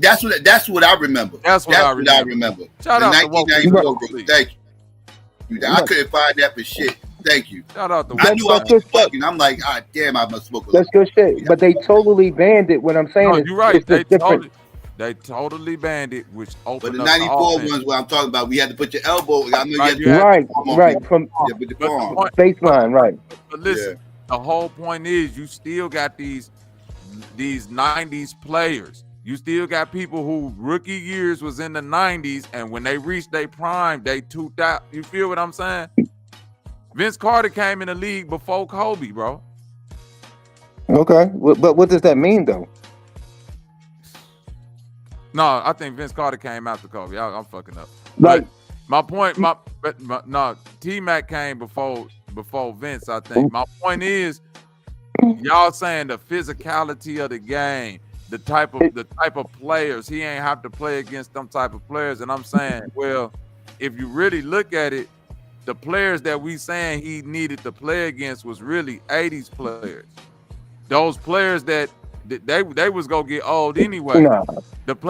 Bro, Michael was playing against niggas from the 70s and the 80s. Yeah, but Del Davis wasn't a 80s player. No, Psycho. He caught some of the 70 Psycho. players. This is what I'm trying. Mike came in the league and his teammate was Orlando Woodridge. Nigga. Yeah, he caught some. He replaced feel what Reggie I'm saying? Diaz. He replaced Reggie Diaz. Reggie so, Diaz yeah. and them niggas. Like, Yeah, When did Mike come? Hold on. When did Mike come in the league? 84. So why wouldn't he be playing with 70s players? I'm That's confused. But that go to the point of what I'm saying. When He played. He played against some of the people, some of the era before him. Like he played against Doc. I get no. Listen, but I get what he's saying. But there was no league change of defensive abilities. Yes, it Like- was a bunch of changes by the time bro, Yeah, I the would league say is it was changing. for the The 70s. league is by the time Jordan get in the league, the league is changing rapidly. No, I'm talking. It's 3-point changing line damn for near one. every year, Listen, right? 3-point line for one. There was no 3-point line in the 70s. Listen, they ain't have no Detroit, no Jordan rules. They didn't. LeBron never played through no Jordan rules. Like we're not going to talk. We're not going to sit here and talk about. I'm talking about Jordan right there. I wasn't talking about. That's what I'm talking about. I'm talking about Jordan. Wait, brother. Jordan rules is flagrant fouls. That was allowed. It was allowed. Wait. That shit was allowed for one fucking summer. The next summer they came. Am I lying, Psycho? The next summer Detroit tried to come back with that shit. They was kicking niggas out the game. Am I lying? But it was more than 1 year, but they did eventually put a stop to it. Yeah, they put a stop to it. 2 years max. 2. Yeah, he got beat. He got beat up the first two. Yeah, the first 2 series they had. Yeah, he got beat up. That's what I'm saying. These new players don't face that. Like guess the what? league Guess what is Jordan not never the same. faced? Jordan never had to face the zone defense or true double team. There was a legal defense back then. You couldn't play in space. You couldn't run zone defenses in the NBA back then. He faced He played college basketball, bro. He didn't face the zone. He did face double team. I said you couldn't play. You couldn't play in space. So think about it. I couldn't he had to face true double teams, meaning that if like that little post that Jordan put you on a post and get you on a block, Psycho. In order for you to double team, if your man at the 3-point line and we spacing the floor, right? In order for me to double team you and get to Jordan, I had to leave my man completely naked at the 3, fully commit to the double team. He kicked back at. That's how Steve Kerr and all them niggas was getting that shot. Nobody complained. Like I couldn't sag off my man and play in the space in between my man and Jordan. That's a legal defense in the 90s. Right or wrong, Psycho? But yeah, if you play the zone, any type of zone is illegal defense. Yeah, that's my point. You can play in no space. That's what I'm saying. It didn't have to be a zone. I'm saying right now people don't play zones in the NBA. They just play in space. I know it's a soft zone they play in now. Right. They call it soft zone, but really the term of soft zone mean I'm playing in space. Like if I know Psycho can't shoot like that, I'm gonna sag off him and play the passing line. No, it ain't zones. It's just reading the offense. But they have to call it a zone because you're not playing man to man. You just playing in space. You just playing the area, yeah. Like 2-3, boxing 1, yeah. You couldn't do that back then. You couldn't do none of that. All of that shit was. You could do it in high school. We played it in high school, but no, you couldn't do it. You do it all the way up to college, damn near. But then they changed that shit. So I'm saying when you change illegal defense for a player like LeBron, if he played in the era where with his IQ, think about it, Psycho. Oh my God, that's weird. You don't believe that? With LeBron IQ, if he played with no illegal defense and you had to triple team him or really, and if you couldn't play soft zones, man, he'd have been carving defense. That nigga been averaging 15, 20 assists a game. Okay. I don't know, but I don't get where you're going because the league is softer now and easier to play in.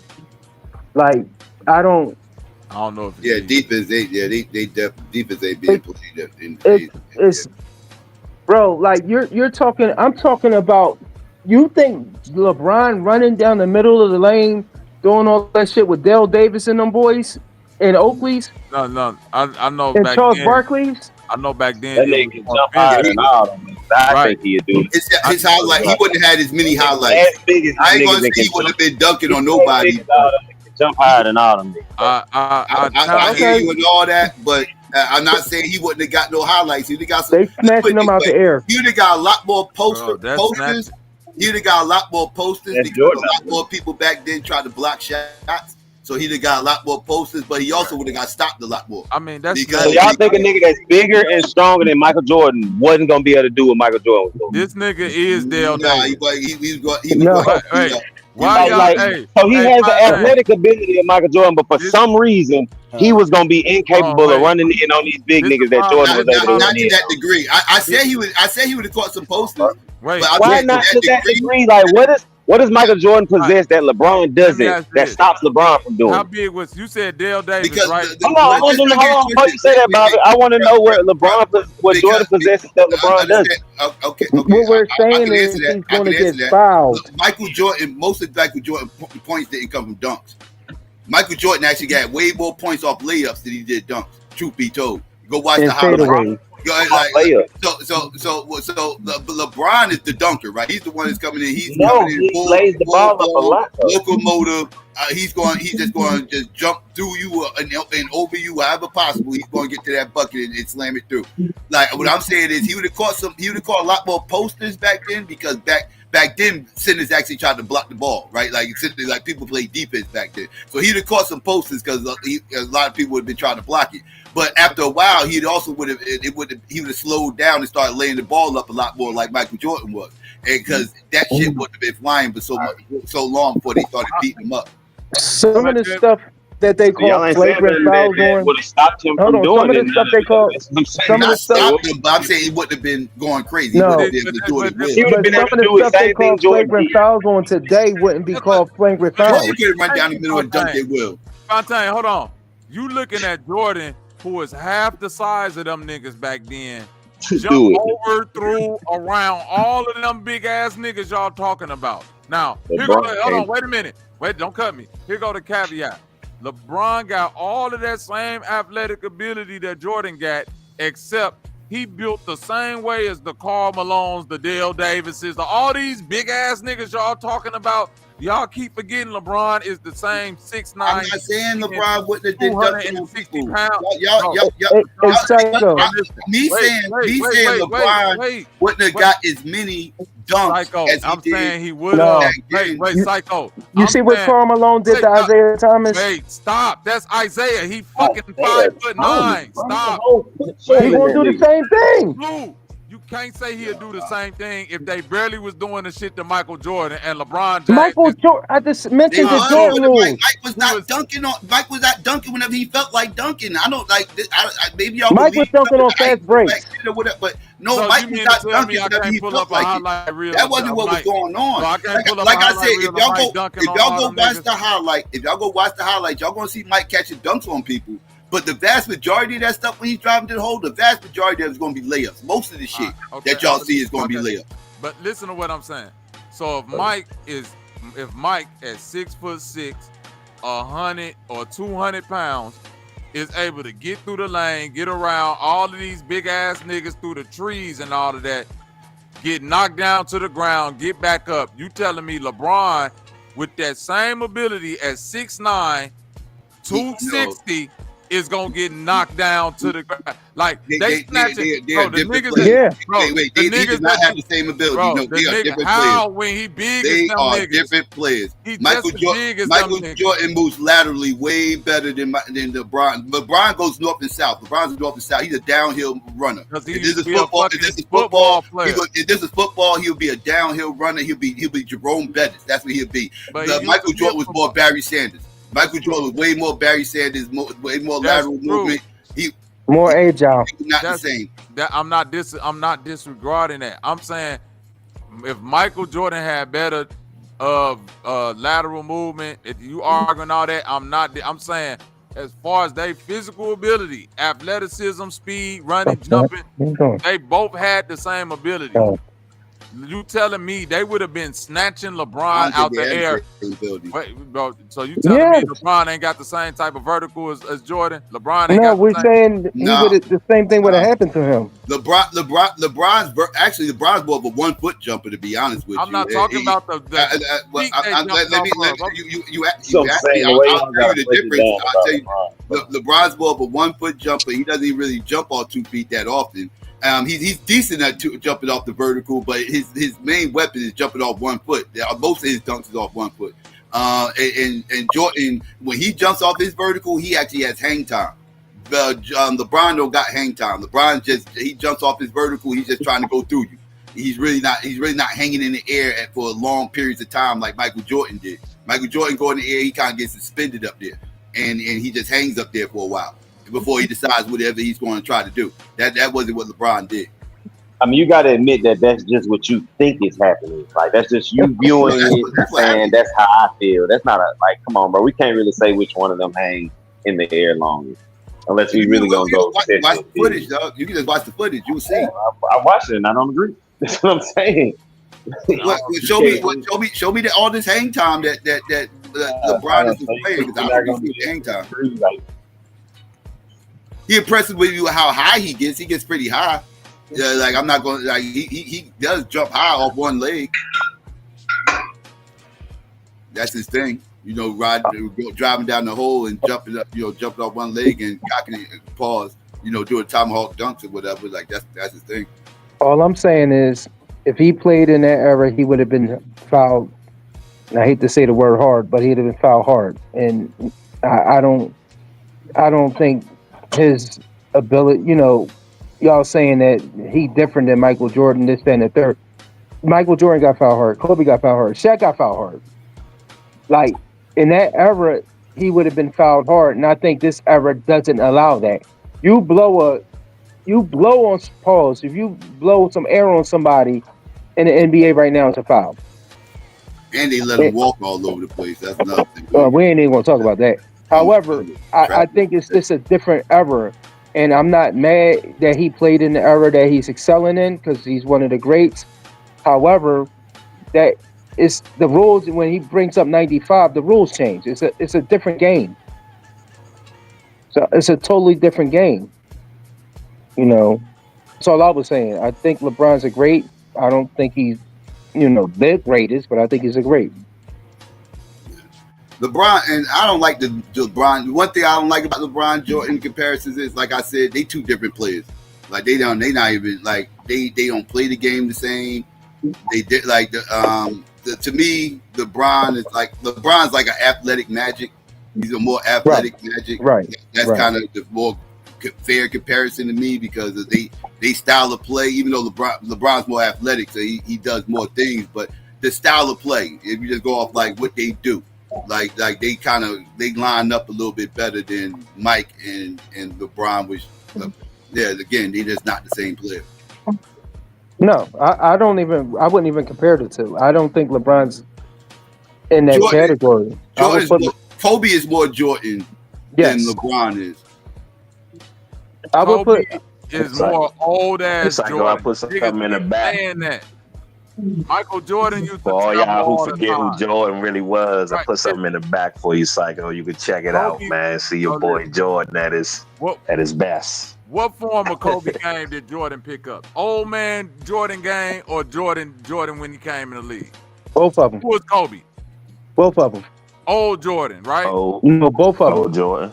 Bro. No, number 8 was young Jordan. You ain't never seen Kobe do none of that 1984 to 1991 Jordan shit ever. Young Kobe did. Yes, he did. You have never, Psycho. We don't agree on a lot. You finna sit here and tell me you seen Kobe do some of that 1984 to 1991 Jordan in the air have ever? The young Kobe, like with the Kobe doing what, like his moves, like Jordan type moves? I'm saying the game that Kobe patterned off of was 96. The old man Jordan when he came back with the fade away, two dribble pull up. I'm saying, the only nigga that we can even say look anywhere near like 84 to 1990 Jordan is Anthony Edwards. Man, if you don't get the man. Okay. You don't stop that dumbass shit you just said, bro. Kobe wasn't jumping over niggas like that. Do you remember the All-Star game in '99? I'm not talking about no fucking All-Star game. Kobe was jumping over niggas. It's not even real competition. Do you hear It's the best competition. It's not real competition. So you're not watching the Kobe games when he played against Jordan? Bro. He had 30? Doing the same old ass moves against another old ass man. So when he had 30 against Jordan? Jordan was a fucking 36-year-old man when Kobe was playing against him. Okay. What does that mean? Nobody likes to talk about that run that Dirk had when he swept Kobe and them on his way to beating LeBron. Niggas always talk about what Dirk did to LeBron. What's your name, bro? That nigga Kobe on his way there. So you don't. So Kobe was coming off of back-to-back finals. Kobe coming off of 4 straight finals appearances, 3 straight finals appearances. He came off 3 straight finals appearances. You know what? Wait, real quick. Number one, before we get, Jordan did get away with traveling from time. Like I'm not Jordan. I am not a Jordan groupie. So let me say this: I am not going to sit up here and deny that Jordan got away with traveling. That's the first thing. Was that a Second thing, wait, real quick. Second thing, this will be called legal today. You know what they will call this today? They will call this shit a Euro step. They will call this bullshit a fucking Euro step, and they will argue me in the comment section today and tell me that this shit is legal. That's what they'll tell me. So Jordan remember the crab dribble? Jordan pioneered traveling, bro. Listen, when I was what about the crab dribble? Psycho. When I was young, Psycho, all the old heads. All stars get away with calls. You notice that the examples they show Psycho is not star players. Every time they show you an example of them calling it, it's always against a non-star or superstar player. You know what I'm saying? Yeah. So I always say that. I say all stars get away with calls and shit. Yeah, LeBron definitely travels. You know what I'm saying? All the time. I would never sit here and say that he don't travel. He travels. Yeah, all the superstars get away with calls because they wouldn't be who they are. Kyrie travel, Kyrie shuffle. They do that little shuffle their feet. Kobe used to do that shit a lot on them little two dribble pull-ups. Quick shuffle of the feet before he. Oh my God. Man, I'm telling you. They got a LeBron James joint. Yeah, it was the dude that did the joint. He did a combination like of all different type of niggas traveling. Yeah, that was a travel. Mm-hmm. He does that a lot right before, like he just takes an extra step, like on the fast breaks for no reason, for absolutely no reason. Like, why were you even? Like, it's just the most unnecessary travel. Like, what are you doing? But they'll call it exactly. Today's NBA. Man, it's all. Did you not just hear what we said, bro? They did it back in the day. They did it for Jordan, bro. That's what they do for superstars, bro. That's how they made the game more popular. That one wasn't too bad right there. Where the guy at the bottom, he said that the Mavs swept the Lakers after 3 straight finals appearances. What are we talking about? What are you talking about? Oh, wait a minute. They went to 3 straight finals. And they lost one. What does that mean? They lost So that means that you got every right to get swept your next year? So let's talk about man, you can just all right. So let me ask you this. Yeah, what the fuck was that? Damn, let me ask you this: who got swept the most in the finals? Right there. Hey, LeBron had he just didn't give a fuck. He just didn't give a fuck right here. And they didn't call him. Hey, like seriously, hold on, real quick. He just picked up the ball, went home and shit. Like, fuck it, I'm going home, nigga. Hey, Psycho, real quick, pause the video. I swear to God, Psycho. On that, what about Jordan telling the referee to call play specifically, the one you just showed, like that inbound play with LeBron traveling, I swear to God, bro, I see NBA players get away with that specific travel so fucking much, like all the time, yeah. Like on the inbound, they're just getting like on the show inbound. Pull them up. Like Russell Pull Westbrook, Kyrie. Motherfucking Dame Lillard. I've seen so many NBA players catch that ball on the inbound and like take them 2 little steps before they even start. Pull them up. We don't believe it. The worst travel was Kendrick Perkins. The Kendrick Perkins travel was the worst. Somebody, but he was somebody that would get called for his shit. Oh my God. He was complaining. Damn. That was a whole walk. I don't even know what the fuck he was complaining about. Look, he complained about a foul. I ain't see it that time. Hold up, I must have missed that one. No, he complained about a foul. Nobody fouled him. Jordan literally had a referee say, "I didn't see it, Jordan, but I believe you." So I'm calling it. Definitely. I believe you, Mike. I believe you, Mike. Damn. I believe you, Mike. Oh my goodness, that was what the fuck was that? That was crazy. Travel.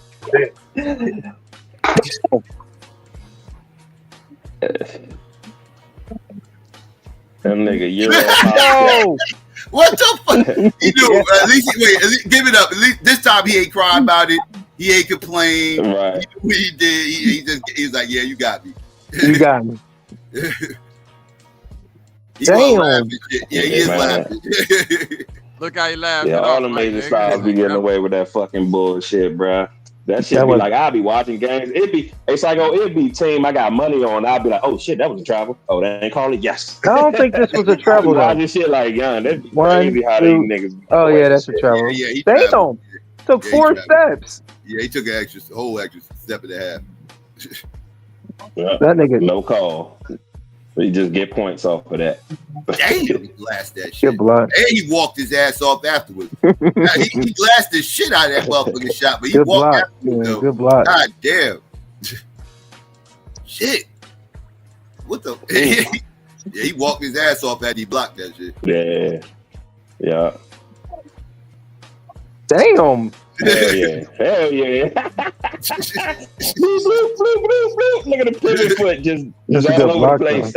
Good block. It is. Oh.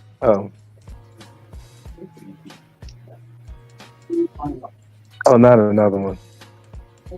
This is what he usually do. 1, 2, 3. On the fast break. On fast break, yeah. I ain't get an and one off of it. Or did they call it? Yeah.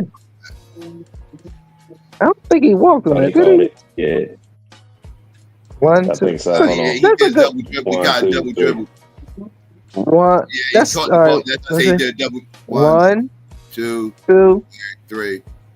Yeah. Oh, damn. Yeah, he took a whole extra. Yeah, hell yeah. Mm-hmm. Yeah, that's why I be liking these little breakdowns they be doing. When they be showing like how these niggas be traveling. Yeah. Mm-hmm. God. Yeah, and I'm trying to tell you, they got like the motherfucker that I be saying doing it, they be doing it with every little star player and shit. Yeah, I saw the walk right there. He superstar nigga. changed his pivot.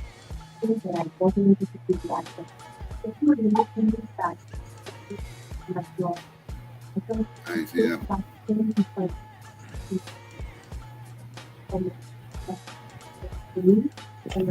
Yeah, that is crazy though to say that LeBron couldn't make it at a time when Hey, plumbers out there fouling niggas. Hey, whoa, why the fuck you just jump into my thoughts, man? Because I was just finna say, I don't give a fuck. 64, 74, 84, 94. That shit right there getting off in all decades. Travel or not. In every decade, bro. It don't matter, nigga. That big ass nigga is gonna elbow the fuck out of Moses Malone. Nigga, get your big Shit. ass the fuck out the way. I don't know about that. Bro. I don't know about that. Moses Malone was probably the same size as LeBron. Yeah, but it's a different mentality, bro. Bro, yes, the mentality is. You saying that he ain't had that mentality? He grew up. You got to think he grew up learning basketball in that era when they were still fucking letting he wouldn't be foul niggas and shit. He wouldn't be flopping the way he flopped today if he grew up on that. Like, let's keep it a buck. I like LeBron. Y'all making me seem like I don't like the cat. I like the guy.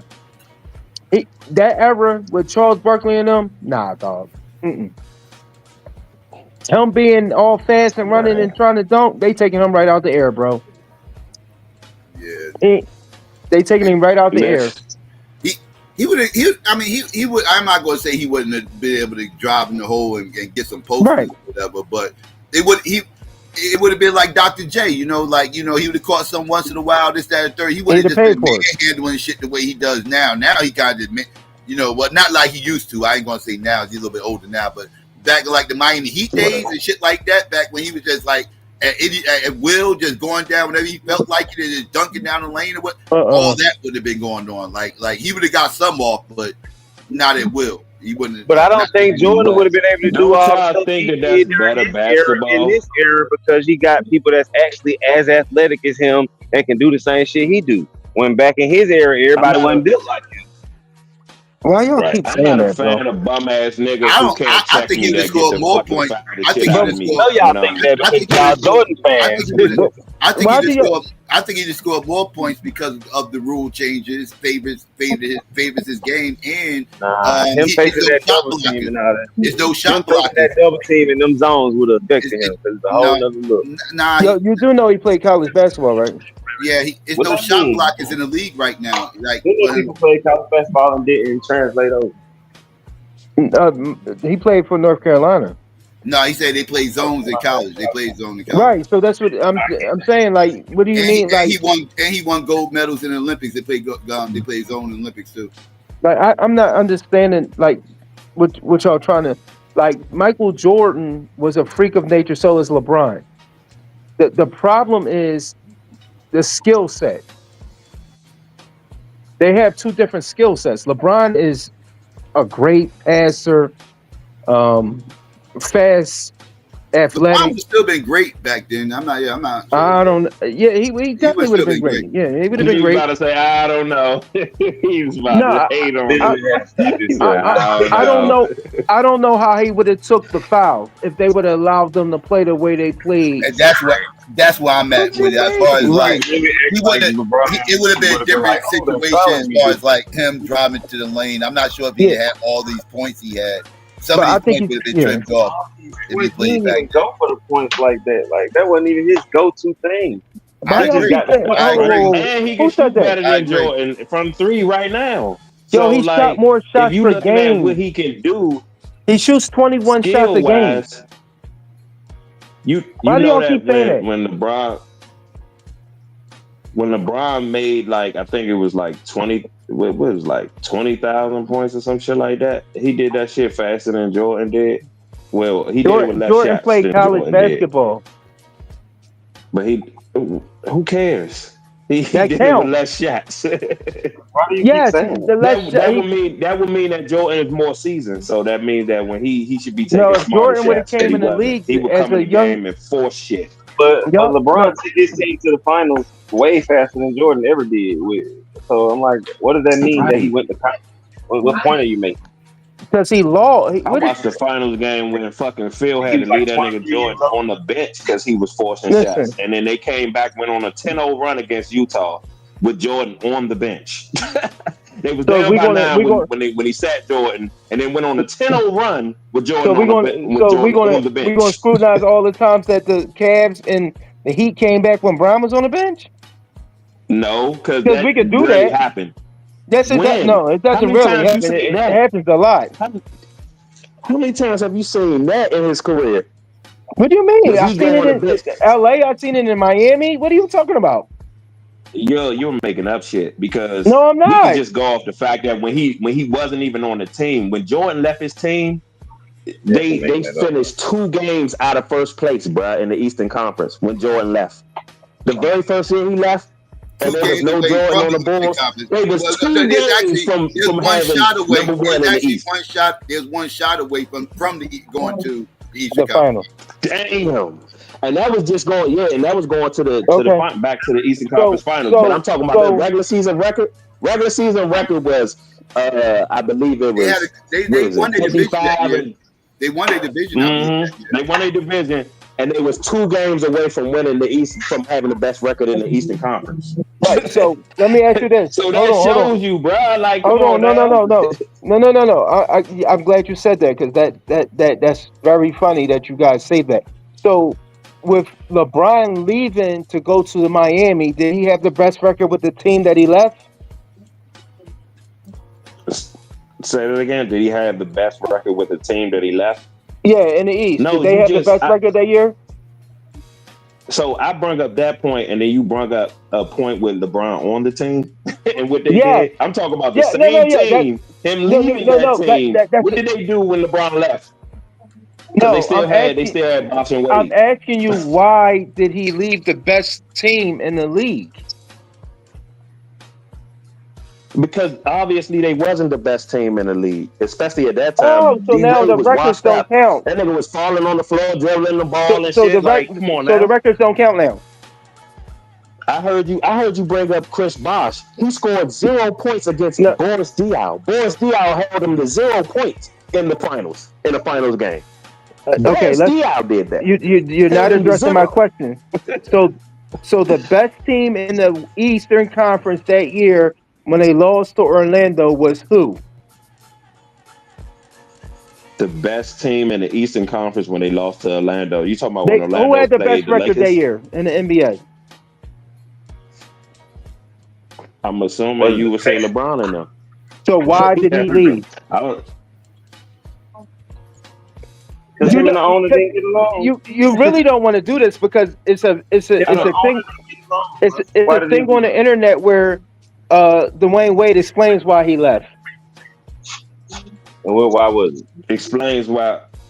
Dwayne Wade said explains why LeBron Dwayne Wade said once Kobe and them beat well, not Orlando that year. I think it was Boston.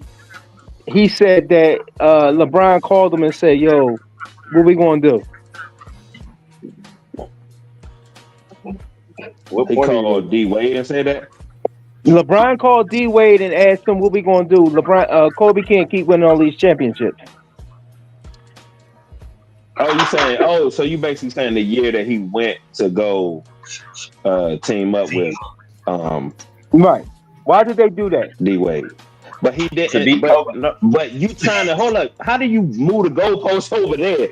I'm talking about niggas having like the best team and then leaving the best team, Right. and that team still performing, and then you bringing up him clicking up with D Wade. So what was that Cleveland team? So to my point, what was that Cleveland team that he left? So who else left? Were they the best Whoa, team? whoa, whoa. Did Who else left? No. Who else left? Carmelo was gonna leave.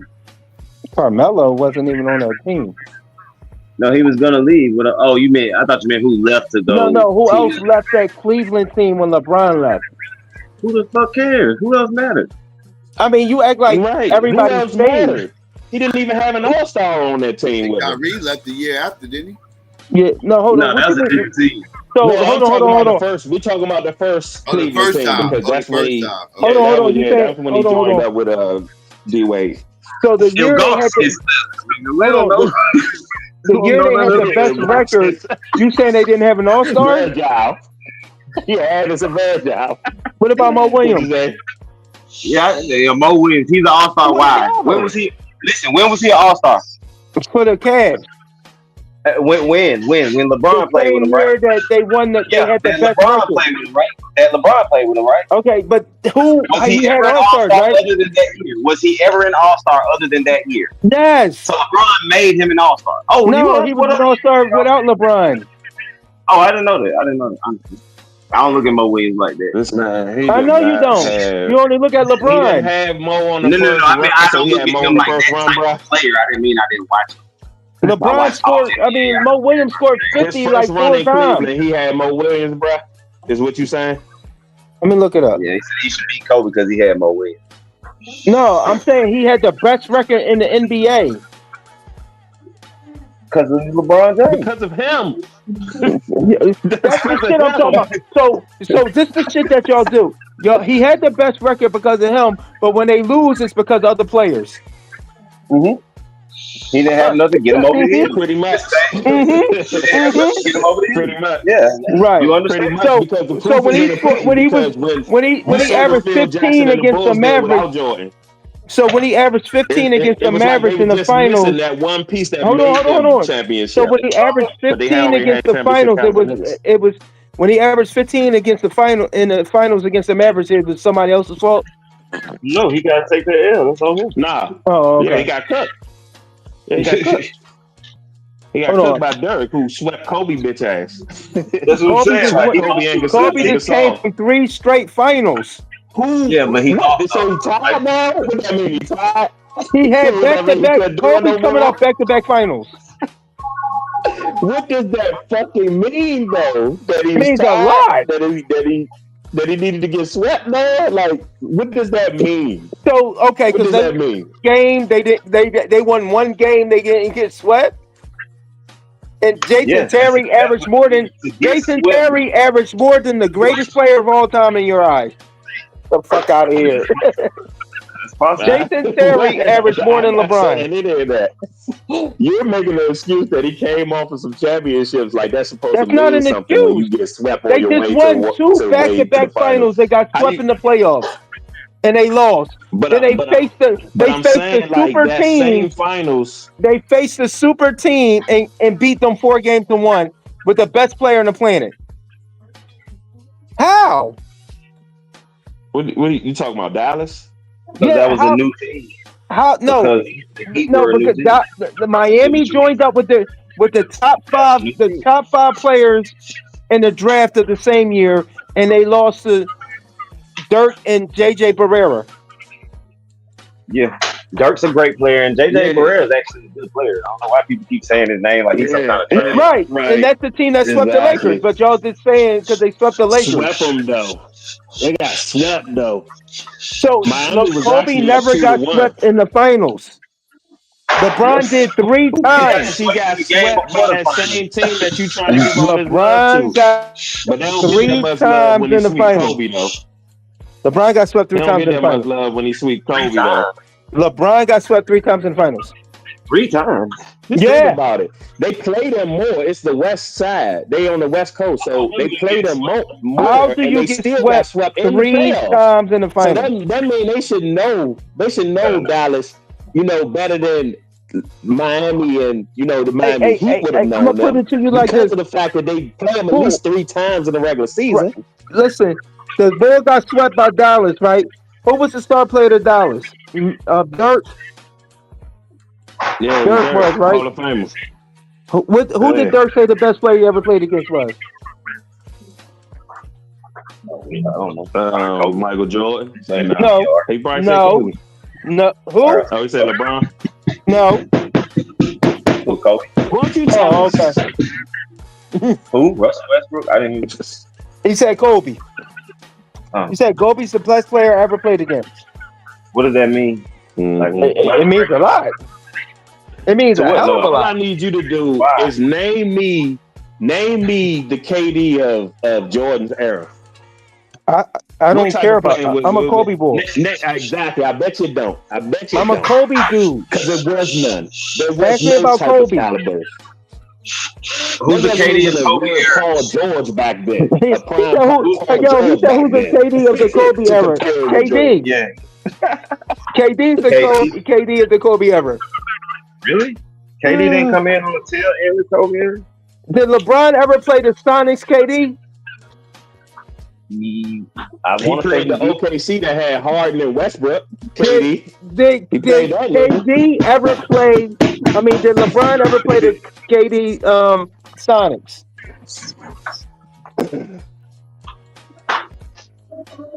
I don't know. I don't know. We have to go back. The answer is no. Kobe did. But what does that mean? Because the Because you jersey. said who was KD? You said who was Kobe's KD? I said KD was. Oh, so he played the young KD, and you're saying that like. And he played the older KD, and asked KD who he thinks the best player is. No, like you bro, you be moving the shit out of the goalpost. I'm not moving it. Y'all naming players of Jordan's era. Y'all naming players. I don't have nothing to do with Jordan. I'm talking about Kobe. I thought this was a Jordan. No, I like talking Kobe. about what LeBron couldn't do in Jordan's era. So I didn't. You know what I'm saying? I didn't. What I was saying to you is, I didn't know. I don't know. I'm not saying he can't. I'm not saying he can. He wouldn't have been able to do it in the 90s. But what I'm saying is, head to I'm head, a Kobe LeBron dude. Let's ask questions. Yeah, let's talk about it. Head to head, who better, Kobe or LeBron? Because every time they played each other, LeBron did his numbers against Kobe. Yeah, LeBron, he got more wins against Kobe than Kobe got against him. So now you're counting team wins, or what are you counting? So now it's a team thing. So you talking swept in the finals? That's a team thing, ain't it? Or is that just LeBron? I've been said that. Mm-hmm. I've been said that. So yes, I'm talking team shit. Since you was talking team shit, we talking team. Kobe and LeBron. When they teams went head up. This is the thing that people don't know how to compare the teams when that player is not playing. When that player is not playing for that particular team, let's compare teams. Hold on. LeBron's team always be shit. He just skipped the whole conversation. So LeBron has a losing record against a dude. LeBron has a losing record against a dude from the Clippers. I don't get that. But let's go with the Olympics. The Olympics in the year that LeBron and them went and they went bronze. What happened? You just said it. They got bronze. Why? I think you just said it. Wasn't LeBron on the team? LeBron's fault. No, I didn't say it was whose fault it was. I'm asking you. Because y'all saying it's a team game. No, y'all saying it's a team game, and LeBron had the best NBA players, and they got a bronze medal. Okay, because their team got a bronze medal. Like, what's your point? Okay, so now let's move forward. After they lost that 4 years later, who did they recruit? Who did they recruit? You want to say Kobe? Yeah. Who did the Olympics recruit? Man. Say it again. Who did the Olympics recruit after they won the bronze? You just said it, Kobe. You want to repeat it? Like okay, so when they recruited Kobe, what happened? I'm assuming they won, bro. No, you can't assume. You know they won. So what was the difference? They played better. Bryant. No, somebody wasn't on the team. Somebody was on the team. Oh, you're Right? trying to say so LeBron wasn't? Hold on, LeBron was on that team though. What are you talking about? No, yes, on both LeBron was on teams. that team. Kobe wasn't on the team that won bronze. And then when Kobe came, LeBron was still on that team and they won. So what are you saying? Yes, that means a lot, doesn't it? No. It means a lot to you. No, it means a lot to him. So was Kobe the only change that was made? Yes, actually, probably yes. You said actually, probably. Which one is it? No, it wasn't the only one. They didn't have Iverson. They didn't have. I guess Iverson and I'm not sure the other person that they did didn't Kobe have the best numbers when they played? No, Dwayne Wade did. Oh, so but if Kobe was the X factor though. So now again, hold on. Listen here. That Wade was the one with the better numbers. Listen. I'm gonna let y'all watch the. Hold on. I'm gonna let y'all watch the people talk about that Olympics. LeBron, Wade, no. We're not talking about me. I didn't play. We're talking about the people that were there that watched this. They told you who the best player was. Hey, the year they won bronze was LeBron's like second year in the league. What? Yeah. No. What year was that? 2004? No. 8. Oh, it wasn't? Oh, they lost in 4. My bad. They lost in 4. And they'll tell so they you. lost and they ain't get no medal. No medal? They got a bronze. I said they got the bronze. That's what I said the year they won. Bro, what the fuck do you be hearing? I said You the year said they won lost. bronze was 2004. Oh, I'm sorry. Second year, like his second year in the league. Yeah, I thought you said Brian. My bad. No, my bad. I thought you said Brian. I didn't hear the CE. I got you, bro. Yeah, my bad.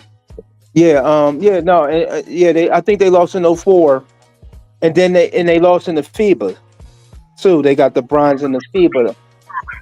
Damn, we shitting on 19-year-old Bron that couldn't get it. Damn, 19-year-old Bron, you was a bitch. Kobe was on the Olympic team when he was 19. Oh no, damn, no, he wasn't. Oh no, he wasn't, right? No. What the fuck? No, he wasn't on it. I don't think there was an Olympics. I don't think there was an Olympics when he was 19. That's just like 07. That nigga going to play. I know, but I don't think there was an Olympics when he. I don't think there was an Olympics when he was 19, though. Wouldn't that make a difference? Yeah, it would. Did he make his first Olympics when he was eligible? I think he didn't go to the 2004. He didn't want to go. Oh, yeah. That was when he was able to go. Because 90, they didn't have. With the first year, the pros was with the Dream Team, and I think that was what 98. I'm not sure. I don't know when the Dream Team went. 92. Barcelona 92. Yeah, it's 92. Yeah. So then David Robinson and first them year in the went. league, 97, 98. So he was in the league 96. He didn't make that. No. And then so that means 2000. Why he didn't go 2000 then? I don't think they had something in 2000. That first year he would have been eligible. Would have been 2000. No, I think 2000 was a weird year with the NBA, the Olympics. I don't know. Something would happen within the 2000s. I forgot. But I think 2004 is the one when Melo wasn't good enough. You don't think Kobe was good enough in 2000? He wasn't shit. He wasn't shit in 2000. Liberty was in 2000. They definitely had one. Who won? I think he didn't go. I don't know because he won the championship or something. I'm not sure, but then he didn't go in 04 for. I think he was dealing with the rape case. This was before. That great case happened after that. That happened afterwards, I believe. In 04, right? Yeah, 2000 had. That happened right before Shaq left. Had Vince Carter, Kid. They had Ray Allen. Yeah, Vin Baker, Tim Hardaway, Garnett. Garnett. Oh, this was Vince Carter jumped over dude's head. This was Vince Carter. So they won that year, right? Yeah. This is the year that Vince Carter jumped over dude's head and shit. Yeah, right. So they won that year, and then 04 they lost. Yeah, he lost in 04. That was LeBron year. That was the LeBron. And then they had they lost in FIBA too. They got a bronze and FIBA that around that time too. Yeah, they got ripped in 04 for losing. Yeah, it was Al Iverson, Stephon Marbury, Dwayne Wade, Melo, Melo, LeBron, Mel Okafor. I think young niggas, all young niggas. I think it was the coaching. Tim Duncan was on that team. Crazy. Yeah, I think it was the coaching. They had a young ass squad. No, I think it was the coaching. They got ripped. That's Larry Brown. That was Larry Brown. Larry Brown, yeah. Mm-hmm. Yeah, I don't blame that on Brian or nothing. I think that was more coaching, but he got to take that L with that though. But I think it was more on the coaching. They was young though. Yeah. That's young, man. You got LeBron 03. Melo came in the league in 03. Yep, he came with Wade. Came in the league in 03. Wade, young. They was young as shit. Let me ask you this question though. How did Melo not win the Rookie of the Year? LeBron had a better all-around season. Didn't Cleveland make the playoffs? No, he didn't. No, he didn't. That's right. He didn't make the playoffs. He didn't lead Ricky in scoring either. Nope. But from a LeBron fan, he got more rebounds in the system, Melo. Nah, they gave it to LeBron. They gave it to LeBron. I gotta give you that. They gave that to LeBron, and LeBron my nigga. So I think Melo was supposed to win that shit, but LeBron was the chosen one. So I tell you, I bang with Brian. I like Brian. I don't have no hard feelings against Brian. I think Brian's a GOAT. 20. I will say this. I do remember that in an argument, and I remember people being way like it was a lot of Melo fans out this motherfucker. This, that, and third. A lot of people I know, Syracuse fans, they love fucking Melo. And I used to always tell him. I told him back then. I was like, that boy LeBron going to end up being a better player when everything all said and done. Like, Melo had a better year and everything else, and he should have won Rookie Year. I'm like, yeah, you can make that argument, but I'm telling you, when everything all said and done, LeBron going to be a better player. Yeah, that was one of them. That was one of them. You wrong. He really did You wrong have a better regardless year. of who you pick, and you right regardless of who you pick. You say that before. I'm about to get it to y'all. Look. LeBron he averaged 20.9 points. Right. Carmelo averaged 21 on the dot. So that's basically the same thing. Right. Rebounds, 6.1 for Anthony, 5.5 for LeBron. But this where they separate. Only 2.8 assists for Melo, 5.9 for LeBron. That's LeBron. LeBron won it. No. It's clear there. Look at the team's record. Look at who Melo was playing with. Look what LeBron was playing with. Right, but that's what I'm saying. Like, you but right they go by regardless team of who you pick, and you wrong regardless of who you pick. Like that was a close. Way better. They go by team records. Yeah, that was. I think Melo don't make the playoffs. That's what I said. Denver had a decent team. Denver actually had for an individual award, bro. Like no, but they usually go with the. Like for the MVPs, they go with the dude with the best records. So they usually go with the Rookie of the Year. They usually do Rookie Year a little bit different than MVP. They usually do Rookie Year a little bit different. They usually go off who had the best year. I agree with most valuable player. They go off of who's the most valuable, not necessarily who the best player is. But when it comes to Rookie Year, they usually go off best rookie. Like they usually go off rookie stats and everything. Yeah, well, they should have did a co-rookie. That should have been a co. Man. Some people said that. Some people said that 2.8. That 2.8 assists ain't doing it for me, bro. Nah.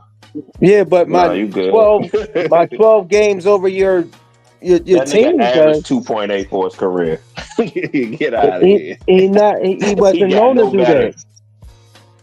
Yeah, well, you should. That's the thing about basketball. You got 5 categories that you can affect, no matter what position you play. That's the best, and that's why I say whoever affects the most categories is the better player to me all around. So let me. No matter if you play center or if you play point guard, you can rebound, you can assist. I'm gonna ask you. Hold on, you know I'm gonna ask you this question. So who's the best statistical player ever? I mean, Austin That's not the hard Robinson is question. one of them niggas you can name. It's very easy. Oh, Russell Westbrook? Will. Russell Westbrook. We just talking stats. Wilt Chamberlain. I said, I Well, was Wilt, like, oh yeah, Oscar Robertson. Wilt, yeah, you can say Wilt, yeah, you definitely say Wilt. If you just So Wilt averaged 31, 25, and 5. Yeah. How the fuck you average 50 points and 25 rebounds in a game, a season? He playing against Because the he was whole playing white against. boy. See, nope. He was playing against Castanets out there, bro. There they go. Eddie had like 7 assists or some shit to go on top of that shit. He wasn't just a ball hog. And Psycho, he holds because they had the quadruple team him. He was And playing he against owns- Castanets out there. and he holds the most NBA records. Yeah, but that's when, man, you gotta look at the competition though. At that point, No, you don't. That's No, you when that don't. shit do No, you gotta don't. factor in. Yes, it do, No, bro. no, you don't. That's why I be getting on Jordan, the Jordan era lovers. I would argue his era of centers is better than today's era of centers. Right. Yeah, right. Jokic would have ate them niggas food back then. Well, when you say center, because like you said, you still got goofy white boys that's out there, and they ain't even got no 7-footers out there. Yeah, they had 7 They got niggas that's like averaging 6'8". You know what I'm saying? Playing center, trying to check a nigga that's 7'1". No, that's a misnomer. Nah. They have big motherfuckers. George Mikan. I've shown this before. Like today's league average in height is like 6'7", and the league average in height back then was 6'6". Like they really wasn't that much. They really wasn't that much shorter than today's players. And he the only person that blocked Kareem Scott Hook. Yeah, he did do that. Yeah, he did that. Hey, if Wilt wasn't in the league, the average height would have been 6'4". Bill Russell wasn't short. Bill Russell wasn't short. He was 6'9". Bill Russell was 6'9". Yeah, he like 6'9". Yeah, that's but LeBron's 7-footer size. was rare though. We can't say that though. Can we at least? No, I ain't gonna that? say everybody had a 7-footer. Yeah, everybody didn't have a 7-footer, but And Wilt was a they Globetrotter. They had 7-footers in the league though. And what was a Globetrotter? Yeah, he wasn't. Man, man. He did that. And he was a high jumper. Globetrotter, man. And he was a high Y'all gonna jumper get me too. started on my pseudo. My man averaged 50 and 25 for a season. Oh, they'll tell me you got some pseudo with the Harlem Globetrotters. My goodness. Man, that's why Steph Curry is Steph Curry, man. Because they make the shots go in. The magnet. You know what I'm saying? That's where the gold. That's how the Globetrotters exist. How come the Globetrotters can't make an NBA roster, but they can blindfold in front of a fucking crowd of I always ask that question. I always ask that question. Make a shot on cue. You know what I'm I saying? always How ask the that fuck question. can he make a full court shot? Go ahead.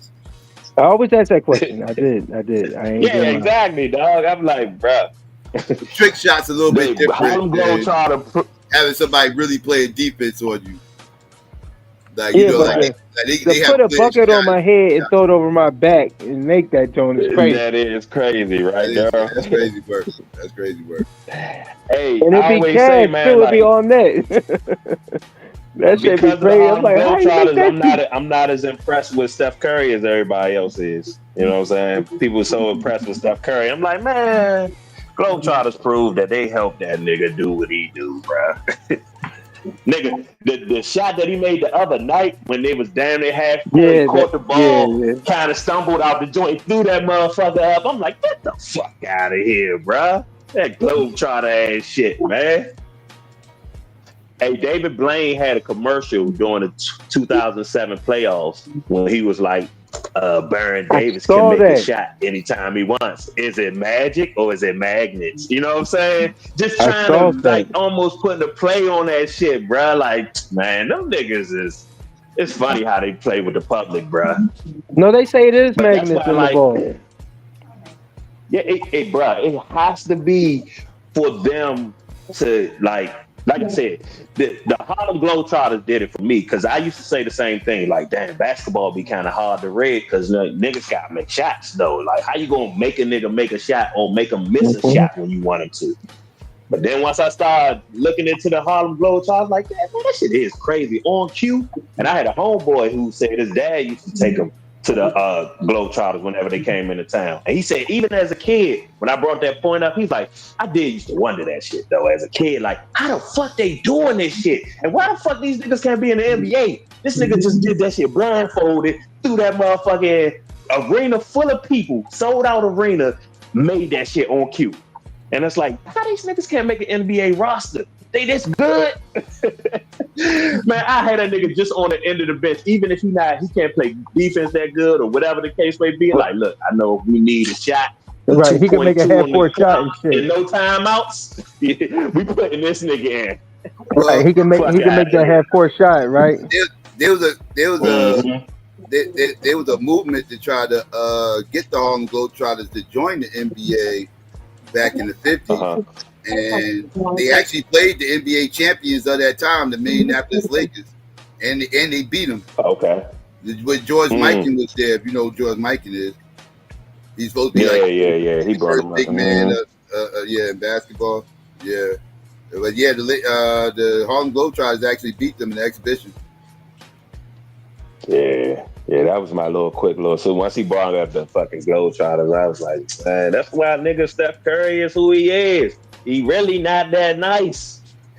And I always, even before that shit, even before I was on that shit, I was always Kyrie over Steph. Because Kyrie could do more. Like, even besides the shooting, like, you could give Steph the shooting, like, if it was real or whatever. You can give Steph the shooting, but handle and finishing around the bucket, fuck nah. Kyrie hands down. Kyrie hands down. Yeah. Kyrie weird ass. Yeah. Yeah, you know what I'm saying? You know, he's fuck my goddamn team up that bullshit, whatever. Right. Yeah, that nigga. And then it's crazy because he went to a school like Duke, and Duke is like, you know what I'm saying, known for academics and shit like that. Which makes sense why they can be good in basketball and they was trash in football for so long. Because, I mean, it's a lot easier to find 12 to 14 smart niggas that can steal ball versus finding like 70-something smart niggas that can play football. You know what I'm saying? So it makes sense why you will see certain schools that's like known for academics and everybody can't get into that school no matter, how good of an athlete you are. You know what I'm saying? It makes sense why in basketball they can still, like Princeton. You know what I'm saying? Why Princeton can, be good competition over the years and shit like that. Because it's like, you could find like 12 to 14, niggas that actually can get good grades with straight A students and they can ball. Versus in football, man, shit, a college roster probably got like 70-something. Not even like the normal 53, like, you know how the NFL got cut it down to once the season starts. Like college rosters be having like 70-something players on that. Yeah, maybe have more players. Yeah, you definitely ain't gonna find a bunch of smart ass niggas that can fill your roster, even your starting 22. You know what I'm saying? So that's real. Yeah, that's what that shit. Yeah, because I used to always wonder that, like, because me being a Florida State fan. You hear about our team move today? Oh yeah, bro, learn me tons of that, man. I always fuck with my mother husband and shit because he a Philly fan and shit. I was like, man, what's gonna happen, man? They gonna beat y'all twice next year. Y'all still might go to the bowl though. I was like, yeah, y'all still might even go to back-to-back bowls though, but the Redskins gonna beat y'all twice next year. Watch. I'm saying, every time y'all, I'm definitely gonna put my money on the Skins. We building, man. We building. Got left tackle. This is a good time for you, Psycho. We went and got Debo. We still got cap space and the draft coming up. So the Skins look crazy. Skins look good. I'm a Niners fan. I'm from Philly though, but the Skins look good. All right. Yeah, I used to be a Niners fan. I'm not a fan of any team no more. You know what I'm saying? I'm back into my pseudo bag. It's all rigged. So I just I try not to be biased because I be gambling on that shit. So I be whoever I feel like going to win me the bag that day. That's my favorite team. Because if I let my biasness, you know what I'm saying? Because I remember me and Taz was talking about the shit and he was like, I was like, yeah, man, I ended up winning money on the Chiefs against the 49ers and shit. And he's like, I was like, if I wasn't, but if I was a fan, I would have bet everything on the 49ers. He was like, that was me, bro. I said, exactly. That's what I learned. You can't be, especially an avid gambler and like, you know what I'm saying, and have a favorite team. Because if your favorite team's involved, you always gonna bet on your favorite team. You're not gonna bet against them. It's almost like a unwritten rule that you're not supposed to do no shit like that. Yeah, that's exactly what you mean. Yo, I lost plenty of money. Exactly. Like, what? Bet against my team? I lost plenty of money. My team in the Super Bowl, and I'm gonna bet against it? That's crazy. Yeah, I'm not betting no more. Fuck that. I lost plenty of money. That shit is, like you said, I agree, it's rigged. That shit is crazy. Man, bro, you really got like kind of, because I be noticing like they be real big on history type shit. Like I be researching games and I just be wanting to know like, okay, when the last time they won against them? You know, like I be wanting to know if they celebrating a certain motherfucker before that game. Like it been games that I bet on and then I like tune into it and then they'd be like, yeah, man, we celebrating such and such today. I'd be like, oh shit, I ain't even know that. And more often than not, whenever I don't catch that information and they fucking celebrate somebody or retiring somebody jersey that day, more often than not, I lose that game if I bet against that team who's doing some historical shit that day. You know what I'm saying? More often than not. It worked out for me the other day when they were celebrating Luke Walton when they was playing UCLA. I think they was playing Rutgers or some shit. And I think that was like the last game on my parlay. Man, they came back from halftime. Even the announcers had on Luke Walton t-shirts and shit, celebrating Luke Walton. I was like, oh yeah, I'm in the bag today. You know what I'm saying? I know I won this joint. I don't care how dramatic this game gets. UCLA is winning. They is not about to celebrate this dead man. You know what I'm saying? In front of all these good people and lose this game. Hell nah. I know that's right. Yeah, so that'd be the unfortunate shit, bro. Like, you know what I'm saying? Because I grew up like shit, man. Like, before I was debating so-called pseudo shit, nigga, I was fucking debating sports all the time. So sports was my shit. That's what I started on YouTube in the sports sector. That's where I started off at. So sports brought me over. Okay. That's what brought me over to YouTube a long time ago. Yeah, that shit makes sense. Hell yeah. Yeah, I meant to tell you about that. I was like, young, them motherfucking skins looking good, Psycho. Yeah. Them niggas is looking good. I saw that breaking Second news year quarterback earlier. too. Yeah, I saw that breaking news earlier. I was like, word, that's what's up. Because I was pissed off we missed Myles Garrett. Because we was listed as one of the potential people to get him. I was like, all right, that's why I get my hopes up. And then he re-signed with Cleveland the other day. And I was like, damn. Fuck. All right. Well, exactly. But then I got this news today. I'm like, okay, that makes up for it. Hell yeah. You know what I'm saying? Because it showed up that offensive line and shit, he was already doing this thing with whoever was there. I don't even know. I can't even name one person on y'all offensive line right now. But I just know that, man, shit, that nigga was making it work. Like, because that's the thing. A good quarterback will make an offensive line seem better. Like, sacks is really a stat. It's not necessarily on the offensive line, because a good quarterback can make a bad offensive line seem like it's not that bad because he don't get sacked, because he know how to get rid of the ball, he know how to get out of the pocket, all that type of stuff. So like, and Daniels is one of those type of players. So I'm like, man, if you getting actual good motherfuckers on the line with him too, man, skins about to be a problem. They need to go back to the skins. You know what I'm saying? They can't be a problem, man, being the Commanders. I agree. I'm still. I heard we're going to embrace the logo again.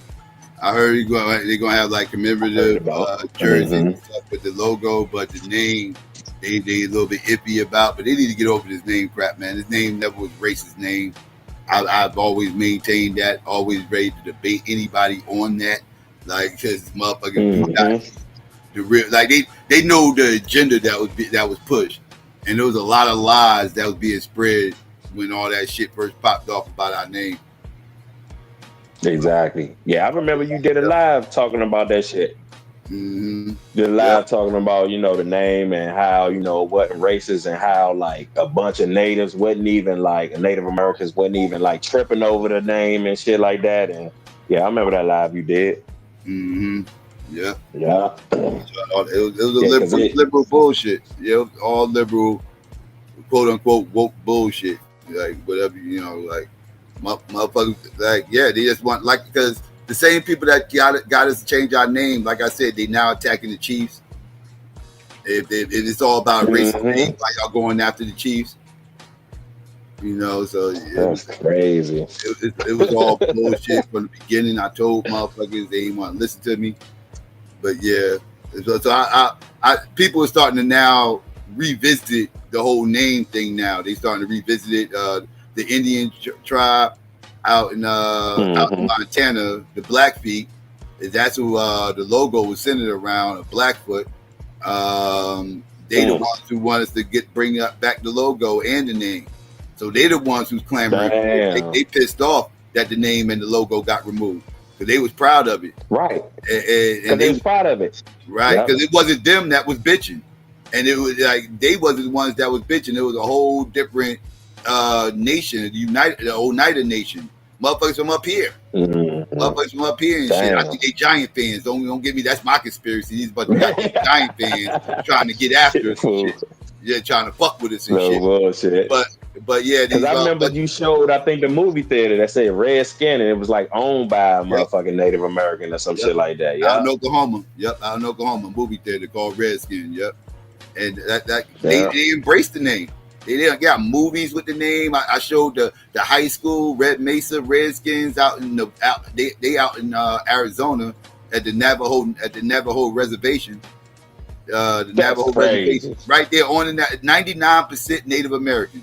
And they call themselves Redskins. Right, on the reservation, and they call themselves Redskin. And they with talk the same about logo. Right, that's crazy. With the same logo. Right, yeah, you did. I remember you showed that. Yep. That's crazy. Crazy shit, bro. Yeah, man. But that's the age we live in, bro. Yep. They ain't say that shit. They That's left all that shit serious. They ain't tell nobody none of this stuff. They just was spreading their little dumbass propaganda everywhere on ESPN and all these other little networks, pissing me off. I couldn't even watch ESPN no more. To be honest with you, the name change shit made me stop watching ESPN. Like I don't even watch. I used to watch ESPN every day, all day. Like my TV stayed on ESPN all day, except for like maybe at nighttime I might watch some primetime shit, whatever. But my shit stayed on ESPN like damn near 24/7. You and me both. That shit is like like your little news channel and shit. Like even when like it's just on in the background, even if you're not even watching it. You know what I'm saying? Yeah. Like, back in the day, breaking news or something playing the same show. Yeah, exactly. They on top of everything. Same way. All that. Yep. And then all that name change shit started, and them motherfuckers started refusing to call us the Redskins and all that. I turned that shit off. I couldn't even watch that shit no fucking more. Fuck this shit. Yeah, that shit was crazy, bro. Yeah, Commanders is like that shit whack. So my whole thing is they changing the Chiefs name, or if they got problems with the Chiefs, so is they gonna like change the president name, the commander in chief? Is they gonna change the chief of police? Like what the fuck? Like you know what I'm saying? Like ain't that all synonymous or some shit? That's crazy. Yeah. So yeah, like how do they plan on doing that one? Like what they do is like with them, they can't play the name game, right? They can't play the name game with them like they did us. So now they got to talk about all the Native American imagery. That's what they bitching about. Native American imagery, insulting and disrespectful, and everything else. So that's their complaint when it comes to them. So they couldn't pull that with us because we ain't have outside the logo. We ain't have all this Native American. Like we ain't have no mascots. Like I tell motherfuckers, like you grew up in DMV. We ain't have no Indian mascot and no shit like that. We had some super fans like Chief Z. I tailgated with him a couple of times, but he would come there with the headdress and this, that, and third. But he's a super fan. He's not a mascot. He's the only one. Yeah, like if you ain't know no better, Psycho, you would think that the Redskins fucking mascot was a fucking pig, nigga, a hog, nigga. You seen them more than you seen the Indian niggas. The hogettes and shit, exactly. That's what I'm saying. Like we didn't have all didn't have all this crazy Native American imagery all over the place. We didn't have no Native American mascot. You know, we had Native American logo, but not a mascot. So we ain't had no goofy looking, silly looking Native American running around on the field doing all kinds of weird shit and everything. It was none of that going on. You know what I mean? So they couldn't play that dumb game with us. With us, they had to make it about the name. They had to make it about the name. That's why everything was about the name. The name's racist. They had to play that up. And you know, Florida State kept theirs. They kept their Indian, and they still called the Seminoles. You know what I'm saying? Like that's because the same thing? That's because they couldn't flip the Seminole tribe. The Seminole tribe is the ones that gave the school the okay to call them that. The permission. So the Seminole tribe don't say nothing. Everybody else can go fuck themselves because they call themselves the Seminoles. Right? Like so as long as the Seminoles are cool with it, everybody else can kick rocks, and the Seminoles want them to keep the name. Like they want them to keep the name. So, the ones that started that shit was the Redskins that was up your way and shit. Right. They was the some ones natives that, up here. Right. Yeah. Along with a couple of other activists and everything else. But the main dude that's funding it, he's from up here. He's from up here, the Oneida Nation. Motherfuckers got casinos out in Connecticut and shit. That's crazy. Hell yeah, man. It's gonna be an interesting year, man. Free agency is jumping. Like every time, like my phone would just stay going off with another motherfucking signing and shit. Cause I got that ESPN shit up there because I try to stay ahead of the game and shit, just for betting and shit like that. But yeah, man, Chase Young, the Saints locked him in for 3 years and shit. I guess they feeling like he about to come over. He passed that injury hurdle and shit. Cause I mean, he's still a pretty young player for real. It's crazy. He from my area and shit, PG County and shit. Oh yeah. Chase Young, old bum ass. Yeah. Mm-hmm. Yeah, he from Upper Marlboro. Okay. Yep. Mm-hmm. Yeah. But shit, man, everybody done ran off and shit. Shit, I fell asleep early as shit. I fell asleep early as shit, then I just happened to kind of wake up and shit. So y'all talking about sports, I was like, oh shit, this is my type of little debate and shit. I'm gonna just tap in, just listen. And then once the debate get a little turned up, I said, oh shit, I'm gonna have to join this motherfucker now. You already once you start hearing certain points and shit, you be like, hold on, I gotta speak against that. I was just bugging me out. Like I said, like I ain't want to talk about it the other day because I didn't think it was going to be a big deal. But when I saw everybody's responses to all this deal, I'm like, wait, what? Okay, wait, no, wait. Right. Because so your live, you started live. It was basically about the LeBron and Stephen A. shit. Yeah. That's pretty much what I think about. Besides that other little shit that crazy shit that chick said the other day about red flags and straight men being a red flag or whatever the case, that little weird shit. What the fuck? Oh yeah, I'm gonna have to rewind that shit. Yeah, I'm gonna have to rewind that shit. For a few minutes and then I moved straight to LeBron and them. I was like, man, Psycho do is. I would have never known why your name was Psycho Patheist. You know what I'm saying? Because I'm like, this nigga be calm as shit. Like he don't like he very rarely get on panels, don't say nothing. He don't say shit on his own panel, but once I finally got to tap in and hear how you start your lives and shit, I was like, oh, that's what make him Psycho. Your ass get all that shit out. You be going the fuck off or whatever topic and shit, and then you just be like, yep. That shit, I was like, okay, that's why he's Psycho, because like that's the most personality you'll get out of that nigga. Then once you open up the panel, you just kind of let everybody else do that. I was like, man, I got all my shit out. Y'all can go ahead and have it. That'd be the best way to get it out for me. Let me get my shit out first, and then y'all come up, talk y'all shit, curse me out, whatever. No bullshit. I was like, man, Psycho do his shit perfect, bro. Because I was like, man, especially because a lot of these subjects, especially that you be touching on, be some touchy shit. You get Arthur up here cussing niggas out and all that shit. So I was like, Psycho be like, yeah, let me get my shit out first. I'm gonna go off. I'm gonna say what I, don't like, what I'm against, and then look, I'm gonna just open it up and let niggas say what they gotta say. Yeah, that's what's up, though. That's what.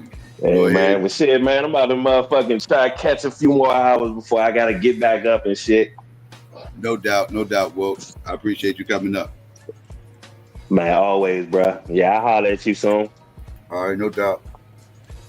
All right, be safe. All right, you too. Let's see. Yeah, I dropped the link in the chat. I can explain what I saw your other comment. You asked what sports mother energy. I can explain it. But I dropped the link in the chat. That's the link in the chat.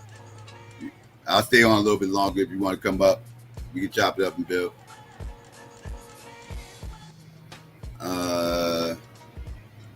Yeah. That's who it is, Fatine. That's who it is. I never heard it, old girl. I don't know who the hell she is. Motherfucker said she's a rapper. I'm like, never heard of you. Don't know her. So, but I had to address that silly ass statement, though. That statement was wild. See, we got FYF Sports Debates was up here. What's going on? How you? Yo, what's up, man? Does my mic sound cool? A little bit choppy right now. Maybe it'll clear up. It's probably because I got these headphones on. I'm gonna switch to my desktop real quick, and I'm gonna pull right back up. All right, no doubt. All right. Oh, Kendrick made her popular. Oh, okay. Yeah, she said some wild stuff on some show that's apparently relevant to some people. I don't know, but everybody been talking about it, going crazy. So I was like, what the hell is this? When it saw, I was like, oh, okay, this is weird. I had to rant about that for about 10 minutes, and then I moved on to the LeBron stuff, because that LeBron stuff was a hot topic. Pause. Yeah, let me. I don't want to say Kendrick. The reason I said Kendrick made her popular because a lot of people started rocking with her after he shouted her out. Like after the whole little beef shit and all that, he hadn't posted about nobody like that. And he posted her up and was like, yeah, she wanted the new one. And then everybody started jumping on the bandwagon with it. She got some cool little shit though. She just strange. She one of them weirdos. Yeah, she's definitely weird. She says she's into biracial. Bisexual motherfucking dudes. That's the fuck she said she was into. I was like, wait, what? You into what type of? Okay, I want nothing to do with you. Yeah, because when I first heard him shout her out, I was like, oh damn, let me go check her out. Because like I said, I respect Kendrick, so I'm like, let me go check her out. And somebody else had told me about her. No, my girl told me about it because she had a song. My girl, I like that song, so I went and listened. So I was like, yeah, she's straight. Then I started seeing her interviews and her saying all that shit. I was like, yeah, I'm gonna chill on her. FYF, what's going on? What does that stand for? FYF, what does that stand for? Oh, F your feelings, man. Oh, okay. I'm with that. Yeah. I'm on that type of time, so yeah, that's what's up. I feel you. Nah, I was just wondering. I've been seeing a lot of people talk about this LeBron situation when him pulling up on Stephen A. Mm-hmm. Was y'all messing with it or not? Yeah. Oh, that's what the whole show was mainly about. Yeah, I gave my opinion. I personally don't have an issue with Bronny being critiqued, being that he's in the NBA. Once you kind of sign up for that, especially being the child of somebody of LeBron James' stature, you're going to get compared to, your father. You're going to, even if they don't compare you to the level of, like they expecting him to be the next LeBron, they at least going to expect him to be a solid player in the league, right? Like, at least like they possibly hit all-star level, right? Like they hoping for that, right? So he's going to kind of get, whether fairly or unfairly, he's going to kind of get, labeled as, the son of the chosen one, and he's going to kind of get judged that way. So when people kind of critique him on a level of, especially when LeBron said things like, like I feel like my son is better than half the league and stuff like that before he even played a college game, people are kind of expecting, at least somebody who's NBA ready. and being that he don't seem like he's kind of NBA ready as of right now, he's getting critiqued, and LeBron up in his feelings about it, and I think he's doing his son a disservice by doing all this. I don't want to talk too much. I'll let you go ahead and get into what you feel about it. Nah, I can see that, but I think it's a couple issues where I feel like Bron might be kind of upset about how Bronny getting critiqued, right? Because Bronny obviously started off looking horrible in the summer league, started off in the obviously in the NBA, because the G League don't start till late November, so obviously he had to sit on the bench for the Lakers to start. He was looking horrible, preseason looking horrible, all that. But yeah. I think the biggest issue is that when he finally start looking a little bit nicer, the same people that was criticizing him, you don't really seeing him have that same energy when he actually start looking nicer. Because like over the last 3 months, he's been balling in the G League. And then he even had that little 9-point explosion against Utah, albeit at the end of the game in a blowout. But he looking a little different right now. And early on, when people was running around saying he don't belong, now he looking like he do belong. And he essentially basically outplaying almost everybody that got drafted in the second round in the G League. Everybody that got, even some first round picks, AJ Johnson, he averaging like 12 points in the G League, 1 point a game. He outplaying him. Like, that's a first round pick. And I just think that, of course, there's criticism, but when you do better, where's the voice? Who's going to voice out? Who's going to give him a little shine when he actually doing better? Well, it seemed like everybody just wait till he play bad, and then they make a big fuss about it. But when he play good, don't nobody say nothing. And I think for Bron, I feel like that's one of the biggest things that's just bothering him about the way people are just nitpicking at Bronny and ain't calling it fair. I would say in the beginning of the season, people was kind of looking for him to fall on his face. I would agree with you as far as like the beginning of the season. Now though, I think people already not expecting too much. So kind of like expectations are way lower now. Kind of like it's not going to take a whole lot to impress a lot of people now. If they move him up, and I mentioned him getting like 10 points or whatever. Like if he can hover around 10 points or something like that, he comes up. I think I would even look at it as a success if he can come up and do that. So I think people's expectations are kind of tapered a little bit, and I don't think he's getting as much smoke as he got in the beginning of the year when it was kind of still a novelty and everybody was, all into the, it's so great that LeBron's playing with his son. And, once that honeymoon was over, people's expectations went down, and it was a story when he first got to the G League and everything else. But now people are more concerned about, who's positioning themselves for the playoffs and who's potentially the Luka trade and shit like that. LeBron really is kind of on the back burner now as far as the news. Until the other day when LeBron checked Stephen A. Mm-hmm. I mean, yeah, that is true too. I mean, but I just think, man, the media now is just so messed up because they love pushing that negative, but they don't really, they all of a sudden get quiet when you start doing better. And I mean, if Stephen A gonna go on this show and have this crazy plea talking about, man, as a father, man, just why you put him in it, but then all of a sudden he started balling, he dropped 30, he dunking on people. I mean, he was averaging 21, like 5 and 5 in the G League, and nobody thought he can even do that, even though it's just the G League. And it's just like when he started going crazy, I've only seen one person on the internet, and this surprised me the most. I've only seen one person who criticized him come out and say, you know what, Bronny balling right now, I got to give him his props. That was Kwame Brown.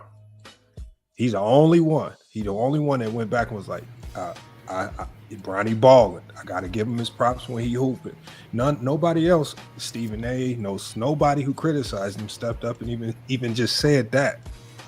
You know, you don't even got to make a big story about it. But I think that's the unfairness in the coverage of Bronny.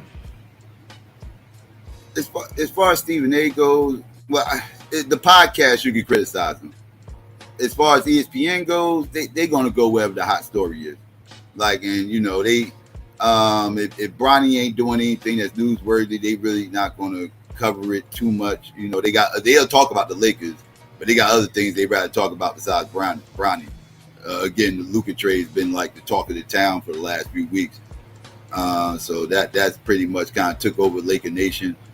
And, you know, again, until this situation, you know, people really were thinking about Bronny, which is good that he actually got a chance to play the back burner, because I don't think he needs that spotlight on him. I think that's going to hurt whatever development they're trying to have with him.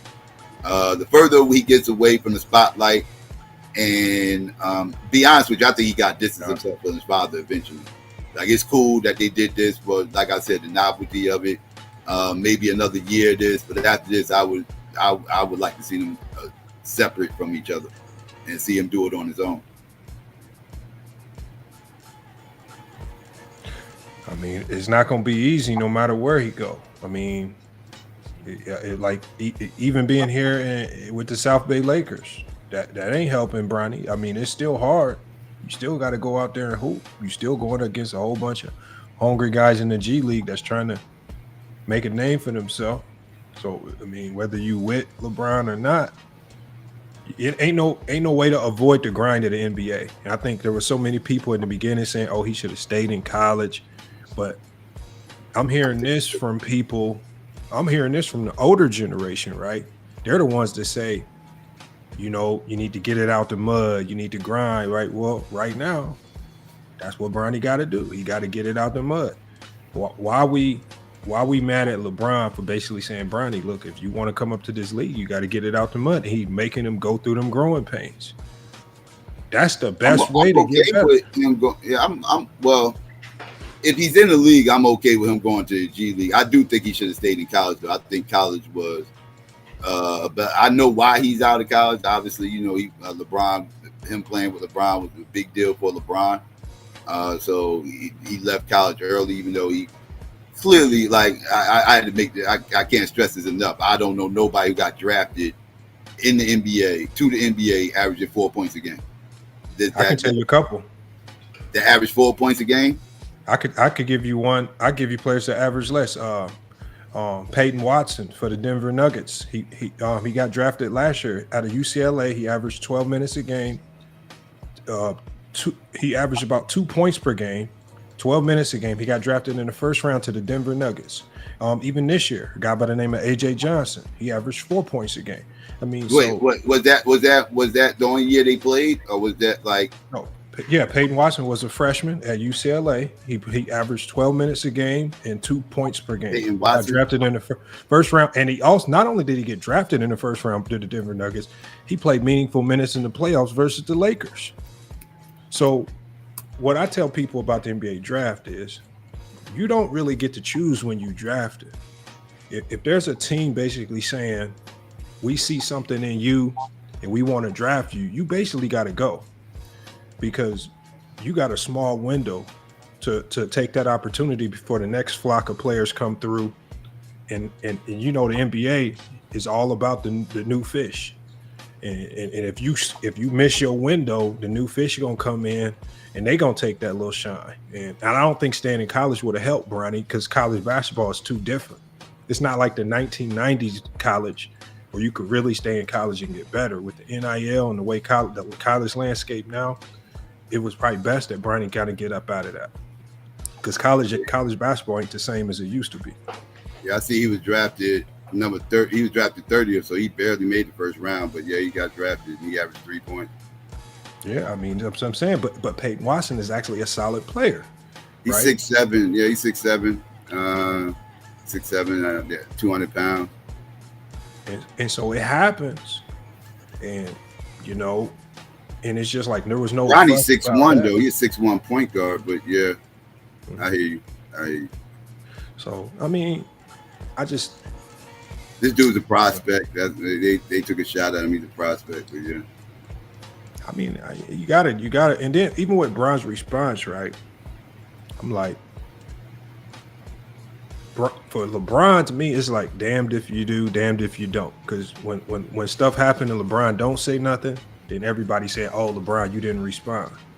And then when you do respond, they say, "Oh, LeBron, well, you responded to him, but you didn't respond to all these other people." And it's just like, it don't matter what Bron do, it don't matter how he would have handled the situation.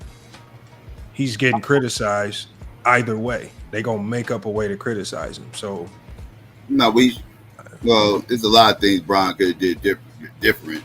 The main thing he could do is just let Bronny deal with Bronny situation. Like, you know, like if Bronny is getting criticized, the only way he can change that is on the court.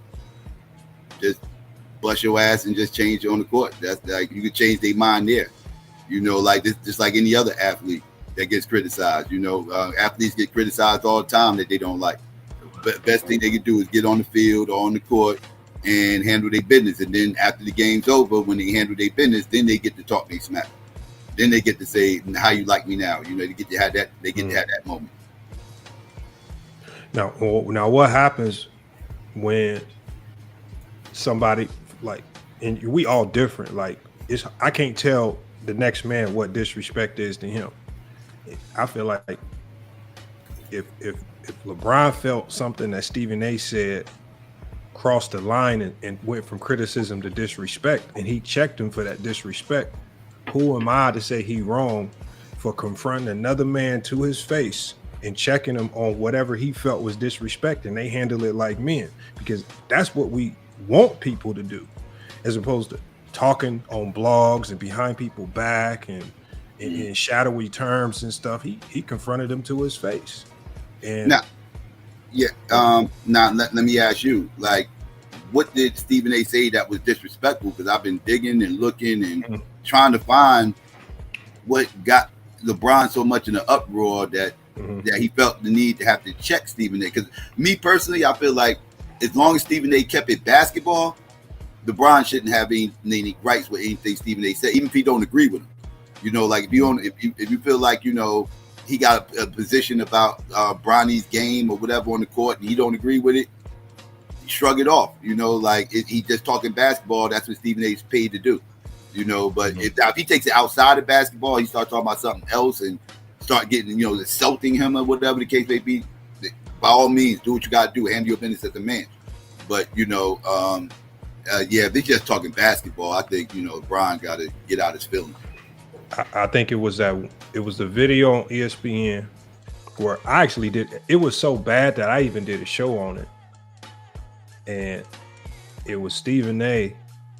And he was on there and he was pretending as if there was some impassioned plea to LeBron, saying, "LeBron, man, stop doing this to Bronny, man." And it's just like, ultimately, to me, I felt like it could have been looked at as disrespect, because you making this impassioned plea on national television, acting as if LeBron James is being a bad father to Bronny James, because he got Bronny James out there trying to hoop in the NBA, trying to become an NBA player. And people are Stephen A was saying on national TV, like, "Why are you doing this? You got to stop this." And it's like, stop what? Bronny out here trying to grind and trying to create his way as an NBA player. Why do you got to stop anything? It's not going to be easy. It's not going to look good. And I think that's what he got checked for. And that's what Draymond Green even said, and a couple other NBA players had an issue with it. But you can't be running around like, I just feel like too many people try to play both sides of it. You know, you want the league to be tougher. You want people to get it out the mud. When you see somebody getting it out the mud, then you want to have some impassioned plea saying, "Bron, stop this, man. He shouldn't be doing this to his son like he a bad father." And that's where I think the disrespect angle came in, and LeBron had to check him. I think like it's people out there that wonder. I even wonder myself, is this really Bronny's dream that's going on right now, or is this more LeBron's dream?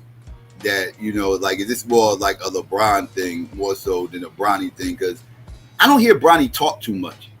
Like I don't hear him talk too much. Like nobody should have a problem with Bronny on a personal level because nobody should know too much. Most people shouldn't know too much about him on a personal level because he don't say nothing. He don't say, he doesn't talk. I can't even tell you what his voice sounds like, to be completely honest with you. So like it's like I'm not sure if this is actually what he doesn't seem passionate about it. Like he really like wants it. Like he just does, I just don't really see it in his face. I'm just going off like just what I see, the optics of it. Like it just don't seem that way. Like, and that's almost like he's doing it because his pops want it. Now I could be wrong, and he totally could be committed, and this could be his lifelong dream. I don't know. But I think people wonder that, right? And like just based off body language and just off what you see, and it just comes across that way. Now again, I could be wrong. But see, people say that and then they move like it's true though. I ain't mean to jump in. I just think that. No, and I get that, but that's why I implore people go watch. I know G League games ain't the easiest games to go watch. I actually went to one when they played the Valley Suns out here in Arizona, and that's when Bronny had one of his breakout games where he dropped 31 on them.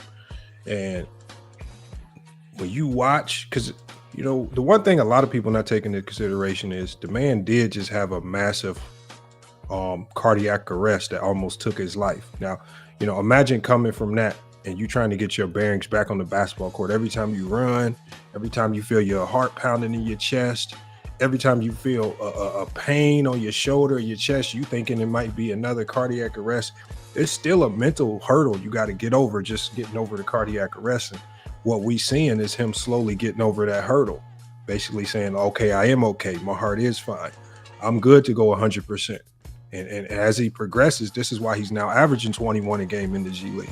And he's starting to look like he can be a role player at the NBA level.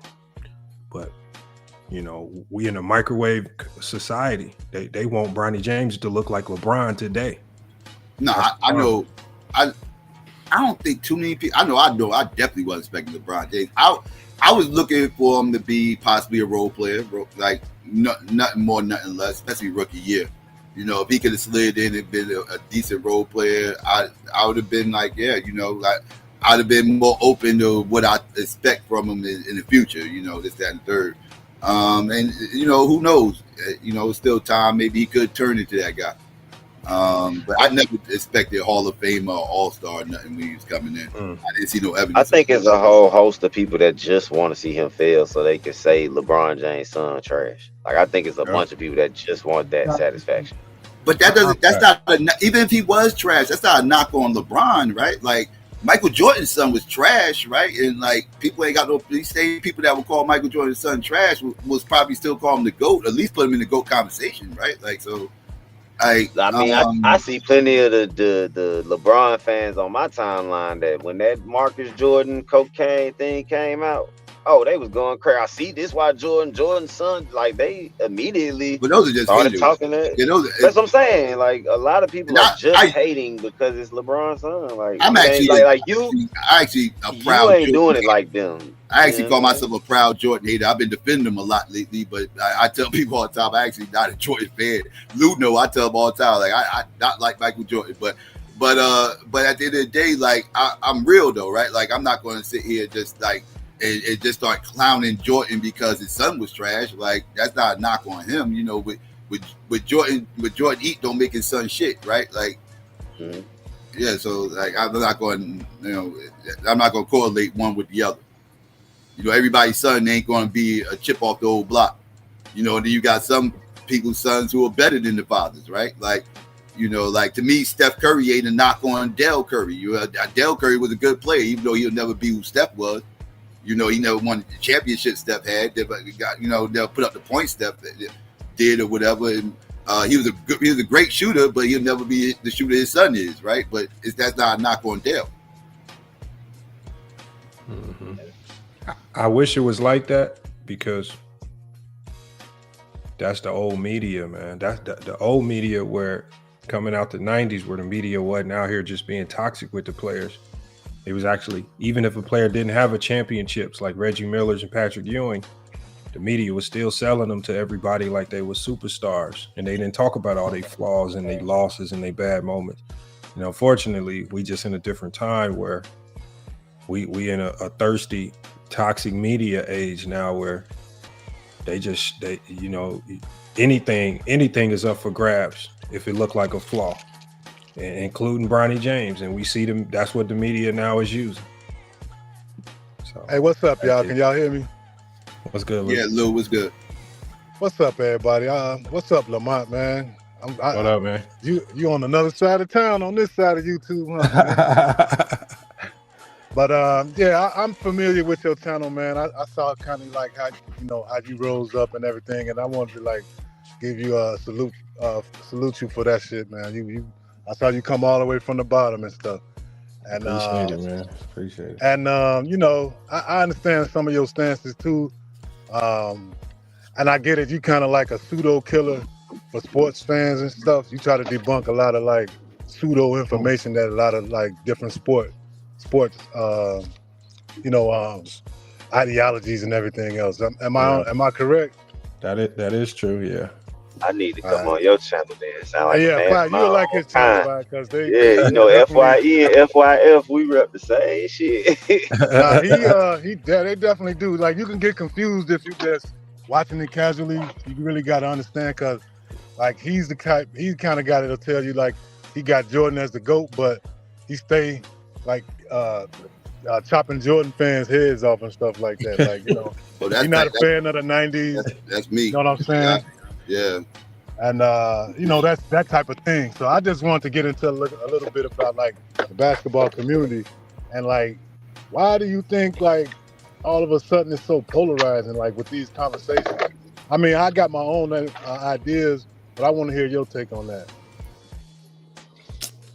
I mean, I just think it like basketball just one of them sports, man. Like, is basketball like the only sport where almost everybody can go do it? Like, you can go to LA Fitness and everybody say they can hoop, everybody say they can cook everybody, you know, and everybody feel like, you know, so it invites so many people in, like everybody got their own opinion, logic, criteria.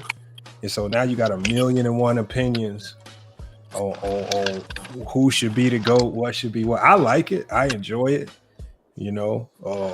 So I invite it, but the conversations have changed over time, though. That's the one thing I noticed. My thing is, Lamont, man, I just find it so difficult to try to compare eras. It's a war between Gen Xers and millennials. That's what it is. The war between Gen Xers and millennials. Jordan versus LeBron. LeBron started breaking scoring records and everything else, and the conversation about GOAT got real. I don't think the conversation about GOAT really got real until he broke the scoring record. Yeah. That's when it got real. And you know it's real. Like, I knew it was real when I seen people coming on my channel saying, oh, the scoring record just longevity, as if it wasn't the greatest record in NBA history to have. Like when Kareem had it. It was. I remember when Kareem broke the record. I'm old enough to remember that. So, yeah, I remember when Kareem broke the record. That was a huge deal. Matter of fact, it was one of those records that was never going to get broken. Never going to get broke. Most untouchable record, and it got broke. So, yeah. Yep, that definitely was that. I remember when that shit happened. So, that was a big deal. So, yeah, Bronny, I mean, it is a credit to his longevity, though. It is a credit to his longevity. Because even though LeBron has scored the most points in NBA history, I don't view him as the greatest scorer of all time. If that makes any sense. You're right. No, that makes sense. Yeah, I don't have him as the greatest scorer either. Yeah. But it's still a hell of an accomplishment, though. Like that's a crazy title to have. And yeah. Oh yeah. You know, that's one that's going to be hard to break. It's going to be hard to break that title because for somebody who played 22 years, 20 plus points your entire career, no season-ending long injury, nothing like that. Just going deep into the play, like, well, but it doesn't count the playoffs anyway with the scoring, but still, like, just nobody's gonna break that. Nobody's gonna break that record.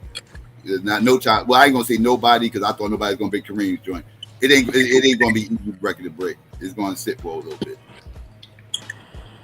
It depends where the NBA goes. You know, you can never really predict like the era. Then you got an aspect, you got an element of marketing, and then you also got the gambling involved as well. So, like, we just don't know like where it will land. But I tend to agree with that. 50,000, man, staying healthy for 20-something years, that's tough, man. But just to be fair, if y'all can hear me, right? Yeah, I hear you. Mm-hmm. Yeah, so just to be fair, I am a Jordan guy, but I try to keep that on the back burner. You know, sometimes I'll get involved, but for the most part, I understand you can't really compare eras like that because, like, you know, the rules and everything else. It's just, you know what I mean? It's a different game. So, like, I was wondering, like, where Lamont is on that. I know he definitely don't fuck with the 90s, but you know, could you kind of like elaborate a little bit? Yeah, I'm gonna kind of go along the same lines. I think you definitely can't compare eras. That's what muddies everything up. Like, it's just too different of basketball, too many rule changes, and you know, yeah, eras, you don't compare them. But I think you can still rank players. But yeah, you gotta judge them based off what they did in their own era, and right. And look and at you their body also of say work in that era. Right. You also say keep the criteria consistent. Like, I agree with that. You know, like if you got a guy as the GOAT based on rings, then like all your GOATs need to reflect that. I mean, your top 10 need to reflect that. So I agree when you say that shit. But And that's what, to me, that's what hurt a guy like Kobe, because one of my biggest elements of criteria is the MVPs. And Kobe only got one. And it's just like people be saying, how you don't got Kobe in your top 5? And I'm like, part of my criteria is them MVPs. You running around with one MVP. I can't make no exceptions and just throw my criteria in the garbage can, or it ain't really real criteria. So I think a lot of reasons why the people, especially people of my generation, don't really dig LeBron too much is because of some of the like how do I call it, man? Like, you know, like the culture of basketball from the 90s compared to the culture today. You know, there's a lot of little things that our generation wasn't really. Go ahead, Psycho. Yeah, I know for me, there's no perfect player, right? Every player has weaknesses, every player has strengths, right? Like, so, you know, I could critique every player and tell you what the flaws is in their game. It gets a little bit crazy when you get to Jordan and LeBron fans, because Jordan and LeBron fans tend to get offended whenever you start talking about they players' weaknesses. But I do. I feel like both of them would survive in each other's eras. You know, like I think Jordan would play better in today's era. I don't think it'll be a huge drop off if LeBron went and played back then. He would have to change certain things up, but I think he'll be able to do it. So I think they both would survive in each other's eras and both still be great.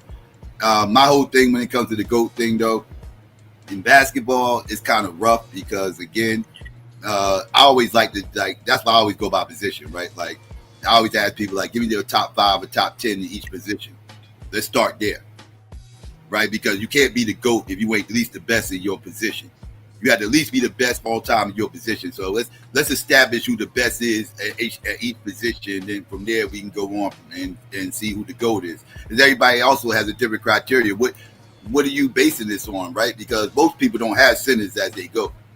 Because most people don't cherish the center position, especially in 2025, right? It's just not a cherished spot, right? Most people like wing players. That's why you hear 2 guards and small forwards mainly being named.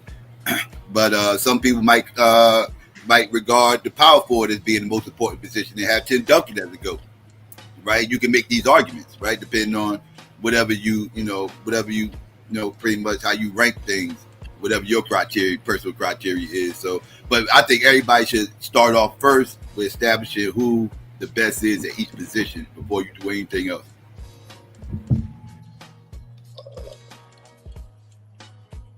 I kind of thought that would work. And then when I looked at it, when I did it that way, I was like, the top 3 centers all time better than the best power forward of all time.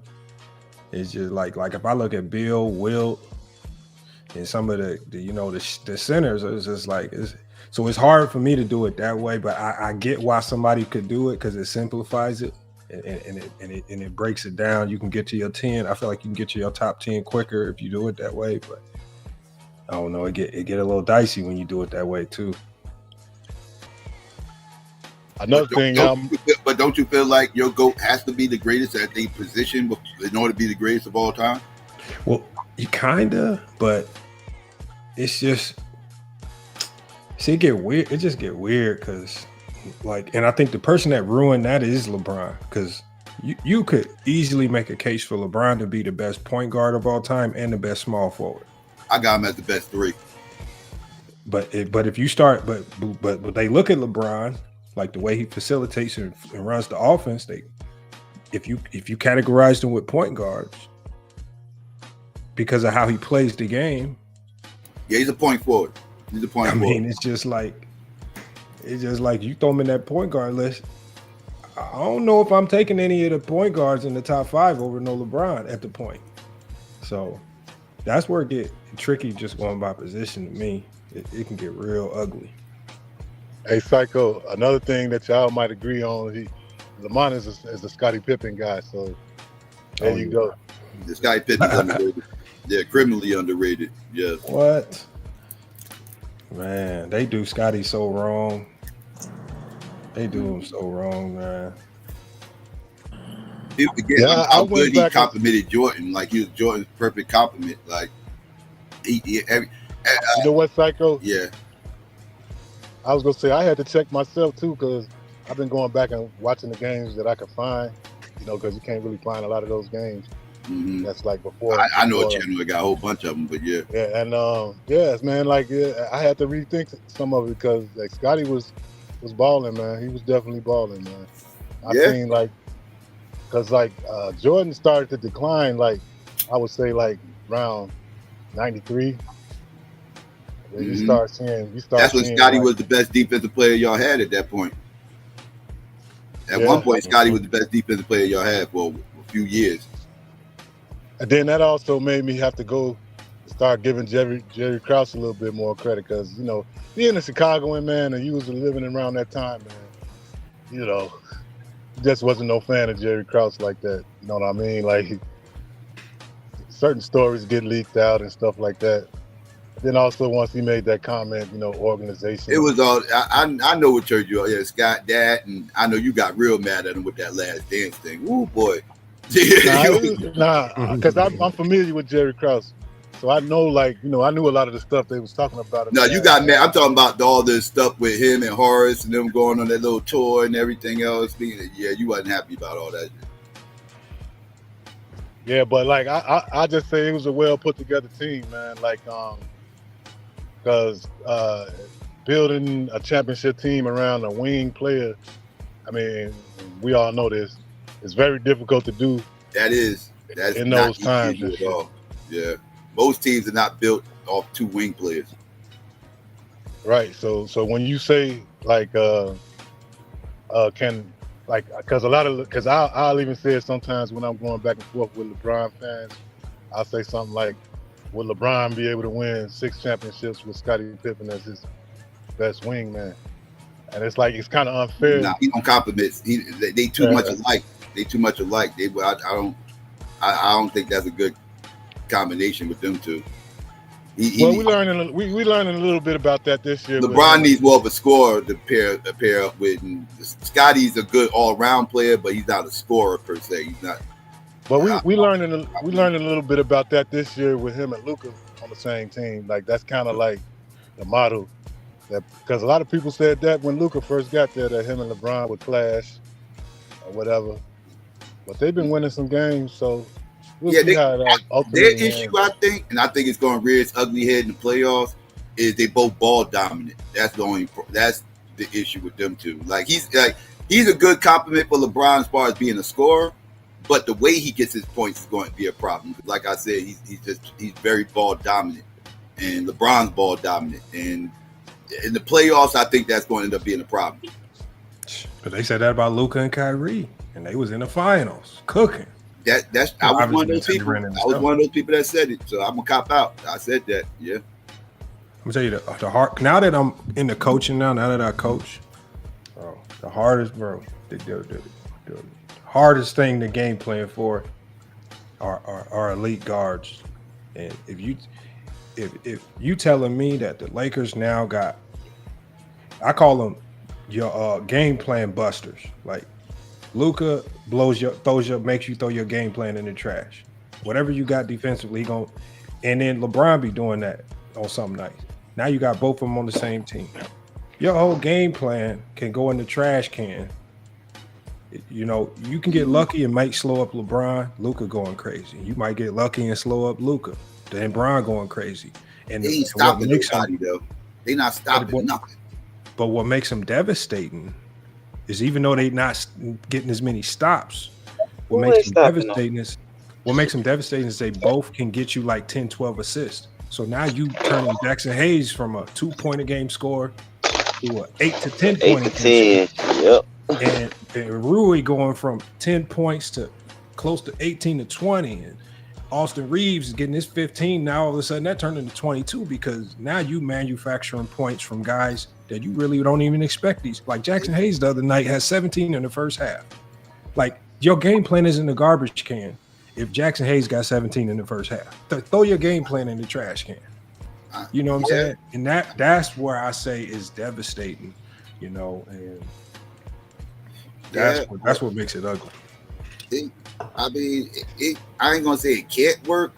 I question if it's gonna work. On paper it looks good. I have no doubt in my mind. It look good when you watch it. It look good when you watch it.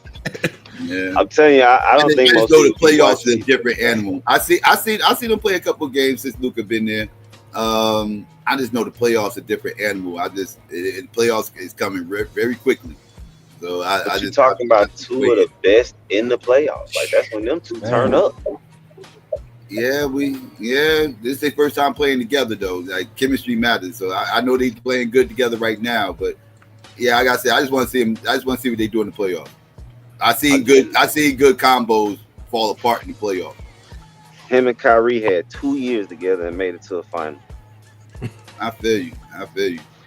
This LeBron James. I see a Laker team full of Hall of Famers win a whole bunch of games and then get swept in the finals. It happens, bro. It happens. That's why I'm like.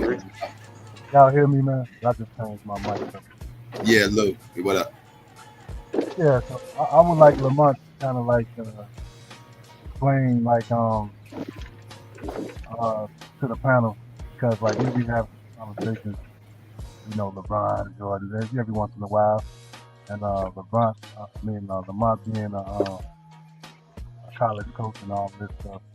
I would like for him to explain to us like his line of thinking, having Jordan as the GOAT. But then, I know, but I just want y'all to hear. And then, but LeBron, you know, LeBron. I mean, what his idea of where LeBron is at spectrum. I mean, I heard you say it before, Lamont. I just want you to kind of outline it to him because for people like five, that's a hardcore LeBron. No, it's simple. It's for sure simple. I basically said I'm not gonna do what the Jordan fans did to Kareem. They labeled Jordan as the GOAT in 1992-93. And he had done nothing come close to what Kareem had done. Not even close at that time. It was just all marketing and just pushing narratives. Yep. So basically, I mean, you got, even if you think about it, even when Jordan finished playing, his career still ain't came close to Kareem's. Championships, MVPs. You go to any award I was just accolade. digging up Kareem earlier. Yep. Yeah. Yep. So I just basically said, look, I got Jordan at the top right now, but it's just he's just there until Bron retired, because I just think LeBron has done so much. It's just hard for me to really just sit back and really realistically look at everything he did with all the different teams, not having ever an elite head coach. And you did all this. That's a good point. Yeah. And it's just like, because remember y'all talked earlier about you don't know if Scottie Pippen and LeBron would work. To me, it depends on tell me if they got Phil or not. Because Jordan was afforded Phil Jackson, arguably the greatest coach of all time. And Phil made a whole bunch of stuff work that we didn't think would work. So, yeah. Phil was the equalizer, because they couldn't win nothing with no Doug Yeah, Collins. the triangle really opened them up. Like before, I don't know if they win those championships without the triangle offense. But Lamont, you said you got him there now because of his dominance over that particular era. Oh yeah. I just think that Jordan dominated his era better than any other player. I mean, across the board, and like from winning to statistically, accolade wise. Yeah, I think he dominated his era. He dominated his era more than LeBron dominated his. Like the gap between Jordan and the second best player in the league was so far, whereas LeBron never had that huge of a gap between him and the second best player, whether it was Kobe or KD or whatever the case. Like they was always nipping at his heels, even if he was number one. They was right there nipping at his. Jordan never had that motherfucker nipping at his heels. Like, who was the second best player during Jordan era? I never even heard nobody say that. And that's the thing. Like, who is? That's a good question. Like, some people would tell you Dominique. Some people would tell you Clyde. Some people would tell you Isaiah. Some people would tell you Magic. Some people would tell you Bird. Depending on who you asking. But the fact that you throwing all these names out here and nobody would say that these people are better than Jordan. So it's like, yeah, he was just that far ahead of everybody else. Like everybody's fighting for second place. But everybody's fighting for second place during LeBron's era. Like Kobe really only get the nod because it was Kobe before LeBron came. If they came closer to the same time, I don't think. And I love Kobe, but I don't think. Oh, you lost him. Damn, I don't know what just happened. But I think LeBron get the nod because Bron dominated two eras. Even though the gap isn't as crazy as Jordan's gap, but he dominated the 2000s, 2000 and 2010, in the 2010s. Like that's two eras of basketball, and then we going into another era of basketball. He's still looking like he in the top 10. So, but throughout the course of his career, like even when he was up there in the talks of whether you felt he was the best player or not, again, it was always somebody there to give us some pushback. It was always somebody there to give us some pushback. It was Kobe at first, and then like I said, you had Kevin Durant, and then you had at one point Carmelo. When he first came to the league, it was Carmelo pushing against it. It was always somebody there. The way you it ain't LeBron, it's this person. It's this person. Like it was always that somebody that you could always try to make an argument for, even if you didn't agree with it. Like it was a debate there.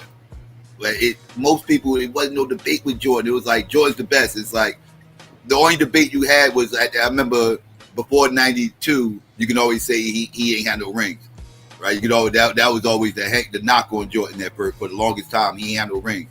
He got all these stats, all these numbers, everything else, but he ain't got no titles. And then once he started winning titles, motherfuckers can't say that no more. So after that, it was like he was light years ahead of everybody else. Like that, it was nobody sniffing number one when he was around. Mm-hmm. Yeah, now Jordan was doing his thing. I just when I look at the whole body of work, it's LeBron just got too much on that jacket, man. It's too much going on. for me to act like he ain't passed Jordan up. So Yeah, I mean, it's hard to deny numbers. I mean, if you're just going off raw numbers, I don't even think there's a discussion. If you're just going off like total numbers, like he definitely accumulated way more numbers than Jordan. That's why you got to kind of dumb it. You got to kind of dumb it down to per capita or whatever, and just go off the best years. But I go to winning too. I think LeBron's a better winner. Ooh, think so? And this is what I say. Like, this is what people do wrong. I think people try to discredit the 10 trips to the finals. That's a lot of winning. Like, you know how much winning you got to do to get to 10 finals? That's a lot of winning.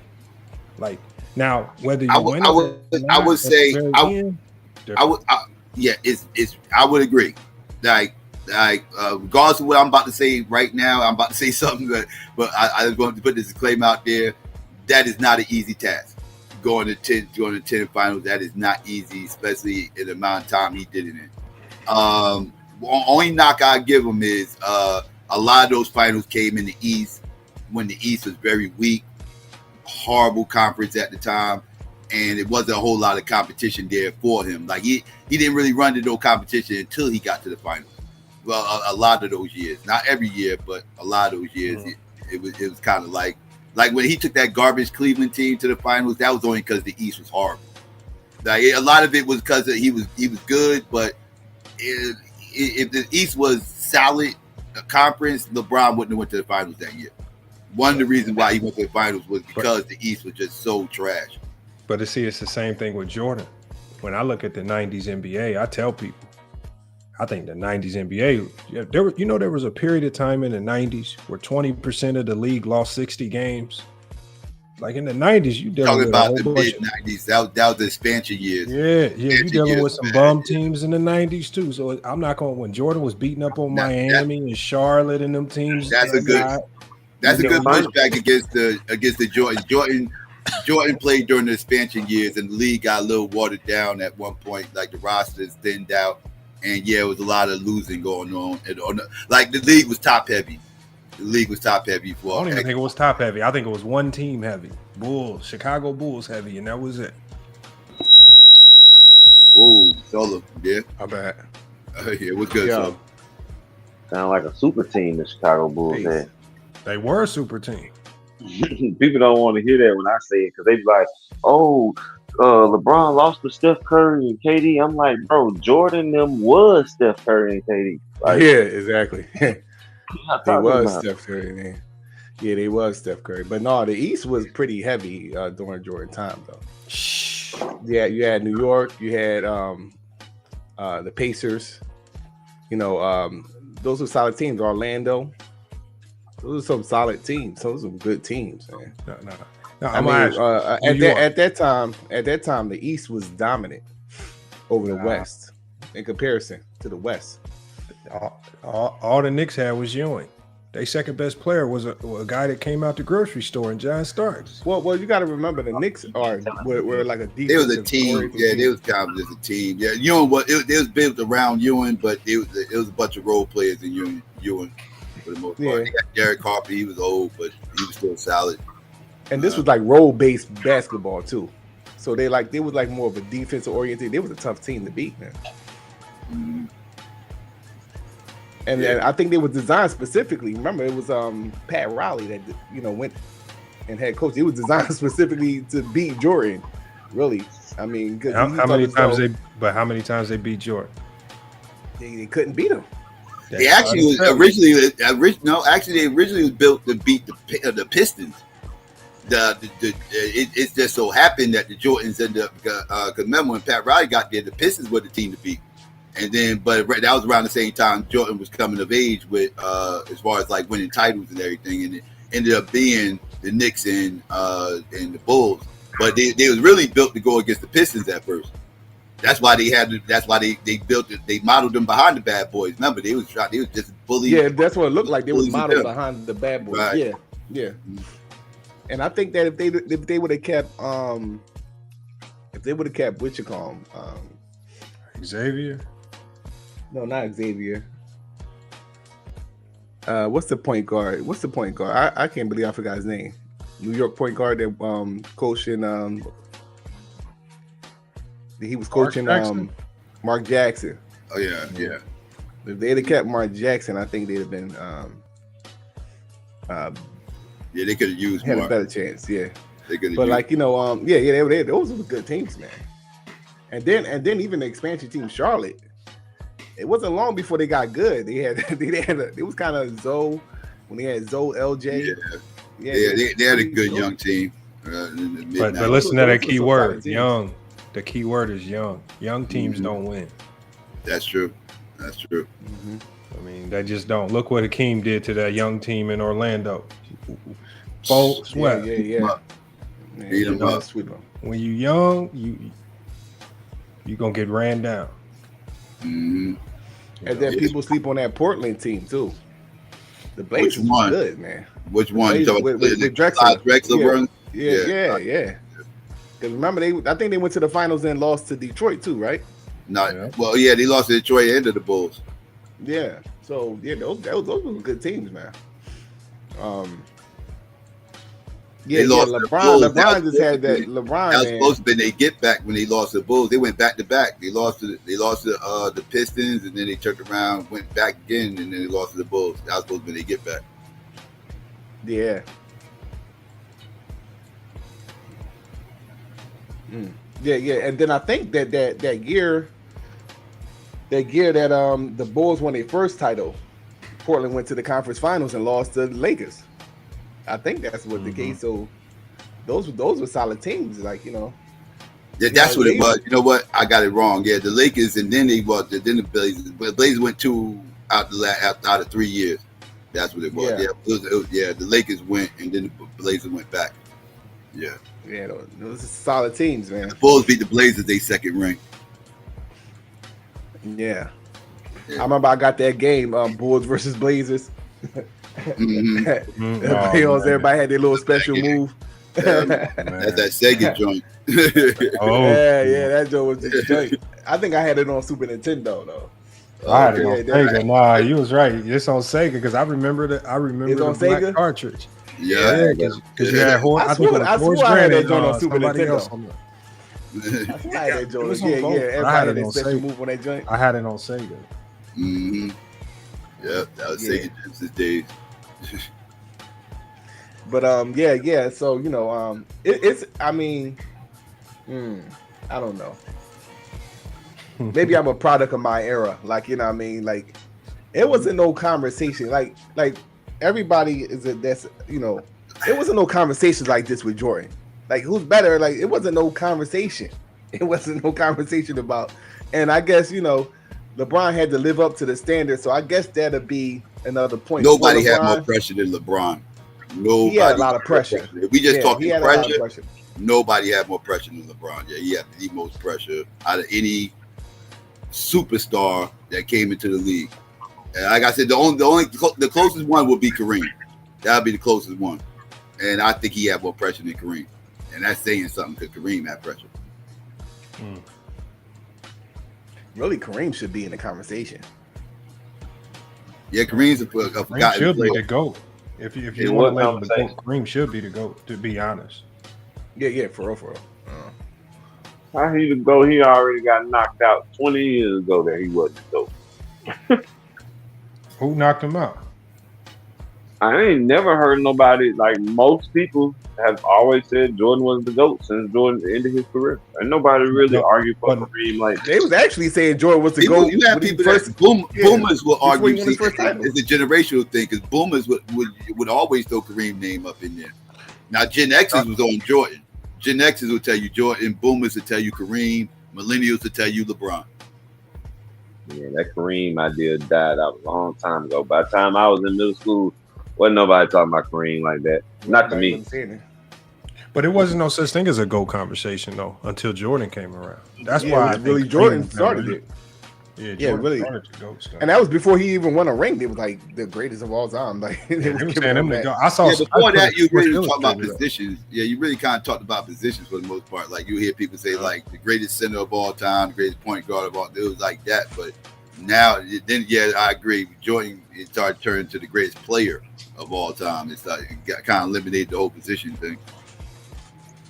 I don't think that it's going to be a while. It's going to have to be when the what is it? What's that? The millennials, Zoomers, huh? Gen Z, Zoomers, yeah. It's going to be the Gen Z that's going to really push LeBron. Because ain't no way you're gonna ain't no way you convince ain't no way you convincing most of the millennials. Ain't no way. Until the next motherfucker come up, they're gonna be on him. Bro, I'm gonna tell y'all what. I saw something. I saw my players do something, right? This is how I know it's over for Jordan. This is how I know for sure it's over for Jordan, right? Because it was just like a month and a half or so ago. It was LeBron James' birthday. You know, we after our practice in, we go to our break, we breaking it down in the middle, and the players start talking. They saying, "Yeah, it's LeBron's birthday today, man. We got to go out and get a drink." I said, "Y'all celebrate LeBron's birthday?" I said, "Yeah." I said, "Yeah, it's over with for Jordan." Yeah, I said, it's over with. You ain't gonna be able to tell them nothing. They ain't gonna be trying to hear nothing. You His birthday's a holiday now. That's wild. It's a holiday. Going out getting drinks because of LeBron's birthday. I said, yeah, it's over with. Yeah. The Jordan heads are starting to die off and everything else. So yeah, they gonna die off. It's about to be no more debating. It's about to be over. I can't wait. Yeah, no, you'll just be that old nigga trying to hold on to. So you gonna be the old nigga that's holding on to LeBron when that new dude is making all the waves, and he the new flavor of the week. I'm gonna be making the same arguments y'all making. Victor, somebody gonna be arguing for Victor Wembanyama. Yeah, he wouldn't have lasted in 2004 with LeBron in him. You crazy? That's gonna be Prate. He gonna be a problem though. If he stay healthy and get a little bigger, he gonna be a problem. I hate seeing my centers stepping outside shooting 3-pointers, man. It's just so crazy. I'm old school, man. I just don't like seeing my centers outside shooting. I love it, bro. I love that. it. That's the new NBA. Like, you know, I don't like it either, to be honest with you. But like, you know, yeah, that's the new NBA. Yeah, that's what it is now. That's what it is. You know what I mean? You know, the NBA is about to be a positionless. It's about to be a positionless league. It's about to be no more positions. Like the positions are just being phased out slowly but surely. It's just going to be 5 players on the court now. They're not going to be no real positions anymore. You know, my cousin told me that shit like when Steph first came in the league. He was like, "Yeah, bro, you know it ain't." I was just talking about guards and this. He was like, "I mean, really, bro." That's what it was, because we was debating whether Steph should be a shooting guard or point guard. And he was like, "Bro, it really don't matter, bro. This shit is no more positions in the league." And this was like whenever Steph first came in. Yeah, like because you look at all these hybrids. Most people aren't traditional point guards. Most people are hybrids, right? Hybrid, 2 guard, point guard. You don't really know what to call them. Same thing with the forwards, right? Like you got small forwards that they only are 2 or 3. You got your centers are usually 4s. Centers are usually 4s now that can shoot. Like that's usually a center. It's really no real positions out there anymore. Like they're starting to get phased out. You know what I will say about today's NBA, the players overall are more talented, but I think in the old NBA, the intensity level was just crazy, and that's what made me watch Hell it. no, that's a lie. No, the intensity. No, that's a fact, bro. What you talking about? I'm gonna tell you what it was. Go ahead. Check this out, bro. Because I did it on my stream. Because I play a lot of these old '90s games. The one thing I noticed is that when you just play the game, these games be garbage to watch. And so I said to myself, how was these games? How did it used to feel so hyped up? And I figured it out. It was that Marv Albert NBA on NBC theme music, that little movie entrance that they used to play before. Nah, the game. bro, you tripping? That was good too. It was good too, bro. No. I'm telling you, just go rewatch one of them and how Marv I'll be Albert. watching. I'll be watching the old games, man. I'll be watching the old games. Thinking Patrick Ewing is right there up there with Michael Jordan in greatness, man. Like Marv Albert to have you thinking. Marv Albert was good. I'm talking about that. Nah, bro. Nah. The games. I'll be looking at, man. I'll be looking at them old Knicks Pacers series, man. I'll be looking at the old. Those were rivalries, man. They did not like each other. That's another thing that's going on in the NBA today. Where's the rivalries at? That make it intense, bro. They were serious. It wasn't no laughing and getting jerseys after the game type thing. Yeah, they too chummy in the league right now. And I'm not saying that's a bad thing. Don't get me wrong. I don't think that is a bad thing to do, but it does compromise the intensity. As a fan, I don't like it. As a fan, I don't like it. Yeah. But who creates rivalries? Players or the media? Who creates the rivalries? The media. The fans. No. If the media don't sell it to the fans are never gonna get behind it. I think it's a combination of all three things y'all just said. Because when a person loses, like when you seen, for example, Reggie Miller at a point in time could not beat the Knicks.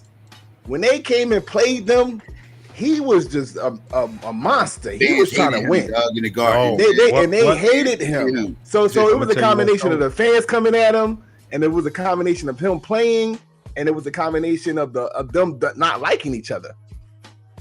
No, John Starks is a good antithesis because he will play you hard, even though he wasn't that great. The media sold us Spike Lee versus Reggie Miller, and that's when we saw that on the. That was part of it, yeah.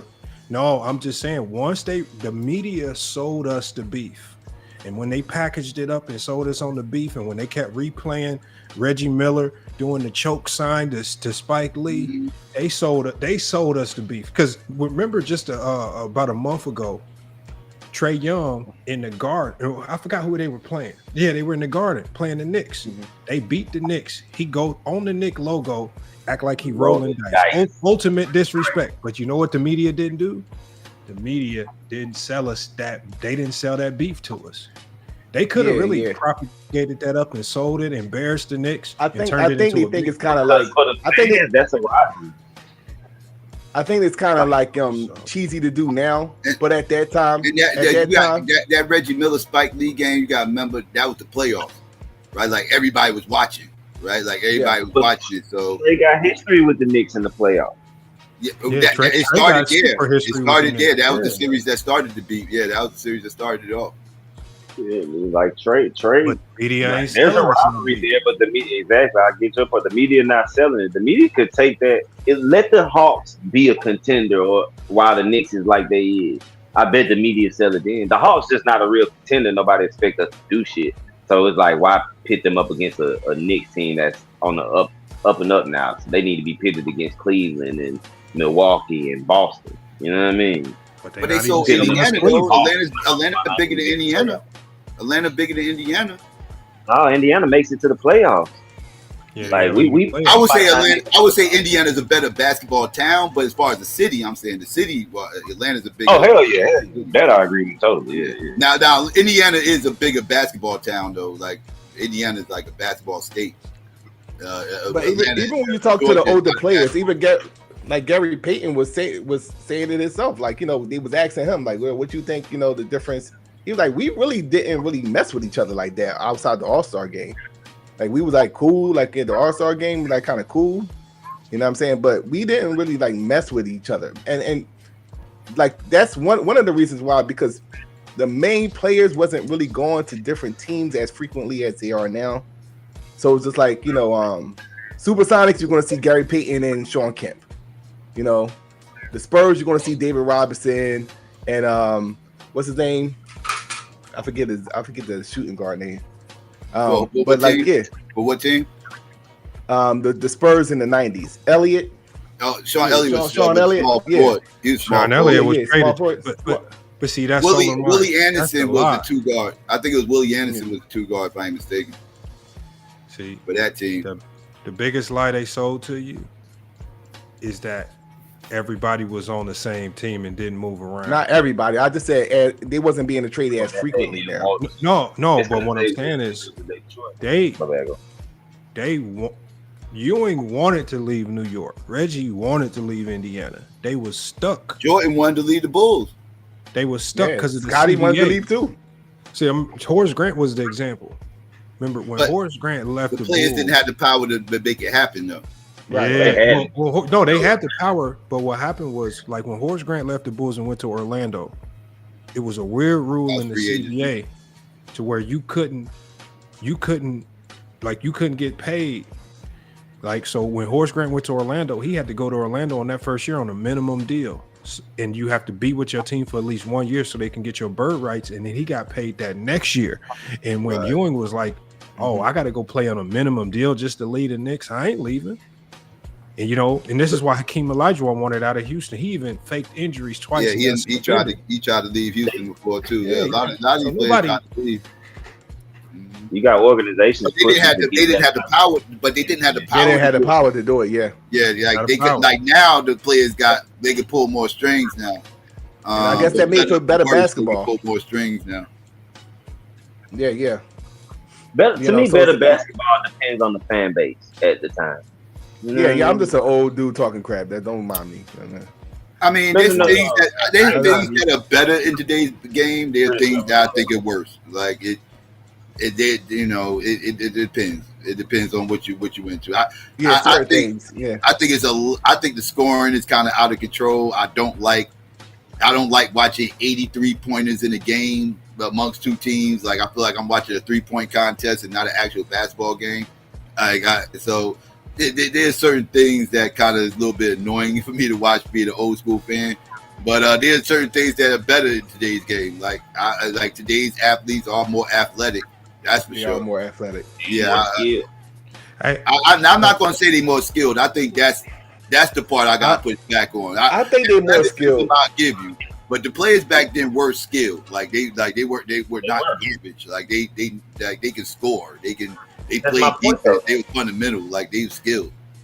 You were more skilled in their position. Able to get their training and some for what we got now. You know what I'm saying? And it's new moves going on now. It's new dribbling. Not to say that dribbling on that. There ain't no new dribbling going on. It's just things are allowed to happen today in the NBA that wasn't allowed back then. That's what's going on. Because that means that makes for better basketball. Totally changed the game as far as dribbling goes. If you want to look at the evolution of dribbling in the NBA, it is not because Allen Iverson was doing anything that I ain't seen in the park up to that point and everything else. It's just that those park moves wasn't allowed in the NBA, and now they are.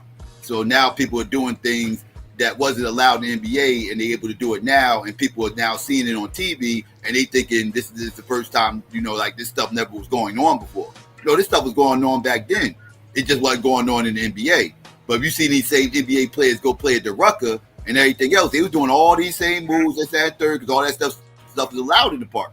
So they were doing all that crazy stuff. But yeah, in the NBA, they weren't letting that stuff happen back then. You couldn't dribble all kinds. You couldn't do all that high dribbling and everything else. All the crazy stuff they allowed them to do now, cuff the ball and everything, carry left and right. Like they let them get away with a lot of shit today. So that means there's new moves. That's what I'm saying. I agree with your point. No, the moves ain't new. They're just being allowed now because, like I said, I haven't seen Kyrie Irving. Kyrie Irving, we talking about I'm not speaking like is the greatest dribbler of all time, but I've never seen Kyrie Irving do anything new. I promise you. In an NBA game, there are things that Kyrie does that you just said yourself weren't allowed in the old NBA. So it's new, right? Yeah, but I never he's never done anything I've never seen. Is what I'm saying. Like I've seen these moves before. They just wasn't going on in the NBA because they wasn't allowed there. That's my point. Who you see doing these Kyrie Irving moves before? I ain't seen. I played AAU basketball. I seen that stuff was going on all the time. I played with some of the original and one motherfuckers that like all the main events. So like they was doing all that and one shit. Like they been doing all that stuff. Like in the park. So in the park they was doing that thing. Now you got switching defense, you got different strategy. Like it's just a whole new game, bro. Like you can't play the old way no more. You can implement some of the old ways, but I mean, you allow, like I said, you it's more flexible now, so people can do more things. So, they're able to get away with more. Like I would have loved to seen Isaiah play in today's game because Isaiah could do all that crazy stuff that y'all think that he couldn't do. Like just because he didn't do it back then, he didn't do it back then because he wasn't allowed to. But Isaiah totally could do all that craziness. I agree with that because what's the white boy name I used to fuck with? The old white boy. I used to go watch this shit. Dang. Pistol Pete. Yeah, Pistol Pete. All them. Another one.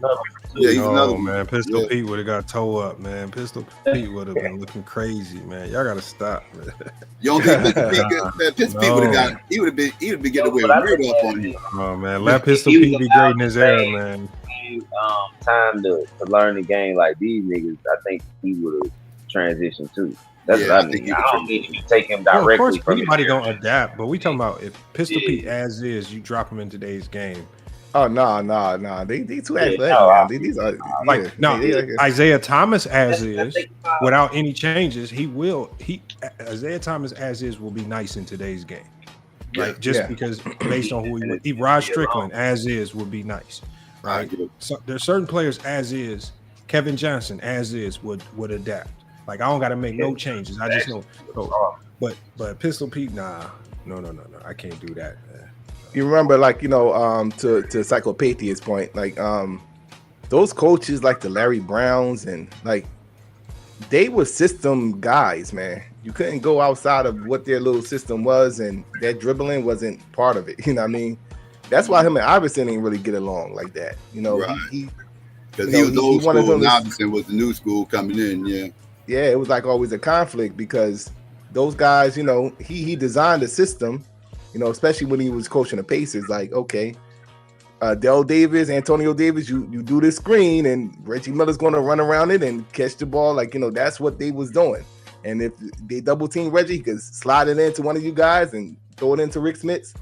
If you're going outside, do all the dribbling, they'd be looking at you like, yo, what the fuck are you doing? But Del Davis and Antonio Davis wasn't doing all that because they ain't have it in their bag. See, no, they was doing what they were supposed to do. No, I'm saying Antonio Davis. Even if Larry Brown gave him free reign, you ain't doing no dribbling. Oh no, he wasn't like a scorer. Antonio Davis was a big man. Like those are big men. Like L. Davis, they was just bruisers. Yeah. But that's what he designed. He got them for that reason. Like they're gonna play good defense. They're gonna set blocks and picks, and they're gonna make it hard for people coming into the lane. That's their job. But I promise you, if he would have had a prime Larry Johnson at the 4, I guarantee you Larry Johnson would have been putting that ball on the floor. Like coach gonna let you do what you can do if you can do it. I don't care what they was letting Manute Bol shoot threes in the 90s because he can make them. Man, like coach only gonna allow you to do. Yeah, but they were a little more system oriented though. Like they didn't like then, that. The coach had more power back then. Today, the coach, I don't think the coach has too much power at all today. Yeah. But back then, I think that's why though. A lot of those older guys was like, man, fuck this. I'm not fucking. Now, what happened is when you got more talented players as a coach, now you can open your offense up. Now you can try stuff you've been thinking of. But now you can actually do it because I got a big man that can shoot and dribble. Like you couldn't do that with Christian. Some of the bigs of the 90s, you got Antonio Carr as your center. You can't do nothing creative when you're not shooting no threes with Antonio Carr. What you gonna do with Antonio Carr? Yeah, one dimension. Yeah. Oliver Miller. You got Oliver Miller as your center. But people had more traditional positions back then, like I was talking about earlier. Like it was, you had your traditional centers, your traditional power forwards, 3s, 2s, 1s. Like everybody had their role. But today, you got this, this fusion of players where you kind of like I said, it's no real strong position. You kind of get in where you fit in. But see, positions weren't never meant for offense. Positions was really just meant for you to know who you guarding on defense. Because even if you go back to the 80s and the 90s, you had guys like Scottie Pippen. He was the primary playmaker for the Bulls, but nobody was running around saying he wasn't a small forward. Larry Bird was one of the best passers of the 80s, but wasn't nobody running around saying he wasn't a power forward, right? Magic Johnson was They called he him a started point off. forward. No, well, Magic Johnson, his first year in the league was a small forward. They had another guy at the point guard, right? That was running point. So you didn't have great players at different positions with different talents. We just got more of them in this era. That's all. And it's just, you don't have to. I think people just ain't getting boxed in by the label of your position. Like, you a center, but that don't mean I'm just gonna sit on this block and I'm not gonna do nothing. What up, Psycho? Twin, what's good? Chill. Peace to the panel, man. Hey, what's going on? What's going on? But a question I want to ask: do you think that these offenses started opening up once a lot of Europeans started coming into the league, like your Ginobili's and your Dirks? Like, you know, Dirk is like a legit 7 foot 6'10", but he shoot like a shooting guard. So, do you think the players had to adapt because he came in like around 90? He came in like the late 90s or early 2000s. Late 90s. Yeah, I think it was the late 90s. Yeah.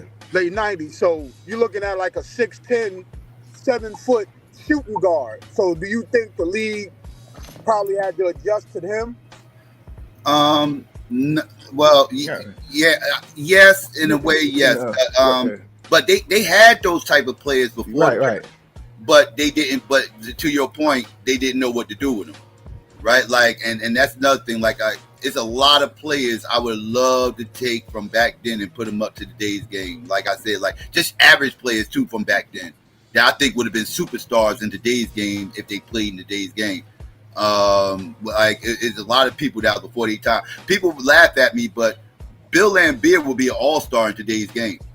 Oh no! Yes, no. Yes, he would. Bill Laimbeer was somebody who was stepping outside 3-point line before that was popular. Go back and watch the film. See, Bill Laimbeer was shooting threes in the early 90s, late 80s. He was stepping behind the arc shooting threes.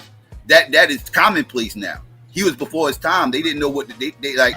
That they didn't never ran the offense to him and nothing like that. And I don't think he's somebody you can run the offense to. But I definitely think he could definitely stretch the floor. He could survive. Like he could stretch the floor. He could get. I believe he could get you about 18, 20 points in today's game. The way he played, because he plays the same offense that they playing today. It wouldn't be too much of a change for him on the offensive end of the ball. And he still plays better defense today than any back then. To anybody of today, definitely play better defense. I think Tony Kukoc should be killing them today. Tony Kukoc should be killing. But you know who'll be a mega superstar today? I love to bring his name up. Is Dana Barros. Dana Barros would be a Hall of Famer today. Yeah, that's the right time I was going to the Sixers game. I would say Drazen Petrovic. Oh, he was a not, sniper, man. No, Dana was a sniper, bro. No. He was a sniper. That's my cousin, bro. He Cape Verde. Dana Barros, your cousin? Yeah. I don't know him personally, but you know our family is. Oh, okay, I got you. Yeah, he would have been a superstar today. Yeah, that's when I used to go to those Sixers games. Yeah, he was a sniper, man. He was definitely a sniper, bro. He was before his time, because like back then, they wasn't shooting a lot of threes back then, but his 3-point percentage was insane. Like he didn't miss, right? Like, but they wasn't all about chucking up a whole bunch of threes back then. But in today's time, with the way they got green light and everything else to shoot all them threes, man, he would have been a monster. Mark Price, another one. Mark Price would be Hall of Fame. Mark Price was, would not have been a Hall of. No. You don't think Mark Price would have been a Hall of Famer? I mean, he a Hall of Famer in his era, but to say that he will be able to compete with the way the game is played now, I don't think it translates at all. I think the only player that really translates are the Rod Stricklands, Muhammad Abdul-Raufs. Those guys. He was Chris Jackson was the Steph Curry before Steph Curry came. Yeah, he wasn't Steph before Steph, though. No, he wasn't. No. Hey man, wasn't nobody Steph before Steph, bro. And I'm gonna respect that shit on my judgment because every last one of y'all can't hold me in basketball. Every last one of y'all on the panel can't hold me. Period. Who, me? Bro. Did you watch? Yeah. No, y'all ain't about to disrespect Steph like that. You ain't about to disrespect Steph. Don't disrespect Steph like that, bro. I'm not saying. Hold on, where you hoop at? Where you hoop at, Antoine? I hoop. It don't matter where I hoop at, nigga. I hoop in my city. I'm a mud baby, nigga. I hoop with the best of the bestest. Psycho, you get what I'm saying, right? Did you watch this guy play? Hold on, stay with though, cause I ain't gonna lie. Put me on my game. I don't even know what's going on. I just hear y'all talking about some basketball. We just talking about different eras of basketball. That's all. Yeah. All right, but hey, but can I before I get back on that subject? I really came in to talk on the chat though, just to let y'all know, bro, how my conversation just went with one of my lady friends, bro. Like I feel like she don't believe in the black man on earth. I don't have conversations about her Trump and her opinions on Trump. I'm like, you don't believe in the black man on earth, and you believe in the system more than the black man. That's how I feel. But we had arguments over off of me. Like y'all see how we can dialogue. Like everybody, even though I don't hardly come up a lot sometimes, but I like how the way y'all like we dialogue. Y'all teach me how to dialogue, how to conversate, how to debate. Y'all teach me how to, but we at least let people talk sometimes. And I probably got a bad problem of over talking, but I know like y'all know how y'all talking to somebody, and you know when they answer the question that you answer, then you avoid your opinion. That's basically what I be going off of, and she don't know. She don't understand that I know when because she use like, what's the proper word for it? Like I can't say it's sarcasm, but if I'm gonna answer your question, then I'm like, yeah, that's why it's this. Like they give another opinion on they give their opinion on it, but I'm like, nigga, just answer the question. That's all I'm like. Damn. What you mean she believe in the system? Like, because you means like what makes you think she believe in the system more? Yeah, that's the better answer. What makes me believe in the system, because I feel like as a black man, like we already going through a struggle. Like what makes us going difference is whatever's gonna happen in the world through the presidency is not. It's gonna be like it's gonna like it hasn't happened yet. Because basically what she was basically saying is like some shit called the IED, something that Trump did or something to it. But I said either way it go, did it happen? Did none of that happen yet? Whatever Trump gonna take, like, because I'm thinking like she's talking about food stamps or some government help shit or whatever that shit is. I'm like, nigga, whatever that shit ain't happening. It ain't never happened. It ain't never happened in my generation. It ain't gonna never happen in the next generation.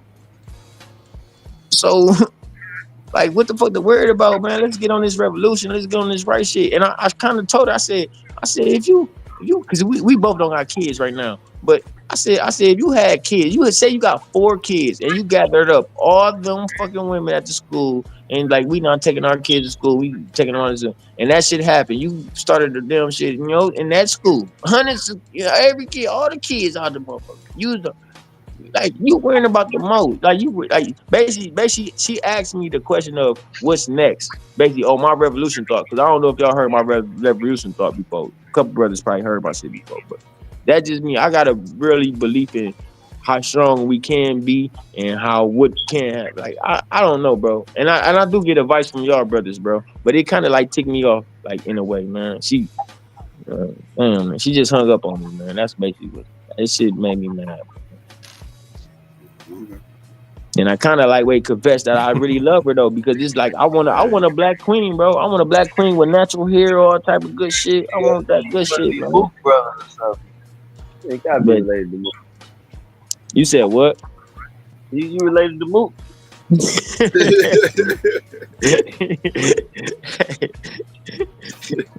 You getting over right there. You getting over.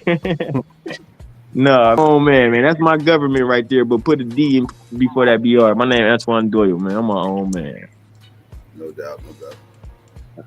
But it's just like my experience. It's either like I want y'all brothers to let me know if I'm over exaggerating on this situation, because I'm done with it, bro. I'm done with trying to have political talks with her and just like, because sometimes I be just wanting that dialogue sometimes with her. I just want to see where her mind at, but she might not be into all that, man. I don't think that's probably what it is. I think she's thinking of funk. I really, because I literally had to check. I said, bro, you don't know that I come from this environment that you come from, and then I know people from wherever you from that's different than you. Like, why I don't get that. She and that parts her mind when I say that though. That probably was fucked up. I shouldn't have told her that, because I'm a hood nigga, so I know all they hood bitches over where she from. So I already know what the fuck she I know what's going on anyway. I kind of know, like, damn, she ain't about that. Like, I know that. So She kind of telling you. She kind of telling you the language she's speaking. Though that means she might not want to talk it, but she might want to see it in action. So at the end of the day, I told her that too, though. I said that's the problem with it is. No. Not the government, because you got to. No, it's me. It's me. That's me. She want to see me. Me. You got to turn it, because remember, women they see that food stamp hit the card every month. They see the check coming in every month. That's consistent. Mm-hmm. You got to now. What can you be consistent? Just do something consistent. All right, let me ask y'all brothers this though. In the future, right? Can y'all give me advice to be more black power in my community though? Cause I'm just a man. I just go to work every day, come back home, play my game. But I still want to be like, man, I want to like give my nephews knowledge and shit. But I probably don't know how to address them, because I might come off too aggressive.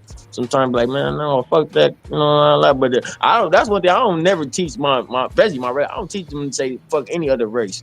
I don't teach that. That's probably just in my black genes though. We not hateful to nobody. But I know the ins and outs to the point I'm gonna let them know, like, man, bro, be careful when the niggas ain't cool. That's how the way I put it to them. But they not old enough to even understand that shit yet though. But I do want to do good in my community though, on some shit like how Q brother do. That boy Q though, I heard he put that little short up today. I said, that shit was hard. Oh, my mama. No short, that shit was hard. You know? They just want to know what you can do in the community. You got to organize, man, and find whatever organizations around you. Like find like-minded people who think like you. And y'all get together, and you don't need a whole bunch of people. You just need a few that's down. And it is a couple brothers in my city that do that. I'm from Toledo, Ohio. You only worry about what's going on in your local community. Keep it simple. You ain't got to save the world. Yeah. And that's what it was. That's what it is though. Cause I kind of like, I just don't want to make it look like I'm broke. I want to be giving up on myself, or not just looking like a nigga that just don't care about what's going on sometimes. I do care, man. I care for real. Niggas really care about what the fuck going on.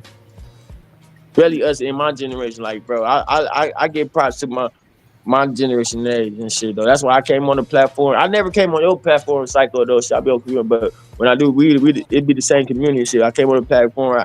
I was big enough DD nigga last time I was on here, but that's dick riding to the point. I'm like, man, no, but it was like, bro, y'all niggas ain't about to sit here while I'm sitting here listening to y'all. Y'all keep on down talking that nigga in the point that y'all not giving him his props. I understand that when we joking though, but it was one time that y'all was down talking the nigga.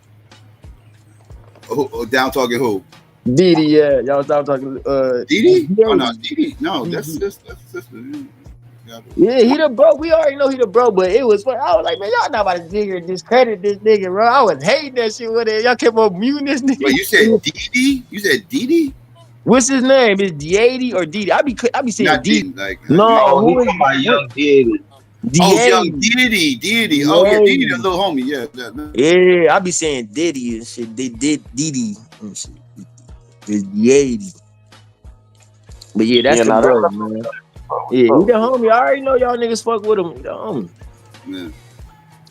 But I like how y'all put us in check though when we go on our crash out mind. That shit is good though, because that nigga smart, bro. That nigga, bro, he younger than me. That nigga smart, man. Niggas know bro how to nigga what the fuck going on in this world. And it's black power.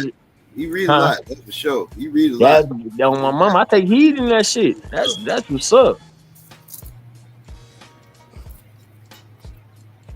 You know, yeah, y'all talking about sports though. That's my cup of tea though, man. Who y'all was just dissing just now, man? Y'all was dissing them old generation niggas. We wasn't dissing nobody. We was just making comparisons. That's all.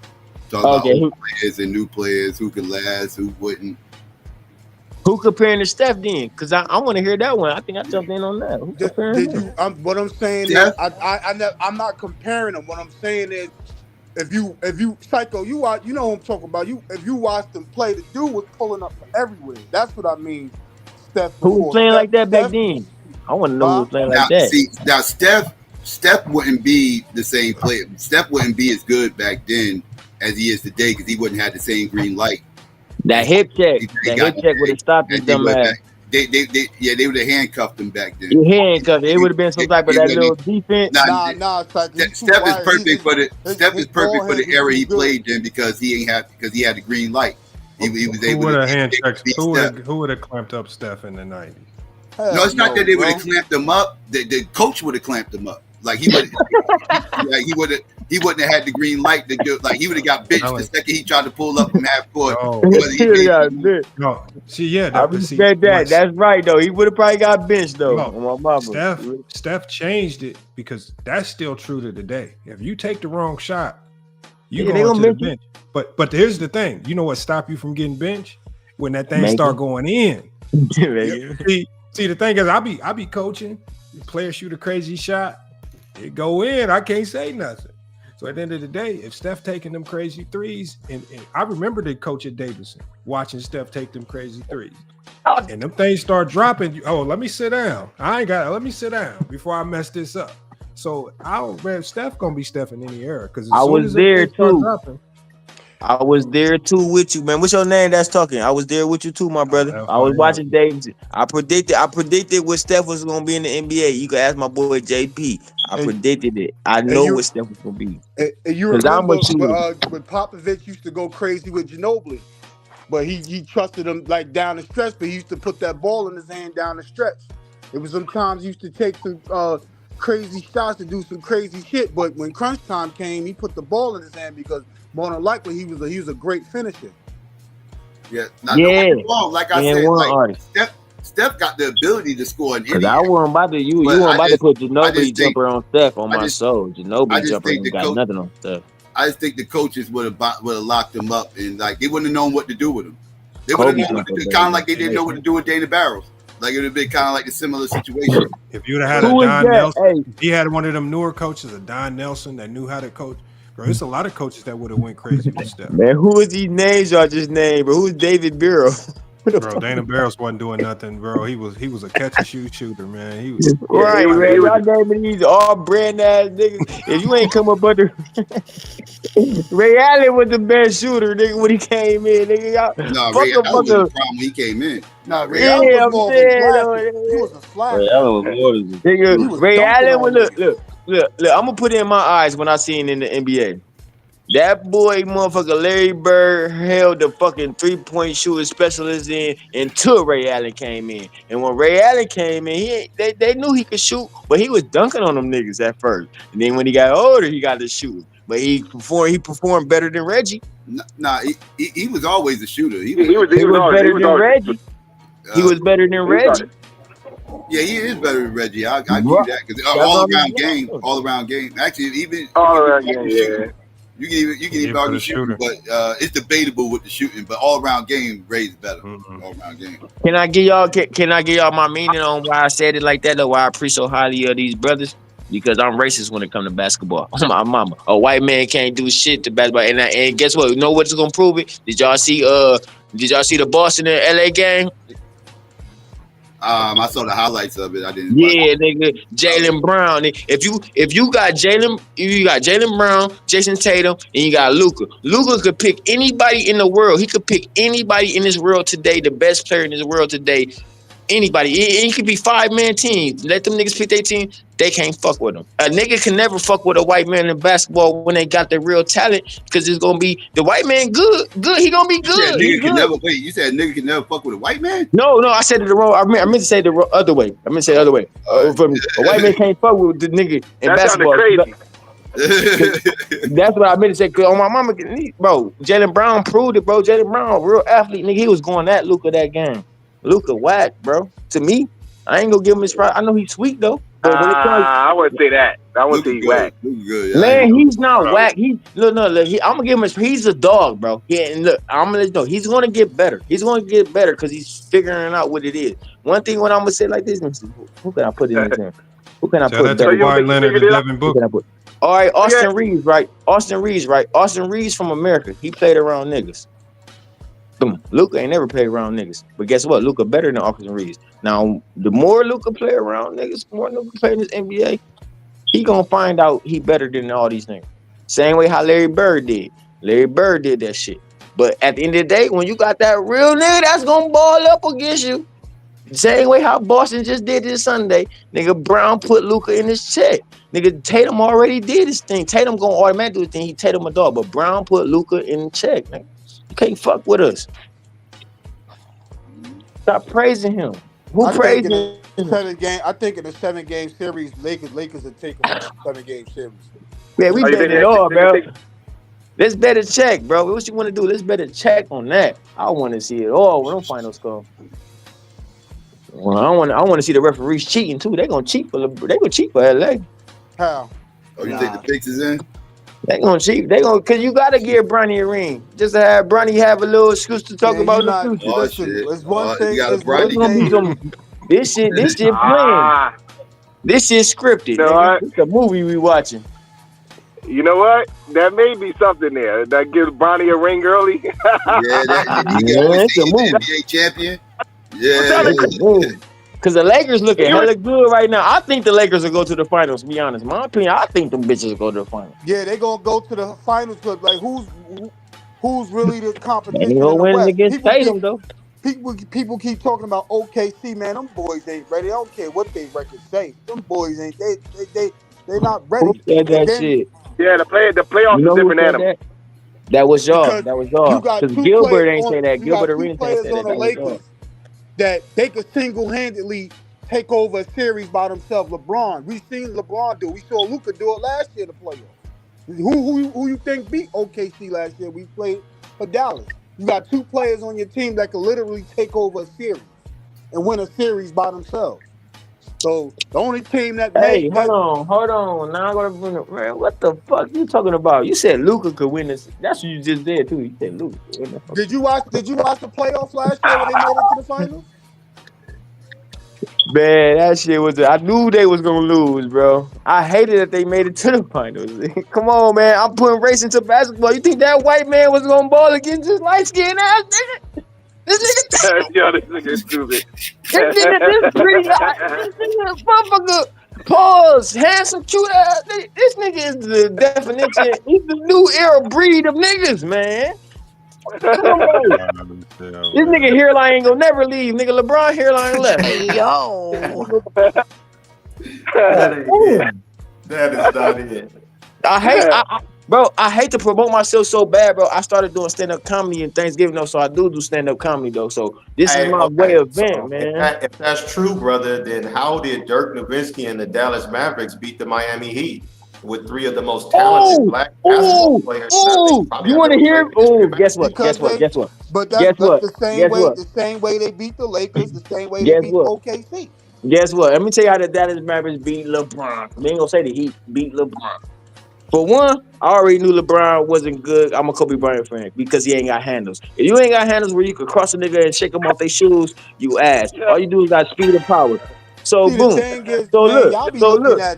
He put a transfer. That's crazy. Look. He put a transfer in. He went to Miami. Boom. He went to Miami. Guess what? Went to Miami. Was it the first year or the second year? Well, the first year. Yeah, we went the first year. First year, guess what? You so whack. LeBron was so whack to me back then. You got beat in the fucking finals by a fucking zone. A fucking 3-2 zone. Matter of fact, it was 2-3. Because Jason Terry was playing small fucking forward, was in the corner. But nigga, you lost to a zone in the NBA finals. Really, zones is not even supposed to be winnable in the NBA game. Answer me this question. Nigga, LeBron's trash. Did they not play? The all-time leader in points in the NBA is trash. Oh my goodness. Nigga, he lost to a zone, bro. Did they not lose? Did they not? Was Kobe Bryant in that same playoff? Nigga, they were the defending he lost. Look. No, and they got swept. So what you gonna say about that? Look, Kobe Bryant, my favorite player. Yes, he got swept by Dallas in that year. He got swept. Why y'all never talk about but that? Guess what though? No, it ain't about. Well, we gotta talk about that though. Let's talk about Kobe getting swept. No, let's talk about who work ethic is better. LeBron, we know LeBron got great work ethic. He got great work ethic. But guess what though? He don't got handles. Compared to Kobe, bro, you talking as if LeBron James for the Heat went out there by himself against the whole Maverick team. All right, look, guess what though? Guess what though? Guess what though? Guess what? Don't have to accept any Guess what he did? accountability. Guess what he That's did something though? personal you got with LeBron James, bro. That's No. Bro, if you play basketball, if you know you play basketball, bro, and you can't beat a zone, you ass. I swear, bro, if you can't beat the zone, you ass, bro. And Jason Terry little ass pull that shit against LeBron. And what sport can you call the all-time leading scorer trash though? Man, man, do I gotta put a meaning on that too though, bro? They pivoted him. Is Jerry Rice trash? You're not talking about the Lakers getting swept by the same team. You're not talking. Look, Let me I remember Kobe Bryant when he wasn't even a starter for the Lakers, and we lived in England when Kobe got drafted. Like I'm from LA, I'm a Lakers fan, but that's not. And you a big Kobe fan too, nigga. You was a Kobe fan too, nigga. You ain't no Lakers fan. You a Kobe fan. The Lakers. The Heat won more games than both of them put together. In that I'm just me and my guys personally. We remember Kobe when he wasn't even a starter. I was living in Inglewood, California, when the Lakers were still playing at the Farm. So we watched Kobe go from not being a starter to being one of the greatest ever. So I'm a diehard Lakers fan. Look. I'm about to talk about look. Get no accountability and losing to the Mavericks. That's personal with LeBron James, brother. If look. Hey, look, I'm gonna talk about Kobe. I'm gonna talk about Kobe though, but just let me know, do y'all understand the zone of basketball? When you play in the zone 2-3 zone, 1-3, what is it? 1-3. When you play in them zones, when you play in them 3-2 zones in basketball, them shits is beatable. I mean, you still gotta be good. You still got to have talent to win the finals, though. To say that's crazy. That's crazy.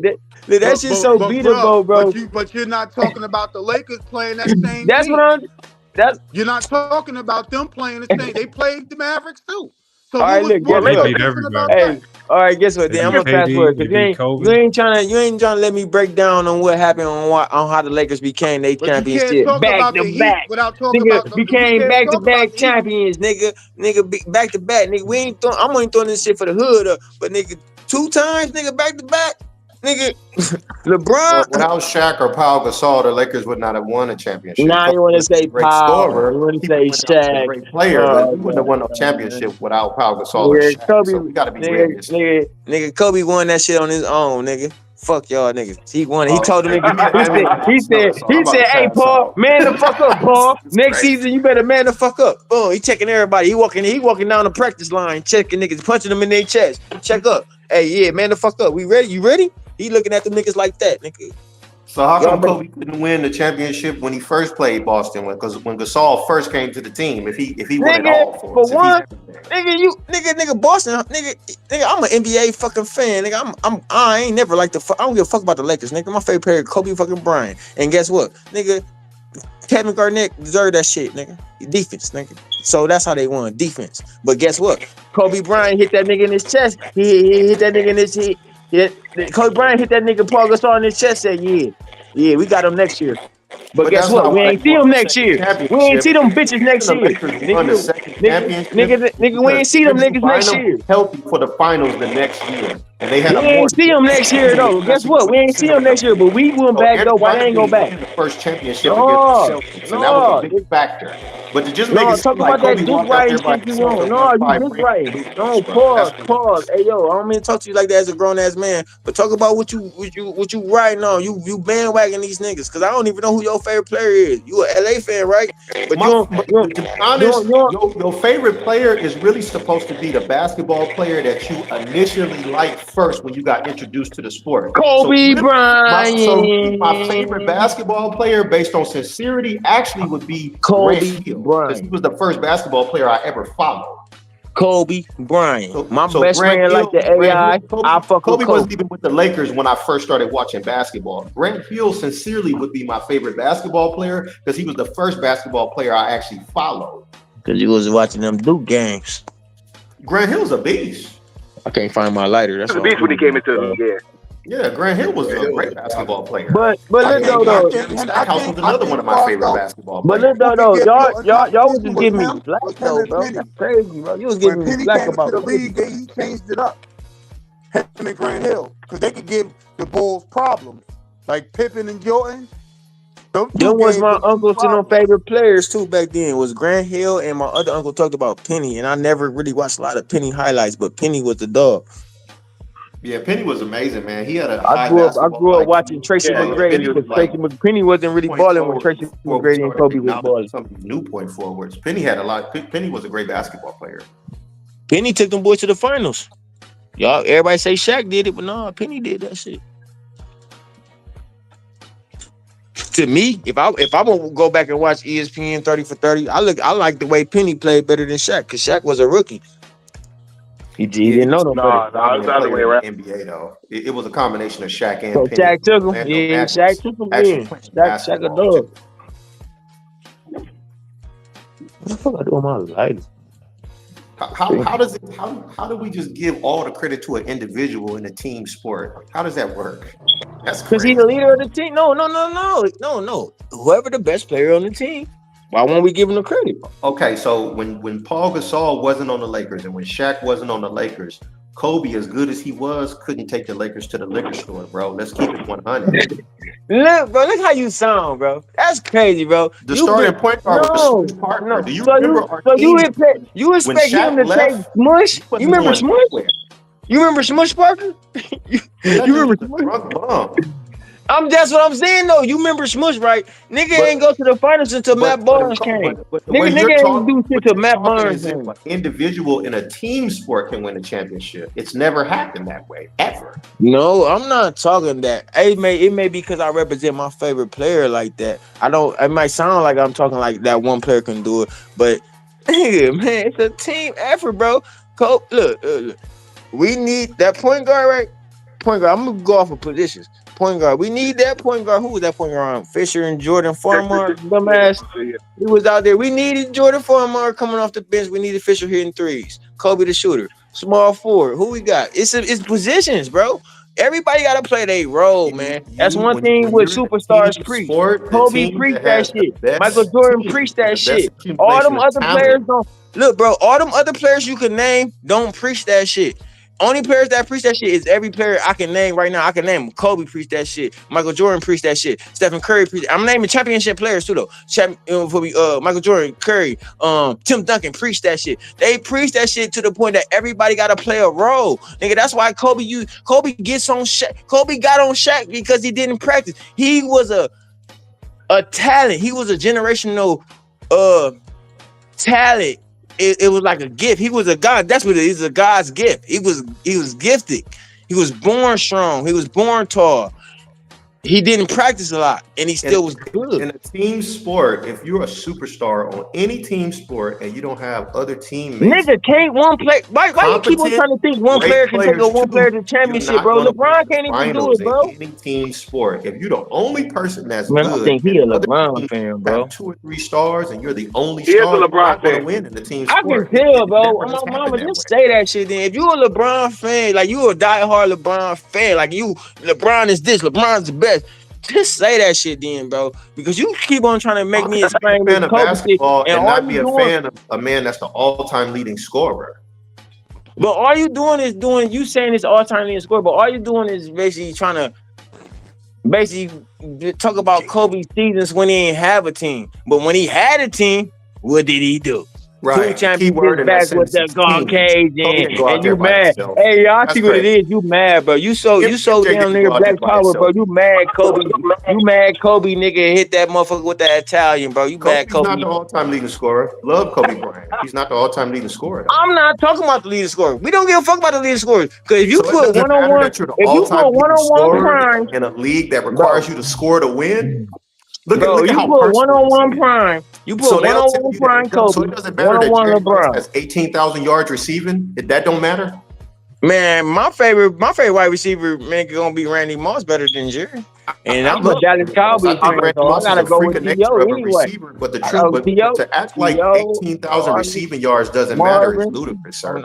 To say that to be the all-time leading scorer in a sport and say that doesn't matter, it sounds personal. It doesn't even sound like it's about basketball anymore. Nigga, it is personal, bro. I'm a basketball fan. It is personal. The fuck you talking about, bro? You like your favorite player. I like my favorite player. It's personal. Bro, they just hate LeBron for existing. This is crazy. If he breathing, they hate him. It's crazy. No, you're trying to voice them other people's opinions on what you don't know a real player. I'm a Kobe Bryant fan. LeBron James has I'm telling you, I'm a Kobe Bryant fan. I don't give a fuck about the Lakers, my nigga. career regular So season let me ask you this: Are you a Cleveland? Are you a Cleveland fan? Is there Are you any a LeBron other player fan? that has a career triple-double like that? He's just a LeBron fan. All right. Do you like the Lakers then? He must be a Lakers fan now too. Then you a Lakers fan because LeBron I'm fan? from Los Angeles. I was a Lakers fan before Kobe was even on the team. Oh, I damn, Dick Van Exel, Eddie I forgot you the LA nigga. You see one thing about y'all LA fans. I'm not a liar, You sir. could be a Clipper fan, bro. You could be a Clipper fan, but y'all got 3 different teams. So at the end of the day, man, I can't really say But nothing. if I hated the Lakers, it doesn't change the fact that LeBron James is the all-time leading scorer. If I was a diehard Jordan fan, he's the GOAT. There'll never be anybody better than Jordan. It doesn't change the fact that LeBron is the all-time leading scorer. And what's impressive about being the all-time leading scorer is that nobody ever thought anybody would ever catch Kareem Abdul-Jabbar. That was a record nobody didn't even think was possible to break. What's the criteria for GOAT? Like people keep saying Michael Jordan's the GOAT, but they only got a limited criteria. All right, for him. Psycho, I'm cooking. Go on and throw me in the back chat. Is winning one ring. If you win one championship and you the starter on that team, you a GOAT. You got to be the starter. When did we start acknowledging Michael Jordan as the GOAT? Michael Jordan the GOAT. But when in his career did they acknowledge that? I say. They was calling him that before he even won his first championship. They was calling him the GOAT before he even won his first championship. They probably was because I'm born in '89, so I ain't seen that era. Kareem Abdul-Jabbar over Larry Bird, so they gave Jordan the benefit of the doubt even without having a championship. No.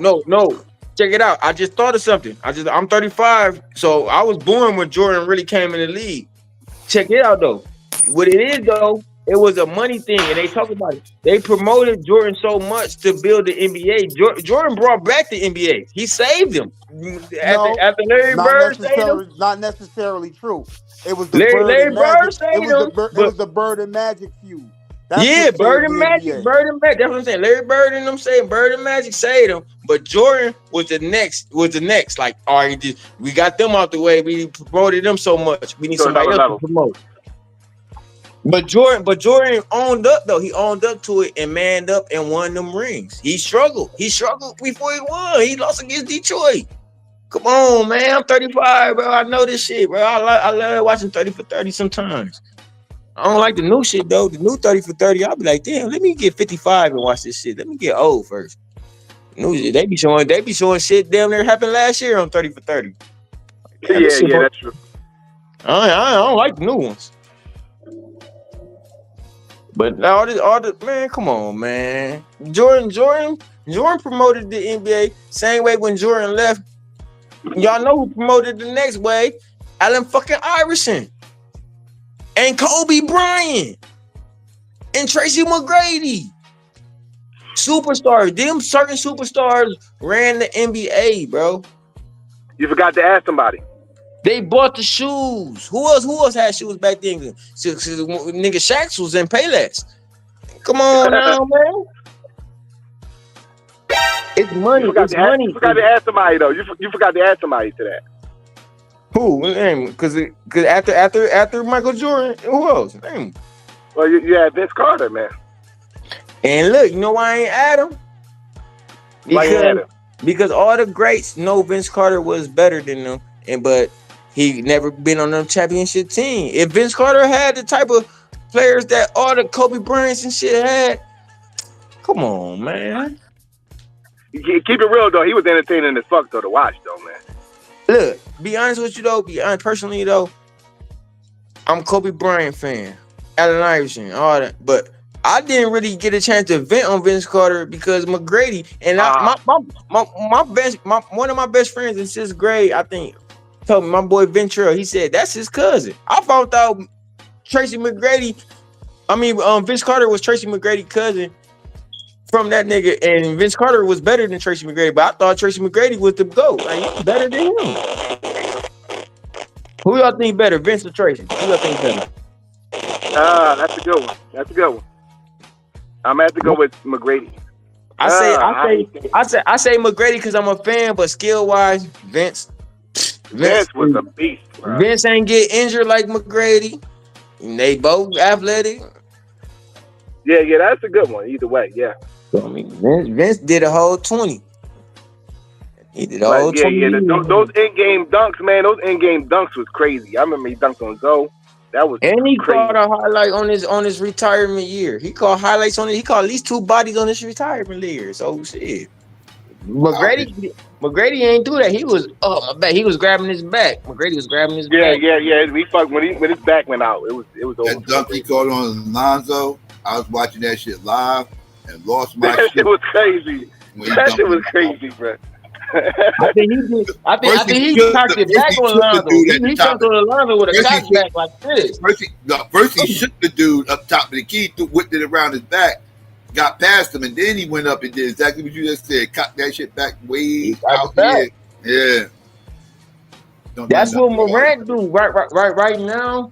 Morant do that dunk, and Anthony Edwards, he'll cock it back on you because if you're gonna cock it back, they can't block it no more. But if you can just go straight up and dunk, they can kind of block it. So when you cock it back and you sit in the air, that shit even look nastier once they slow that camera up. They slow that camera up, put that replay on that motherfucker. Yo. Yeah. I'm kind of, late. I just came in late with the LeBron situation, but I know as far as though, like, with the Stephen A situation, here's what I want to say about that. Like, I don't think LeBron was coming at him in terms of, critiquing Bronny's play. Because let me explain this. You don't think we don't know what LeBron really said. You're right about that. We don't know what he really said for real. Like, you don't think that young man was hearing a whole bunch of negative stuff about his pops for 20? He been listening to that stuff for 20 years. LeBron been hearing a whole bunch of negative stuff about him for the past 20 years for his whole career. So you don't think he was telling Bronny, yo, listen, man, this is what you're gonna. He was preparing him for that. Yeah. So it was never about him critiquing Bronny's game. When he said as a father, and then the way he said it, like, yo, you need to stop. It's like, yo, Steve, who the fuck you think you is? You talking to a grown man, not a grown man. Talking to a father like that, like as if he's some delinquent parent.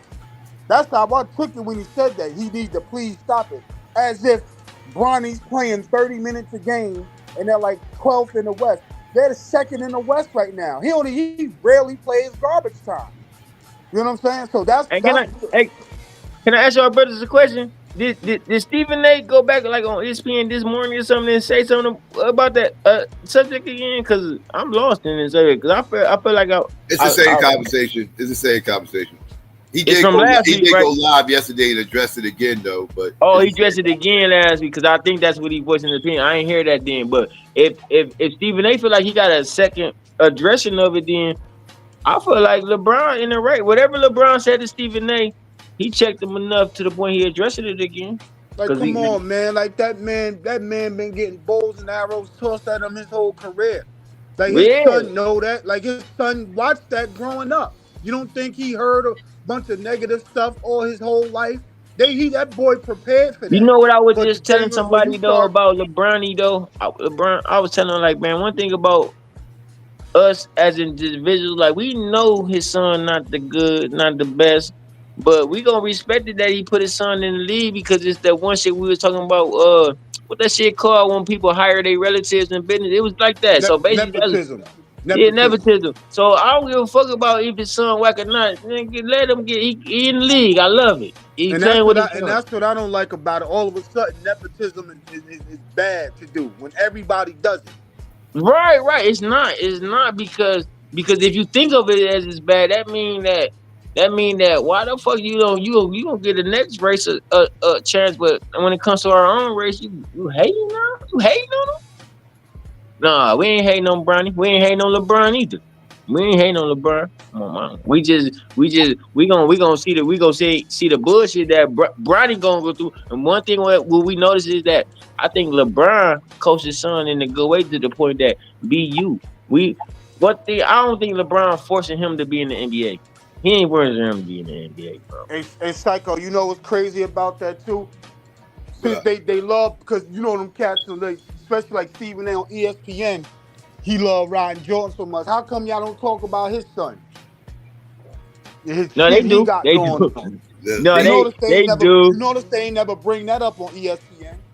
Oh, they didn't bring up that last when he on the train track. Yeah, they ain't bring up that last. I don't even watch ESPN. I watch Gilbert. Nah, Arenas. they're I not don't even gonna watch talk. ESPN. They're not gonna talk about Jordan's son because he didn't have the height that Bronny had.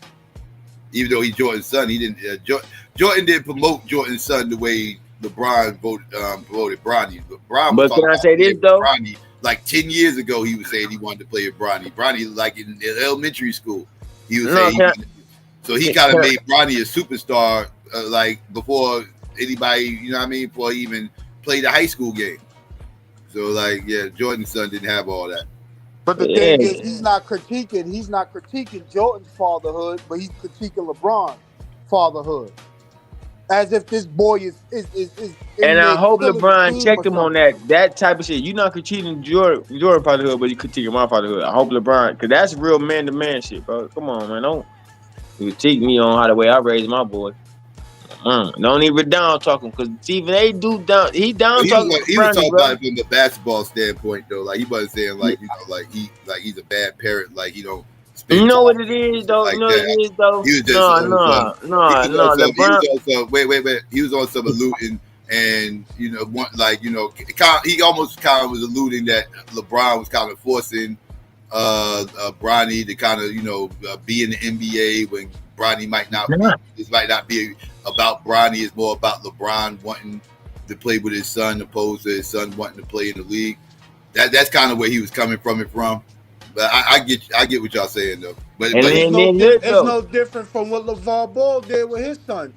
He was saying some of his sons is better than Steph Curry. But Stephen A. do the same thing. Stephen A. got an agenda. His agenda is to go against the black man. He got an agenda of going against the black man. And it's not that I feel like he's told to do that. He's told to do that to the point he embraces so much that it's just instinct to him. It's instinct to him to judge one particular player, and we see it, bro. We see it hands down. He judged that one particular player, even though he judged every athlete in the sports business. He judged them all. But when it comes to LeBron, he's gonna talk his shit, and then everybody in the world gonna feed off his subject and go off of what Stephen A. say and talk their shit around it. But it's like, oh, I'm gonna say something to you. You little, no, probably type shit. I'm gonna say something to you. I ain't gonna say nothing to him. I ain't gonna say nothing to other. Because Stephen A. ain't the only one that said something about Bronny. But you gotta hear how he said that. That shit was like some condescending. Yo, as a father, you need to stop this. Motherfucker, stop what? What is the boy doing that bad?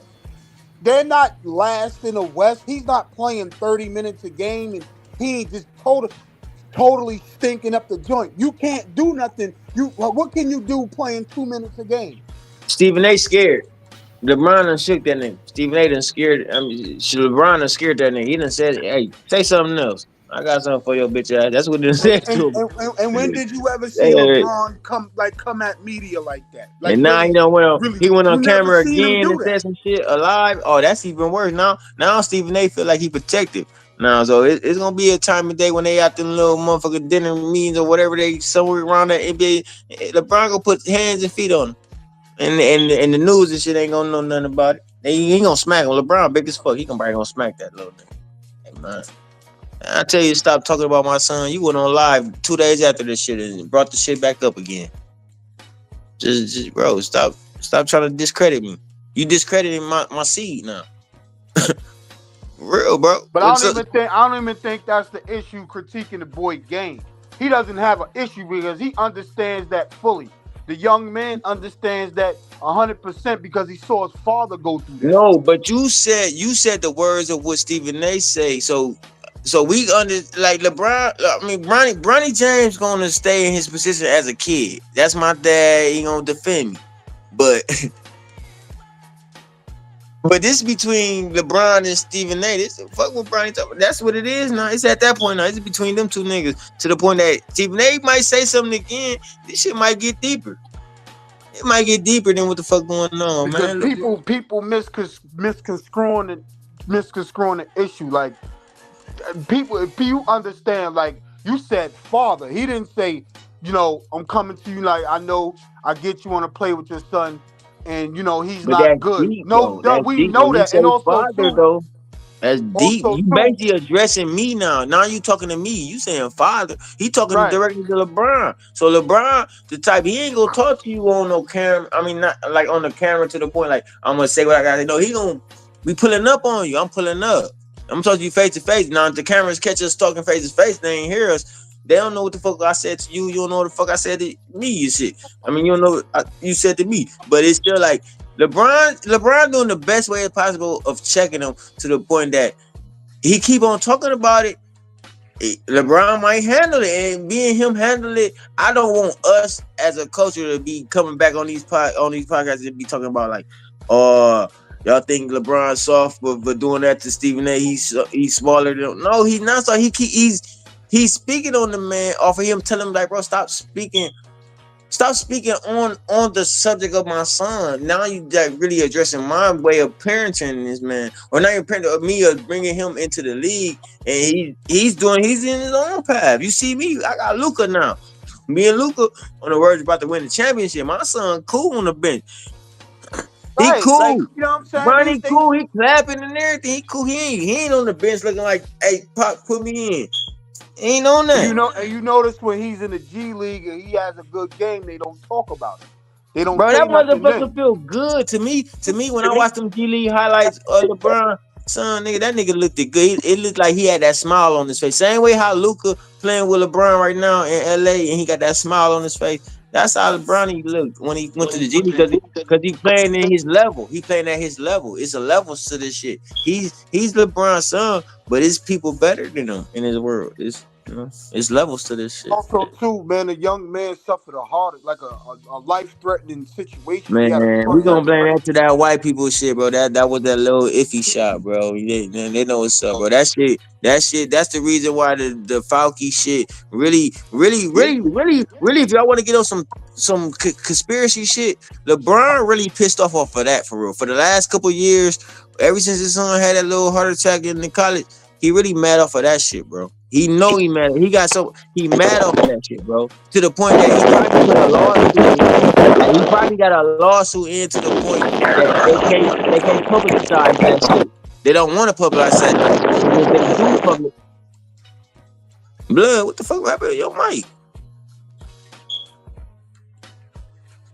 No, but back to what I'm saying though, if they publicize his lawsuit against whoever, what the fuck that shot got to go into Dr. Fauci's, they not trying to publicize it, bro. LeBron mad at that shit, bro. He know how corrupt this America world is. He's in a corrupt system to the point that if he want to promote his beliefs, he basically gonna sabotage half of his profit is, because he already billionaires up. He's money up. So he don't want to subsidize half of it or just going with the revolution. Because at the end of the day, LeBron is the man that could change the world in a way if he wants to. He could create his own league, create anything his own shit. And then now that we got our own shit under LeBron, even though he got side back deals with white people and everything, shit, we need allies. But man, it's power after the end of the day. Sometimes, bro, I look at these motherfuckers at the end of the day, bro, they scared to die for their cause, bro. Same way when y'all bring up Obama, a black man, but he was scared to. That's the bottom line of it. Fuck what he ain't do for us, what he didn't do, or what he did do. Nigga, he just scared to die for the cause. And sometimes you gotta be just in that mindset. If you prepared to die, you might survive through it. You might survive through this shit. You do it the right way, you can survive through it. A lot of our brothers didn't survive through it. Especially when nigga I look up to the most, Malcolm X. He ain't survived through it. Martin Luther King couldn't survive through it. Who else was a? I mean, one subject y'all was talking about a subject like who was our next black leader after them people. It's been so many years. We don't got nobody left, because at the end of the day, definition of that meaning is that when people do get put in position that we praise them, like, oh, we the one that they got good guidance. Once we give them that and the white people know that we recognize that they the ones, they gonna kill that man. So that leads to the people who would try to lead a good cause of kind of downgrade themselves, or probably be scared to do what the fuck they really want to do. way. So that's why I put my revolution is, bro, just take your kids out the fucking system. You take your kids out the fucking system, what the fuck the world gonna do to you? What the fuck they gonna do? Cause at the end of the day, you ain't gonna let your baby mama go to jail. You ain't gonna let your girl go to jail. For one, if you do got a baby mama, you strong black minded, you in your baby mama household, you in their eye. So it's not gonna happen. They're gonna attack the single females of our culture, single mothers. And y'all think that y'all gonna let that shit happen, man? If anybody let that happen, or anybody that, cause I try to explain to the lady friend of mine. She asked me the same question. What's gonna happen next after that? After we do that, who's gonna teach the kids? Okay. I said you said the same question of what a man told me. A man asking, and when one of y'all brothers, all I did, I said y'all bitch made. I call you a bitch made. If you thinking of what we're gonna do next after that, we're gonna already be in position to have the scholars, the teachers to teach our kids. Y'all want to live under white people, but basically what y'all doing is trying to fit in. People are trying to fit. You trying to fit into a culture that don't give a fuck about you. Why are we trying to fit in to the point that when we do live off our own lingo, off our own vocabulary, off our own mechanics, our own food, our own technology, anything that our own, even if they give us that, it's still our own. We embrace it and take it over as our own. That it's like if they take one of them things away, y'all gonna feel like y'all lose the world. Like, bro, these niggas is so much. Like, it's crazy, bro. And I probably think like that because I don't have a kid. But even if I did have a kid, bro, I would, man, ain't nobody gonna touch my seed or my baby. His mother, his mother, ain't nobody gonna touch that. No. Nigga, cause I live like this, bro. I keep a two, 3 girlfriends around there. I come back to my trap and be cooling by myself. But at the end of the day, no. This world, when people get to ask me what's next after that shit, especially as a black man, what's next? I tell you what's next. They're gonna try to take our females to jail. Now, what the fuck you gonna do about it? Nothing. And now, if you ain't gonna do nothing, then get the fuck out the way. Go hide, nigga. If it's gotta be war like that, nigga, I'm gonna kill anybody motherfucker that's gonna try to take my motherfucking mama to jail, my auntie to jail, my little niece to jail. Anything for not putting their kids in a fucking school system or taking them bitches to a doctor's appointment. Yeah. Come on now. Think about it. Think about if that shit really happened like that, right? Now, when that shit happen, right, it's gonna take probably a couple months or a month. But when they really realize that shit really happened, nigga, they gonna give us what the fuck we want. And if they don't give us what the fuck we want, we gonna take it. We've been taking shit all our lives, bro. Black people been taking shit. We take our shit. We take our right there. We hold that shit to the point like, yeah, now we say we got it. And we smile in front of these crackers' face. We take their shit and smile in front of these crackers' face. If y'all don't think about that's the same way as a kid. Y'all ain't never stole a motherfucking bike. You stole a bike and rolled that bitch around the same block you stole it from. Y'all ain't never did that before? You know what I'm about to take though? I'm about to get ready to take me a nap. I am tired, bro. I've been up all night. No. I just want to talk shit, pot shit with y'all, because I be inspired by y'all, man. For real, I be inspired. Yeah, but when I be voicing my opinion though, the way my vocabulary is though, I don't have the most, like, I don't know a lot of shit, especially when it go to political, but I like to listen and take heed of what's going on. But that's my resolution, bro. I can figure it out, bro. To me, it might be harsh, but it's just sacrificing, man. That's all. It's all good. I appreciate you coming up, though. Yeah, for sure. I catch you on another time, another show. For sure. All right. Thanks for coming up. Yeah. All right. And yeah, family. About to get ready to give me some Z's. I'm sleepy. I'm broke day with y'all. I'm about to give me some sleep. I'm tired. I gotta be up in about 3 hours. I'm gonna try to give me about 3 hours worth of sleep. So yeah, family. As always. What's going on? Okay, there we go. As always, if you haven't already, please do me a favor. And please click like, share, and subscribe. It's very important that you click like, It gets me in the algorithm. It's also important that you share. It lets people know that I'm breathing. And it's also important that you subscribe, right? And after you subscribe, family, please don't forget to hit that notification bell. Very important to hit that notification bell so you can be notified whenever I do go live. You can get here bright and early. Don't miss none of the show. And then you can be a part of the notification game, right? And yes, to the haters out there, you already know what it is. It's about that time. If you haven't already and you want to express yourself, you can do so now by please clicking dislike. Please still share this motherfucker though. Don't be selfish. But you might want to think about unsubscribing, right? Because you had any issues with anything you heard here today. You best believe you're going to hear some more again later. And you might as well go on ahead and get it on out the way right now, right? And yeah, family, please consider becoming a Patreon. If you do, you have access to any stream I do, whether I keep it up or whether I take it down. You also have access to exclusive content that I have on there. And I also have no limits on my Patreon. Whatever you feel like the channel's worth, that's what you donate. All donations given does go towards the production of the show, as always. And yes, family, please follow me on Twitter, and the Gram, and on Clubhouse, and on TikTok, and on Rumble, as SYKOPATHeist, spelled the same way as the channel. And yes, family, as always, I want to shout out everybody out in the live chat. I appreciate all y'all for coming through. Shout out to Mod Deep. I also want to shout out everybody that came up on the panel. I appreciate all y'all for joining. And I also want to shout out everybody that was out in the clouds that was just listening and being nosy. Even my hate watchers, who are my biggest fans and listen to every word I say.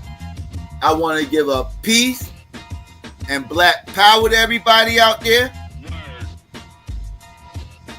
Holla black at your boy. I'm out. Coming real, it's the next episode. Hold up. Hey, for my niggas who be thinking we soft, we don't play. We gon' rock it till the wheels fall off. Hold up. Hey, for my niggas who be acting too bold, take a seat. Hope you're ready for the next episode. Hey, smoke weed every day.